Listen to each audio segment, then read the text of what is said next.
Plato's Republic. A dialogue in 16 chapters, with a prologue and an epilogue. Alain Badiou. Translated by Susan Spitzer. Introduction. Badiou's sublime translation of the Republic. Kenneth Reinhard. Alain Badiou stands, virtually alone among major philosophers at the beginning of the 21st century, as a self-proclaimed Platonist, the champion of what he calls a Platonism of the multiple one in an intellectual genealogy that few contemporary thinkers would share. There are, for Badiou, only three crucial philosophers, Descartes, Hegel, and above all, Plato. Point 2. In a 1994 interview, Badiou describes his privileging of Plato as a kind of coquetry, but he insists it is a serious coquetry. Point 3. There is no doubt something contrarian in flirting with Platonism today, when modern philosophy and critical theory have generally agreed in denouncing it as idealism, essentialism, logocentrism, or even proto-fascism, but Badiou's relationship with Plato is more love affair than idle dalliance, provocative, perhaps, but also a passionate attachment whose implications for his thinking continue to unfold.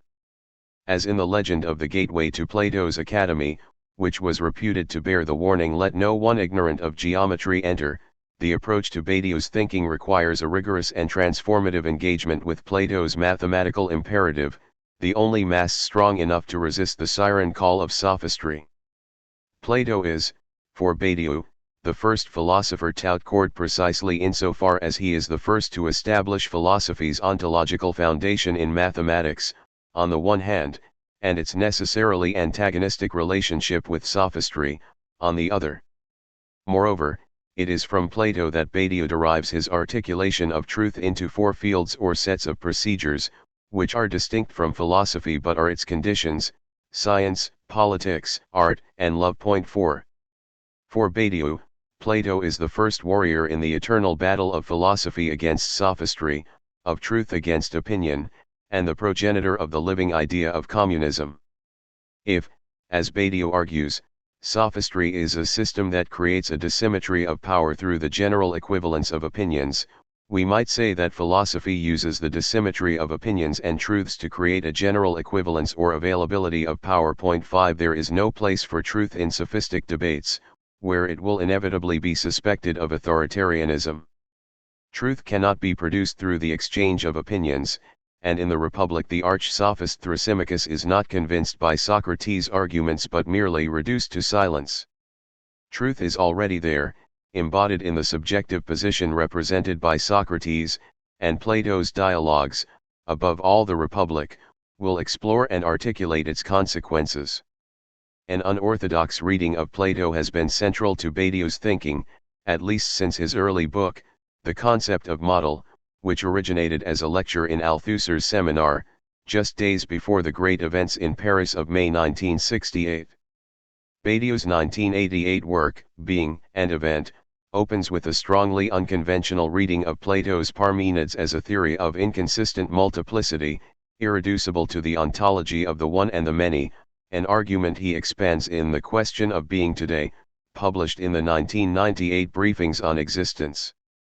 Badiou's 1989-90 seminar on Plato's Republic examines the relationship between the philosophical concept of truth and the four truth procedures, and Badiou comments extensively on Plato and mathematical Platonism in numerous essays throughout the 90s. Point 6. Plato is a recurrent touchstone in Badiou's 2006 Logics of Worlds, and its 2009 companion, Second Manifesto for Philosophy, culminates with a chapter on the Platonic idea. In recent years Badiou has devoted three major interconnected projects to Plato: the 3 years of seminars, 2007 to 2010, entitled For Today, Plato, 7, a forthcoming screenplay on the life of Plato, and the translation, or, as he calls it at times, hypertranslation, into French of Plato's Republic, translated here into living American English by Susan Spitzer. If a certain critique of Plato begins already with Aristotle, the 20th century was pervasively anti-Platonic. Many otherwise disparate schools of thought agree in their rejection of what they call Platonism.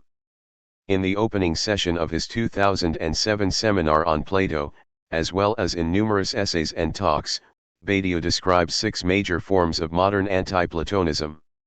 1. The vitalist anti-Platonism of Nietzsche, Bergson, and Deleuze, who see Plato as the theorist of an unchanging ideal realm of perfect being, hostile to the living reality of becoming.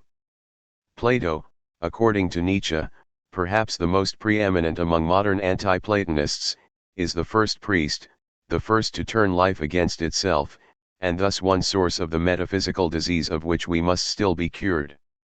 2. The analytic anti-Platonism of Russell, the later Wittgenstein, and Carnap, who associate Plato with the belief in supersensible mathematical objects.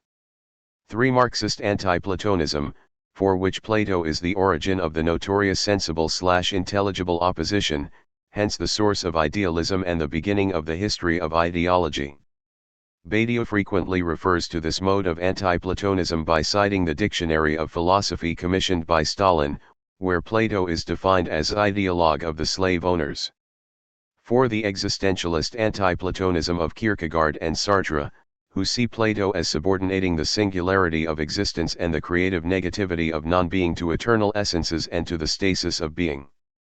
5. Heideggerian anti-Platonism, according to which Plato obscures being itself, and thus the ontological difference between being and beings, by submitting it to the representational idea. For Heidegger, Plato flattens the originary Greek account of truth as aletheia, unconcealing, into one of knowledge as correspondence. 6. The anti-Platonism of political philosophy, which regards Plato's politics as totalitarian, as closing off the free circulation of opinions in order to assert a rigid politics, which tolerates no dissent. Exemplary here is Karl Popper's attack on Plato in The Open Society and Its Enemies, but Badiou also includes the more noble example of Hannah Arendt.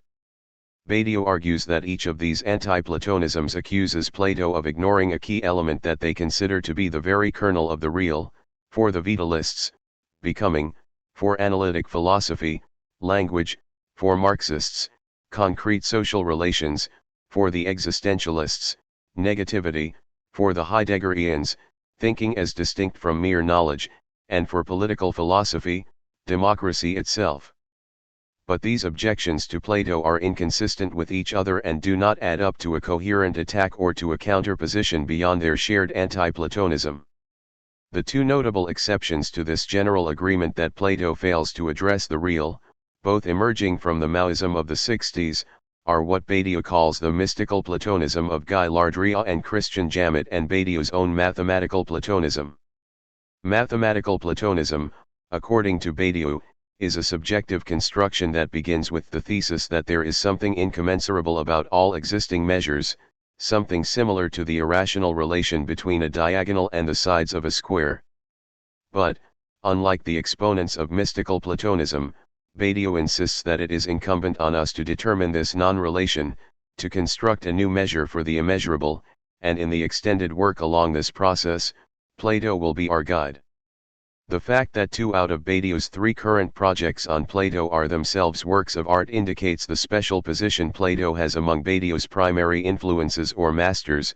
For him, Plato is the great philosopher of the idea, of course, but he is also a powerful literary artist in his dialogues, and, according to legend, the author of several tragedies in his youth. It has frequently been pointed out that, despite Plato's rather extreme criticisms of mimetic poetry and theatre in The Republic, that work itself is clearly one of great poetic and dramatic art. Badiou's translation of The Republic emphasizes and enhances these literary qualities by refashioning Plato's sketchy interlocutors, for the most part bobble-headed yes-men who barely interrupt the relentless stream of Socratic discourse, into richly imagined characters, remarkably alive, complicated, and passionate. 9 Badiou's theatricalization of the Republic also involves the redistribution of comments from Socrates to his interlocutors, so that what in Plato is a series of statements in Badiou becomes more dialogic, more representative of conflicting desires. And, while Socrates and his young disciples discuss the most serious questions of truth, justice, and communism, the mood of their discourse shifts rapidly from excitement to boredom, from melancholia to elation, from hilarity to frustration, and from petty rivalry to earnest collaboration. It is as if the austere situation of a play by Beckett were inhabited by characters by Brecht. At one point in Badiou's translation, Socrates remarks, "I had a calling to become a comic actor, but I preferred the theater of philosophy." Something similar could be said about Badiou, who began his career as a novelist and later became a playwright. Moreover, Badiou's literary works are often based on a certain kind of translation. His 6 plays, 2 tragedies, The Red Scarf and Incident at Antioch, and the 4 Ahmed comedies, imitate dramas by Aristophanes, Molière, and Claudel, transposing elements of character and plot into novel situations and liberally sampling fragments and at times entire passages of text. Although Badiou's translation of the Republic is the most sustained presentation to date of his philosophical relationship with Plato, it should also be considered a central part of his literary or dramatic oeuvre, a sort of Platonic variations or incident at Piraeus. Some readers may be scandalized by the liberties Badiou takes in his translation, his systematic modifications of certain terms, e.g. the gods is translated as the other, his occasional elimination of entire passages, e.g. Plato's notorious argument for euthanasia, or much of the discussion of the family, his pervasive anachronistic references, e.g. to AIDS, iPods, or Euros, and his frequent expansion of brief comments into lengthy discourses. Badiou's language, and Susan Spitzer's translation, is colloquial, colorful, and at times rather gritty. Socrates and his interlocutors speak like Europeans or Americans of today or of the recent past, and their cultural references are both classical and contemporary. They move easily between Homer and Pessoa, Heraclitus and Deleuze, Aeschylus and Pirandello. It would clearly be a mistake to read Badiou's translation as if it were a scholarly edition, to be judged in terms established by the long history of translations of Plato. But it would be no less wrong to accuse Badiou of not having translated the Republic faithfully, or, at least, that would be to misunderstand Badiou's intention here, which is indeed, above all, fidelity to Plato. For Badiou, however, fidelity is not a matter of custodial conservation, nor is it the unattainable ideal of an inevitably corrupting process, traditor. For Badiou, fidelity is the subjective disposition that results from the decision in the wake of an event to participate in the construction of a truth. To be faithful is to follow the consequences of such an event, the sudden emergence of a void or excess in a world that previously seemed complete, wherever they may lead. In this sense, Badiou's translation of the Republic is faithful to the event that Plato names, the origin of philosophy itself in its antagonism to sophistry and rivalry with poetry, more than it is to Plato's text as a historical document. It so happens that Badiou's translation is also largely faithful to the text of the Republic, with an ear closely attuned to Greek philology and form, but translational fidelity here is an act of participation rather than one of representation or linguistic reinscription. Badiou's Republic participates in the ideas of Plato's Republic, above all, the idea of the idea, and his fidelity to Plato's text is conditioned by his fidelity to Plato's ideas. Etymologically, a translation is something that is carried or transposed from one language or locus to another. By calling this book, as he has done at times, a hypertranslation, Badiou suggests that it goes above and beyond the usual assumptions about the work of translation, taking its text to what we might call a sublime, hypselos, lambda, place of new topological proximities, unmappable according to the conventional metrics of history and geography. The hyperspace opened up by Badiou's translation is a realm of ideas, but it is no heavenly empyrean. Badiou's Republic is neither a philosophical purification nor a literary modernization of Plato in the sense of being an attempt to reduce historical distance for the sake of making an ancient text more familiar, a part of our world. On the contrary, Badiou's hypertranslation sublimates Plato's text, in Lacan's sense of sublimation as the elevation of an object to the status of a thing, which is precisely to defamiliarize it, to bring out its strangeness, at least from the perspective of current opinion about Plato and Platonism. Point 10 In his 2010 seminar on Plato, Badiou describes sublimation as a mode of subjective estrangement, if he the subject may occasionally be a creator, it's not because he is adapted to the world in which he lives, but on the contrary because he is not, and because he has had to follow the paths of sublimation. In Freudian terms, received opinion about Plato's Republic corresponds to the adaptive inertia of the dialectic of the pleasure and reality principles, which assures that our understanding follows paths we have previously traversed, and which yield moderate but reliable satisfactions, such as the clichés of Platonism that we take delight both in repeating and in denouncing. Many of our commonplaces about Plato and Platonism, according to Badiou, are confections propagated by Aristotle, by the so-called Neoplatonic philosophers, by Christianity, and by the various modes of modern anti-Platonism we have briefly discussed. Badiou's hypertranslation sublimates Plato out of that frequently gauzy history of ideas by dramatizing him as the philosopher who asks us to leave the cave of opinion, the comfort zone of what most people think, and to participate in the collective construction of some truths from the new perspective that such an exit affords. In this sense, Badiou's hypertranslation lifts the Republic out of the cave of Platonism precisely through its fidelity to the Platonic idea, to that which, we might say, to continue our Lacanian terminology, is in Plato more than Plato. At the very conclusion of his seminar of April 14, 2010, Badiou describes his translational fidelity to Plato in theatrical, indeed operatic terms. At the end of Richard Wagner's Die Walküre, Brunhilde, the disobedient daughter, defends herself by arguing that her goal was merely to realize Wotan's initial intentions, and it ends with her being pardoned by Wotan. And similarly, I hope to be pardoned by Plato. In his seminar of March 10, 2010, Badiou describes the four key operations or transformations that he employs in his translation of the Republic: formal restructuration, universalization, conceptual displacement, and contemporaneity. The conventional organization of the Republic into 10 books is of course post-Platonic, and formal restructuration first of all involves a new division of Plato's text into 16 chapters, plus prologue and epilogue, that reflect Badiou's account of their central concerns and distinctions. So, for example, his chapters 6 and 7 on objective justice and subjective justice include what in conventional editions are the end of Book 3 and the whole of Book 4. This reorganization, however, is not merely for the sake of distinguishing the text's thematic elements, but it acts as a kind of repunctuation of the discourse, in the manner in which a Lacanian psychoanalyst might intervene in an analysand's discourse by adding or removing a comma or a period that transforms its meaning, or by unexpectedly cutting the session itself short, in order to draw attention to the sudden emergence of a new way of understanding its significance. Badiou's chapter break here, between chapters 6 and 7, asserts that subjective justice is not continuous with objective justice but distinct, and entirely different, and finally more pressing, matter.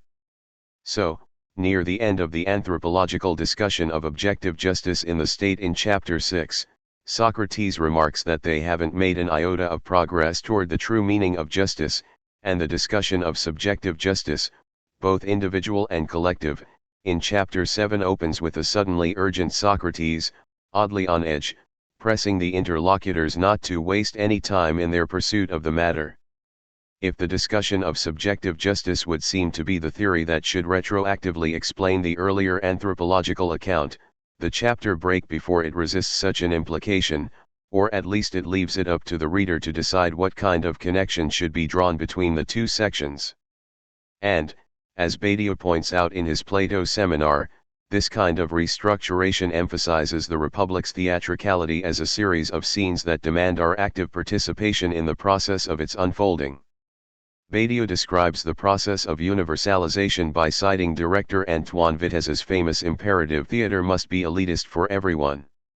Whereas philosophy is apparently reserved for a select group of guardians of the state in the Republic, for Badiou this restriction is not essential to Plato's thinking, but merely a function of his historical situation and of his tendency to suture philosophical ideas to their political conditions. Indeed, the philosophical temperament is aristocratic, exceptional, but Badiou insists that there is nothing to prevent it from being a universal exception, open in principle to all.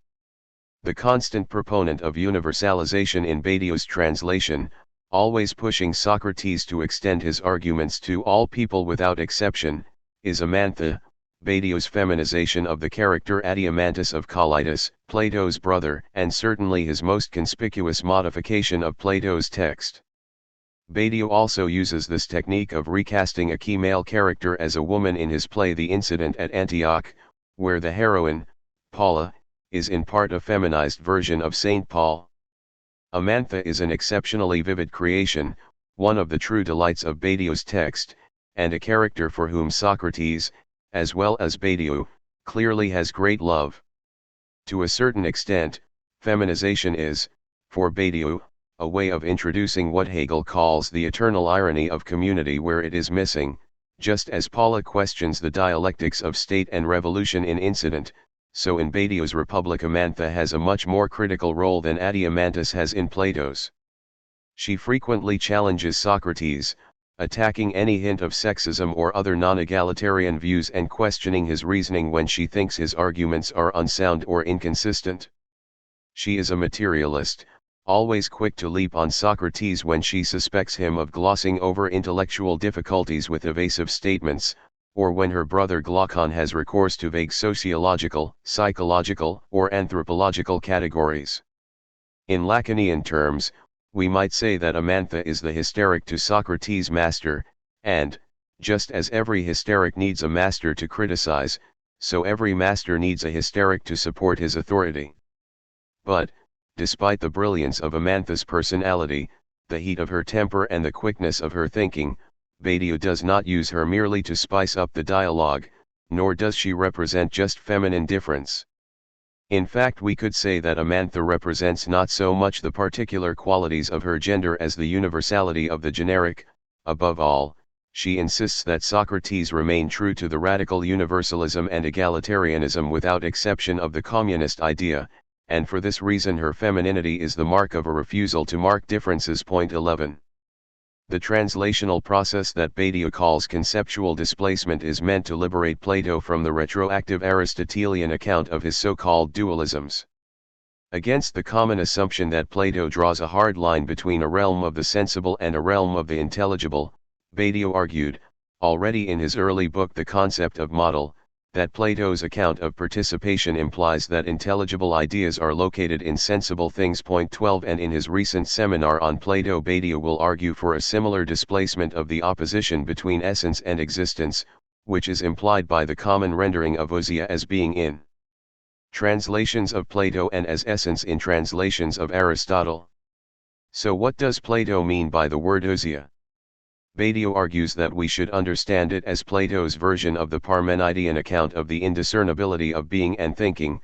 Ousia designates that aspect of being which is identical to thinking.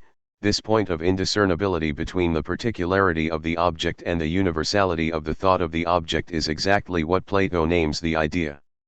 Hence Badiou will displace the concept of essence by translating ousia as that which, of being, is exposed to thought. 13. Similarly, Badiou will displace the idea of the good in Plato by translating the Greek tau gamma alpha theta upsilon, the good, as the truth, which would normally be the translation of the Greek tau lambda eta theta epsilon.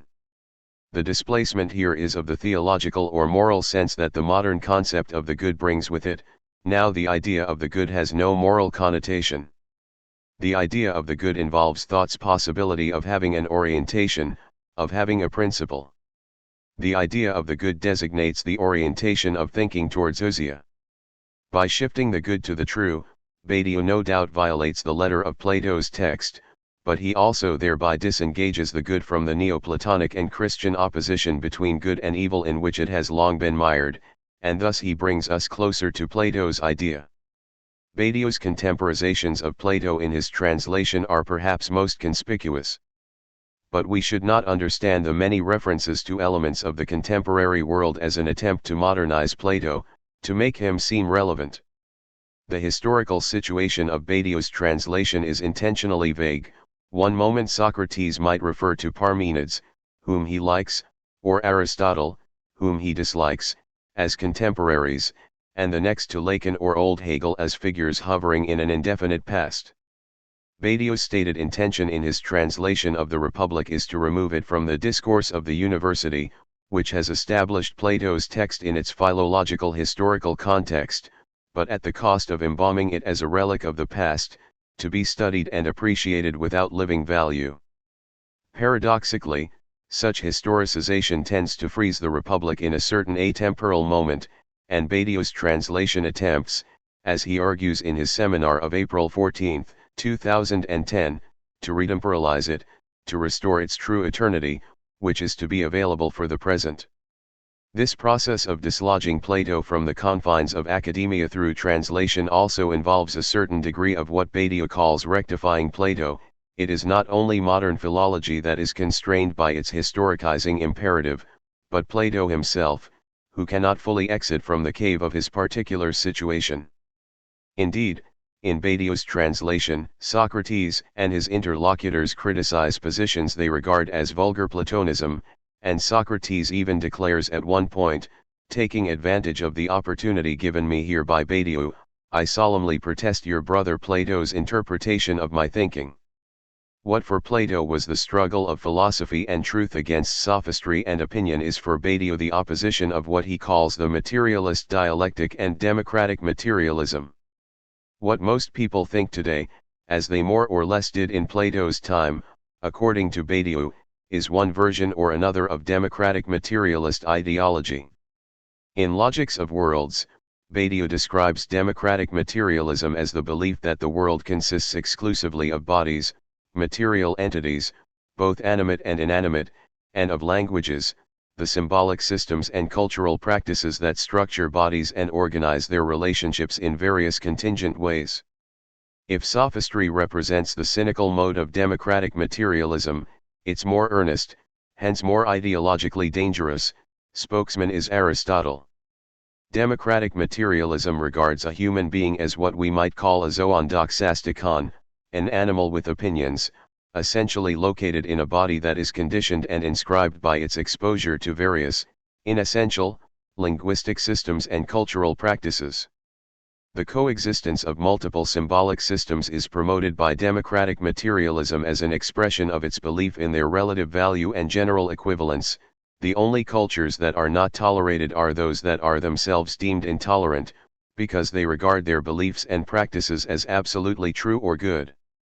Democratic materialism rejects all transcendentalism and relegates spiritual and religious beliefs to the realm of local customs and practices, where they are honored, as long as they don't challenge the principle of universal equivalence or interfere with the free circulation of material goods and symbolic capital. Democratic materialism is deeply suspicious of uses of the word truth where it means anything other than logical consistency, representational correspondence, or scientific exactitude. Any other sense of truth is dismissed as an attempt to dominate and hierarchize the fundamental equality of opinions. The implicit motto of democratic materialism is live without any ideas, don't interrupt the circulation of opinions. Kant famously combated dogmatic rationalism and its empiricist inversion by developing the critical philosophy, in which knowledge of the world is always relative to a subject. The Kantian codependence of subject and object, however, itself became the new dogmatism that Quintin Melassu has called correlationism and that underlies the democratic materialism of today. The relativism that characterizes modern sophistry is based on the assumption that subject and object are contingently correlative, hence the most that any subject can claim is that something is true in my experience or in my opinion. It is Plato, according to Badiou, who first wages war against the democracy of opinions in classical Athens and insists that the only life worth living is one oriented by an idea and by our participation in a truth procedure. Hence Plato will be our guide for the critique of democratic materialism today and our inspiration for the materialist dialectic that Badiou will oppose to it. As a variety of materialism, the materialist dialectic agrees that there is nothing more than bodies and languages. Nevertheless, there are sometimes exceptions, bubbles of the earth, if you will, which fall out of the material relationships of bodies and languages and fundamentally transform them, allowing for the possibility of truths.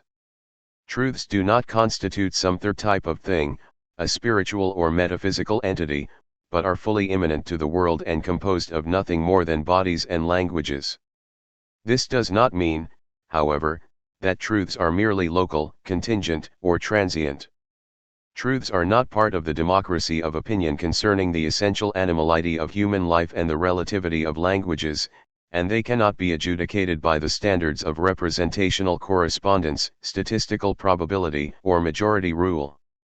Truths, according to Badiou, are procedures that establish and expand new generic sets, groupings of elements not organized according to any shared objective predicates but merely by their subjective orientation around a common void.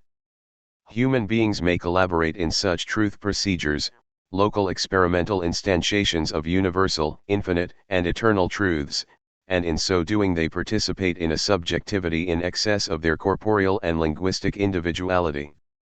Badiou describes three aspects of democratic materialist epistemology in his 2007-8 seminar on Plato: analysis, what are the structural conditions of the current situation; prediction, in what direction will the current situation likely develop; and critique, what are the contradictions underlying the current situation.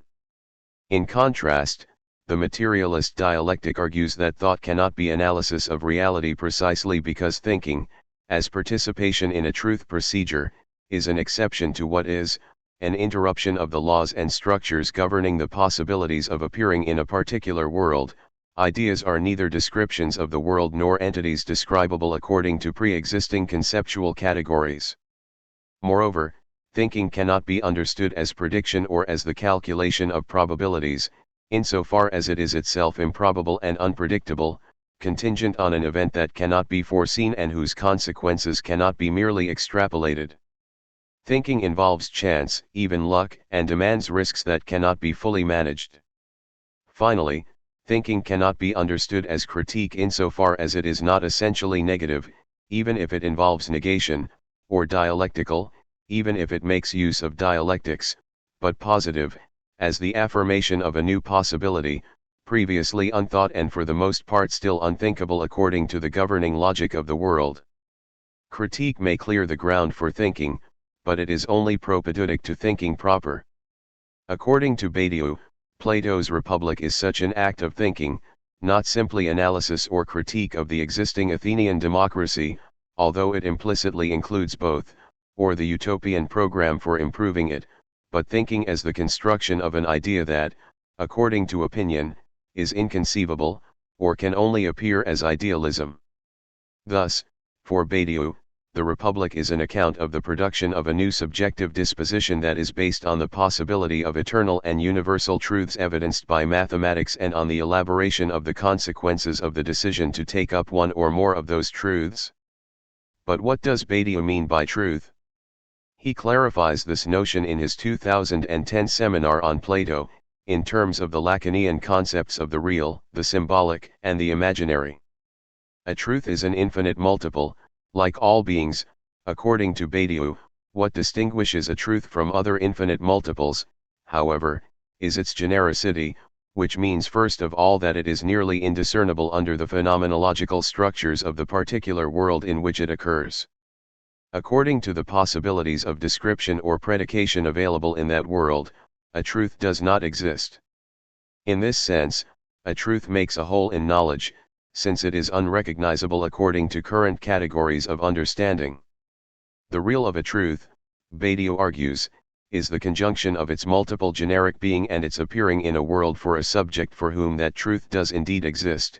Hence we might say that the real of a truth is anamorphic in relation to what Heidegger calls the dominant world picture, being only apparent through the radical reorientation provided by the subject's decision to be faithful to, that is, to pursue the possible consequences of, the trace left by an event. Moreover, the real of a truth is always to come, insofar as that truth's generic being expands in unpredictable ways and its appearance in a world is only fragmentary, part of a subjective procedure that is always in process, as the infinite promise of truth. If the real of a truth is the sum of its being and appearing, the symbolic aspect of a truth is their difference. A truth is an exception to the rules of appearing, and as such proves those rules, that is, It demonstrates the normative operation of the existing symbolic order precisely by falling out of it, and at the same time it tests its limits by nevertheless appearing for the subject of that truth, who discerns the difference between its being and its appearing. Finally, there is an imaginary aspect of a truth, which is not to say illusory or unreal. The subject of a truth must evaluate the real of a truth in terms of its future perfect completion. How will the world appear once a truth procedure will have been followed to its end? The subject for whom a truth is both real and symbolic must represent, or imagine, the relationship between its fragmentary reality in the present and the symbolic system in which that truth will fully appear in the future. This imaginary function of a truth is its communicability, its possibility of being shared through something like a Kantian sensus communis. A truth is universal insofar as it excludes nobody on principle and potentially includes everybody, without exception. Badiou demonstrates this tripartite structure of truth in the Republic in the relationship of myth, education, and collective life. The truth of pi omicron lambda iota tau epsilon alpha involves both symbolic Bildung and the true lies or imaginary constructions of utopian myth, so that the critique of the current situation can open the possibility of another world, but this education into the communist idea depends on a transformation of the real, which, in the case of Plato just as today, involves the abolition of private property. Yet, as Badiou points out in his seminar on Plato, something is missing from Plato, and that's a doctrine of the event. What Plato lacks is a theory of opportunity, the favorable moment, a theory of chance. January 23, 2008. But, although Plato does not have a fully developed theory of the event, Badiou finds suggestions of such a chance encounter at various points, and develops them. In a metaphor on education in Badiou's chapter 10, Plato presents a sort of parable of the sower, in which the fate of the seed depends upon the ground in which it is sown. With proper education, the universal philosophical temperament will thrive and grow, but, when this temperament is corrupted by the sophistry of politicians or by the media under the protection of the so-called freedom of opinion, the good become not merely less good, but fully bad, active supporters of the general confusion. In Alan Bloom's translation of Plato, Socrates suggests that avoiding such an outcome is difficult, rare, and depends on something like divine intervention. If the nature we set down for the philosopher chances on a suitable course of learning, it will necessarily grow and come to every kind of virtue, but if it isn't sown, planted, and nourished in what's suitable, it will come to all the opposite, unless one of the gods chances to assist it. 14. If Plato might seem to be saying something along the lines of Heidegger's famous remark that philosophy will not be able to bring about a direct change of the present state of the world, only a god can still save us. 15. Badiou understands the intervention of Plato's gods here quite differently. 16. In Badiou's version, Amantha, in a flattering mood, replies to Socrates, unless it happens to encounter a teacher like you. But, for Badiou's Socrates, something more is required. No, that won't suffice. It still has to be seized by some event, a passionate love, a political uprising, an artistic upheaval, or what have you. No one has ever changed or will ever change, merely through moral lessons, a character that's been set in stone by prevailing opinion. Philosophy can only be effective if the political divine has intervened first, if some event interrupts the consensual routine, the unpredictable event, the emergence of a rallying cry and of a collective organization that couldn't have been foreseen in the ordinary confused babble of opinions and their so-called freedom. Ch. 10, pages 188-90. For Badiou, education is not merely an activity of proper cultivation, to continue the horticultural metaphor. Indeed, it requires the interruption of the consensual routine of culture through the experience of an event and the subjective reorientation that it involves. If Badiou's translation cannot be taken to render Plato's literal meaning, it is nevertheless the result of considering Plato as an event, one that requires a kind of conversion, the break with received opinion, as much as the patient work of induction. The use of an imaginary representation, or midrash-like supplementation, to activate the relationship between the currently fragmentary real of a truth and its future complete symbolization evokes the mathematical procedure developed by Paul Cohen and known as forcing, which has been a central idea in Badiou's work since the 1970s.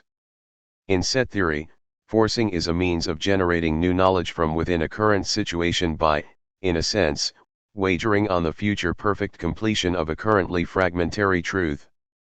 This knowledge depends on the addition of what the mathematician Thomas Jech calls a sort of imaginary set to a set theoretical world or ground model, a generic set that, as of yet, we know only in part, and then on exploring the implications of its superaddition to the original world, which expands in unexpected new ways, depending on the promise that the partial knowledge, or forcing conditions, that we now have will someday have been completed. A truth procedure always takes place according to the protocols of one of philosophy's four generic conditions or modes of producing and expanding sets of indeterminately linked elements pertaining to an event. 17 Each of these procedures is taken up in the Republic in terms of its relation to philosophy. Mathematics, as a science, is the preamble to philosophy, love is its mode of transmission, poetry is its seductive rival, but, above all, the central problem of the Republic will be the relationship, and distinction, between philosophy and politics. In Chapter 9 of Badiou's Republic there arises the question of the possibility of a practical implementation, in empirical reality, of the ideal model of the true political community under discussion. Socrates resists the demand that he demonstrate how such an ideal could be fully realized, but he suggests two steps toward approaching such a demonstration. There is still the necessity for critique, first, to show what's dysfunctional in countries that aren't run according to our communist principles, second, to uncover, case by case, a change that's trivial in itself but that would have the effect of reconfiguring the whole political community. Ideally, this change would concern only one point or two, at a pinch, above all, from the standpoint of the established order in which we'll isolate them, they should have no apparent importance. I'd even go so far as to say that, in the eyes of the state that we want to radically transform, the point to which the change would apply doesn't exist, as it were. What we need is a single, inexistent, albeit real, point, which, once it's been identified and spotlighted, will change everything and bring about the truth of the body politic. Yes. Let's change this one point bordering on nothingness and we'll be able to show that the whole of the state concerned will then completely change. Ch 9, p. 165. This transformation of a single inexistent point and the exploration of a new generic set around this point, invisible from the outside but fully real and urgent from within, is a translation of the mathematical notion of forcing into political terms. Can we not also see Badiou's hyper-translation of Plato's Republic as itself such an act of forcing, meant to expand what is generic in Plato through the clarifying processes of subtraction and supplementation? Badiou's generic translation in this sense rectifies Plato, by insisting that truth is not just for the few, but for everyone. Badiou's sublime translation of Plato's Republic forces the set of guardian philosophers to expand, this being the condition of participation in the eternal idea of communism. As Amantha never let Socrates forget, the generic set of philosophers must come to include everyone in a universal exception without exception, they must all be philosophers. All without exception, said Socrates softly. Yes, without a single exception. Translator's preface. Hypertranslation is the word Alain Badiou has used, in the Communist Hypothesis and elsewhere, to describe his treatment of Plato's Republic. Not a simple translation into French of the Greek original, then, and still less a scholarly critique of it, Badiou's text transforms the Republic into something startlingly new by expanding, reducing, updating, and dramatizing it, leavening it with humor and revitalizing its language with his own philosophical lexicon. Yet, for all the plasticity of the hypertranslation, its freewheeling appropriation of the source text, it still remains an adaptation based firmly on his painstaking translation of Plato's language into modern French, as he reminds us in the preface to this edition.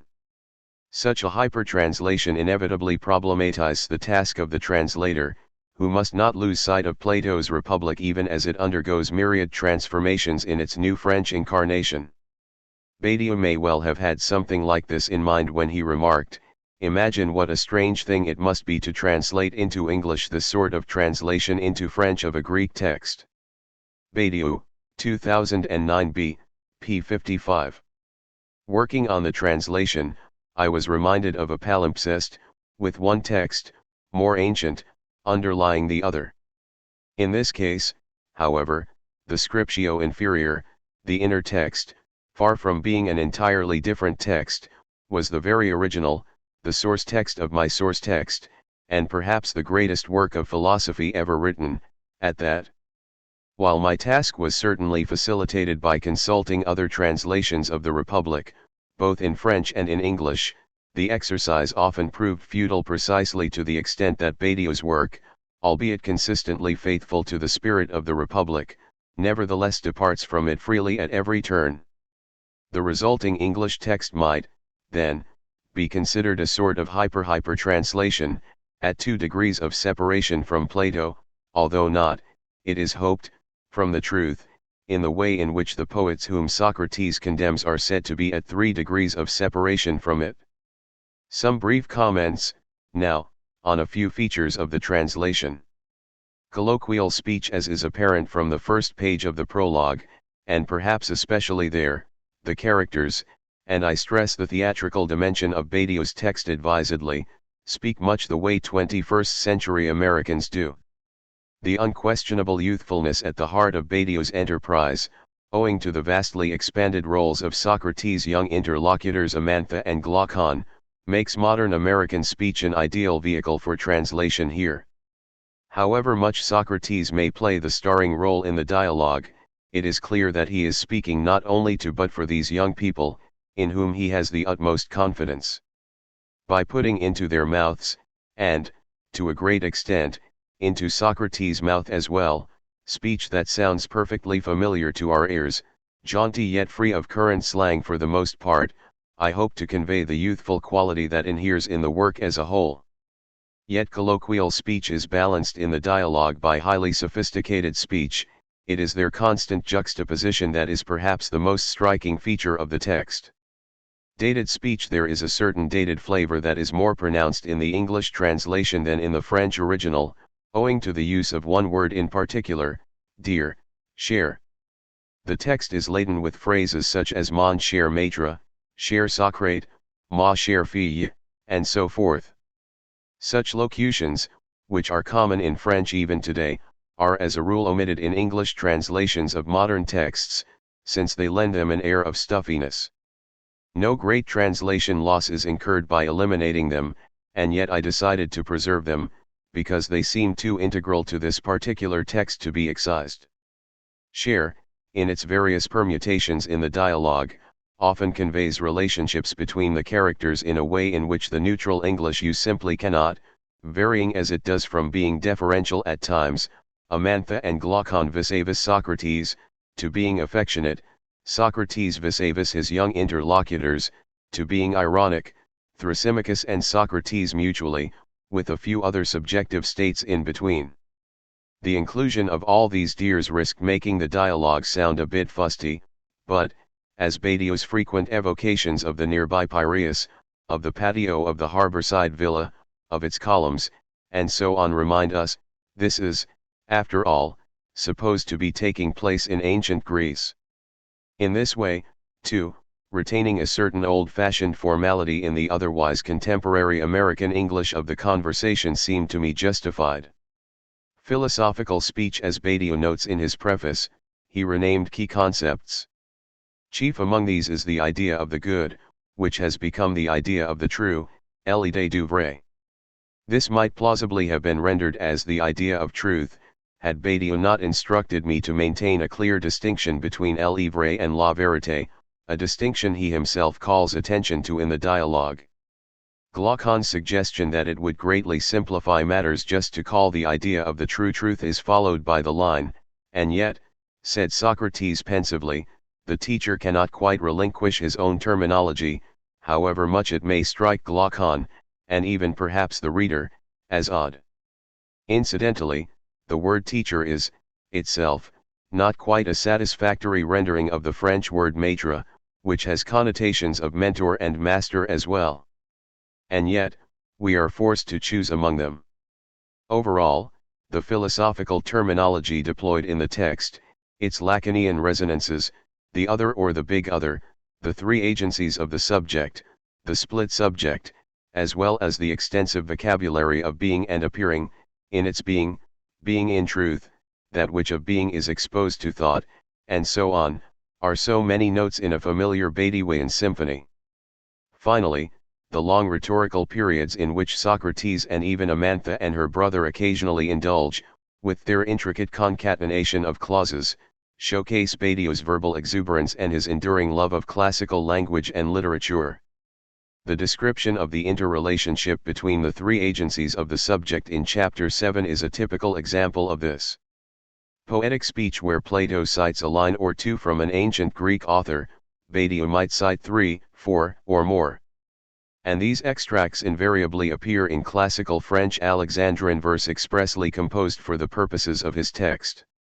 I quickly abandoned my initial efforts to reproduce these verses with existing rhymed English translations, the heroic couplets of Pope's Iliad, for example, when I realized how little these ultimately resembled the French. The constraints of rhyming, in both languages, certainly accounted for some of the lack of symmetry between them, but it was mainly the freedom of Badiou's adaptations, which veered wildly at times from the original, that precluded any use of existing translations. Reluctantly, then, I took it upon myself to match the French rhymes with English ones of my own, at the risk of doing a number on old Badiou, as Socrates at one point claims Amantha has done on old Homer. The text is, moreover, studded with farcical ditties, witty parodies, clever imitative odes of Badiou's own invention, again always rhymed, challenging me to come up with suitable approximations.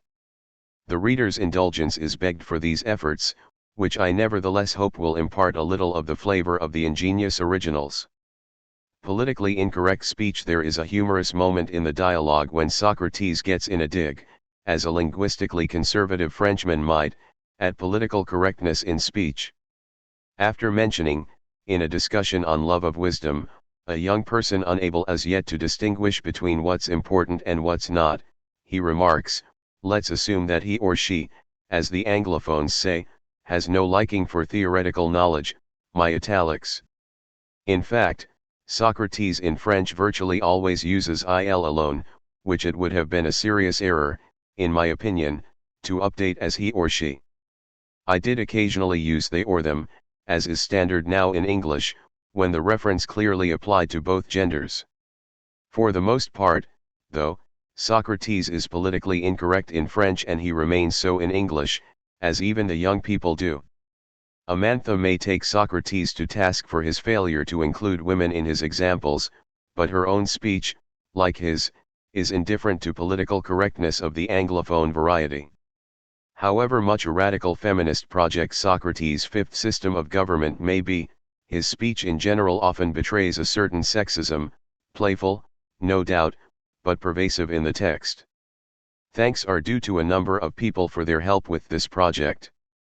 I am deeply grateful, first of all, to Alain Badiou, who not only granted me the privilege of translating this uniquely personal work of his, but patiently endured my relentless queries about it, and I am also grateful to Ken Reinhard for his unstinting friendship and wise counsel, to Mari Carmen Rodriguez, the Spanish translator of the text, with whom I engaged in many spirited email discussions of major issues and obscure details, to Isabel Vadas, who read the entire manuscript, answering my questions with her typical perspicacity, to Joe Litvak, who generously helped me with some rhyming difficulties, and to Louise Burkhill, Bruce Fink, Linda Levy, and the members of the Southern California Literary Translators Association, for their assistance with various issues of translation and reference.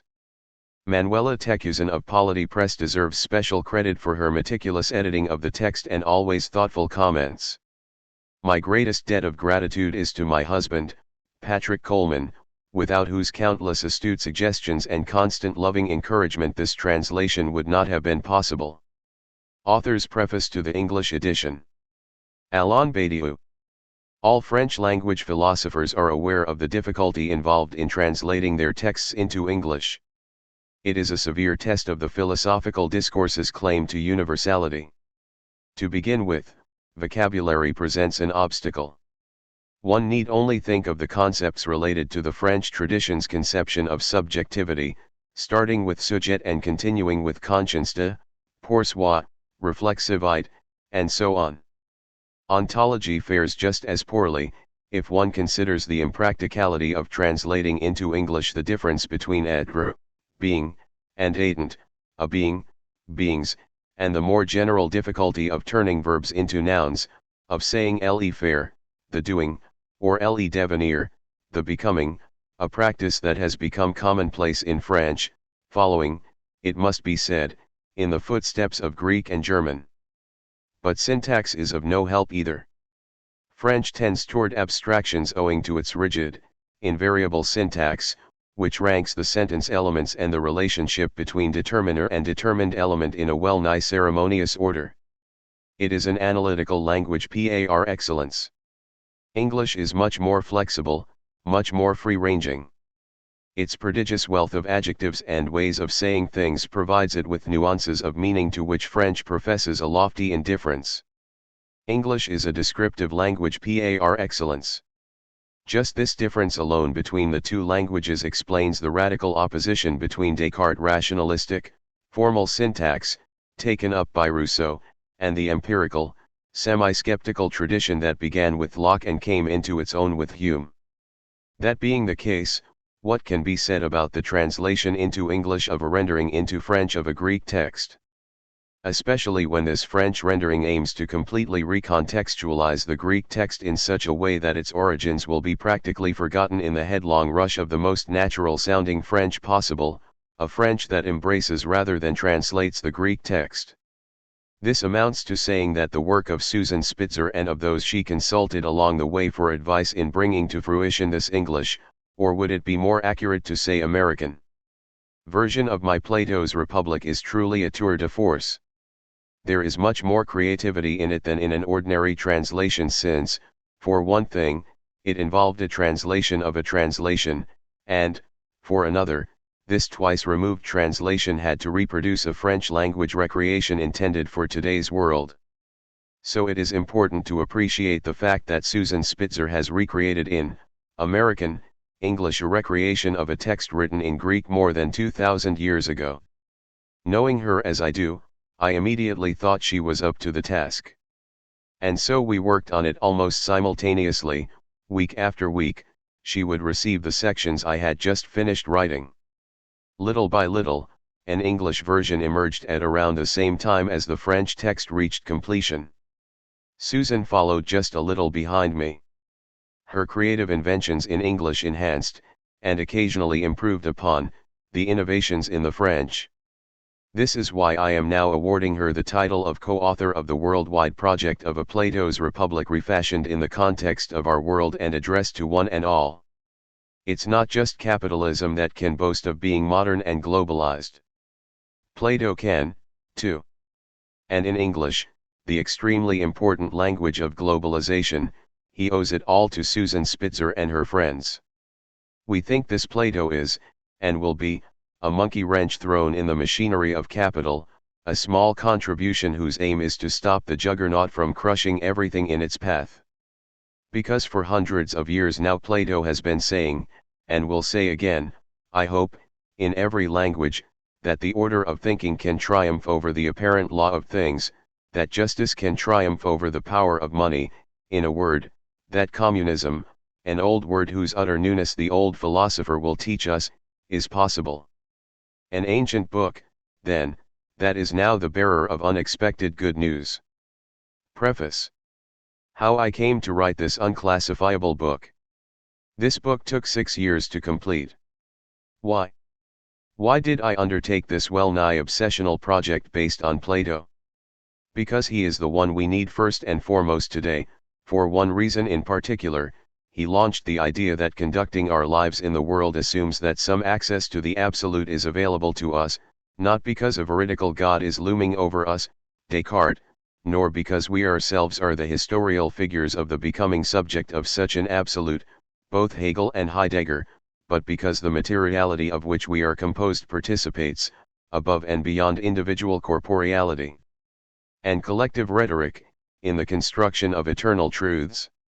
This notion of participation, which we know presents an enigma, allows us to go beyond the strictures of what I have called democratic materialism, the contention that there are only individuals and communities, along with a few contracts negotiated between them, about which today's philosophers would have us expect nothing other than that they be fair. Since such fairness holds no interest for philosophers apart from the occasion it provides to note that it takes the form, and to an ever-increasing degree, of intolerable injustice in the world, we shall have to contend that, in addition to bodies and languages, there are eternal truths. We must be able to think that bodies and languages participate in time in the militant construction of this eternity.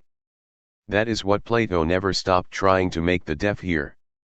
So I turn to the Republic, the master's pivotal work, which is devoted precisely to the problem of justice, to show how powerfully it speaks to us today. I began with my old copy of the Greek text, as reconstituted by Émile Chambéry in the bilingual Bute collection, Les Belles Lettres, 1949, a copy on which I was already diligently working 54 years ago and which, as a result, is covered with a great many layers of annotations from a variety of different periods. I've actually been inspired by the Republic throughout the entire course of my philosophical adventures. I've always found the division of the Greek text into 10 books, a division that only made sense for the Alexandrian grammarians, to be absurd. So I've divided it up differently, according to what I think its real rhythm is, into a prologue, 16 chapters, and an epilogue. The number of chapters varied while I was working on it, increasing from 9 to 16 for reasons of internal coherence. I ended up treating a total of 18 sections. I didn't treat them in order. Not at all. I began, in 2005, with the prologue, next I went on to what ultimately became chapter 16, then I wandered around, nearer the end at times, nearer the beginning at others, until, sometime around the winter of 2010/11, all I had left to condense was a sort of middle section, comprising chapters 7 and 8, which are by no means the easiest or the funniest ones. I saved the hardest part for last. What does treating the text mean? I started out trying to understand it, all of it, in its own language.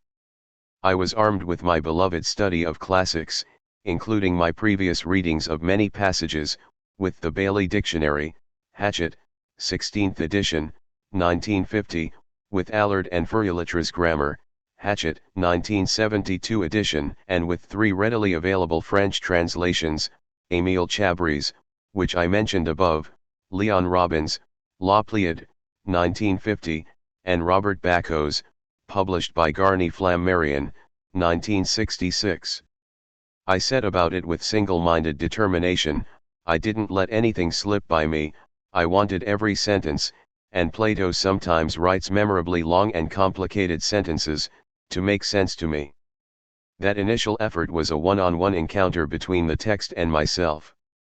I didn't write a thing, I simply wanted the text to speak to me and not keep any sly secret hidden deep in its recesses. Next, I would write whatever thoughts and sentences were afforded me by what I'd understood of the portion of the Greek text I considered I had mastered. The result, although never a forgetting of the original text, not even of its details, was nevertheless almost never a translation in the usual sense of the term. Plato was ever present, although perhaps not a single one of his sentences was restored exactly as he wrote it. I would write this whole first version on the right-hand page of a big Canson sketchbook. I was to use 57 of these. This first draft had a huge number of crossings out. Then, usually the next day, I would revise this first attempt, as calmly as possible, and transcribe the revision onto the left-hand page of the sketchbook, opposite the first draft. Often I would depart one step further from the letter of the original text, but I maintain that such departures are a matter of greater philosophical fidelity to the text. This second-hand written version was then given to Isabel Vadas, who converted it into a computer file. She would note in red, in the typescript, anything that still seemed confusing or awkwardly phrased to her. When the file was sent to me, I would correct it on the basis of both her comments and my own criticisms. This gave rise to a third version of the text, which could be considered a final one, except, of course, for the final revision that was intended to unify the whole. On a couple of rare occasions, I had to admit defeat. Here and there a few of the Greek sentences failed to inspire me. Scholars will no doubt spot them and use them to beef up the case against me in my trial for apostasy. The most serious of these capitulations occurs in chapter 8, where an entire passage was purely and simply replaced by an improvisation of Socrates that is of my own invention. Gradually, in the very process of treating the text, certain more general techniques came to light that I would put to use and vary in the rest of the work. Here are a few examples of what I mean. Introducing a female character, Adiamantus became Amantha. Complete freedom in the choice of references. If an argument was better supported by a quotation from Freud than by an allusion to Hippocrates, I'd choose Freud, who would be assumed to be known to Socrates, which is not such a big deal. Scientific updating. The very astute remarks Plato makes on the basis of the theory of irrational numbers proved to be just as astute if it was algebraic topology that was being discussed. Updating of the images. The cave of the famous myth is so like an enormous movie theater that it only takes describing that movie theater and having Plato's prisoners become spectator prisoners of the contemporary sphere of media for it to be the same thing, only better.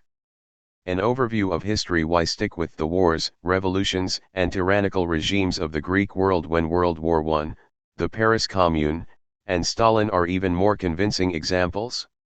Maintaining a true, heavily dramatized dialogue at all times. What was the point of retaining Socrates' endless stream of fake questions, to which the young people, 4 pages on end, only respond with yes, of course, or naturally? A better solution would be either to accept for there to be a long, uninterrupted demonstrative speech or to give the interlocutors a share of the argument. It would also be better for Socrates' listeners to be recalcitrant at times. Socrates' argument against the poets is so stringent that even he himself, as can easily be sensed, wishes it weren't true. Let one of the young people hold her ground, let her say from beginning to end that she's unconvinced, and the inner split that poetry introduces into philosophy, a split that Plato already had a hunch about, will be clearly restored. The reader will have no trouble discovering other such techniques. Naturally, my own thinking and, more generally speaking, the contemporary philosophical contexts seep into my treatment of Plato's text, and probably all the more so when I'm unaware of it. I did, however, intentionally introduce, as it were axiomatically, notable changes in the translation of some fundamental concepts. Let me mention 2 of these decisions, which have far-reaching implications. I changed the famous idea of the good to the idea of the true, if not simply to truth. I also changed soul to subject. Thus, in my text, they'll speak of a subject's incorporation into a truth rather than of the soul's ascension toward the good, and of the 3 agencies of the subject rather than of the 3-part division of the soul. What's more, the famous 3 parts, which are often called appetite, spirit, and reason, will be reprised, qua agencies, as desire, affect and thought. I also gave myself permission to translate God as the big other, or even sometimes as the other tout court. At times, I deliberately proposed several different French words that accord with a single Greek word. Take, for instance, the formidable word politeia, from which Plato's book borrows its traditional title. Translating it as republic has no meaning today, if it ever had one. In my text I used at least 5 different words, depending on the context, in the various passages where I came up against politeia, country, state, society, city, and system of government. To describe Plato's project itself, the ideal city he proposes, I used three different terms: true system of government, communism, and fifth system of government. At other times I explicitly introduced a discussion, a hesitation, about what the appropriate word should be. Thus, in the long passage about tyranny and the tyrannical man, Socrates spontaneously uses the words from the Greek text, tyranny, tyrant, while Amantha stubbornly insists that they use fascism and fascist. In this way I hope to have succeeded in combining a constant proximity to the original text with a radical distancing from it, but a distancing on which the text, as it might function today, generously confers its legitimacy. That, after all, is what it means for a text to be timeless. Characters: Socrates, Amantha, Plato's sister; Glaucon, Plato's brother; Cephalus, a rich old man from the Piraeus; Polemarchus, a citizen of Athens; Thrasymachus, a renowned sophist; Cleitophon, an admirer of Thrasymachus. Prologue. The conversation in the villa on the harbor, 327a, 336b. The day this whole tremendous affair began, Socrates was returning from the harbor area, accompanied by Plato's youngest brother, a guy by the name of Glaucon. They'd greeted the goddess of the northerners, those drunken sailors, with a kiss on either cheek, and had taken in the whole scene at the festival in her honor, the first one ever. The local harbor residents' parade was awesome, incidentally. And the northerners' floats, overloaded with half-naked ladies, were pretty cool, too. Of all the countless guys named Polemarchus, the one who's the son of Cephalus spotted the pair from a distance and sent a kid running after them. "Wait for us," yelled the young boy, tugging on Socrates' jacket. "Where did you leave your master?" asked Socrates. "He's running up behind you, wait for him." "All right," the guy named Glaucon, Plato's younger brother, agreed. So who should show up a few minutes later? A whole bunch of people, that's who. Polemarchus, of course, the one who's the son of Cephalus, but Niceratus, the one who's the son of Nicias, too, and lots of others, who are the sons of lots of others, not to mention, I bet you'll never guess, Plato's sister, the beautiful Amantha. All these people were coming from the festival, just like Socrates and Glaucon. Polemarchus, the one who's, etc., then informed Socrates that, alone against a whole group, he was no match for them, even if he was backed up by the guy named Glaucon, however much he might be Plato's brother. So he'd have to accept the pressing invitation they'd all come to convey to him, to come for dinner in the stunning harborside villa where old man Cephalus lived. Socrates objected that, rather than start a hopeless fight, he could just as easily talk things over with them calmly and convince the whole crew of them that he had good reasons for wanting to go home. Polemarchus countered that they'd all cover their ears and not listen to a word of his seductive arguments. It was right at this critical juncture that Plato's vivacious sister, the aforementioned Amantha, who was seductive enough for two, spoke up. "You may not be aware that tonight, as an extension of the festivities in honor of the northerners' shady goddess, the harbor ship owners are organizing a torch race on horseback. How about that?" "Huh. Holy smoke," said Socrates, visibly taken with the young lady's liveliness. "A relay race on horseback? You mean the teams race on horseback and pass the torches to each other to win?" "Exactly," said Polemarchus the son of, leaping into the breach of Socrates' defenses. "And after the race the city council is throwing a big all-night party. We're all going to go after dinner, everyone and his brother will be there. There'll be tons of gorgeous girls, all of Amantha's friends, and we'll shoot the breeze with them till dawn. Come on. Let yourself go." Plato's younger brother, the guy named Glaucon, gave in right away, and Socrates was secretly delighted to have to go along with him, especially as part of a procession in which young Amantha was literally glowing. And that was how the whole gang of them descended upon old man Cephalus. Masses of people were already milling around in the harborside villa. Lysias and Euthydemus were there, and so were Euthydemus' sisters, escorted by Thrasymachus, the one who was born in Chalcedon, and Charmantides, the one who was born in Paeania, and the Cleitophon who's the son of Aristonymus, too. And, naturally, old man Cephalus, looking much the worse for wear, slumped against some cushions, with a wreath on his head that was all askew because he'd just slaughtered a chicken out in the courtyard as a sacrifice to the northerners' dubious goddess. They all took their seats respectfully in a circle around the likable old codger.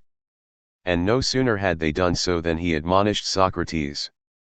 "You certainly don't come out very often to this harbor suburb to visit me, dear Socrates. Yet it would be cool, as the young people who follow you around everywhere say, if you did. If I still had the strength to go into town easily, you wouldn't have to come all the way out here, I'd go and visit you. But, given the state of my legs, you ought to come here more often. I must admit that, though I feel that the pleasures of the body are gradually fading, at the same time I feel that the pleasures of conversation are increasing.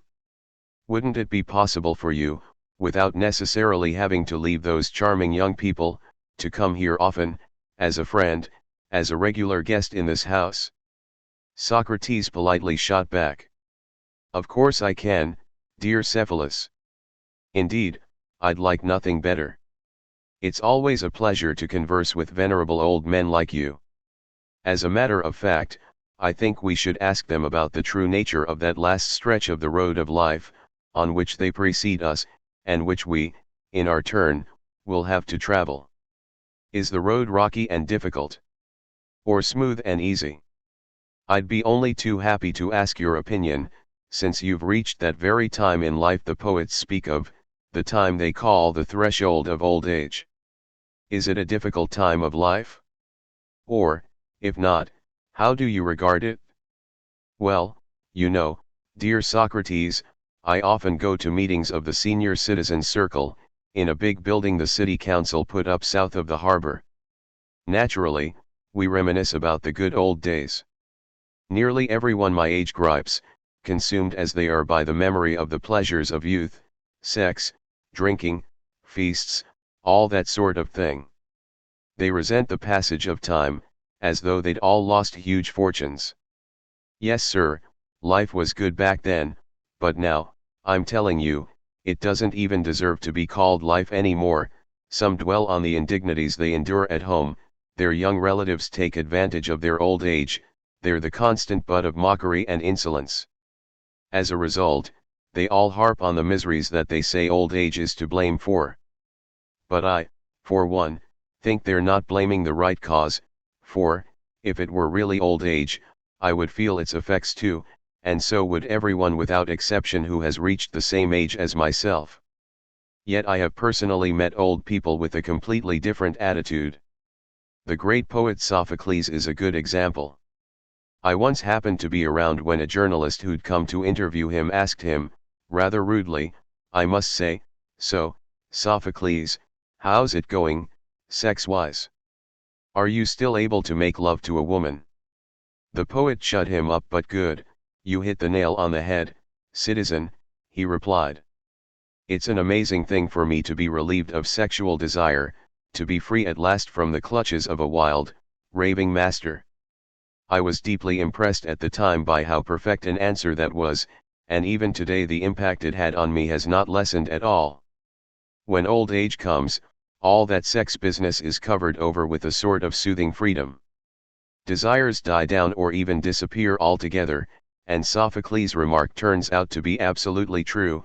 We are indeed set free from a bunch of masters, all as insane as they are demanding. Ultimately, all these old people's complaints about their domestic tribulations have but one cause, which is not old age but the way people live. For those who are both disciplined and open-minded, old age is not really tough. For those who are neither, youth and old age are equally awful. As politeness requires us to go along with this sort of disquisition, and even to request more of the same, it was for the sole purpose of giving the old man the floor again that Socrates came out with a trite remark. "When you say such wise and wonderful things, my dear Cephalus, I suspect your interlocutors disagree. They think it's easier to grow old when you're sitting on a pile of gold, and they attribute your peace of mind to the consolations of your wealth rather than to the generosity of your spirit. Aren't I right? Cephalus took the bait and off he went again. Of course they don't believe me. I'm not saying that their criticism is worthless for all that, but it's less important than they think. I'm reminded of the marvelous story that's told about the Grand Admiral of the fleet. One day a fellow from some god-forsaken place in the north, from Syracuse, I think, was hurling insults at him. "You have no merit of your own," the guy, a raging Republican, bellowed. "You yourself are just a little runt. You owe everything to Athens' power and to the dedication of its citizens."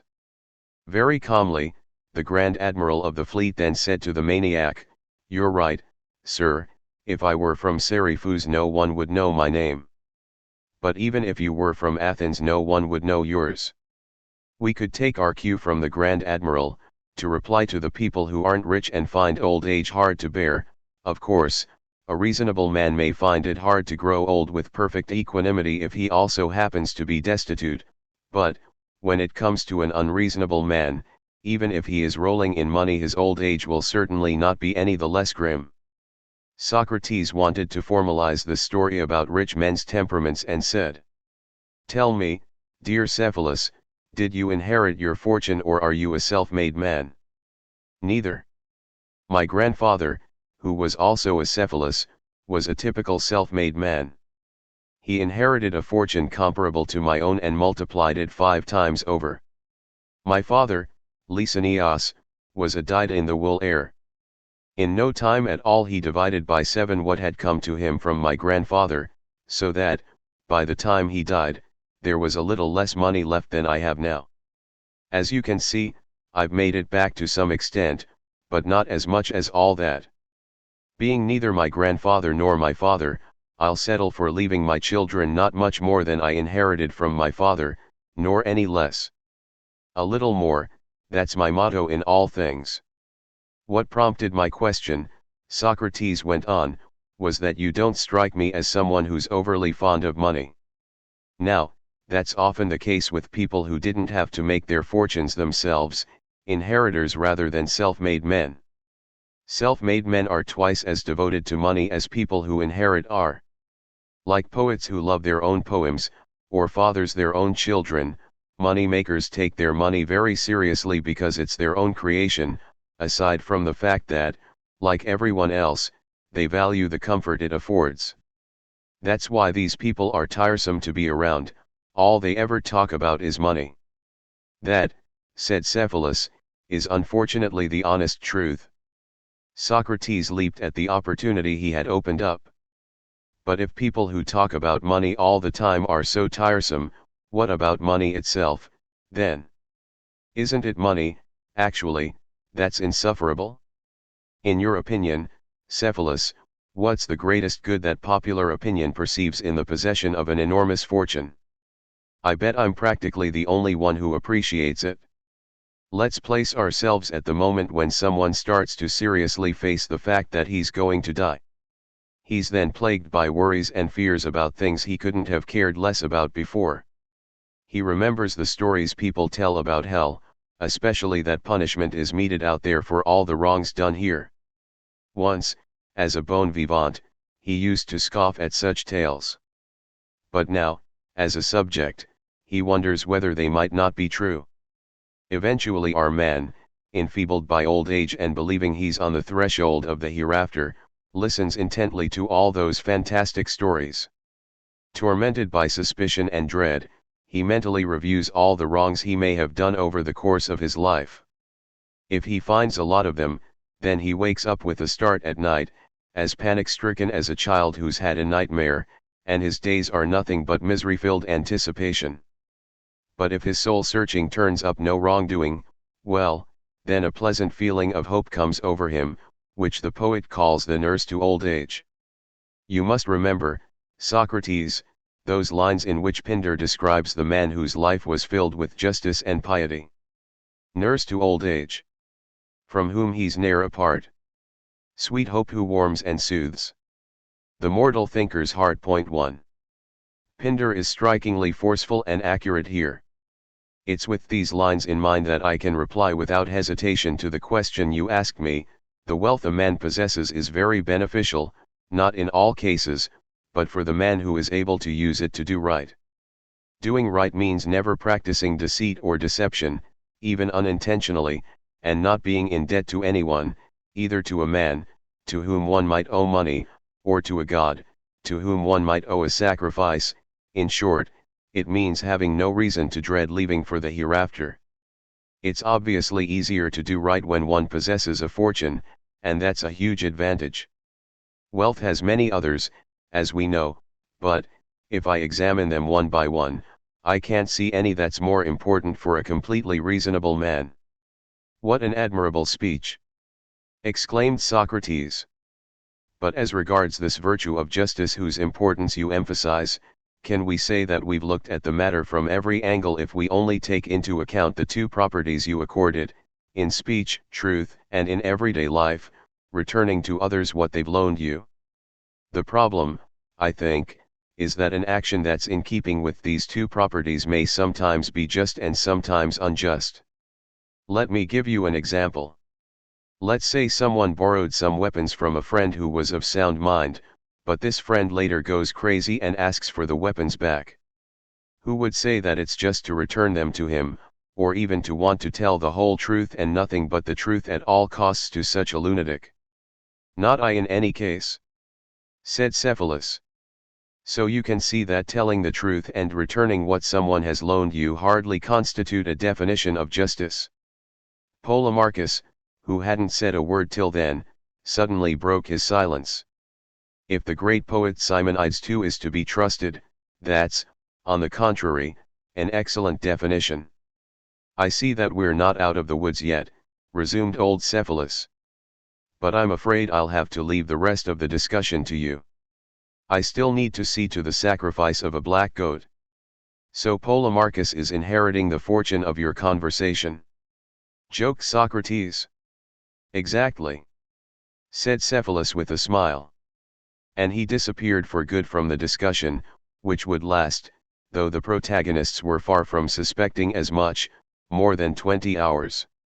Well, resumed Socrates, turning to Polemarchus, you who have inherited the argument, tell us why you hold Simonides the poet's remarks about justice in such high regard. When Simonides says that it's just to give everyone his due, I think, yes, he's right. Oh, that Simonides! So wise and inspired. How can we not agree with him? That said, whatever can be the meaning of what he says about justice? Do you know, Polemarchus? I, at any rate, haven't the slightest idea. Clearly he's not saying, this was our counter-example a moment ago, that you should return the gun he loaned someone to a guy who's completely out of his mind and wants it back. Yet that's surely a thing that's owed him, isn't it? Yes. We'd agreed that, if someone loaned you that gun, it's not simply because its owner, who has gone stark raving mad, asks you for it back that you should return it to him. So Simonides, the wise poet, must mean something different from this when he says that justice consists in returning what's owed. He obviously has something else in mind. To return means that we should return to friends the tokens of friendship they give us. To friends one does good, never harm. My word, it's all clear now. A borrower who returns the money he borrowed from a lender is not really giving the lender back what's owed him if the borrower's returning it, like the lender's accepting it, are harmful to said lender, and if, moreover, lender and borrower are friends. Whew. Is that what you think Simonides' sentence means? Precisely. And even to our enemies should we return what, through an unfortunate twist of fate, we find ourselves owing them? Sure we should. What we owe them, we return to them. And what we owe an enemy, insofar as it's appropriate for an enemy, is harm. It's as a true poet, apparently, that Simonides turned the definition of justice into a cryptic riddle. If I follow you, he was saying that it would be just to give everyone what's appropriate for them, which for some strange reason he called what's due them. So then, said Polemarchus, getting annoyed, where's the problem? At this level of poetic ambiguity, only the big other three can know for sure. Suppose the big other asks the poet, Simonides, to whom does the art for called medicine give what's appropriate for him, or, to use your vocabulary, what's due him? What would our poet respond? That's as easy as pie. He'd respond that medicine gives drugs, food, and drink to bodies. What about the cook? The cook? What cook? Asked a panicky Polemarchus. To whom does he give what's appropriate for him, or his due, if you prefer, and what does such a gift consist of? The cook gives the appropriate seasonings to what's cooked. Here Polemarchus was very pleased with himself. Moreover, Socrates congratulated him, saying, excellent. And what about the art called justice, then? What does it give, and to whom? If we bring justice into line with cooking and medicine, and if we're true to Simonides, we'll say, depending on whether it concerns friends or enemies, justice gives them either benefits or injuries. Now we're getting somewhere. It's crystal clear. Simonides says justice is a matter of doing good to friends and harm to enemies. Fine, fine. But tell me, let's say some friends are in bad shape, and so are some enemies. Who's best able, when it comes to the sickness/health pair, to do good to the former and harm to the latter? That's a cinch. The doctor. And how about if both the friends and the enemies embark on a long sea crossing? Who can save them or drown them when there's a storm? No problem, the ship's captain. What about the just man? In what practical circumstances and on the basis of what activity is he best able to help his friends and harm his enemies? That's easy, in war. He'll defend the former and attack the latter. Dearest Polemarchus, if you're as fit as a fiddle, a doctor's of no use to you. If you're walking on dry land, you'll hardly need to have a lieutenant commander around. So, if I understand you correctly, justice and the just man are meaningless to people who aren't at war. Of course not. That's an absurd conclusion. So justice is useful in peacetime? Obviously. And so are farming, for providing good fruit, and shoemakers, for providing shoes.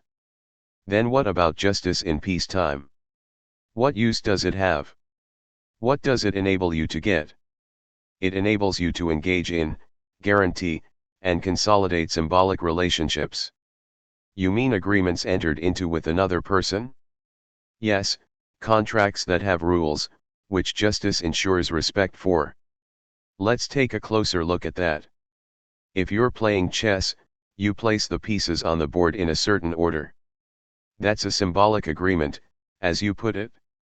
As far as placing the pieces goes, who's the expert, the just man or the professional player? Here's another example. Let's say you're building a house. To lay the bricks and stones properly, according to the rules, who's more useful, who's better? The just man or the bricklayer? Look, here's another one. The musician is certainly better than the just man at plucking the strings of a guitar according to the rules that govern chords. So, for what kinds of matters where a symbolic rule is involved is the just man a better associate than the chess player, the bricklayer, or the guitarist? I think it's for money matters. What sorts of money matters? If you're using money to buy a horse, for instance, the wise counselor, the man of useful symbols, will be the experienced rider, and if you're selling a boat, you're better off having a sailor as your associate than a just man who's clueless about such things. So I emphatically ask you again, in what kinds of matters where earning or spending money is involved will the just man be more useful than the others? I think it's when you want to get back the money you deposited or loaned, and to do it without incurring any loss. In a nutshell, it's when you don't intend to use the money and you're just letting it lie idle. Now that's really interesting. Justice is useful precisely to the extent that the money is not being used. I'm afraid so. Let's pursue this promising direction. If you want to let a computer gather dust in your closet, justice is useful, but if you want to use it, the computer programmer's the useful one. If you need to keep a dusty old violin or a rusty shotgun up in a corner of the attic, that's when justice is essential. Because if you want to play a concerto or shoot a pheasant, you're better off with a violinist or a hunter. I don't quite see what you're getting at. Just this: if we follow the poet Simonides, whatever the practice involved, justice is useless when it comes to using things and useful when it comes to not using them. What a strange conclusion. What do you think, Polemarchus? Amantha asked teasingly. Socrates hammered home the point. In essence, as far as both Simonides and you are concerned, justice is hardly very important. What good is something that's useful only to the extent that it's useless? But it gets even worse. You'd agree, I presume, that a professional boxer with a devastating punch can also block his opponent's blows, right? Or that someone who can ward off an STD is also someone who can infect his or her partner without their suspecting a thing. Come off it, Socrates. Whined Polemarchus. You're losing it. What do syphilis or AIDS have to do with anything? Allow me one last example. Aren't someone who's a top-notch defender of an army in the field and someone who can steal the enemy's strategies and plans of action one and the same person? Yes, of course. Your examples just keep repeating the same idea. Which is this: if someone's good at safeguarding things, then he must also be good at stealing. Isn't that self-evident? Could be.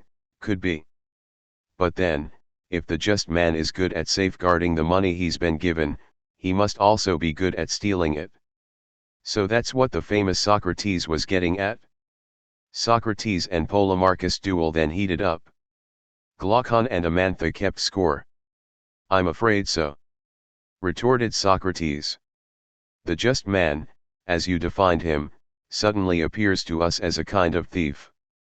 And I think you picked up this strange belief from Homer. Our national poet actually adores Odysseus' grandpa, the man called Autolycus. He relates with relish that when it came to stealing and lying, no one could touch him.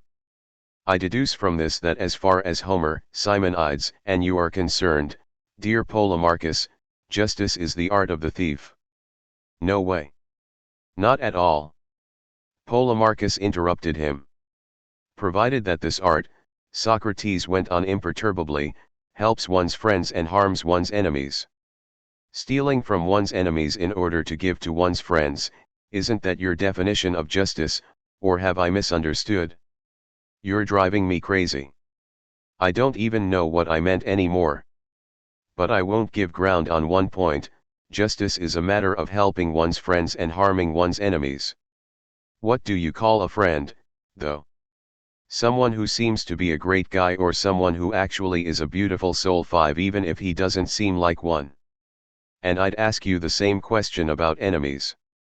We should love those we consider beautiful souls and hate scoundrels. But as you're very well aware, it happens that we make mistakes. Sometimes we see beautiful souls where there are only scoundrels, and scoundrels where everyone's a decent person. So, in that case, it's the good people who are our enemies and the bad people who are our friends. Unfortunately, that does happen, that's a fact, conceded Polemarchus.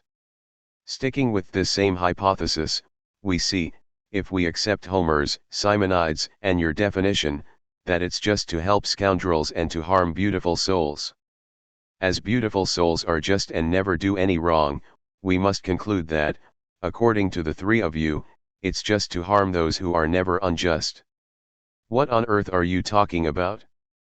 Only a scoundrel could reason that way. So, it's the unjust whom it's just to harm, and the just whom it would be unjust not to help? Oh, that's more like it. But then, when someone's mistaken about the true nature of people, it may be just for that person to harm his friends, who happen to be scoundrels, and just to help his enemies, who are beautiful souls. Which is exactly the opposite of what we said Simonides meant. Socrates, very pleased, turned to the young people. He'd scored a point, hadn't he? But Polemarchus stood up for himself.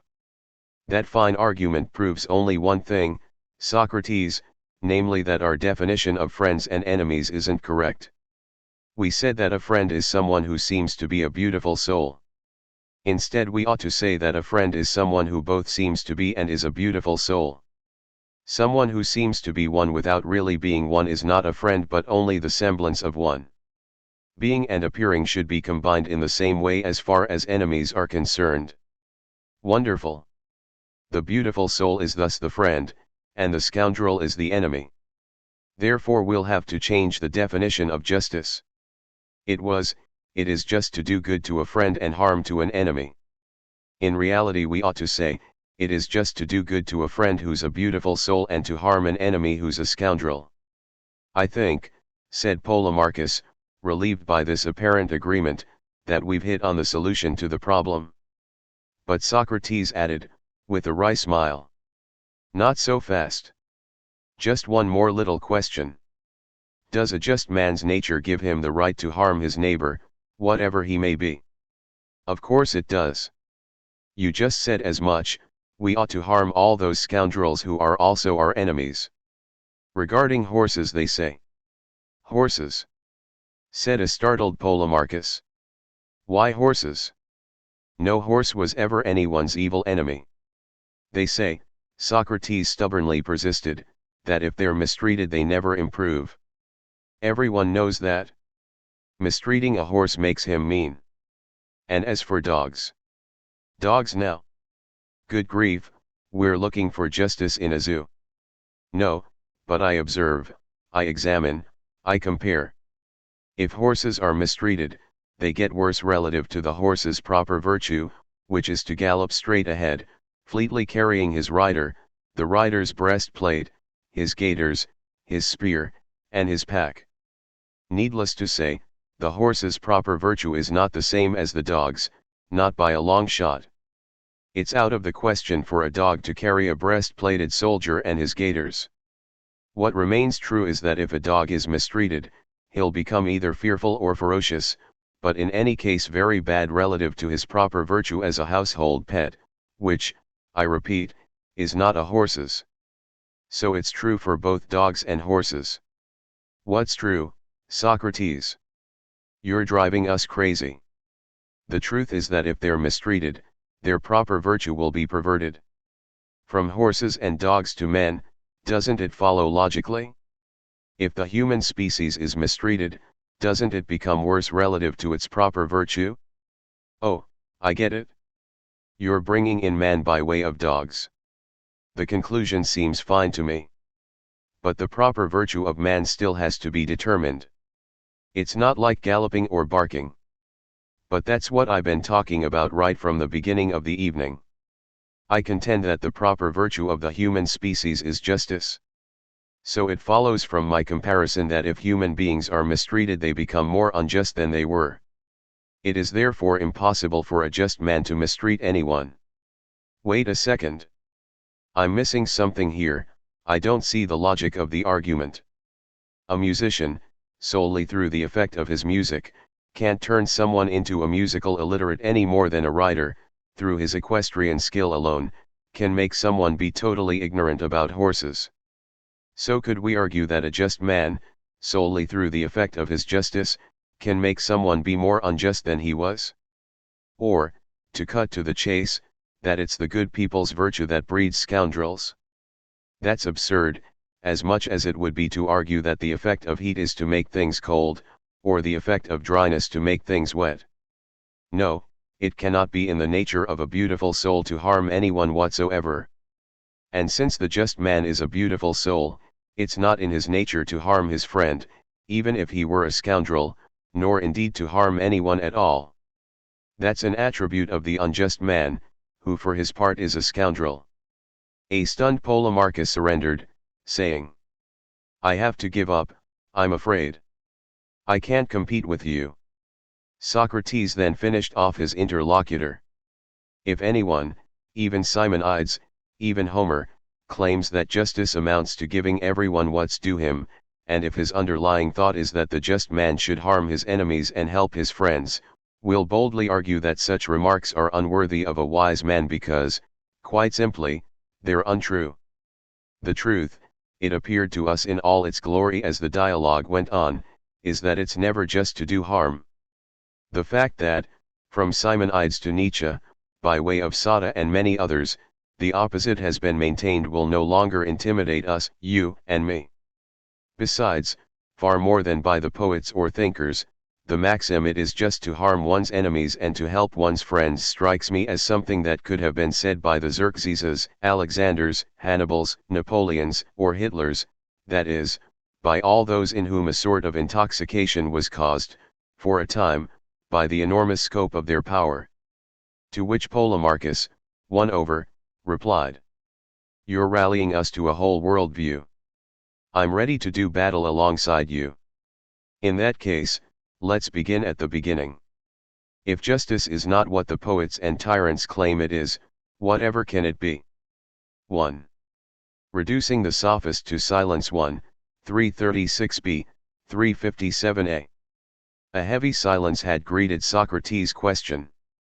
So Thrasymachus felt that his time to speak had come. Many times over the course of the discussion he'd been tormented by a burning desire to take part in it.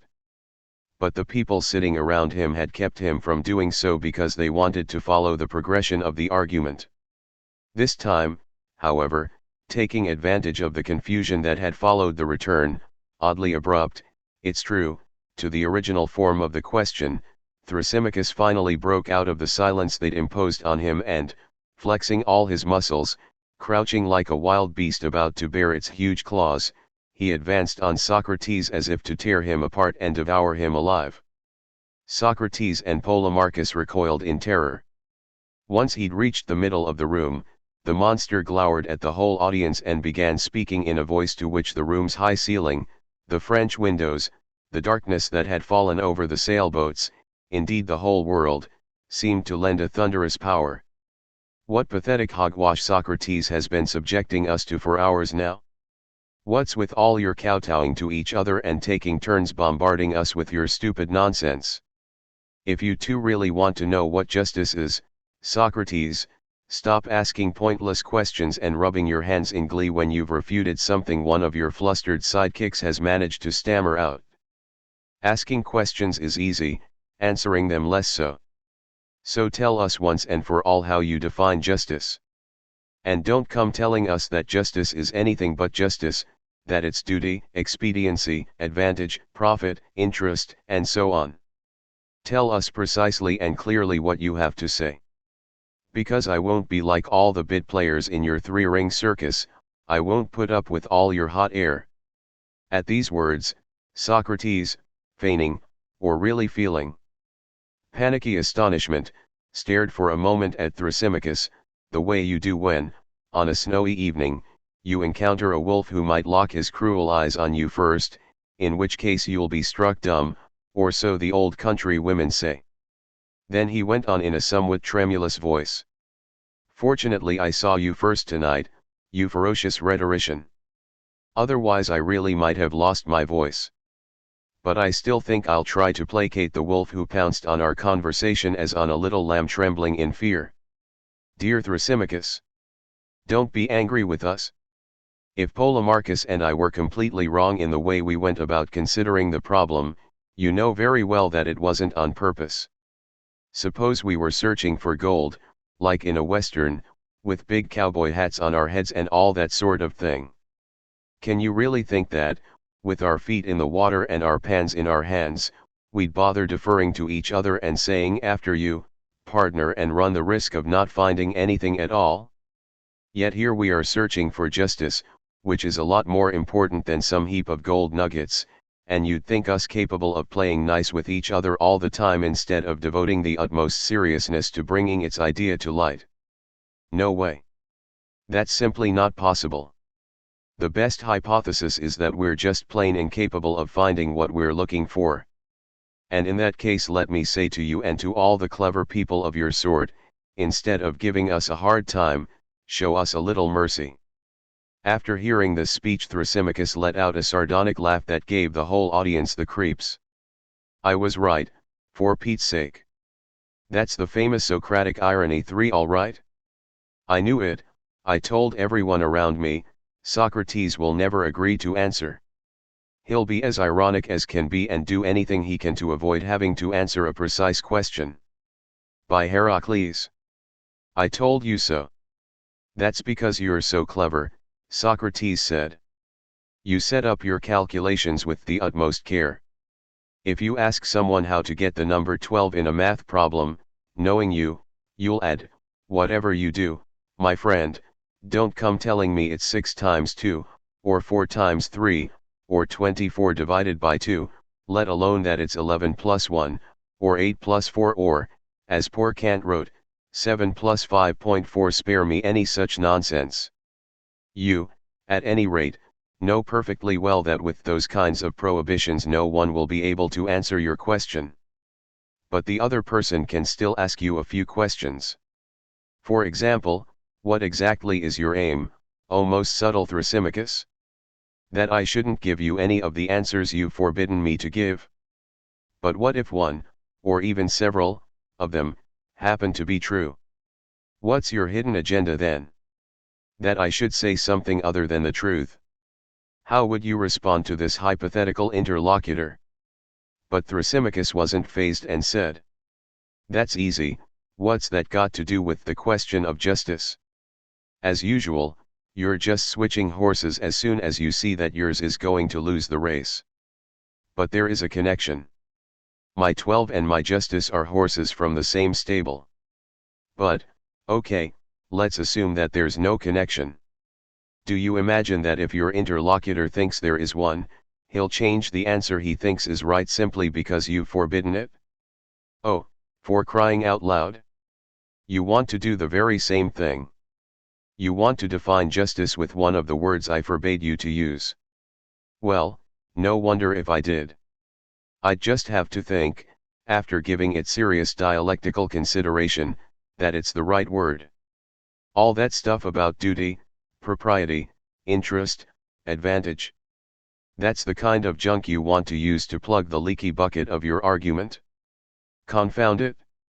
If I can show you, first of all, that there's another answer you haven't even thought of and, second of all, that that answer blows to bits all the stupid things you've been kicking around, what sentence will you impose on yourself? The sentence that someone who doesn't know has to submit to, learning from someone who does know. That's the punishment I'll sentence myself to. Well, you'll be getting off lightly, Thrasymachus said with a sneer. In addition to having to learn, you'll have to fork over a big stack of dollars to me. I will when I have any, if I have any someday. But Glaucon, a rich kid, didn't want the confrontation that was brewing to be put off on account of money. You have everything you need, Socrates, he said. And you, Thrasymachus, if it's money you're after, go ahead and say so. We'll all take up a collection for Socrates. Yeah, right? Hissed Thrasymachus. So that Socrates can do his usual number on me, he never answers, the other person answers, he makes mincemeat of what the person says, he refutes him, and that's that. But, my dear friend, said Socrates calmly, how can I answer, given that, in the first place, I don't know, and, in the second place, all I ever do is say that the only thing I know is that I don't know, and, in the third place, even assuming that I do know and that I say that I know, I would nevertheless keep quiet, since someone who's top-notch, namely you, has forbidden me beforehand to give any of the answers I deem appropriate to the question? You're the one who should speak, since in the first place you say you know, and in the second place you know what you say. Come on. Don't play hard to get. If you speak, you'll be doing me a favor, and you'll show that you don't look down on Glaucon's and his friends' desire to learn from the great Thrasymachus. Glaucon and the others all chimed in and begged Thrasymachus to give in. It was plain that he wanted to, certain as he was of the applause that his devastating answer to the question of the day, what is justice, would earn him. But for a moment longer he pretended to go on arguing that Socrates should be the one to answer. At last he gave up, remarking, "This is the classic example of Socrates' wisdom, he announces he has nothing to teach anyone, but when it comes to stealing other people's ideas, he's only too willing, and never says thank you. When you say I learn from others, Socrates shot back, you're perfectly right. But when you claim I never thank them, you're wrong. Naturally I don't pay for the lessons, because I don't have any dollars or euros or drachmas or yen. On the other hand, I'm very generous with praise. What's more, you'll soon find out how fervently I admire someone who speaks well. In fact, just as soon as you've answered my question, an answer that I have a hunch will surprise us all. Thrasymachus then came forward, stood up very straight, and closed his eyes like the Pythia at Delphi, meditating. On the shade-filled patio the silence was deafening. Listen, listen very carefully. I say that justice is not and cannot be anything but the interest of the stronger. He then fixed his withering gaze on Socrates.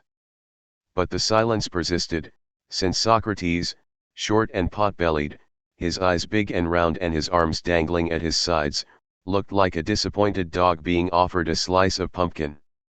Thrasymachus was annoyed. So where's all this famous praise of yours? He said. You're as quiet as a mouse. You're such a sore loser, totally incapable of congratulating your opponent on his win. And you call yourself the wisest of men. Bravo. Forgive me, but first I have to be sure I understand you. Let's see. You say, justice is the interest of the stronger. What exactly does that statement mean? Take a bicycle racer, for example. Let's say he's the stronger party when it comes to biking up mountains. Let's say it's in his interest to dope himself by shooting EPO in his behind, so as to race even faster and to shatter all the records. You can't really mean, can you, that justice for us would be to inject ourselves relentlessly in the backside, since that's what's in the interest of the stronger? Oh, you're downright despicable, Socrates. You purposely misinterpret my words and plaster them onto some disgusting anecdote just to make me look like a fool. Not at all. I just think you need to clarify your splendid maxim. It's as hard and black as coal. Coal? What on earth are you talking about? As the coal that diamonds are mined from. Let your maxim simmer a bit for us in the broth of its context, as our modern orators would say. All right, I see what you mean. You know that the constitutions of different countries can be monarchical, aristocratic, or democratic. Furthermore, in every country the government has a monopoly on force, specifically armed force. It can then be observed that every government makes laws favoring its own interest, Democrats make democratic laws, aristocrats aristocratic laws, and so on. In short, governments, which have force at their command, declare whatever's in their own interest to be lawful and just. If a citizen disobeys, they punish him insofar as he has broken the law and acted unjustly. So that, dear friend, is what I say is invariably justice in every country, the interest of the government in power. And since that government has a monopoly on force, the conclusion that anyone who reasons correctly will draw from this is that justice is always and everywhere the same, namely what's in the interest of the stronger. And, so saying, Thrasymachus cast a triumphant glance over the audience. Socrates' face lit up. Now I understand what you meant. But just as quickly it darkened. Unfortunately, I'm not at all sure that it's true. Right off the bat, someone hearing you might say, and here Socrates impersonated a comic actor speaking with a nasal intonation, very odd. Very odd. And to be precise, very odd. 5. Thrasymachus strictly forbade Socrates to say that justice is interest. But a couple of minutes later, what does he himself loudly proclaim? That justice is interest. Naturally I'd object to this guy with the stuffed nose. Careful, sir, careful. He said interest, sure, but of the stronger. An insignificant detail. Snorted Thrasymachus. Whether it's important or not isn't clear yet. But what is absolutely clear is that we need to examine whether it's really the truth that's coming out of your mouth, as naked and pure as a cherub. Would you get a load of this, Socrates? said a jubilant Thrasymachus, turning to face the audience. He thinks I cough up angels. Let's put off examining your sputum till later. I'll grant you that what's just is in the interest of a subject. Whether we should add the stronger subject I'm not so sure, but we need to take a close look at that. Go ahead and look, Socrates, examine, consider, weigh, and quibble to your heart's content. We know what you're like. I thought I understood that, as far as you're concerned, it is just to obey the rulers of the state. Furthermore, you'd agree, I assume, that these rulers aren't infallible but do in fact make mistakes. Of course. Consequently, when they go about enacting laws, sometimes they get it right and sometimes they get it all wrong, don't they? You'd have to look long and hard to find a comment as banal and utterly uninteresting as that one. No doubt, no doubt.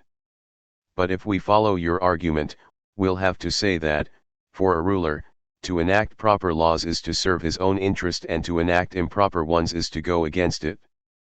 Right? That's self-evident. And to have to do what the rulers have decided, is that just, in your opinion? You sound like a broken record. Yes, yes, yes. So, if we adopt your definition of justice, we can conclude that it is just not only to do what's in the interest of the stronger, but also, and here's what's amazing, the opposite, what goes against the interest of the stronger. What on earth are you talking about? Cried Thrasymachus. The necessary implications of your definition. Let's slow down a bit.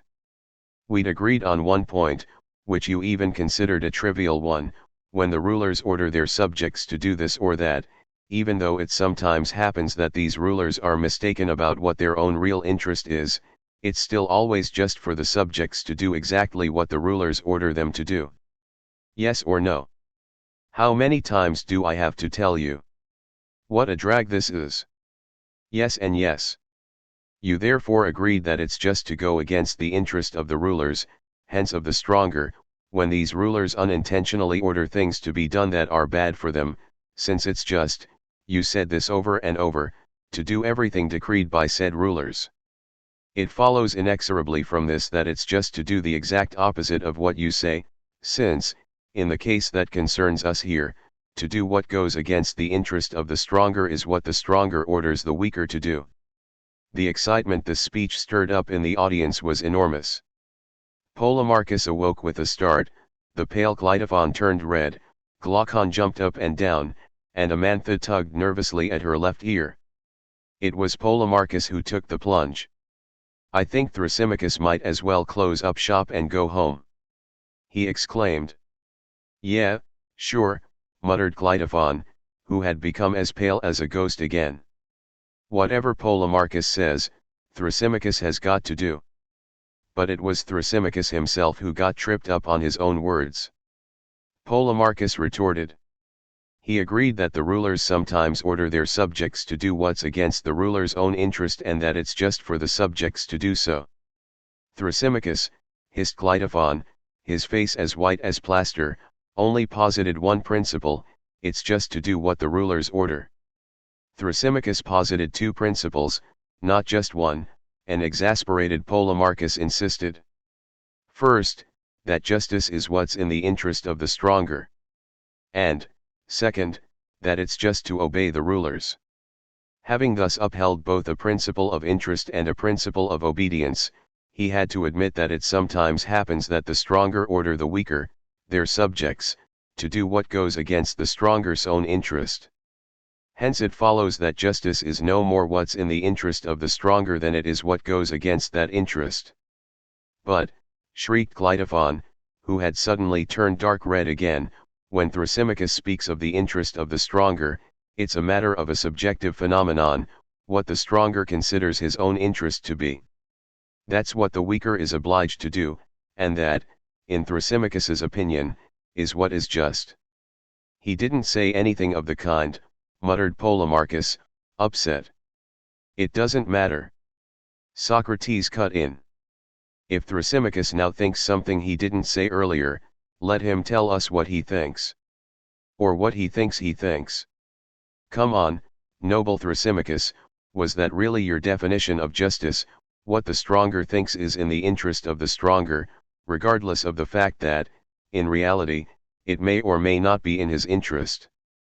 May we say that that was the true meaning of what you said? Absolutely not. Thrasymachus snapped back. Would you ascribe the ridiculous notion to me that someone who makes a mistake is the stronger at the very moment when he's making a mistake? Well, yes, I really thought that that was what you were contending when you agreed that, since rulers aren't infallible, they're sometimes mistaken about what their own interest is. When it comes to rational argument, Socrates, you're nothing but a trickster. It's as though you were calling someone who makes a mistake about the cause of a patient's illness a doctor at the very moment he's making the mistake. Or someone who makes a serious mistake in his calculations a mathematician at the very moment he makes it. In my opinion, 6. When we say that a doctor makes a mistake or that a mathematician makes a mistake or that a grammarian makes a mistake, those are nothing but meaningless words. In my opinion, none of them can make a mistake, provided that his being, or rather his act, corresponds to the name we give him. And so, in my opinion once more, and to be precise, since Socrates is a stickler for precision, a craftsman, an expert, a creator, or an artist can never make a mistake when he acts in accordance with the predicate that defines him. In fact, someone who makes a mistake does so only insofar as his knowledge has failed him, and therefore when he's stopped being the craftsman, expert, creator, or artist that we assumed he was. I conclude from this, in my opinion still, that none of those we call craftsman, scientist, or head of state can ever make a mistake insofar as one of these names applies to him, and this is so regardless of the fact that everyone stupidly says that the doctor made a mistake or the ruler made a mistake. Please understand the answers I gave a moment ago in light of these common sense remarks, Socrates. And, in order to be really perfectly precise, in my opinion absolutely perfectly precise, the hard and fast truth can be formulated in 4 steps. First, the head of state, qua head, cannot make a mistake. Second, insofar as he cannot make a mistake, he can decide what's best for himself. Third, that's what the subject, the person whom the ruler commands, must do, that and nothing else.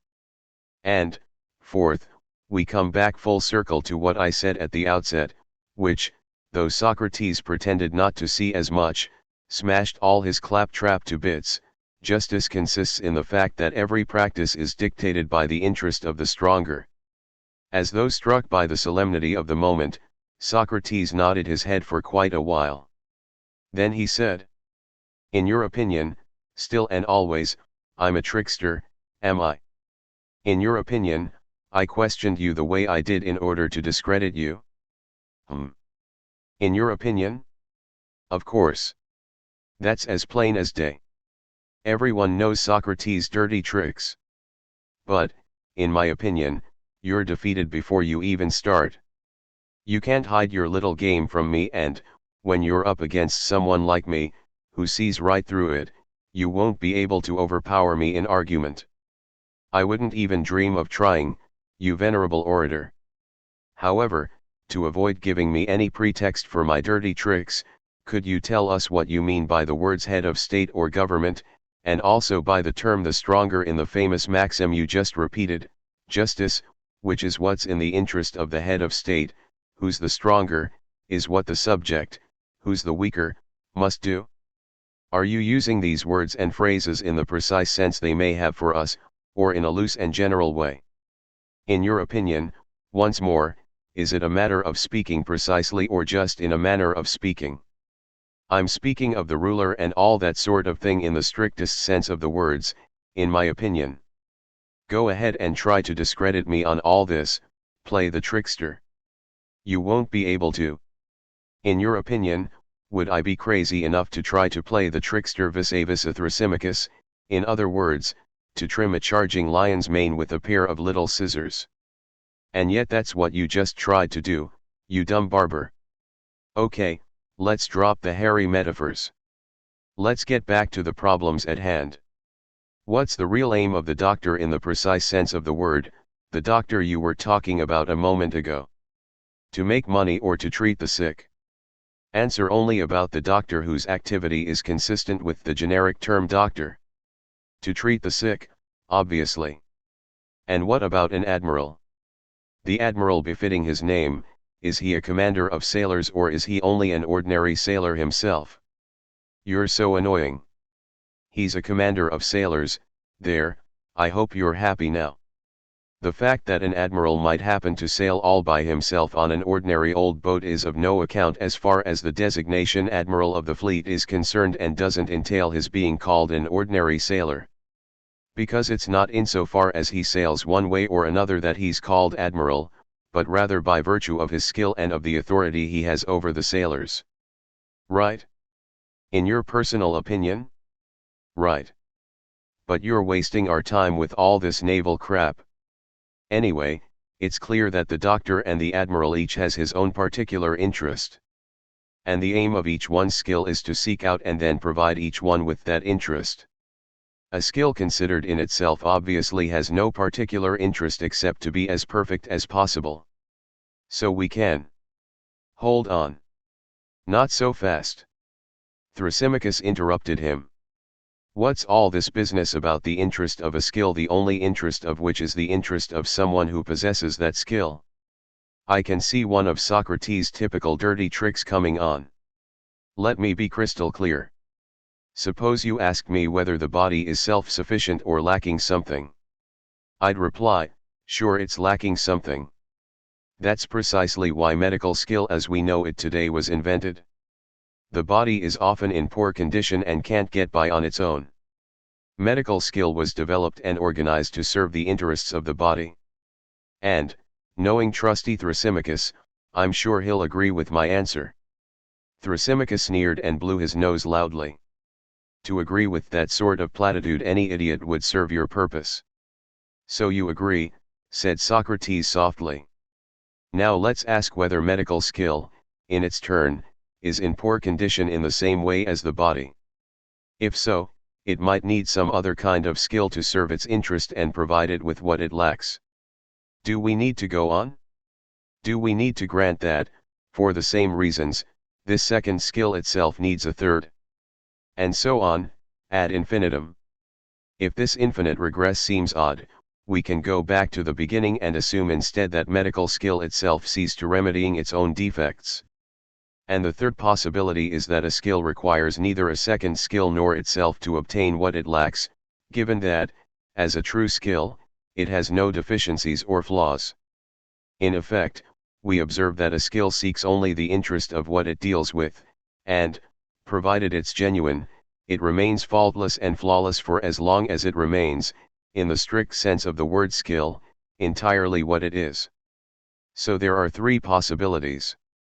Number 1, to compensate for what it lacks, every technique, which is sometimes how technique is translated, professional skill is a lot more precise, but clumsy, requires a technique of that technique, and so on ad infinitum.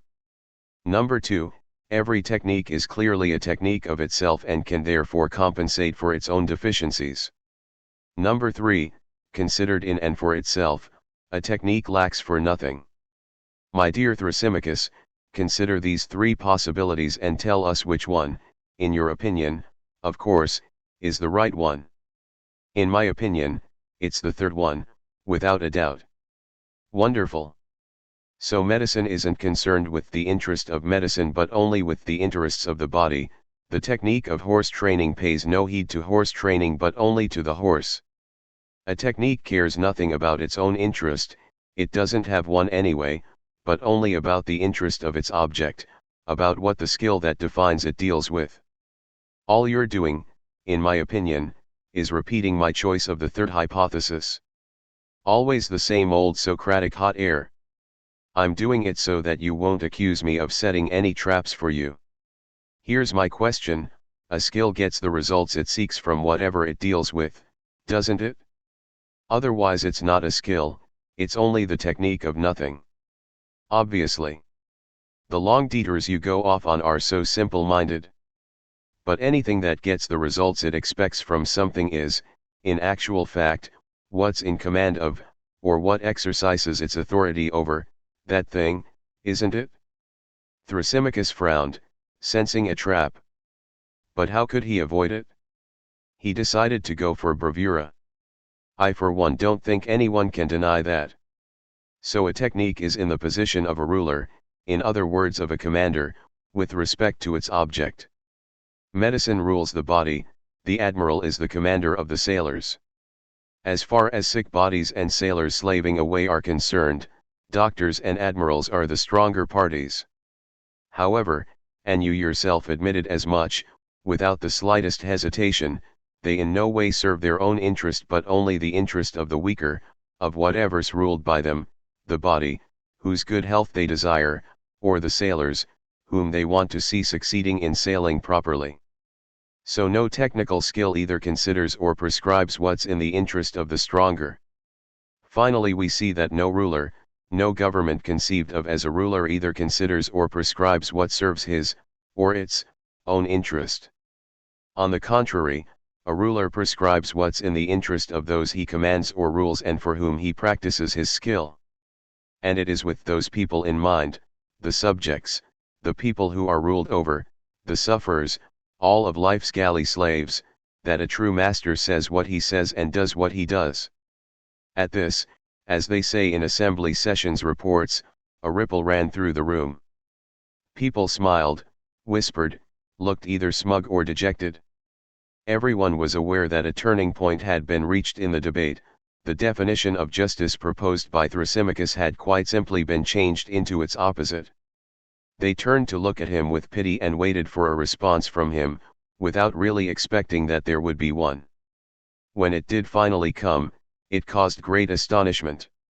"Tell me," asked Thrasymachus, his eyes suddenly twinkling gaily, "are you being properly supervised? Are your nanny and your tutor here with you?" "What do you mean?"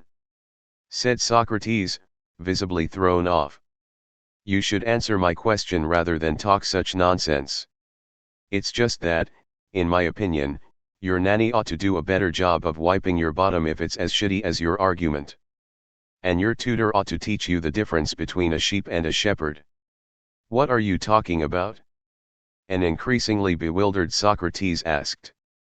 "You seem to think that shepherds and cowherds are only interested in the well-being of the sheep and cattle, that it's only to please those sweet little sheep and great big bulls that they fatten them up and take care of them. That's ludicrous, my poor friend.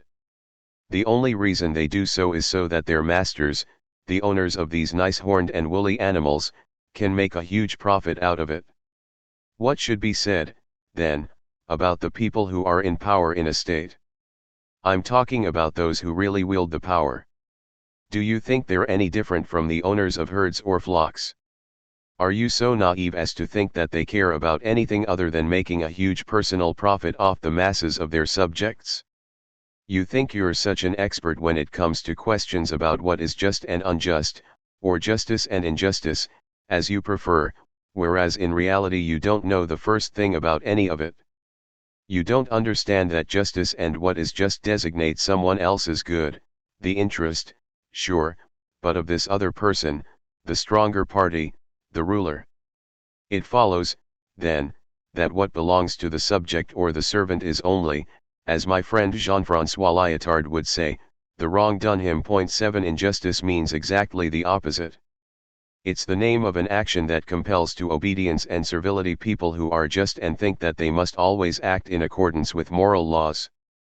You're floundering around in the most abysmal ignorance regarding a host of empirical facts, such as the fact that subjects only act under the iron rule of the interest of the stronger and in so doing promote his happiness, in no way their own. What surprises me, actually, is your unbelievable naivete. How can you not see that a just man, as compared with an unjust one, is the loser every time? Suppose, for instance, that the two of them start a business together and sign binding contracts with each another.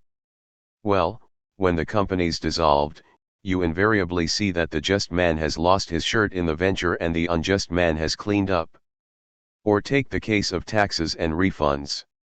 On the same amount of income, the just man always pays more taxes than the unjust man and doesn't get a dime back from the state, while the unjust man makes a mint. Now suppose that the just man and the unjust man are appointed as heads of some government office or other. First, what happens to the just man? At best, most of the time it's a lot worse. His private affairs, on the one hand, go down the tubes, since he can no longer devote the necessary time to them, and, on the other hand, inasmuch as he's just, he refuses to pilfer so much as a penny from the public till. The poor guy ends up being hated by his relatives and friends because, always on account of being just, he categorically refuses to pull any strings for them so that they can rise rapidly through the ranks of the civil service. Now what happens to the unjust man? Exactly the opposite of these terrible things. Naturally, I'm talking about the truly unjust man, the one who tramples on his underlings. He's the one to study if you want to gauge the enormous gap between all the wonderful things the unjust man enjoys in the secrecy of his private life and the abysmal poverty of the just man who lives in the full light of day. You'll have a perfect understanding of this gap if you turn your attention to perfect injustice, the sort that bestows the greatest happiness on the most dreadful scoundrels and plunges their victims, whose conscience won't allow them to become immoral in any way, into horrible, hopeless misery. This pure form of injustice is nothing other than tyranny. The tyrant's not stingy with his injustice. On the contrary, he appropriates other people's property on a grand scale, through force and cunning. He grabs everything in sight, making no distinction between public and private things any more than between sacred and profane ones. You'll notice that if some ordinary fellow fails to cover up a crime of that sort, he's severely punished and thoroughly disgraced. Insults rain down on him, depending on what sort of vile deed he committed: purveyor of human flesh, heretic, safecracker, highway robber, purse snatcher. What a contrast with our tyrant, who has not only stolen his fellow citizens' property but has reduced them to slavery. Instead of showering him with insults, they call him a happy man, or one blessed by the gods. And it's not just his fellow citizens who suck up to him. It's all those who know the infamous acts of infamy that made him famous. Because the critics who criticize injustice aren't afraid of committing it, only of being subjected to it. Thus, dear Socrates, we've shown that injustice, when pushed to the necessary limits, is more powerful, inherently freer and mightier than justice. As I said right from the start, justice is essentially the interest of the stronger. And the unjust man pays himself the interest from the capital he represents in his own person. After dumping the huge bucket of his argument into the ears of the flabbergasted audience the way a firefighter dumps water on a fire, Thrasymachus thought he would leave to a hail of applause, as the undisputed champion of the rhetoricians' fight. But the audience didn't see it that way. They wanted to make him stay and explain more clearly the rational kernel of what he had just said. Socrates intervened, saying, "Dear Thrasymachus, you virtuoso of fine phrases. You throw a gigantic argument at us and then all you can think about is taking off, without proving your position adequately or learning from everybody else whether things are really as you say or not. Do you think you were only dealing with some trivial matter? Come off it. You were attempting to define the rule of conduct for life as a whole, the imperative by which we can hope to live the most fruitful of lives. Do I seem like some country bumpkin who's unaware of the seriousness of what he's been talking about?" said Thrasymachus scornfully. "Well, you're doing a great job of pretending to be a country bumpkin, at any rate. Or else you couldn't care less about us, your audience. You don't give a damn about what might happen to us. Since we're ignorant about what you claim to know, our lives, when weighed on the scales of good and evil, might tip over to the wrong side. Come on, dear friend. Do a good turn. Impart your knowledge to us. It won't hurt you to do something good for all of us who are sitting here in a circle around you. To get you started, I'll tell you what I think. I'm going to be frank with you, you haven't convinced me. I don't believe that injustice benefits the subject more than justice does, not even under the extreme conditions that you so brilliantly described for us, injustice has free rein, so to speak, and nothing stands in the way of the desires its evil actions spring from. Let's be perfectly clear, dear friend. We assume that an unjust man exists. We assume that he has the possibility of being unjust, an unlimited possibility, both covertly and by overt force.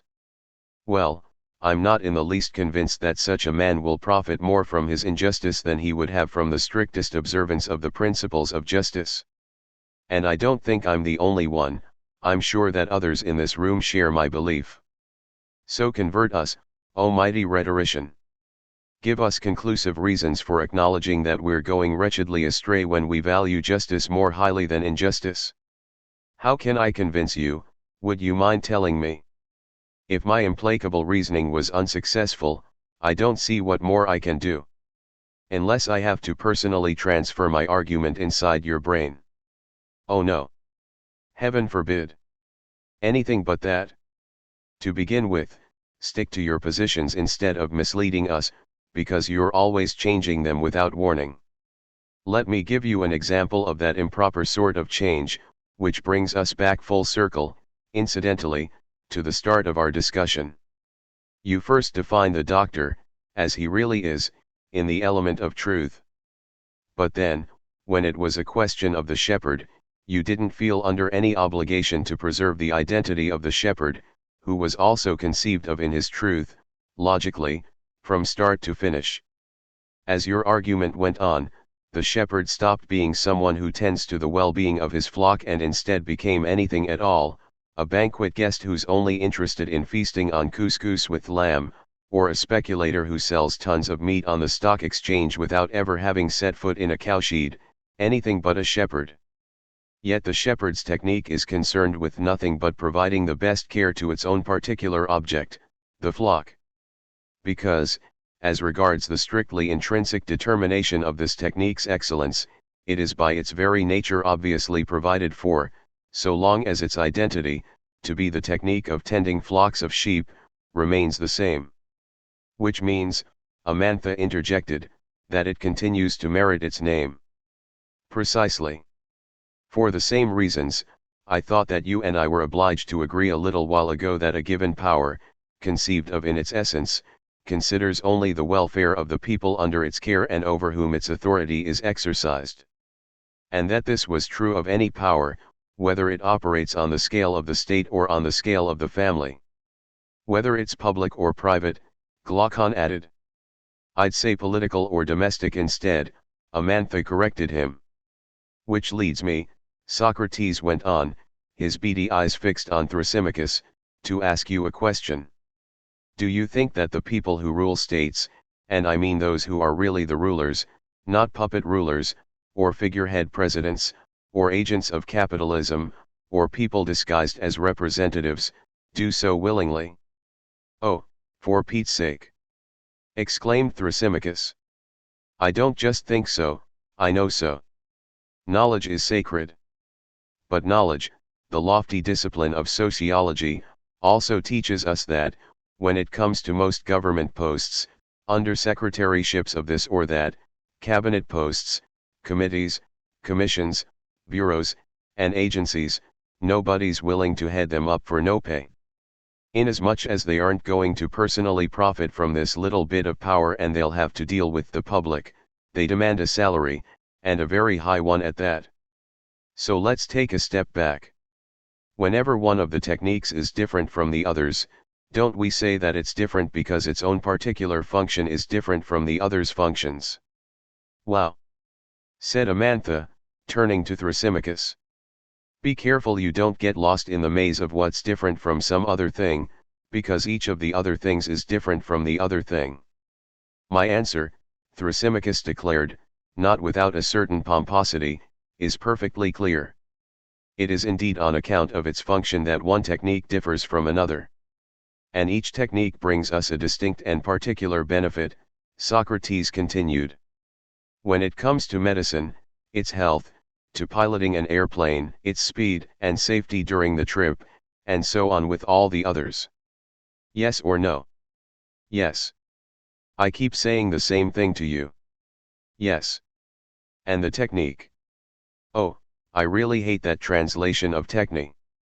I'll come up with a different one as the night goes on. Anyway, the technique whose former name used to be mercenarism and that, now that it's ubiquitous, is called wage earning has no specific function other than to bring in wages. Naturally, you'd never confuse a doctor with an airline pilot. If, and this is the rule that you, the stickler for precise language, are imposing on us, we have to define words with the utmost precision. We'd never call a ship's captain a doctor merely because the passengers, intoxicated by the sea air, are in great shape. So, I ask you, can we call any old form of wage-earning medicine inasmuch as the wage earner feels better because he's received his pay? What are you getting at with all this balderdash? Grumbled Thrasymachus. I'm getting to the fateful moment of my argument when all the different strands come together and everything becomes clear. Listen carefully to my question. Are you going to equate medicine with wage earning by arguing that when the doctor cures people he earns a wage? That would be ludicrous. You acknowledged that each technique, considered in itself, brings us some benefit and that this benefit is a unique one, distinct from the one that another technique provides us. So if several different techniques bring us the same benefit, it's clear that that benefit derives from a common element that's added to the particular function of each of the techniques under consideration. Applying this principle is easy in the case at hand. When the practitioner of a given technique earns a wage, it's because he has added to the technique of which he's the expert that other, more general technique we called wage earning. But if he doesn't earn any wage, his technical performance is not nullified for all that. It's still what it is, and, in its being, it remains altogether external to the wage earned. Thrasymachus sensed that the jaws of the argument were threatening to crush him. He put on an air of mock deference and said in an ironic tone of voice, "If you say so, Socrates, then I'll say so, too. Then you'll have to accept the consequences. It's in fact now been established that no technique and no position of authority has its own interest as either its aim or its function. As I already said, a technique, if that's what we're dealing with, is only concerned with and prescribes what's in the interest of whatever its object and stakes are. And, if it's a position of authority, its aim is only the interest of the people under its authority. That's why I said a moment ago, my dear Thrasymachus, that no one, of his own free will, wanted to be in charge of anything, let alone commit to treating and resolving other people's troubles, without getting paid for it. For in that sort of situation the interest of the weaker, not of the stronger, has to be taken into consideration. The upshot is that everyone demands a wage for it. Of course they do. Someone who practices a technique efficiently and properly when taking care of a client is never concerned with or prescribes his own good.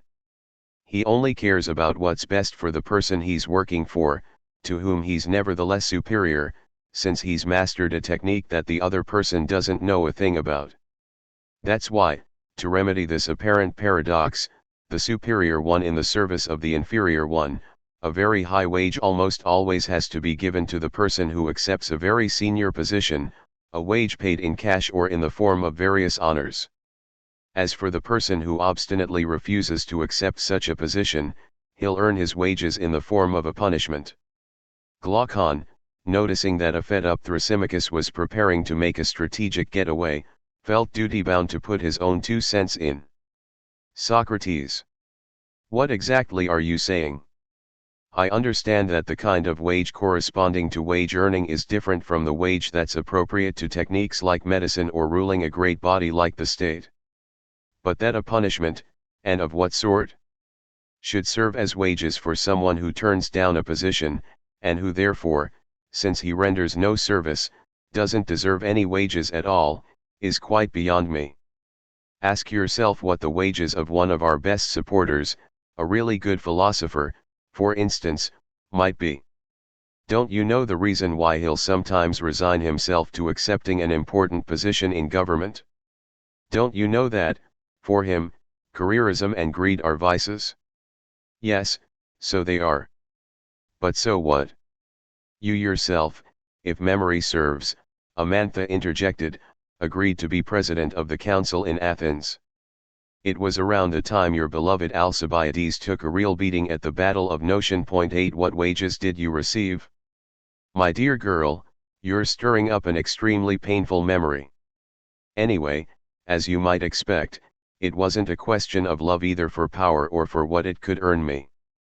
At the height of the Cultural Revolution, Mao Zedong issued the directive, get involved in state affairs. 9 When we obey that directive, we don't want to be treated either as wage earners who demand to get paid simply for performing their duties or as thieves who derive profits on the sly from doing so. Nor is it a question of going after honors, because we're not motivated by ambition. In fact, all of us, we philosophers of the new generation, think that willingly participating in the power of the existing state, without being obliged to do so by exceptional circumstances, is completely alien to our political principles. So it follows inexorably that the only thing that could compel us to participate would be the prospect of an inner punishment even harsher than the shame we'd feel about going after positions and remuneration. Now, in a situation of this sort, what might really be the most intolerable thing? It would be to be governed by scoundrels simply because we refuse to accept power. The fear of such a punishment is the only reason why honorable people from time to time get involved at the highest level of state affairs. And it's clear that they do so neither out of personal interest nor for their own pleasure, but only because they think it's a necessary evil, given how impossible it is, when it comes to the challenges the state faces, to find better, or at least equally good, candidates for the posts they'll fill. Wait. Amantha cut in. You're talking about the paradoxical involvement of decent people in a pretty corrupt state, where careerists, profiteers, and demagogues are usually running the show. But such dedication has never been of much use. I wonder how things would be in an ideal state, which was subject to principles of justice. If such a state were someday to exist, people would compete not to be in power, just as they do now to be in power. Negative elections. Incredible. Glaucon snickered. People would boast about having finally been elected not to have to fill any position, because the country, composed of free men and women and ruled by the principle of equality, would unanimously consider that a true leader is not concerned with his own interest but solely with the interest of the people as a whole. And the broad masses of citizens would find it more convenient and pleasant to trust their own personal fate to trustworthy people than to be personally entrusted themselves with the fate of enormous masses of people. So I cannot at all agree with Thrasymachus, justice is not and cannot be the interest of the stronger. But you haven't given us the positive counterpart of your refutation of the sophist, grumbled Amantha. What, in the final analysis, is justice? We'll see about that later. For the time being, there's a point that's been bothering me about what Thrasymachus said. You're going to switch horses again, I can tell, said Amantha. Let me just mention this point. Thrasymachus claims that the unjust man's life is much better than the just man's. What about you, Glaucon? Which life would you choose? Is there anything true about a hierarchy like that? Oh, come on, said Amantha. My kid brother knows only too well what you're hoping he'll say, so I'll say it for him, the just man's life is wonderful. Both of you, insisted Socrates, heard Thrasymachus go into detail about the incredible advantages of the unjust life, and you're still not convinced? I'd prefer to be positively convinced of the just man's superiority, Amantha protested. For the time being, I'll settle for not being convinced of the unjust man's superiority. We're stewing in negation. For once she's right, Glaucon acknowledged. Proving squarely that A is better than B is a different thing from proving that it's not true that B is better than A. All my compliments to the logician, exclaimed Socrates. But we need to choose a method. One way to proceed is by using enormous antitheses, speech versus speech. We set out all the benefits of justice at once, then Thrasymachus does the same for the benefits of injustice. We'll have to keep count of these benefits in each speech, or, in a nutshell, measure up what's been said on either side. and we'll need just people from outside to decide the dispute. The other way of proceeding is to use the model we adopted at the beginning of the evening. Through a close-fought game of questions and answers, we'll construct something both sides can agree to, and that way no outside third party will be necessary. We'll all be alternately the lawyers and the judges. That way's a lot better, Glaucon agreed. Socrates then turned to Thrasymachus, who was partly reclining in an armchair with a glum look on his face and speaking only grudgingly, in that blasé tone of voice affected by people who have seen it all, are nobody's fool, and have no more illusions. Come on now, Thrasymachus, buck up. Let's go back to the beginning. You maintain that, compared with perfect injustice, perfect justice is infinitely less advantageous. Yes, I do maintain that, Thrasymachus said, and I told you why. Let's see. You no doubt apply the pair of opposite predicates vice/virtue to the real pair justice/injustice. And I assume that, like everyone else, you attribute virtue to justice and vice to injustice. Goaded by Socrates' assumption, Thrasymachus suddenly dropped his weary skeptic pose. He literally shrieked. You've got to be kidding. Are you trying to pull the old Socratic irony number on me again? Well, he who laughs last laughs best, sweetheart. I proved that injustice is universally advantageous to the unjust man, while justice is universally detrimental to the just man. So are you saying that justice is a vice? No, not exactly a vice, Thrasymachus, quite pleased with himself, qualified. It's more a matter of high-minded naivete. So then, injustice, Socrates pointed out, is crassness. Not at all. It's a matter of accurate assessment of situations and of what can be gotten out of them. At this Socrates showed signs of bewilderment.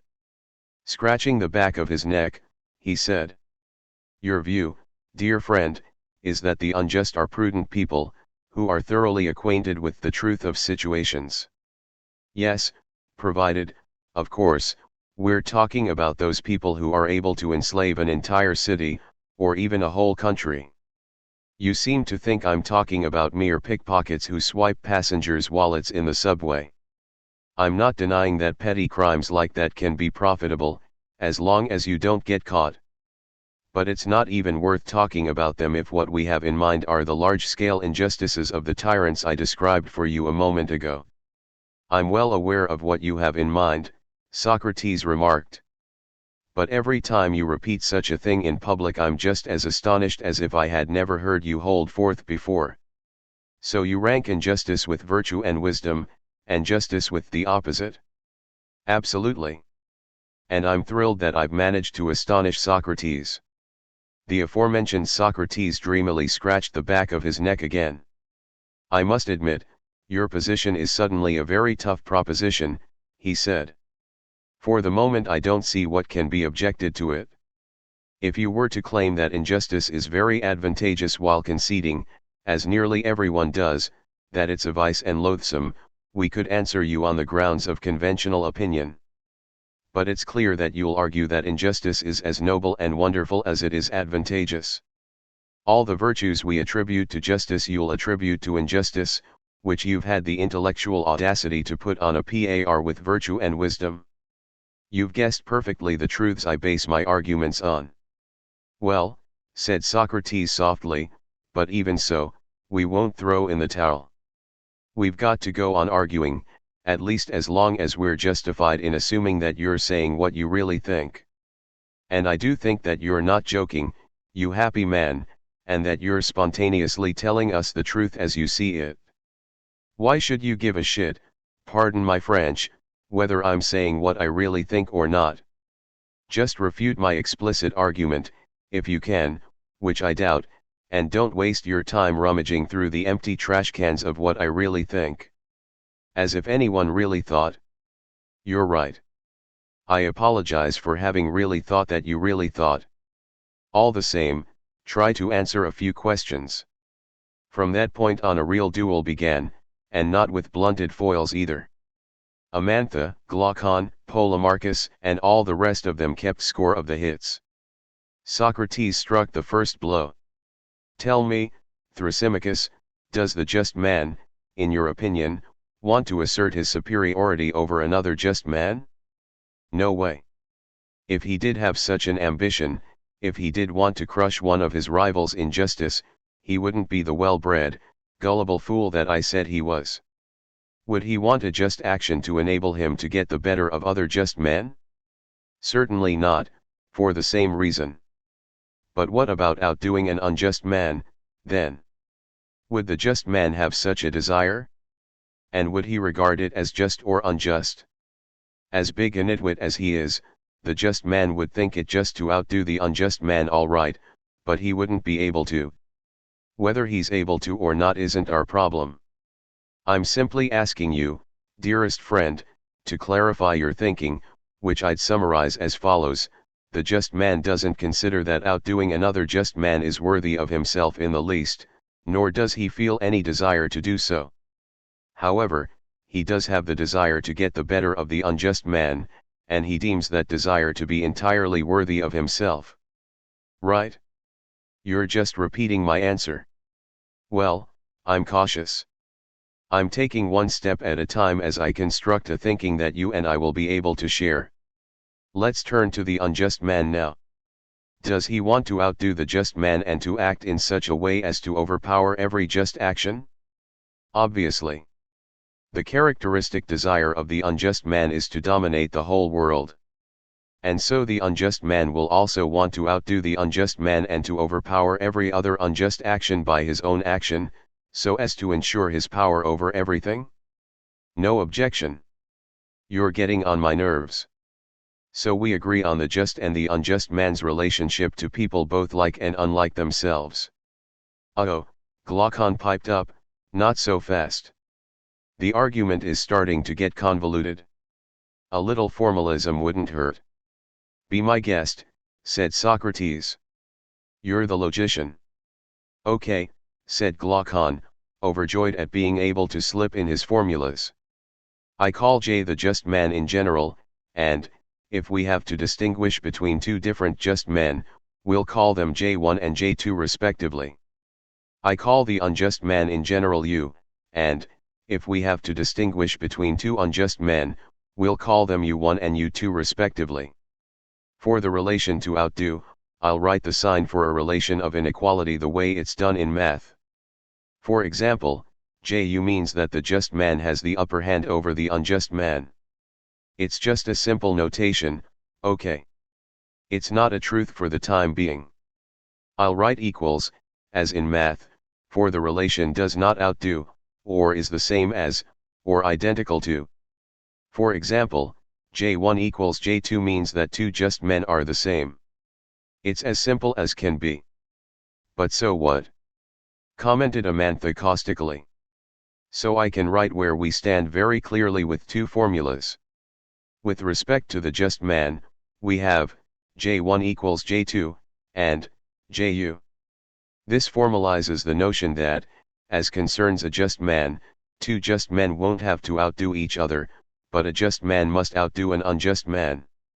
With respect to the unjust man, we have, U1 U2, and, Uj, the unjust man must outdo both any other unjust man and any just man.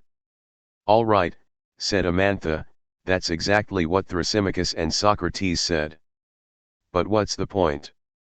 You'll see, said Glaucon enigmatically, you'll see. Anyway, Socrates resumed, we all now agree on both the form and the content. Let's turn to the real problems. According to you, most excellent Thrasymachus, the unjust man is knowledgeable and wise, while the just man is ignorant and stupid. I couldn't have put it better myself, scoffed Thrasymachus. So shall we say that the unjust man is like any man whose subjective determination is knowledge and wisdom? That's obvious. A man who has certain attributes is like anyone else who has them too, and he differs from anyone who doesn't have them. That's what the great Socrates has just discovered. What does the logician think? Asked Socrates, ignoring the sarcasm. Glaucon jumped at the chance to speak. If we let W stand for the wise and knowledgeable man, Thrasymachus' position, using the previous notations, can be expressed as U equals W. And of course, said Socrates, since the just man is ignorant and stupid, dixit Thrasymachus, he'll be like the perfectly stupid and totally ignorant man. In terms of logic, what does that give us? If we let I stand for the ignorant stupid man, said Glaucon, Thrasymachus' position can be expressed as J equals I. Good. And now, let's talk about music and medicine. In short, said Thrasymachus scornfully, let's talk nonsense. No, these are just analogies. With respect to music, the musician is wise and knowledgeable, while the person who can't so much as read a note is neither one nor the other. Just as, when it comes to public health, the doctor is wise and knowledgeable and everyone else isn't. What's your point? Asked Thrasymachus, losing patience. Do you think, my excellent friend, that when a musician tunes a piano, what he wants is to outdo another musician as regards tightening or loosening the strings? Or isn't it rather that he wants to achieve a result that any able musician will consider correct? There's only one correct position for each string, so your second hypothesis is the right one. On the other hand, our piano tuner will want to be better at it than just some ordinary guy who hardly knows what a piano is, won't he? I won't deny you the pleasure of seeing me agree with an inane remark like that. What does the logician have to say? If we let M stand for the musician in general, said Glaucon, a tad pedantically, H for someone who's hopeless at music, and M1 and M2 for two different musicians, we then get, M1 equals M2, and, MH. That's a lot like the formulas for the just man. Remarked Amantha. Let's not get ahead of, the music. Socrates quipped. It is, I think, just as obvious that the doctor's main concern, or at least his specifically medical one, won't be to outdo another doctor. His concern will be to cure his patient by making decisions that he discusses and shares with his colleagues. On the other hand, he'll outdo a guy who can't tell measles from a sunburn. Generally speaking, a person who's wise and knowledgeable in a given area, young Glaucon's W, wants to do as well as his peers and to outdo someone who knows nothing about the subject. Conversely, if someone who's neither wise nor knowledgeable is presumptuous enough to meddle obtrusively in things he knows nothing about, he'll say he's outdoing everyone, knowledgeable and ignorant people alike, since he's unable to tell them apart. What does the logician have to say about all this? If I use W again to stand for the wise and knowledgeable person, and if I use I to indicate ignorant and stupid, the pretentious person who knows nothing about the subject, I'll have the following in terms of formalizing their respective opinions. For W1, W1 equals W2, and WI. For I1, I1 I2, and IW. Exactly the same as you had for J and U a moment ago. Exclaimed Amantha. Yes, that's so, agreed Socrates. You can compare the formulas, beloved Thrasymachus. You claimed that the unjust man was wise and knowledgeable, and therefore that Glaucon had to write U equals W.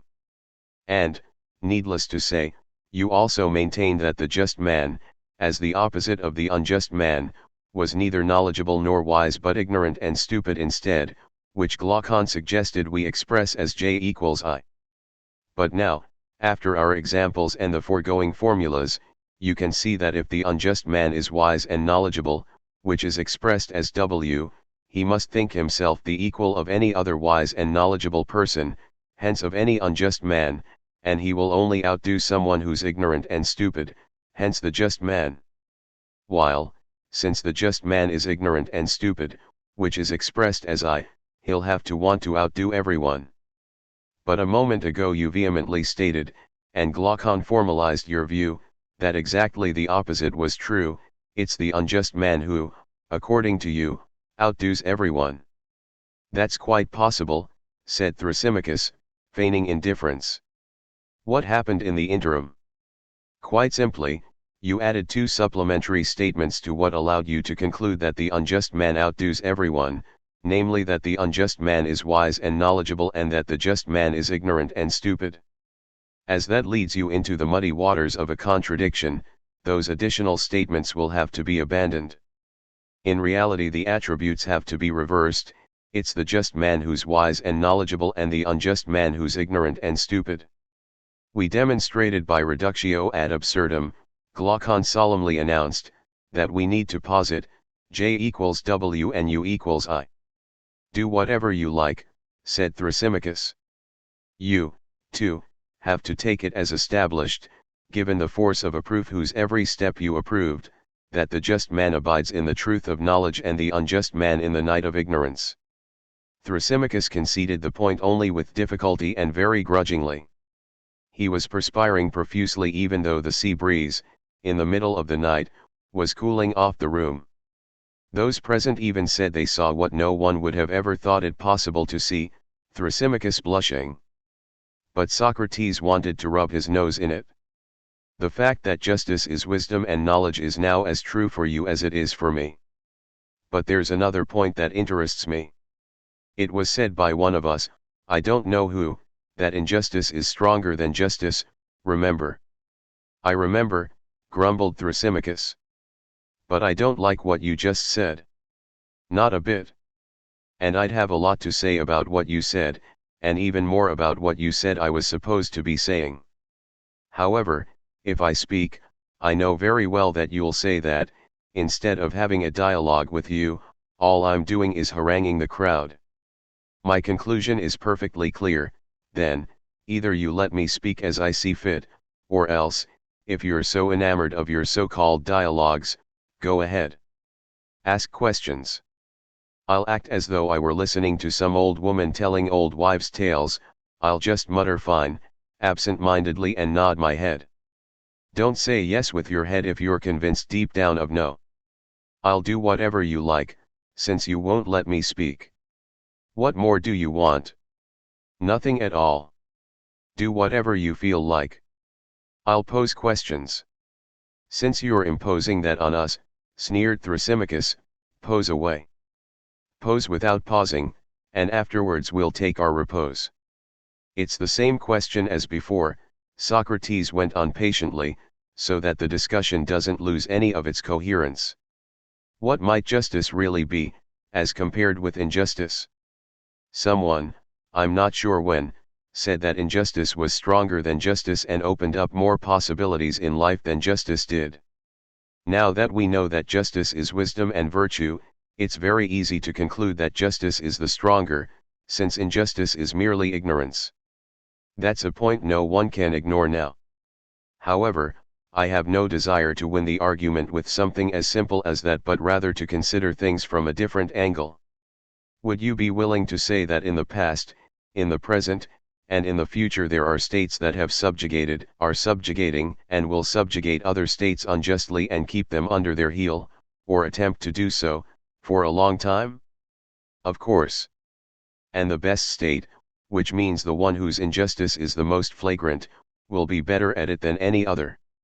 I know that's your position, Socrates calmly replied. But let's single out the following point, suppose one state becomes more powerful than another. Can it wield its dominance without having to have any recourse to a certain conception of justice? Or, like it or not, must a standard like that, however bogus it may be, come into play? Thrasymachus nimbly avoided the trap of giving a clear-cut answer. If we start from the premise that you're imposing on us, namely that justice is wisdom and knowledge, any extended period of rule will require a kind of justice. But if, as I maintain, it's injustice that's wisdom and knowledge, then a rational and effective rule will require injustice, or even absolute injustice. At any rate, I'm delighted, dear Thrasymachus, that you're not merely nodding your head yes or no. Your answers are perfectly courteous. That's proof to me that I'm not some rambling old woman. I'm only doing it to humor you. Well, humoring me's not such a bad idea. So humor me some more by continuing to answer my questions. In your opinion, can the success of a joint action, even a totally unjust one, be compatible with the unbridled reign of injustice within the group in question? What I have in mind is a political party, an army, or even a gang of bandits or thieves, which are assumed to be involved in some unjust action. They certainly won't be able to pull off their crime if they spend all their time putting obstacles in each other's way.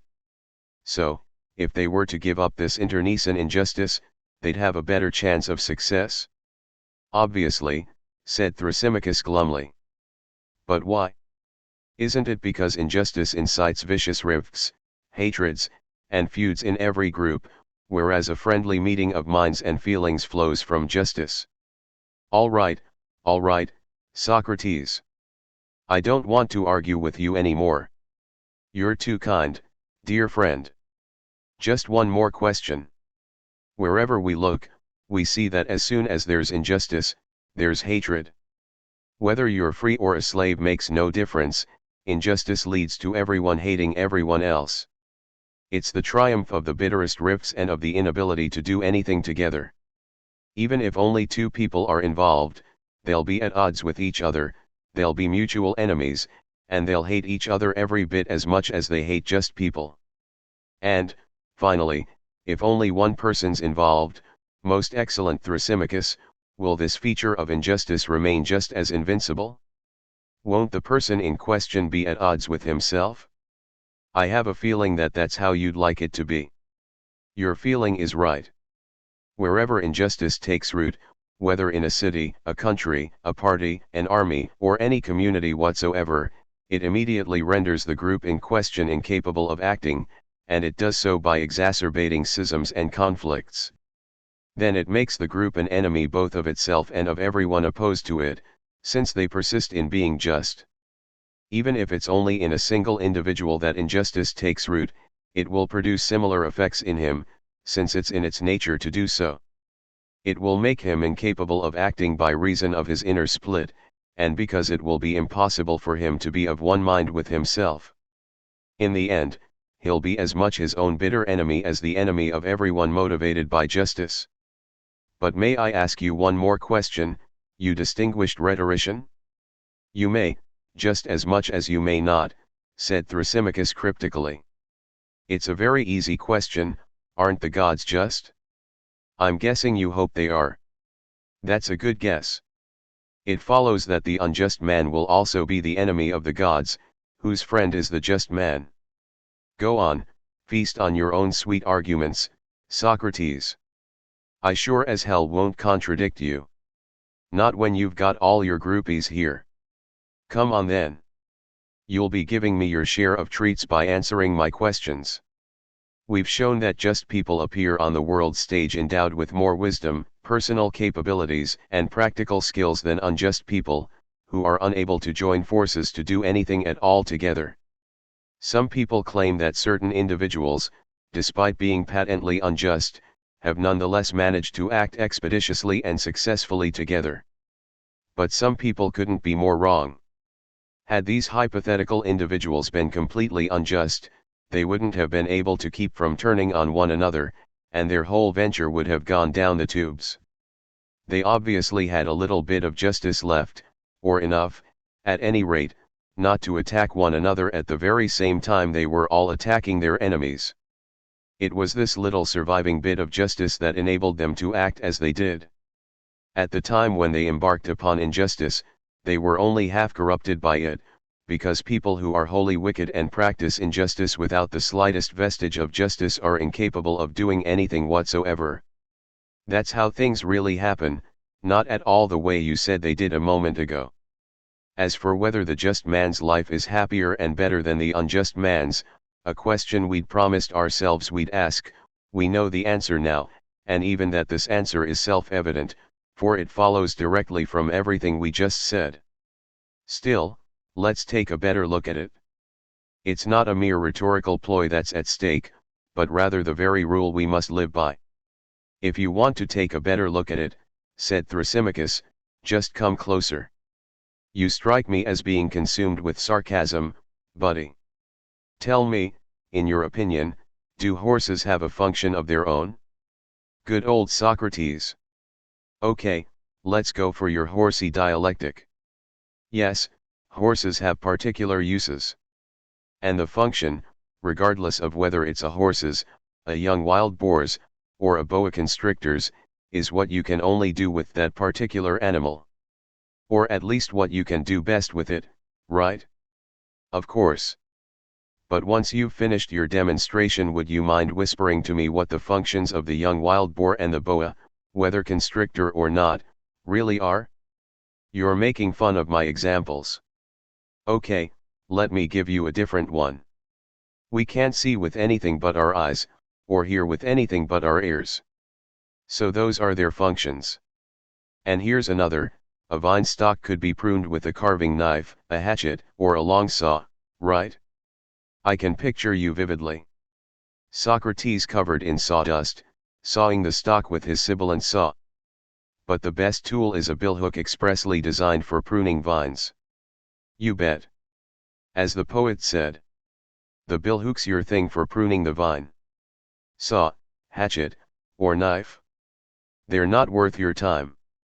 Quite the pastoral poet, this guy is. Anyway, pruning vines is the billhook's function. Yes, yes, yes, I say. I applaud you. You're amazing. Socrates, the bilious philosopher of the billhook. I'll take your cheering to mean that you agree that a thing's function is what it alone can do, or what it does better than any other thing, at any rate. But something that has a function must also have a particular property of its own, owing to which the function exists. Thus the eyes and the ears each have a precise function, seeing and hearing, owing to the particular design of those organs, to the property that inheres in that design. If the organs had the opposite property. You mean blindness instead of the power of sight? What an organ's particular property or the defect opposed to that property may be is a matter of physiology and isn't our problem here.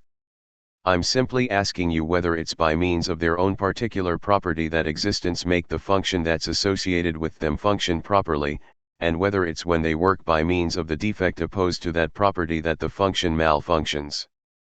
You're using a bit of jargon there, muttered Amantha. But is it true or not? Said Socrates, losing his temper. It's true for any existent that can be defined by its function, Glaucon piped up. This is the critical moment, when we've come back again to the road that will take us to the goal, said Socrates, not without a certain solemnity. Isn't there a function particular to the subject, which no other existent can perform and which is called paying attention or applying principles, or intending, and so forth? Could we ascribe these functions to anything other than a subject? And aren't we obliged to say that they are particular to him? Isn't even the fact of living, in its most meaningful sense, a function particular to the subject? Sure, whatever, said Thrasymachus flippantly. It therefore follows that the subject has a particular property, a unique virtue, without which he would be unable to perform his functions. Let's admit that such a virtuous property does exist, said Thrasymachus, bowing to him as he would to some minor provincial official. Then you'll also have to accept the logical consequences of that first admission. Which are: a corrupt, reactive, or obscure subject 10 is turned in the wrong direction or has only wicked intentions.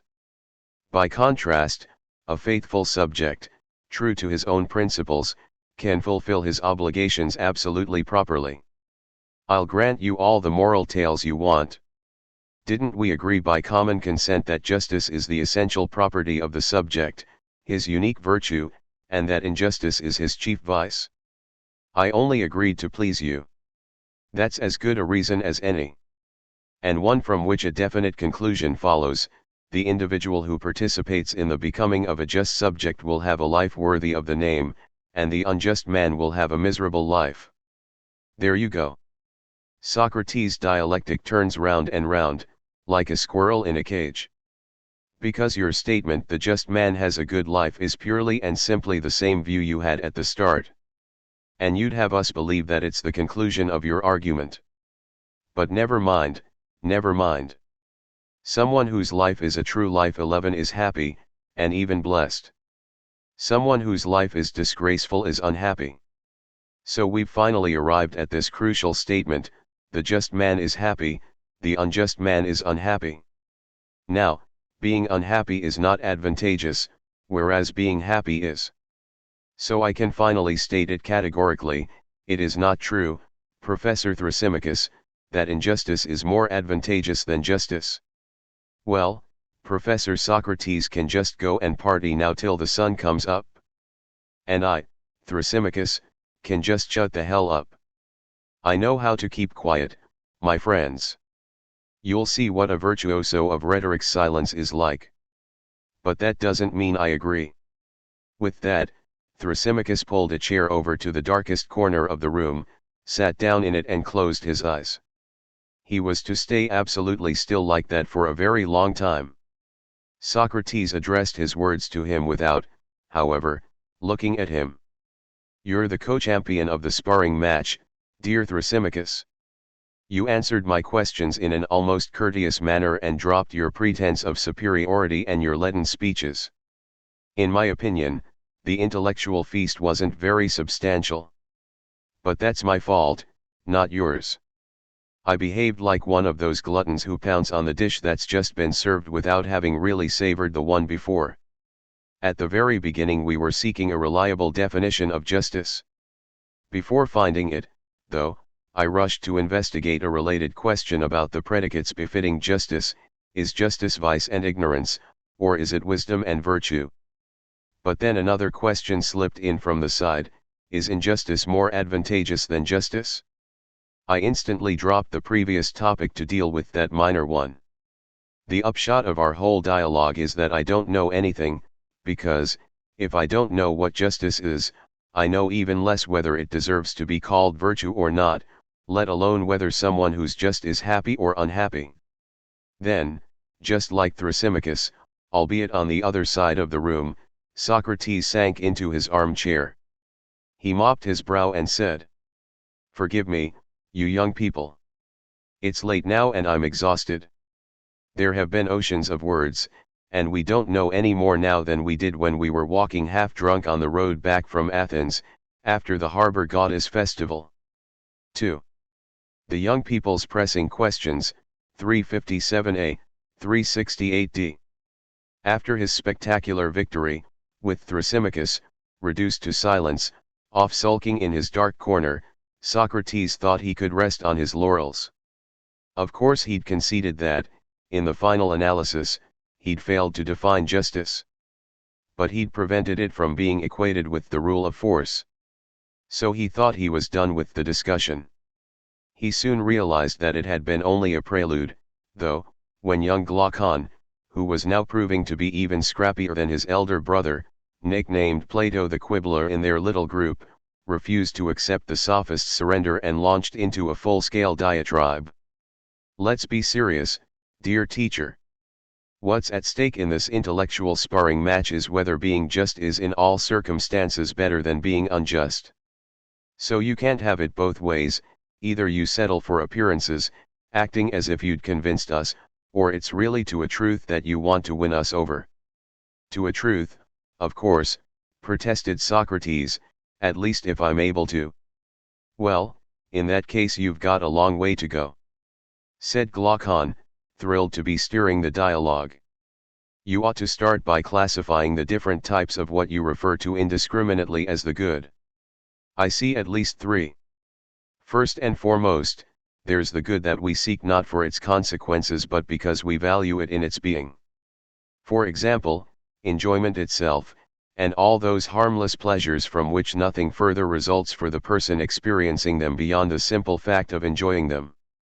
Then there's the good that we love both for its own sake and for its consequences, for example thinking, seeing, being healthy, and so forth. We value goods of that sort for both those reasons. And finally there's a third sort of good, working out, for example, or recovering from an illness, the practice of medicine itself or any other sort of activity that involves earning money. These goods we can naturally say are simultaneously unpleasant and beneficial for us. We desire them not for their own sake but solely for the wages they bring in or, more broadly speaking, for the consequences they bring about. Socrates agreed with the classification, though not without asking the young man what his point was. So Glaucon asked him, Which category would you put justice in? In the finest of the three, the second. The category of goods that must be loved both for their own sake and for their consequences if we want to attain happiness. Well, you're not in the majority then, Socrates. Most people classify justice in the third category, goods that are of the intrinsically unpleasant kind but which we're nonetheless forced to pursue, either to earn a living or to defend our reputation against insidious opinions. Given what they're like in and of themselves, goods like these are to be avoided, so unpleasant are they. I'm well aware, Socrates resumed, that people have always and everywhere thought as much. Thrasymachus, moreover, kept harping on about it. Let's praise injustice. Let's condemn justice. But I go at my own pace. I only catch on to things quickly if they've been explained to me for a long time. So listen to me, then, said Glaucon, who was delighted to be able to slip in another of his long speeches. You might just agree.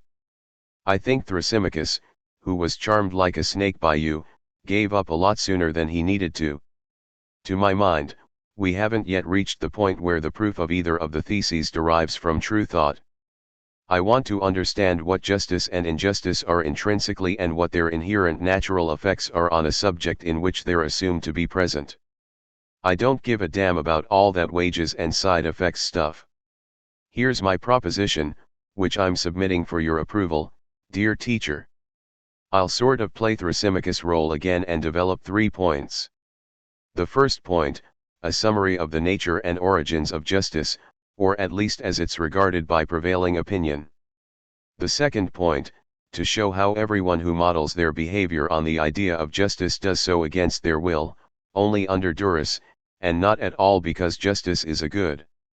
The third point, their right to act as they do, because, according to them, the unjust man's life is infinitely better than the just man's. Socrates seemed to become impatient at this and said, You're deluging us with lots of according to prevailing opinion, everyone who, and according to them. But what do you think, Glaucon? Philosophy's not like those democratic debates where everyone politely considers everyone else's opinions and yields to a majority of those present. We take the risk of truth. Socrates. A horrified Glaucon exclaimed. You know very well that I don't agree with Thrasymachus. But I have to admit that I'm troubled by this issue. On the one hand, the powerful arguments of Thrasymachus and hosts of mighty sophists behind him are still ringing in my ears, while on the other I have yet to hear anyone defend the idea that justice is better than injustice the way I'd like to hear it. I'd like justice to be lauded in and of itself, in terms of its own being, and I think you're the one, Socrates, who should do it. So I'm going to attempt to praise the unjust man's life, and after that I'll tell you how I'd like to hear you condemn injustice and praise justice. Is this plan okay with you? Absolutely. I can't think of any questions that deserve to be more urgently discussed than the ones you're putting to me. At any rate not for a subject who thinks. And therefore is, chuckled Amantha. Very funny. Glaucon remarked dryly, like someone who doesn't appreciate anachronistic jokes. Okay, you two, listen up. I'm going to take the bull by the horns. What is justice? Where does it come from? Socrates, Amantha, and the other spectators of this battle of minds, sensing they were in for a humongous lecture, stretched out noisily and settled back on the cushions. But they didn't stand a chance of intimidating Glaucon. Almost everyone says that if things are allowed to run their natural course, doing an injustice is good, whereas suffering one is bad. It's even worse to suffer an injustice, however, than it's good to do one. The upshot of this disparity is that, as a result of seeing these countless injustices either done or suffered, something that people experience alternately, first actively then passively, those who lack the power either to avoid suffering them or to impose their will become convinced that the best solution is for all of them to sign a pact whereby no one will either commit or suffer injustice. That's the origin of the institution of laws and treaties. What the law commands is then declared to be lawful and just. That, dear friends, is how justice arises, how it's structured, midway between the greatest good, which is to be able to do injustice without ever having to pay the penalty for it, and the most radical evil, which is to suffer injustice without being able to retaliate. As you can well imagine, this happy medium of justice hardly thrills anyone. In fact, no one loves justice the way a true good is loved. At the very most, it's respected only out of weakness, incapable as we are of doing injustice. Because anyone who's capable of doing injustice and is a real man will take care not to sign any pact that prevents him from doing it. He'd have to be crazy to do so. So, there you have it. I've said everything there is to say about the intrinsic nature of justice and its natural origins, according to common opinion. So now I've come to the critical question, is it only unwillingly, purely and simply because they lack the power to be unjust, that so many people obey the injunctions of justice? It would be best if I illustrated things for you by telling you a fable, a rational fiction of sorts. Let's give both the just and the unjust man the freedom to do exactly as they please, and then let's observe where each one's desire leads him. This way we'll catch the just man out in the act of committing injustice. Why? Because the natural inclination of the human animal, what he likes, is always to demand more than he has. He respects a norm of equality only when he is restrained by the force of law. The thought experiment I have in mind is to give both the just and the unjust man the magic power of Gyges' ring. You all know the story? A few hundred years ago, a shepherd named Gyges was tending the king of Thule's one merino sheep. One day a great earthquake shook the field where the animals were grazing, an enormous crevice opened up, and Gyges, astonished but brave nonetheless, went down into the chasm. As the legend has it, he then came upon incomparable treasures, in the middle of which was an extraordinary hollow bronze horse with little windows in its sides. Gyges stuck his head into one of these openings, and what did he see in the horse's belly? The corpse of a giant, totally naked except for a gold ring glittering on one of its fingers. Without another thought, Gyges stole the ring and fled. A few days later there was the monthly meeting of the shepherds, at which they prepared their report to the king of Thule on the state of the flocks and the merino wool stocks. Gyges was present, along with the others, with the ring on his finger. As usual, some incorrigible windbags were holding up the meeting and Gyges was bored stiff. Without giving it any thought, he twisted the bezel of the ring toward his palm. And lo and behold, he became invisible. Dumbfounded, he heard his colleagues sitting beside him talk about him as if he weren't there. He then twisted the bezel the other way, toward the outside of his hand, and bingo! He was visible again. He repeated the experiment a few more times, no doubt about it, the ring had magic powers. If you turned the bezel toward the inside, you were invisible, and if you turned it toward the outside, you were visible. So Gyges then contrived to get himself elected as the shepherd's delegate to the king and went to the palace. Doing whatever he pleased thanks to the magic ring, overtly at times and absolutely invisibly at others, he slept with the queen, who fell madly in love with him and became his accomplice. Together they set a trap for the king and killed him. Gyges the shepherd, armed with only his magic ring, seized power. So now, here's our crucial experiment. We've got two rings like Gyges and we put one on the just man's finger and the other on the unjust man's finger. We then note, it's as plain as day, that in neither case would anyone have such iron strength of will that he'd be able to abide strictly by justice and keep his hands off other people's property, when, with no risk at all, he could take whatever he wanted from the market, enter his neighbors' houses at night to rape whomever he felt like, murder the masters, and free the slaves, in short, behave like a god among men. As a result, it would be clear that there's no difference whatsoever between our two character types, the just man and the unjust man, both of whom pursue the exact same course in life, and I think we'd have conclusive proof of the issue we're concerned with here, namely that no one is just willingly, but only when they're forced to be. Being just is never regarded as something intrinsically worthwhile that enriches one's private life, since no sooner has someone realized that circumstances would allow him to be unjust than he becomes unjust. In fact, every human animal imagines injustice to be infinitely more advantageous to his own private interests than justice. And that's actually true, if we believe Thrasymachus and his crowd, whose arguments I'm currently drawing on for my own. If someone who possessed the powers of Gyges' ring couldn't bear to be unjust and didn't give free rein to his burning desire to take what belongs to others, he'd be regarded as a pathetic fool by everyone who knew about it. Naturally they'd sweetly sing his praises in public, but only in the hopes of fooling everyone else, so afraid would they be at the thought of suffering some terrible injustice themselves. So much for that aspect of the question. Now let's turn to the decision about the quality of life of our two character types. The only way we'll be able to decide correctly about it is if we make them the extreme example of justice and the extreme example of injustice, respectively. Otherwise we won't understand a thing. How should this maximal difference between the two be effected? Regardless of whether it's the just man or the unjust man, let's not take away the slightest bit of his own particular characterization, justice in the one case, injustice in the other.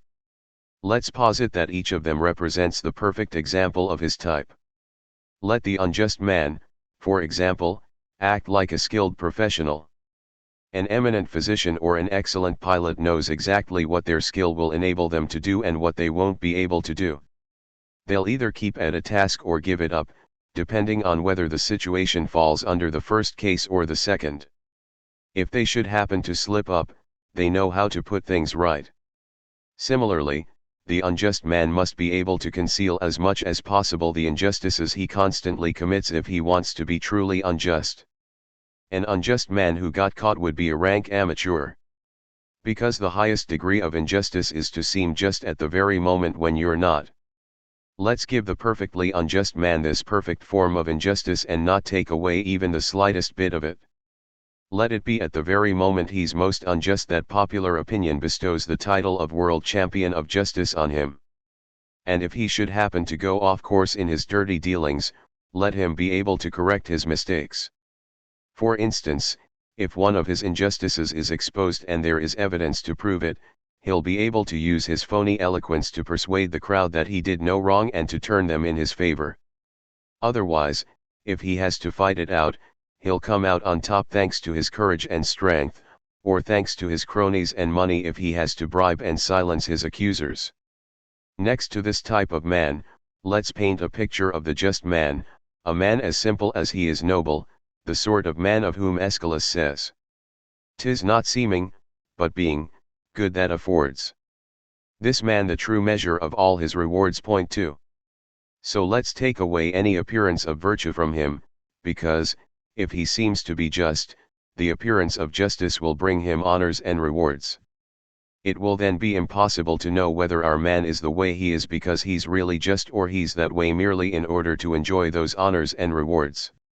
So that he may be absolutely different from the unjust man, let's exhibit him in his complete moral nakedness, nothing, except true justice. Let him, who's always innocent, appear as though he were guilty of the most heinous crimes, so that, when put to the test of pitiless public judgment and its terrible consequences, his inherent justice will be revealed in his not giving way on his desire. 3 Even though subjected to the torture of always appearing to be unjust while he's actually always just, our man will remain faithful to the death to his inner principles. In this way, our two character types, having reached the extremes of justice and injustice, will be clearly presented to our judgment and will be able to determine accurately which of the two is happier. "My goodness!" exclaimed Socrates. "You're putting these two guys on display for us like a sculptor who'd burnish the bronze of his two most beautiful statues for an exhibition." "I'm doing my best," said Glaucon. "Given what our two guys, as you call them, are like, it's not too hard to predict what sort of life awaits each of them, and I'm going to give it a shot now. If I strike you as crass, dear Socrates, keep in mind that I'm merely the spokesman for everyone who thinks that, compared with injustice, justice, pardon the expression, isn't worth a rat's ass. All those people will say that everything to which the Marquis de Sade subjects his heroine, the virtuous, innocent, just Justine, will also befall the just man as we've described him. He'll be abducted, scourged, stretched on a rack, blinded by a hot iron, and after 1,000 tortures he'll end his days impaled and confessing in his horrible agony that, as far as justice is concerned, it's better to want its appearance than its reality. That quote from Aeschylus, or so these proponents of injustice will say, could be applied more appropriately to the unjust man than to the just man, because it's the unjust man, they'll claim, who deals with what really exists, with real matters, rather than with living by appearances. He actually couldn't care less about the appearance of injustice, his desire is to be unjust. Like Amphiaraus in the Seven Against Thebes. He wants not appearance but the quick of being. The harvest of his thought, from which spring all his plans.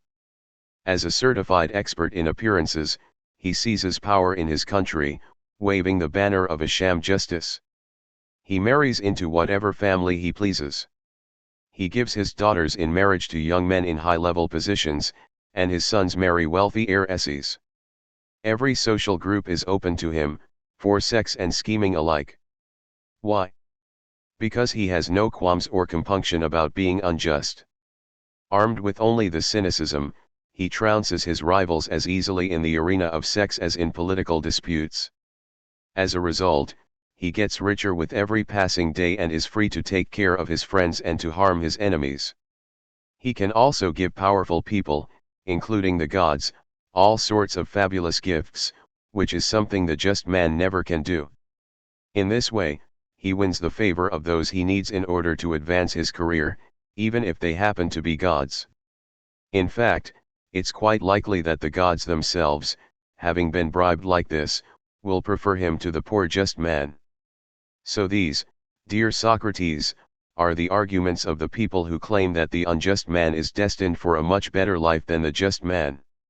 You see how they even go so far as to maintain that this superiority is indisputable in every case, regardless of whether it's men or the gods who are deciding about the worth of just and unjust men's lives. Socrates was about to reply, but Amantha, her eyes shining, beat him to it. You can't really believe that this diatribe of my brother's settles the question, can you? Well, actually, yes. I was about to say that after a speech like that we might as well call it quits. Call it quits when the point to be discussed wasn't even broached. Okay, damn it. Let's give the famous proverb let brother stand by brother for a feminine twist. Let's say it all together now, let sister help brother. If Glaucon's speech, despite its overwhelming length, omitted some crucial point, go for it, girl. Pull him out of the quagmire. As for me, the sheer mass of his words has knocked me over, floored me and rendered me quite incapable of coming to the aid of justice. Oh, that's a lot of baloney, dear teacher, and you should listen to what I have to say. We really do have an obligation to examine in their minutest detail the arguments opposed to the ones my brother just reeled off. Staunch supporters of justice, people who hate injustice with a passion, should come and give testimony under oath. Then we'll have a clearer idea of what my dear brother intended. Let's start with one very important point. Fathers and, more broadly speaking, those in charge of children's development are constantly telling them that they have to be just. But do they praise justice for its intrinsic excellence? Absolutely not. They couldn't care less about truth or morality, their sole criterion is life in society. The only thing that counts, as far as they're concerned, is the good reputation that boys and girls, especially girls, can get out of this so-called justice. Volatile public opinion only has to decide that some guy or other is just, and bingo. He immediately gets everyone's vote in an election, a good job, and an advantageous marriage. Everything Glaucon said about the advantages to be gained from having a reputation as an honorable, just person, whether warranted or not, is perfectly true. But the defense of opinions of this sort can go a lot further still. The gods themselves can be called upon to support them, on the basis of the good reputation a mortal has managed to enjoy in their eyes. The gods, it's said, reward the just man's righteousness with countless blessings. That's in fact the opinion of the good-natured Hesiod and his fellow poet Homer. In the Works and the Days Hesiod says that, for the just, the gods have seen to it that the oaks bear acorns, that wonder, at the top of the trees, and in the middle, honey, the product of bees. And also, for the just, that their wool-bearing sheep are weighed down by their fleeces. Moreover, according to Hesiod there are all sorts of other gifts like these that the gods, via nature, bestow on the just. His fellow poet Homer goes him one better, see Book 19 of the Odyssey, when he compares the just man to a God-fearing king, upholding the right, for whom the dark earth bears wheat free from blight, and luscious fruit comes from the laden trees, and lambs from the sheep and fish from the seas. Musaeus 5 and his sons shower the just with even more sensational blessings from the gods. They imagine them seated around a banquet table in Hades after they die, they toss garlands of flowers on their heads and prepare a delicious feast in their honor. After which the illustrious just are all constantly plastered, as if the fabulous reward for virtue was eternal drunkenness. Other poets, when it comes to the divine rewards garnered by the dead who've been saved by their reputations, go positively all out. The just and faithful man, they say, leaves behind him, in his own image, his children, his children's children, a whole never-ending posterity. I've noticed that the praises of justice are always sung in this pompous style. Now if we turn to the wicked and unjust, you should see how the poets trash them. They make them slosh around in the revolting sewers of the underworld amid dog turds, skinned cats, and scraps of rotting corpses. Or else they have to carry huge quantities of water in a sieve for all eternity. And as for their life on earth, watch out. If the odes, epodes, and electrodes of our masters are to be believed, the life of the unjust is scarcely any better than their death. Public opinion abhors them, and everything my dear brother said about the punishment meted out to just men whom public opinion mistakenly regards as unjust, our poets, without changing an iota, make into the fate of the truly unjust. It's this way, not otherwise, that they dole out to justice and its opposite, let me express it in poetry the way they do. Luminous praise and censure black as coal, falling straight down on the worth of their souls. By Amantha, Posthumous Works, Volume 2. You really should. Glaucon attempted to put in. Wait. I'm not done. I want to explore another idea about justice and injustice with you, dear Socrates. This particular idea you hear as much among people, over the course of a meal where the wine is flowing freely, as you do in the poet's high-flown utterances. All these folks sing mighty hymns together in praise of moderation and justice. Oh, how wonderful those virtues are! But before long you start to hear a few wrong notes in that enthusiastic chorus. Virtues are wonderful, okay, sure, no argument there. But you've got to admit that they're unpleasant, too. And a real hassle, you'd better believe. Vice and injustice, though, we should have the guts and honesty to admit, are very enjoyable, and easy to come by. After all, hardly anyone condemns them except conventional opinion and the law, that old killjoy. And all of a sudden, the hymn to virtue changes key, the fashionable people and the poets all start singing, to an increasingly frenetic beat, that injustices are nearly always a lot more profitable. As a matter of fact, both among friends and at posh receptions, the singers in the chorus of the good have themselves frequently indulged, in a disgusting albeit self-serving way, in praising rich crooks with plenty of access to powerful people and in bad-mouthing and looking down on nice guys, who are no doubt just but powerless and poor, the kind of guys the people at the top of the heap regard, if you'll pardon the expression, as shit, even if our injustice rock singers secretly admit that these pieces of shit are morally superior to the crooks. Sister dear, Glaucon ventured, couldn't you stop interrupting me all the time, will you? There's one more thing I want to say. What's really mind-blowing is all these people's perception of the relationship between the gods and virtue. Take a really great guy, they say, or a super nice girl. Well, there's a 9 out of 10 chance that the gods will dump a heap of trouble on them and that the crooks will be the ones who clean up in life. What's more, there are all these con artists, these scruffy prophets, besieging the big oceanfront mansions where all the rich crooks, as it happens, abound. The old codgers claim that, through a lot of sacrifices and magic tricks, they've managed to obtain special powers from the gods. For example, if one of these crooks, or one of his ancestors, committed some dreadful crime, the con artists can purify him of it for good. You'll be home free, as far as that nasty business is concerned, in both this life and the next, if there is a next. All it'll take are a few very convivial feasts paid for cash on the barrel head directly to the grubby prophet.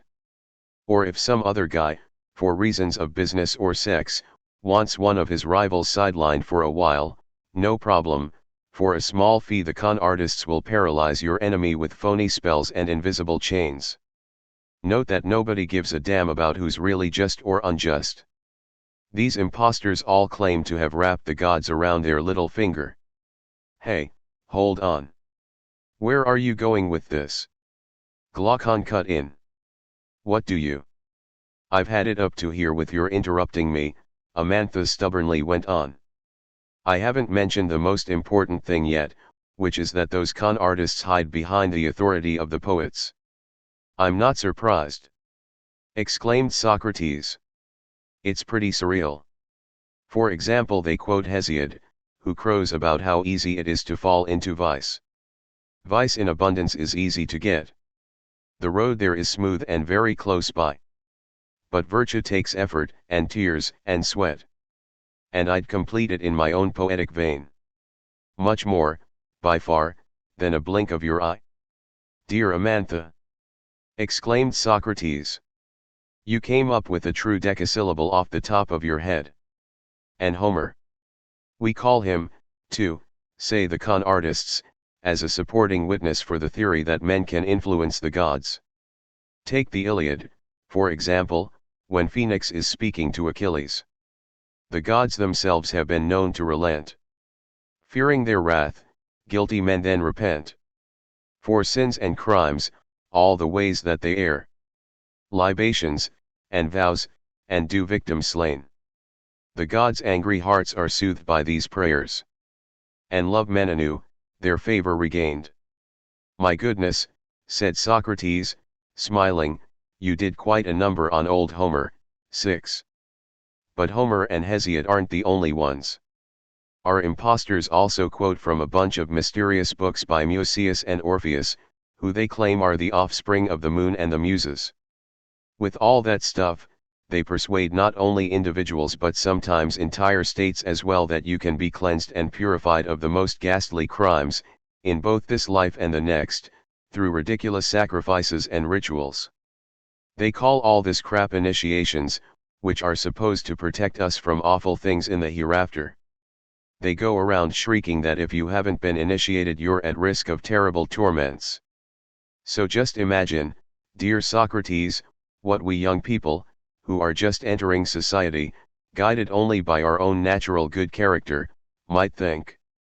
No sooner have we arrived than our ears are bombarded with all this talk and all these poems.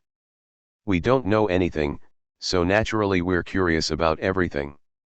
Like bees gathering nectar, we flit randomly from one rhetorical flower to another. And what will we believe as a result of hearing all this gibberish about vice and virtue, and the praises men and gods sing to them? What effect will all this have on the subjects we long to become? If we're able to deduce from all this gobbledygook which path we should take to have the best possible life, I'm telling you, Socrates, we young people will end up concluding the way old Pindar did. To reach at last the lofty heights of life. And live entrenched, no more to no strife. To justice harsh must I devote my days. Or seek instead deceitful, crooked ways? It's got to be pronounced entrenched, or the meter will be off, Socrates remarked. You're quibbling over details and not listening to me, Socrates. If it's because I'm a woman, why don't you just say so and I'll leave? Oh, be quiet, snapped Glaucon. We are listening to you, you can see very well that we are, and we haven't missed a single word you've said. Well, anyway, that's the lesson we young people are taught everywhere we go. If I'm just without being able to seem as though I am, I'll be in for a lot of trouble. If I'm unjust but have every appearance of being just, I'll have an unbelievably divine life. So I say to myself, since all the old sages are telling me, a young woman, that appearances trump truth every time, and that they're the key to happiness, I shouldn't think twice but just turn entirely in that direction. Slyer than Reinhard the fox in the fables, I'll draw an imaginary likeness of justice all around myself, as a front or a facade.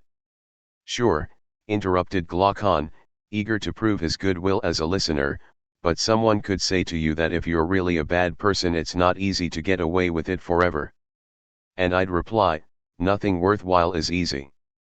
If we want to be happy, we have no choice but to follow where these arguments lead. Still, it's easier for several people to hide together.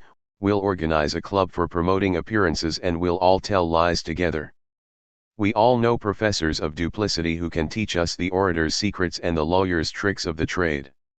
Once we're properly instructed, we'll use persuasion when it's possible to and force when it's not, and we'll come out on top without ever having to pay the penalty. But what about the gods? Glaucon persisted. It's impossible to escape their notice and just as hard to make them do our bidding. Well, what if these so-called gods simply didn't exist? Huh? Don't you think their non-existence would play quite a trick on justice? Yeah, said Glaucon calmly, but they may well exist. Would you take the chance that they didn't? Well, what if they did exist but couldn't care less about what people do? Which would be quite sensible of them, after all. Okay, said Glaucon even more calmly, but what if they do care about human affairs? What will you do then? Let me tell you something. How do we know that the gods exist? Or rather, whom did we hear it from? Only from the myth makers and the poets who've told their family histories. Yet, as I reminded you, these same myth makers and poets say that you can easily appease the gods and make allies of them if you handle sacrifices, humble prayers and offerings properly. So you can't have it both ways, either you believe the poets about both points. Point 1, the gods exist. Point 2, their wrath toward men can be easily neutralized, or you don't believe them about either of the 2 points. Which means, point 1, it's practically impossible to appease the gods, but, point 2, they don't exist, so the matter's settled. So let's be unjust, and, to be on the safe side, devote a portion of what we get out of injustice to sacrifices and offerings. But by being just, Glaucon calmly persisted, you can be sure you don't have to worry about the gods. That's the simplest solution, after all. Yes, but it's a simplicity you pay for by having a lousy life. Because you give up the enormous rewards of injustice. If we're unjust, on the other hand, not only do we get those rewards, but with lots of prayers and offerings we can persuade the gods to disregard our transgressions and wicked acts and to spare us punishment altogether. But in the underworld, Glaucon pressed on without losing his cool, we'll have to pay for the wrong we did in this world and we'll be punished, or, worse yet, the children of our children will be. Dear brother, try to reason like a free thinker, like a real unbeliever, for once. Being initiated into mystery rites and about the gods of absolution can have a lot of influence over those tribunals in the underworld. That, at any rate, is what we're told by powerful statesmen as well as by certain poets and prophets, those children of the gods who give us the signs of all reality.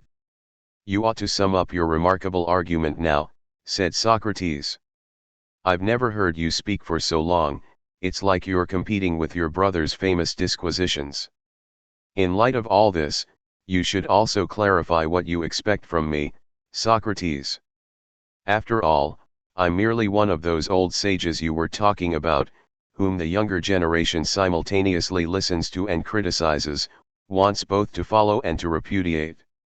I will never ever repudiate you. But you mustn't let me down.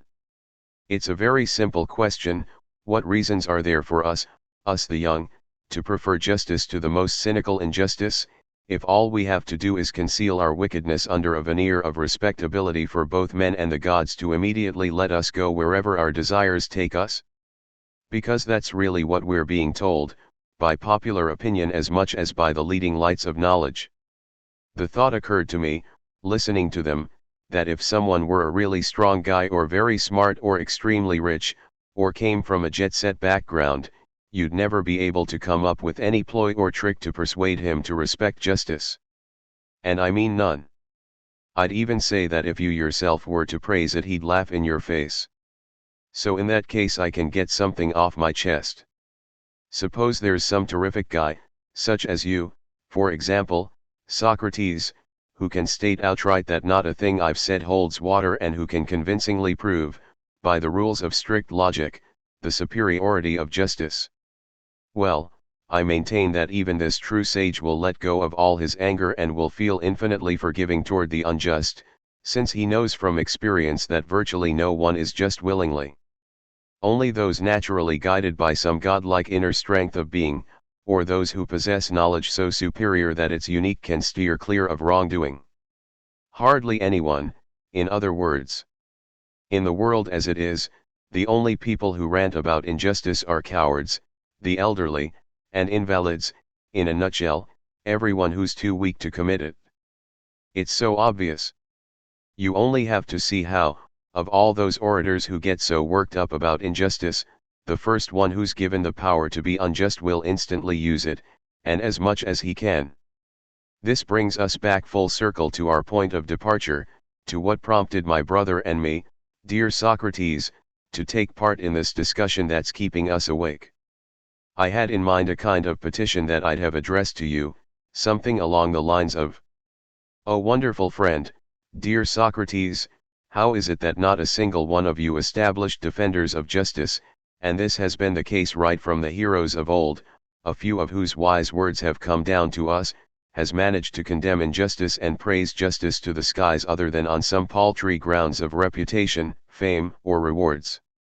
What justice and injustice are in and for themselves, in terms of their real power in the subject where they reside as in their proper habitat, presenting no outward appearance, such that they go unnoticed by both men and the gods, this no one has adequately explained. As a result, no one has been able to prove by force of reason alone that, for the subject imbued with them, injustice is the worst of evils, and justice is not merely his highest good, but even his immanent truth. And yet, if all of you, the established defenders of justice, had convinced us of that point right from the start and had drummed it into our heads when we were children, we wouldn't now have to be watching each other like hawks to make sure that none of us, being obsessed with opinion, commits an injustice. It would be up to each of us to be his own strict guardian, out of fear that the slightest injustice on our part might reveal that we were on intimate terms with the worst of evils. That's what my petition would be, Socrates, that we might finally be protected from within from what corrupts us as subjects. Everything else was only what some Thrasymachus or other, like the one who's pretending to be asleep over there, would say about justice and injustice, confusing the issue right from the start, in my opinion, with quibbles about the essential difference between the two. So what are you asking of me, dear Amantha, you who are so determined and clever, so pessimistic and resolute? What can I do for you? Let's not play games. If I went all out to defend conventional ideas, it was only because I was tormented by the desire to finally hear you, my Socrates, magnificently defend the opposite ones. Yes, my most fervent desire is for you not to be content with proving that justice is better than injustice. I want to hear a convincing description of the effects each of them produces, in a purely immanent way, on the subject it seizes hold of. I want to understand the nature of these effects thoroughly, and I want the designation good that's applied to the ones and evil to the others to be justified. I want you to leave out any reference to other people's opinions and judgment, Socrates, which is something my brother Glaucon has already urged you to do.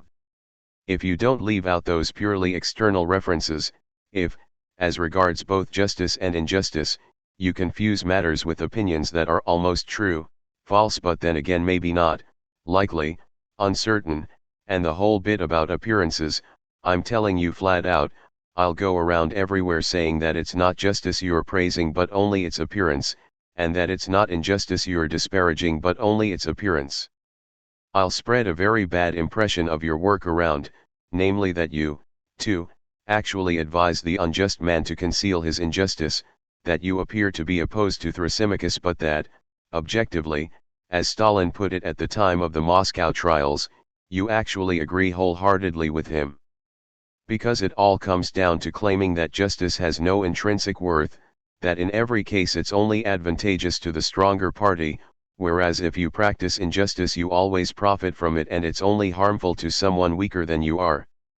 Curses! Exclaimed Socrates. You're going to pursue me in the streets like one of the furies of philosophy. Equating me with Thrasymachus. What a horrible punishment! SHH. Said a startled Glaucon. He's right over there, don't wake him up. It's your fault, too, Amantha went on. You taught us that justice was part of the realm of the good. How many times did you assure us that it wasn't advantageous to the subject merely on account of its consequences in society, but first and foremost in and of itself? For that reason you compared it, in keeping with your beloved method of concrete examples, to sight, hearing, intelligence, health, and all the goods that are justified by their own true nature, not by the play of opinions. So what we're expecting from you is for that damn miracle to finally occur, a praise of justice based on the positive effects that its unique nature has on the subject who is its support, a condemnation of injustice based solely on the extensive damage it causes to that same subject's becoming. As for material or societal benefits, opinions, good or bad reputation, throw all that stuff in the trash. Of course, given the pervasiveness of alienation and all the media propaganda, I'm not going to waste my outrage on some guy or other who's getting all choked up praising justice and condemning injustice as he sobs over its victims but who, as we can readily tell, has nothing in mind but his own reputation, comfort, security, and big executive salary. A guy like that is rotten to the core with complacency. He's absolutely convinced that the unsurpassable model of humanity, morality, and compassion is represented by the petit bourgeois of Western democracies. He'll never understand the first thing about justice. That guy's had it, it's all over for him, forget about it. But you, Socrates, even if you were to order me to, I could never bear to see you compromise yourself for a single second with such a view of things. You've spent your whole life looking at the question of justice from every angle. On this critical night, merely proving to us that justice is superior to injustice is out of the question. You owe it to us and to yourself, only by examining the imminent effects of each one of them in the subject, to establish that one is good and the other evil. Let me just add one more thing, so that everything's clear between us. Whether or not the subjective process of justice is outwardly visible to men or the gods is completely unimportant as far as the proof we're all expecting from you is concerned. And now I'll conclude, down with opinion. Long live thought. Long live Socrates. They all erupted into spontaneous applause, even Thrasymachus, who suddenly woke up, even Polemarchus, who was too drunk to get what was going on, even Glaucon, although he was jealous of his sister's brilliance and the obvious delight that her prose, too damn rambling, in his opinion, had sparked in Socrates' eyes. As soon as all the commotion died down, Socrates spoke up. Ah, youth! Youth rising eternally like the sun over the weary old world. You deserve to have a triumphal ode written especially for you by Pindar and revised by Amantha, something like, O Glaucon, Amantha, brighter by fars. Your noble line than the astral dome stars. So lofty your thoughts, acclaimed by our wine, that the words to say them shocked the divine. 7. They all burst out laughing, Socrates first and foremost. Then he continued. Yet it really is true that there's something divine about you young people, since, after speaking with such rare passion about the myriad advantages of injustice, you're still not convinced that it's better than justice. You really aren't.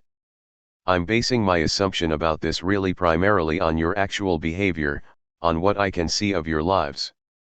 If it were only a question of your arguments, I'd be wary. But I trust you. And the more I trust you, the more I sink into an aporia of sorts. Aha! Roared Thrasymachus to everyone's surprise.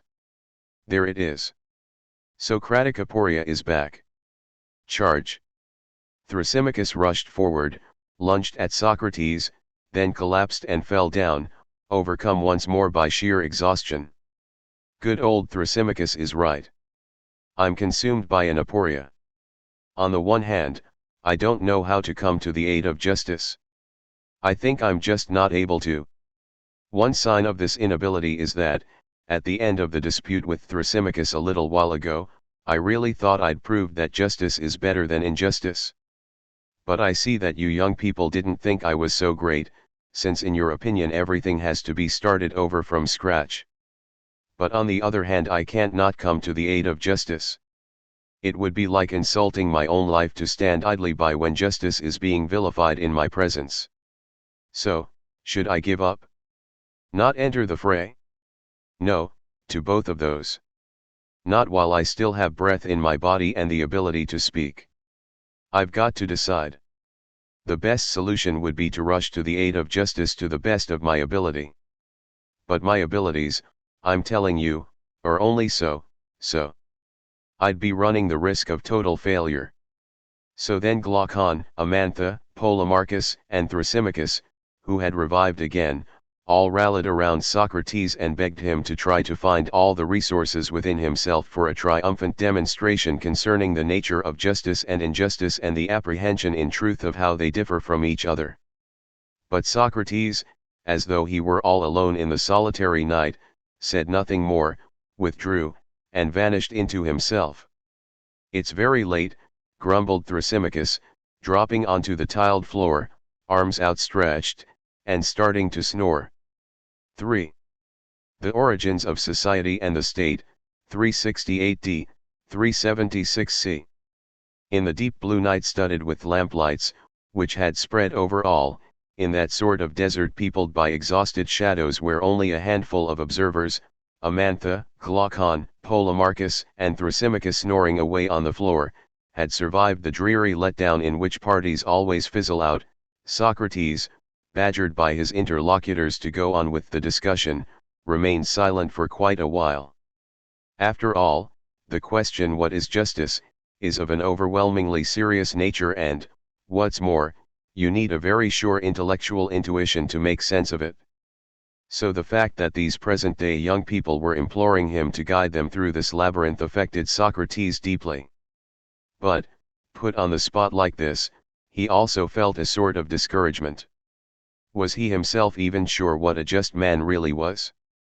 Was he, when you came right down to it, a just man? Reclining in his armchair, he had been chewing all this over when he suddenly had an idea, which he immediately presented to his sparse audience. Since we're not really able to define the just man, let's try to proceed by analogy, or even, with any luck, by isomorphism. What's that? Amantha asked. If two things have exactly the same internal relations, the same structure, we say they're isomorphic. You can easily see the Greek roots, iso-, meaning the same or equal, and morph, meaning form. Our two things are existentially different, but they have the same form. But what can possibly be isomorphic to the just man? Asked Glaucon. Careful. It's not just isomorphism we're interested in. It's also intelligibility, legibility. The thing that's isomorphic to the just man must be easier to decipher, in terms of its structure, than the just man himself. Otherwise it's of no use. Yes, yes. An enthusiastic Amantha exclaimed. I think I've got a really great analogy. You show some very nearsighted people a text written in small letters on a small board that's at a great distance from them. They can't make it out at all. But among the nearsighted people there's a Socrates who informs them that the same text is written in big letters, very close by, on a big board. Now they can all make it out and they all applaud Socrates. "Excellent, congratulations," said Socrates with an ironic half-smile. "But all the same, we ought to add that your nearsighted Socrates is less nearsighted than the others." "Why?" "Because if he was able to see that the text in big letters was the same as the one in small letters, it's because he could read the small letters. That's the whole problem, as a matter of fact. How can you demonstrate the isomorphism between two things if you can't make out anything about the structure of one of them? My method of isomorphisms is only an optical illusion, alas." Glaucon and Amantha were bitterly disappointed and their faces fell. But then Socrates said, "All right. But the eye also likes to be fooled. Let's see. If justice exists with respect to the individual, it also exists with respect to the community, the country, the political community, the state, or whatever you want to call it. Now, these collective entities are larger than isolated individuals, aren't they?" "Of course they are," said Glaucon, perking up, "a lot larger. So, in this larger framework, justice may be easier to perceive. That's why we'll look into the state first and into the individual only later. The aim of our inquiry will be to find out what, in the formal structure of the smaller, is isomorphic to what we've observed in the larger. And we'll also have the history of countries to draw on as a resource. If we rationally examine how political communities originate, we'll be able by the same token to see how justice and injustice originate. By proceeding this way we can hope to find what we're looking for. So, do you think it's worth a try? Think carefully. This is no small matter, trust me." "My mind's made up," said Amantha. "Let's have at it. Take no prisoners." "Amantha's wishes are my commands," said Socrates. "Okay, I'll begin. Point number 1, to explain how political communities come into being, I can see no other assumption to use than the fact that it's impossible for an individual to be self-sufficient. To survive, each of us needs a whole slew of things. One person seeks out another to satisfy a given need and then seeks out someone else to satisfy yet another need, and so on. The whole host of different needs brings into one place a whole host of people, all gathered together by the laws of association and mutual assistance. It's to this motley form of cohabitation that we give the name of country, political community, state, city-state, collective process, etc., depending on the context. Perhaps, temporarily, society is the most appropriate term, since we're doing sociology for the time being, dear friends, not philosophy. Glaucon, a big fan of the social sciences, then chimed in. "Since we're sociologizing, allow me to apply one of the great Marcel Mauss I comments to the issue of universal communication. When gift is followed by counter-gift, each person assumes that the exchange is to his advantage. Shouldn't we therefore say that the basis of a political community, as we're rationally explaining its origins, is, quite simply, our needs? By needs I mean the basic essentials of survival, first and foremost food, the most critical of our needs, since the continuation of life depends on it, in the second place, shelter, and, in the third place, clothing and accessories such as shoes, scarves, gloves, hats, socks, caps, fasteners, belts, buttons, and so forth. The question, then, is how society, since you say that, at this point, that's the appropriate term, will be able to satisfy so many different demands. Your question, said Socrates in a fatherly way, already contains the answer. That's often the case with sociology. Production will have to be organized. One person will be a farmer, to grow food, another will be a builder, to build houses, and yet another will be a tailor, to make clothing. And for the accessories we'll need a good shoemaker. So our society will have at least 4 members. And what we'll call the division of labor can already come into play.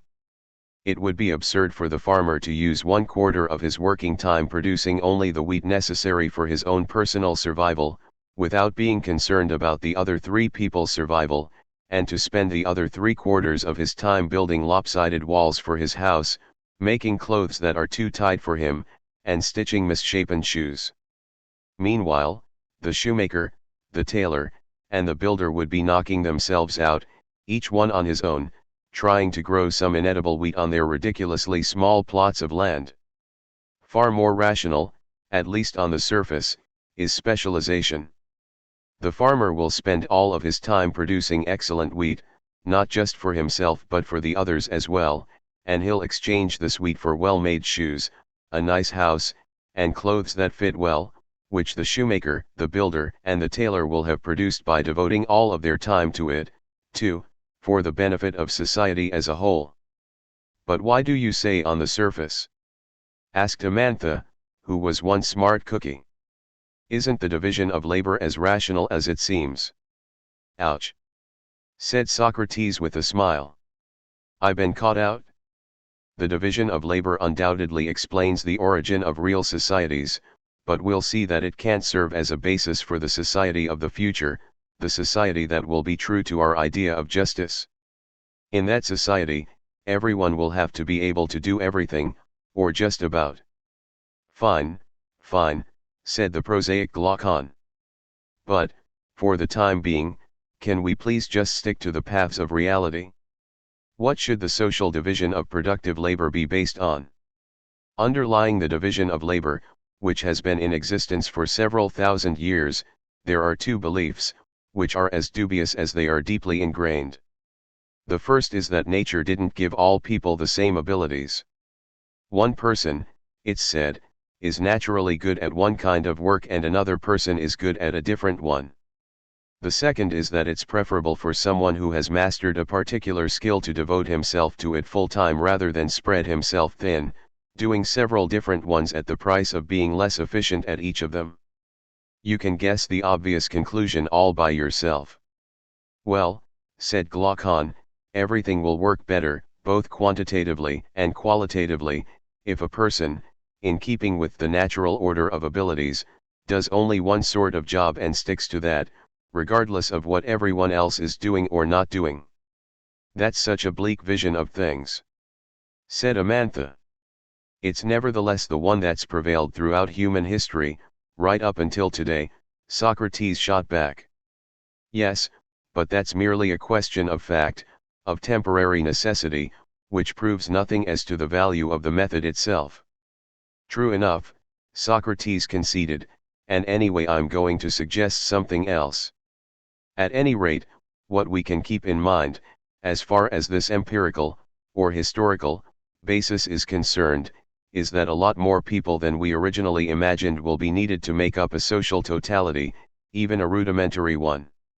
The farmer will have neither the time nor the ability to make a plow, any more than will the builder his trowel or his bricks, or the weaver and the shoemaker their wool, leather, and countless tools. So a blacksmith, a miner, a fitter, and lots of other skilled workers will have to be added to our little make-believe society. But we can't stop there. We'll need cattle breeders and shepherds so that the farmer may have his plow pulled by an ox and the builder his cart pulled by sturdy good-natured mules. Not to mention that the shoemaker will want well-tanned hides for his leather. And the list goes on. The country's capital will have to import from elsewhere what it needs for its future development, so here come carriers and merchants.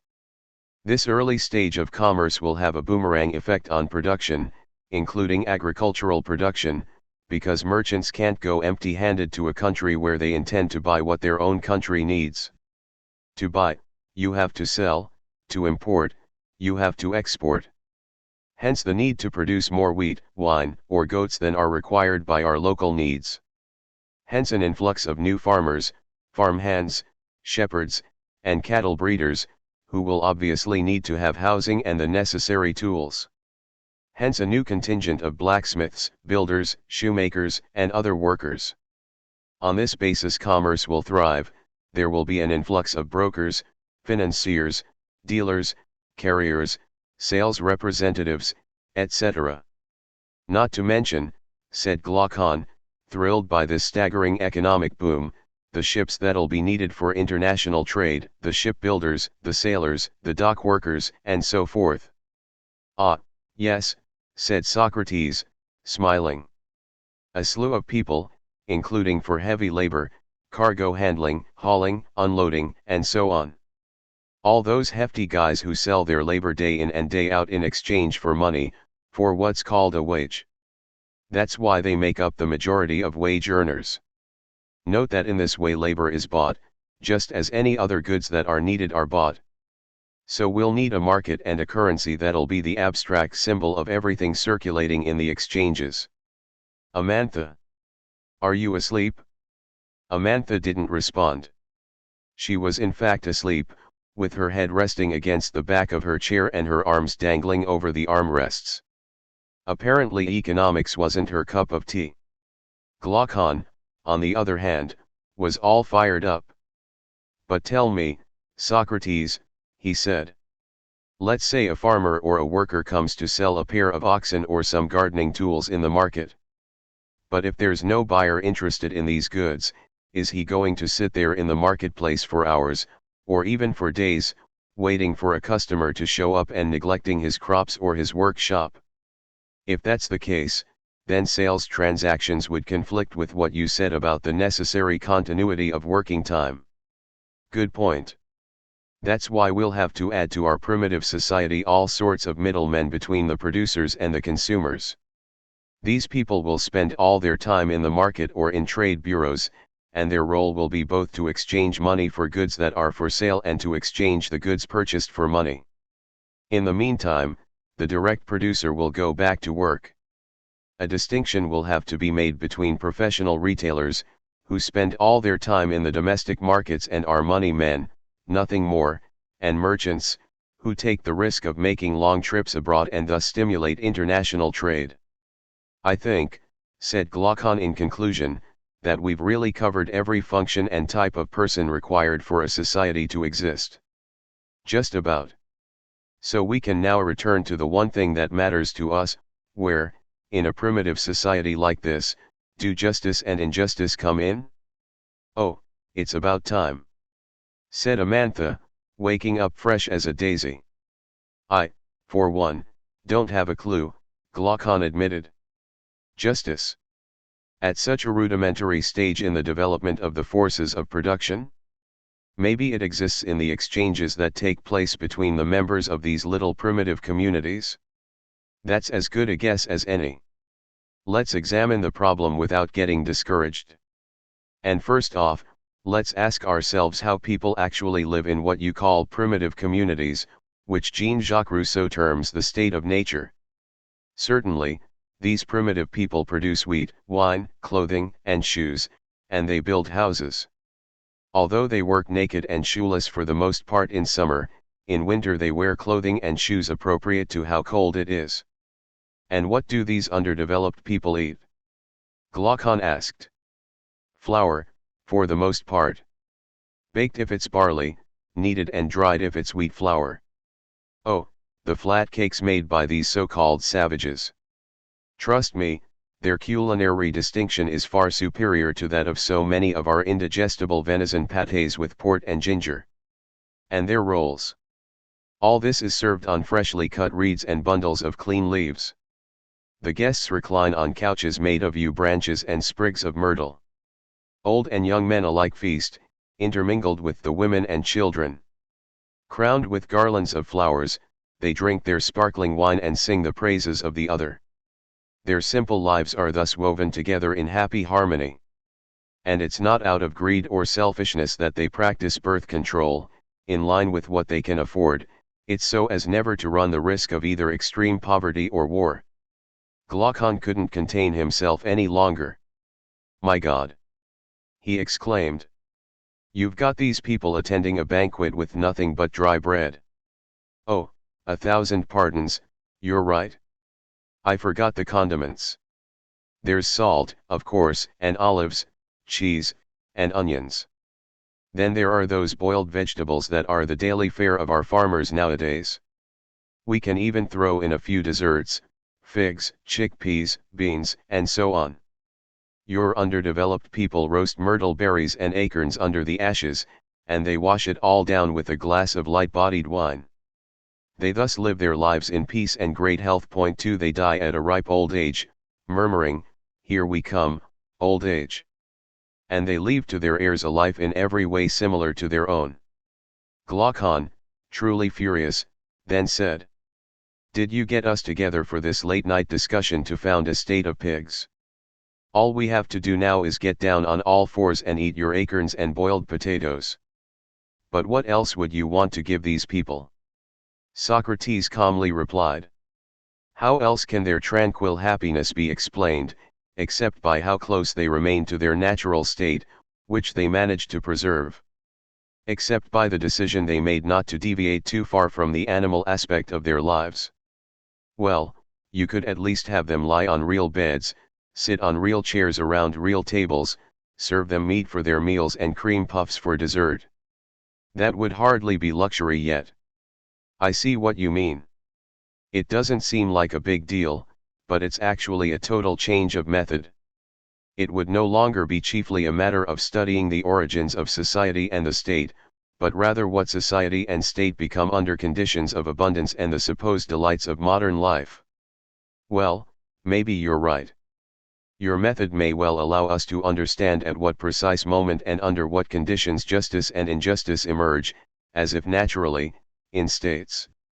I maintain that the true political community is the one we've just described, which I depicted as the health itself of collective life. Now, if you're dead set on our examining a sick, feverish political community instead, fine, let's do it. I do in fact have the feeling that, as in your example, dear Glaucon, there are a lot of people for whom this kind of simple community, regardless of how natural it may be, wouldn't suffice any more than would the type of life that goes with it. They'll want to have beds, tables, all brand new furnishings, meals prepared by 3-star chefs, expensive perfumes, sexy call girls, Baltic caviar, incense burning in silver pots, top quality oriental pastry, in a nutshell, the full line of rare and superfluous products. In a world like that, it won't be the case that the bare essentials, the things you absolutely have to have, will mean houses, clothing, shoes, etc.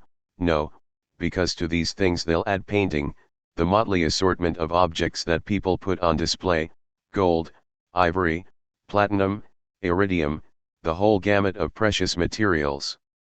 Oh, at last. We're finally in a civilized country," said Glaucon approvingly. "But then we'll have to imagine the country in which we're establishing our theoretical fiction as being a lot bigger than we've done till now. Our perpetually healthy primitive society won't do. We'll have to fill it with a veritable throng of people who have no connection whatsoever with what's strictly necessary for communal life. For example, we'll have to have all sorts of hunters, rabbit, partridge, pheasant, deer, wild boar hunters, and so forth. And all sorts of imitators, those who use shapes and colors, painters, and those who use music and words, poets, composers, and all the people who run behind them, rhapsodists, crooners, rock, tango, and rap groups, orchestra players, dancers, actors, distributors, producers, etc. And, in addition, the people running behind those who are already running behind the other ones, cosmetics manufacturers, and, last but not least, designers, makers of women's fashions, and, a breed that has developed only recently, makers of men's fashions. We'll have to create lots of jobs in the service industry, too, tutors who give private lessons in math or ancient Greek to low-achieving kids, wet nurses for babies whose stylish mothers don't want to ruin their breasts, piano teachers for pimply teenagers, chambermaids for luxury hotels, hairdressers for undoing chignons, not to mention master chefs and shellfish growers. But you can even throw in pigsty cleaners and that still won't be the end of it. It's endless, truth be told. In our original society, there was nothing like this, because people didn't have any use for it. But the way things stand now, we'll need all these people, and even, hey, I just thought of this, cattle galore, because the citizens of this type of society will have become meat eaters. Which means, moreover, that with such a decadent diet we'll need Amantha. Sleeping Beauty. What will we need? Doctors, said Amantha gloomily. Loads of doctors. And not just civil ones, military doctors, too, because the country, which till now was able to produce enough food for itself, will become too small and won't be able to feed a rapidly growing population. Hence the idea that it wouldn't be so bad to encroach on our neighbor's land. That way we'd have enough land for extensive farming and for livestock. If the neighbors in question overstep the bounds of basic necessity, just as we have done, and give in, just as we did, to the insatiable desire for possession, they'll come to the same conclusion we did, to encroach on their neighbor's land, our land. And where does this cross-border similarity of desires lead? To war, said an increasingly gloomy Amantha. Right, to war. A huge subject for philosophers, said Socrates, thinking aloud. Could you prove to us, Amantha went on, that the consequences of war are inevitably catastrophic, which is the pacifists' and nonviolent resistors' thesis? Or should we instead think that there might be useful wars, even just wars, as many classical thinkers, but also most revolutionaries, have maintained? And then there's old Hegel, too, who thought that war is the obligatory dialectical moment of the subjective revelation of a nation. This issue has been bothering me for a long time now. The time's not yet ripe for drawing any conclusions about that.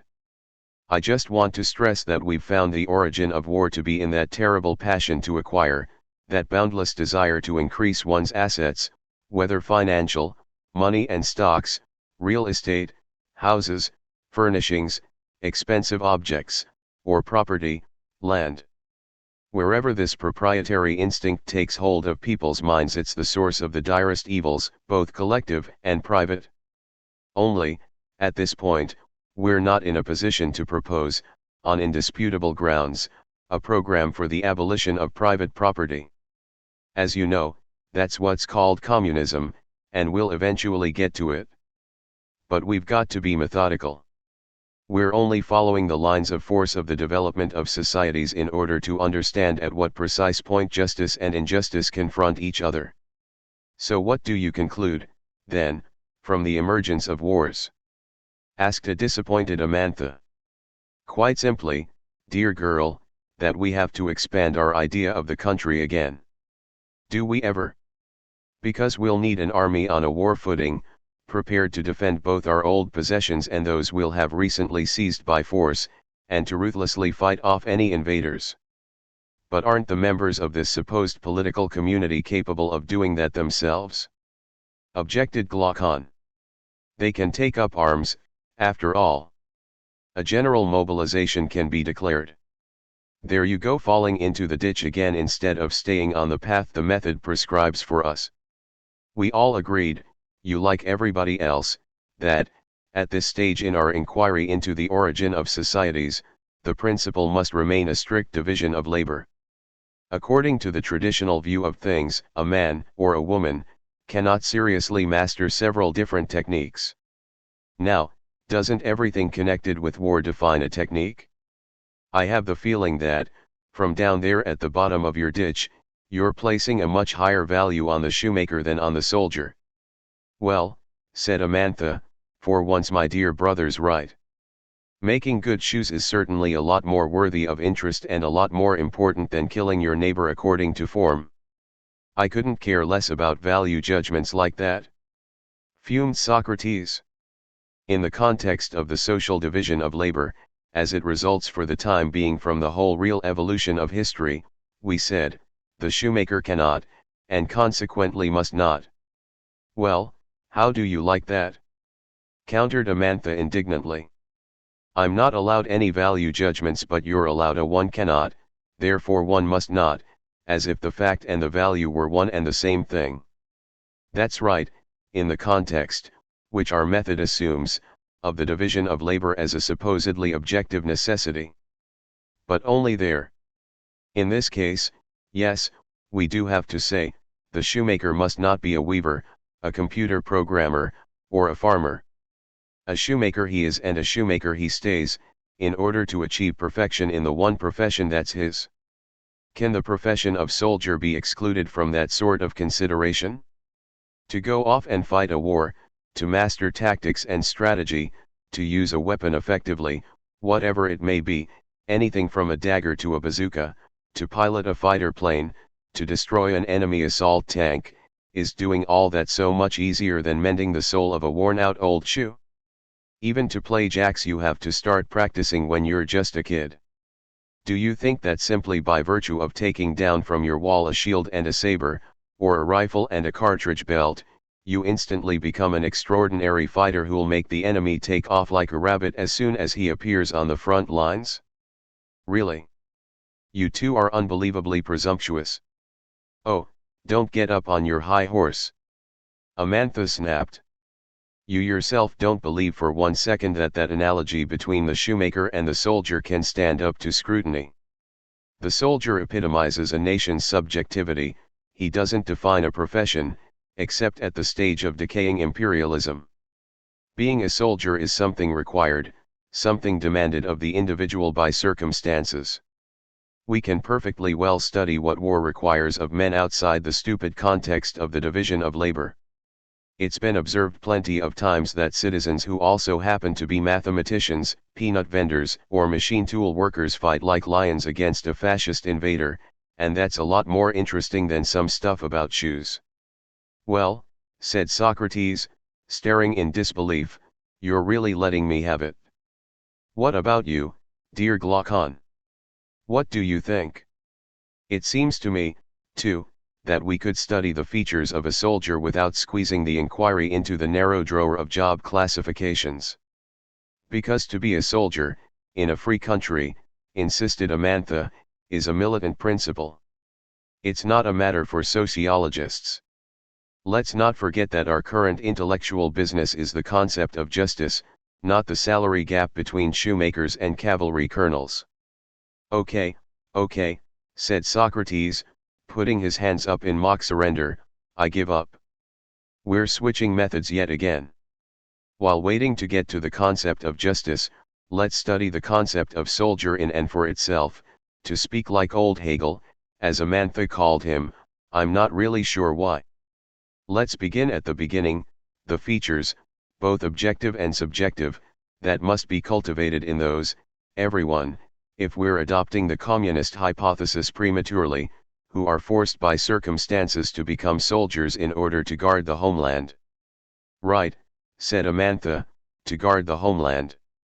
We're excluding from our field of inquiry the will to conquest and plunder, the murderous rapacity. The soldier we're talking about is forced to become one in order to defend the justice that was established with great difficulty in his country. We're following in the footsteps of Jean-Georges Point 3 in his The New Army. Every soldier is a citizen defending an idea much more than a territory. Yes, let's call this type of soldier a guardian. Guardian will be midway between soldier and political militant. That's not bad, opined Glaucon. Let's do a phenomenology of the guardian. Since you young people are steering the discussion, go ahead and ask the first question. Fasten your seat belts, here we go. Glaucon stepped up to the plate. What are the features by which a good soldier can be recognized? He asked. A good guardian of justice, Amantha corrected him. Let's take a step back, said Socrates imperturbably. As big a step as possible, back to nature. Allow me to compare the human animal called up to fight a defensive war, our guardian, in other words, to those dogs that are called, as a matter of fact, guard dogs. I think the guardian, like the dog, must have keen senses and be fast and strong, have keen senses, to detect where a threat may be lurking, be fast, to pursue it once it's been detected, and be strong, to fight it once it's been caught. I also think, said Glaucon, that, To fight well, it's not enough to be objectively strong, you've also got to be subjectively brave. Absolutely. Having keen senses and being fast, strong, and brave are at any rate precise goals as far as the training of a guardian is concerned. But underlying all that, I think there's a sort of agency of the subject, which we could call spirit, that's a blend of irascibility and bravery. We all know that there's something about anger that's indomitable and practically invincible. A subject driven by the spirit I'm talking about knows no fear and could never imagine giving ground, not so much as an inch. I know a thing or two about that. Chuckled Amantha. A little while ago I was pretty angry and you were the one, Socrates, who gave ground. Oh, but beware, if the enemy advances, I retreat. But if the enemy halts, I counterattack. And if he retreats, I pursue and destroy him. 4. Who said that? Mel. But let's sum up now. The objective qualities, physical and psychological, of our ideal guardian are keen senses, speed, strength, and courage. What makes a subject of him is spirit, or, in other words, that potential for anger that keeps him from being a coward. The trouble with angry people, objected Amantha, is that they tend to be really aggressive when they encounter another person who's just like them. I get violently angry with other women all the time, just because I see that they're going to stand up to me. It's like guard dogs when they meet another guard dog on the street. You better watch out for all the biting. It's better to keep them muzzled. But we can't put muzzles on our guardians so that they won't bite each other, Glaucon laughed. We've got to resolve this dialectical problem, though, Socrates interjected. While they're ferocious toward enemies in the heat of battle, our guardians must nevertheless be perfectly civil toward our people in general, toward other guardians in particular, and even toward wounded enemy soldiers or ones who are taken prisoner. How can we foster a temperament that combines ferocity and civility, gentleness and toughness in our fellow citizens? If we accept the common idea that toughness and gentleness are mutually exclusive, we won't find a single acceptable guardian. We're at a dead end, sighed Glaucon, who was actually quite tired. No, we're not at all, you moron.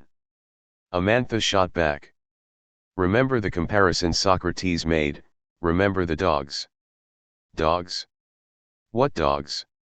Said a bewildered Glaucon. A good guard dog can sense a threat, some evil intention or other, and will bare his teeth. But when it comes to anyone who's weak or familiar to him, he's as affectionate and friendly as can be.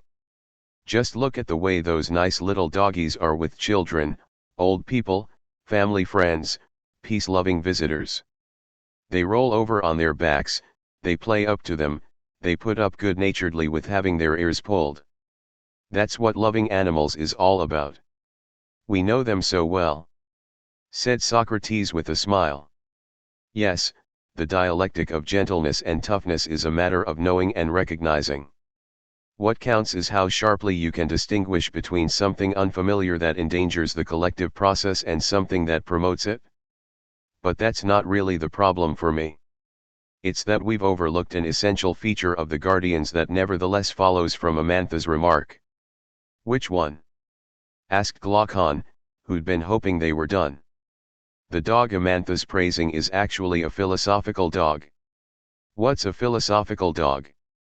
A dog can distinguish between what's good, what's a threat, and what's harmless. It's this ability to recognize that determines whether it's his angry spirit, baring his teeth and attacking, that will be put into play or, on the contrary, his joyful spirit, capering around and asking to be petted. So the ideal guard dog subjects his subjective spirit to the idea of the good. He's a perfect philosopher. He's not hungry for power but eager for knowledge. Whence the definition of the guardian, he's a good dog. Said Amantha in conclusion.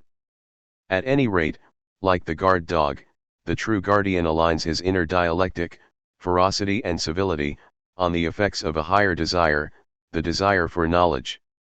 And, as the guardian epitomizes in his own particular features the society whose origins we've delineated, we know what every citizen of that society, since they're all called to be guardians, must try to be like. They must have keen senses and be fast, strong, brave, spirited, and a philosopher. That's some project. Glaucon exclaimed enthusiastically. It bears repeating, that's some project.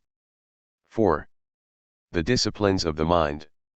Literature and music, 376c, 403c. Socrates was rubbing his hands together, which, with him, was always a sign of deep satisfaction. My friends, he said, we painted a remarkable portrait of the guardian, that is, of virtually everyone. But how on earth can someone like that be brought up and educated? How can the eternal child in him be tamed? It's a tough question. What's more, we might wonder whether giving an answer to it, assuming we're able to, will help us at all resolve the only real problem, the one we've been dealing with right from the start. What are the conditions under which justice and injustice emerge in the body politic?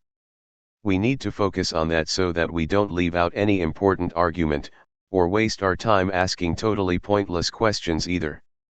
At this, Amantha got upset and said, but how can the problem of political leadership not be connected to the ideas of the people who embody it, to what they know, to what they don't know, to what they love or loathe, and therefore to their childhood and education? Fine. Let's take the roundabout way then, however long it may be. Let's tell ourselves a beautiful story, worthy of the myths our poets relish. We have the ability, by virtue of reason alone, to define the future guardian's educational curriculum, that is, since everyone risks having to become a soldier, the ability to educate our youth. I love it when you're a storyteller, laughed Amantha. And a storyteller who's incapable of making anything up, I might add. Because how could one imagine a better education than the one that comes from the dawn of time, physical education for the body, scientific, artistic, and literary disciplines for the mind? And how could we reject the idea that you have to begin with the arts and letters? So we've got a ready-made beginning. What sort of literary and artistic education is appropriate for our future fellow citizens? You have the floor, Glaucon. Well, said Glaucon bravely, well, I don't have the slightest idea. All right, let's go about it methodically.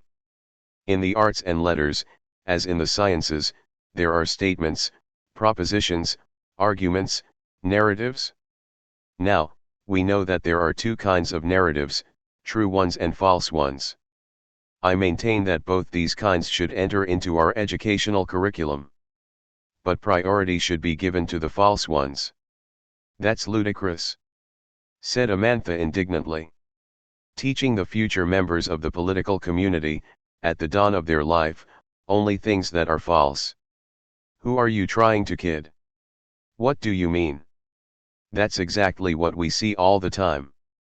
The education of little children is begun by telling them stories, fables, isn't it? Yet those fables are nothing but lies, with a few odd truths mixed in. So what's to be done, then? Asked a bewildered Glaucon. With all things, the beginning is the most important part. This rule applies particularly to the beginning of life, childhood. Isn't that the most propitious time to shape a given individual in the mold of the character type we want him to embody? So, if that's the case, is it reasonable to let children fall prey to any old myths made up by any old person?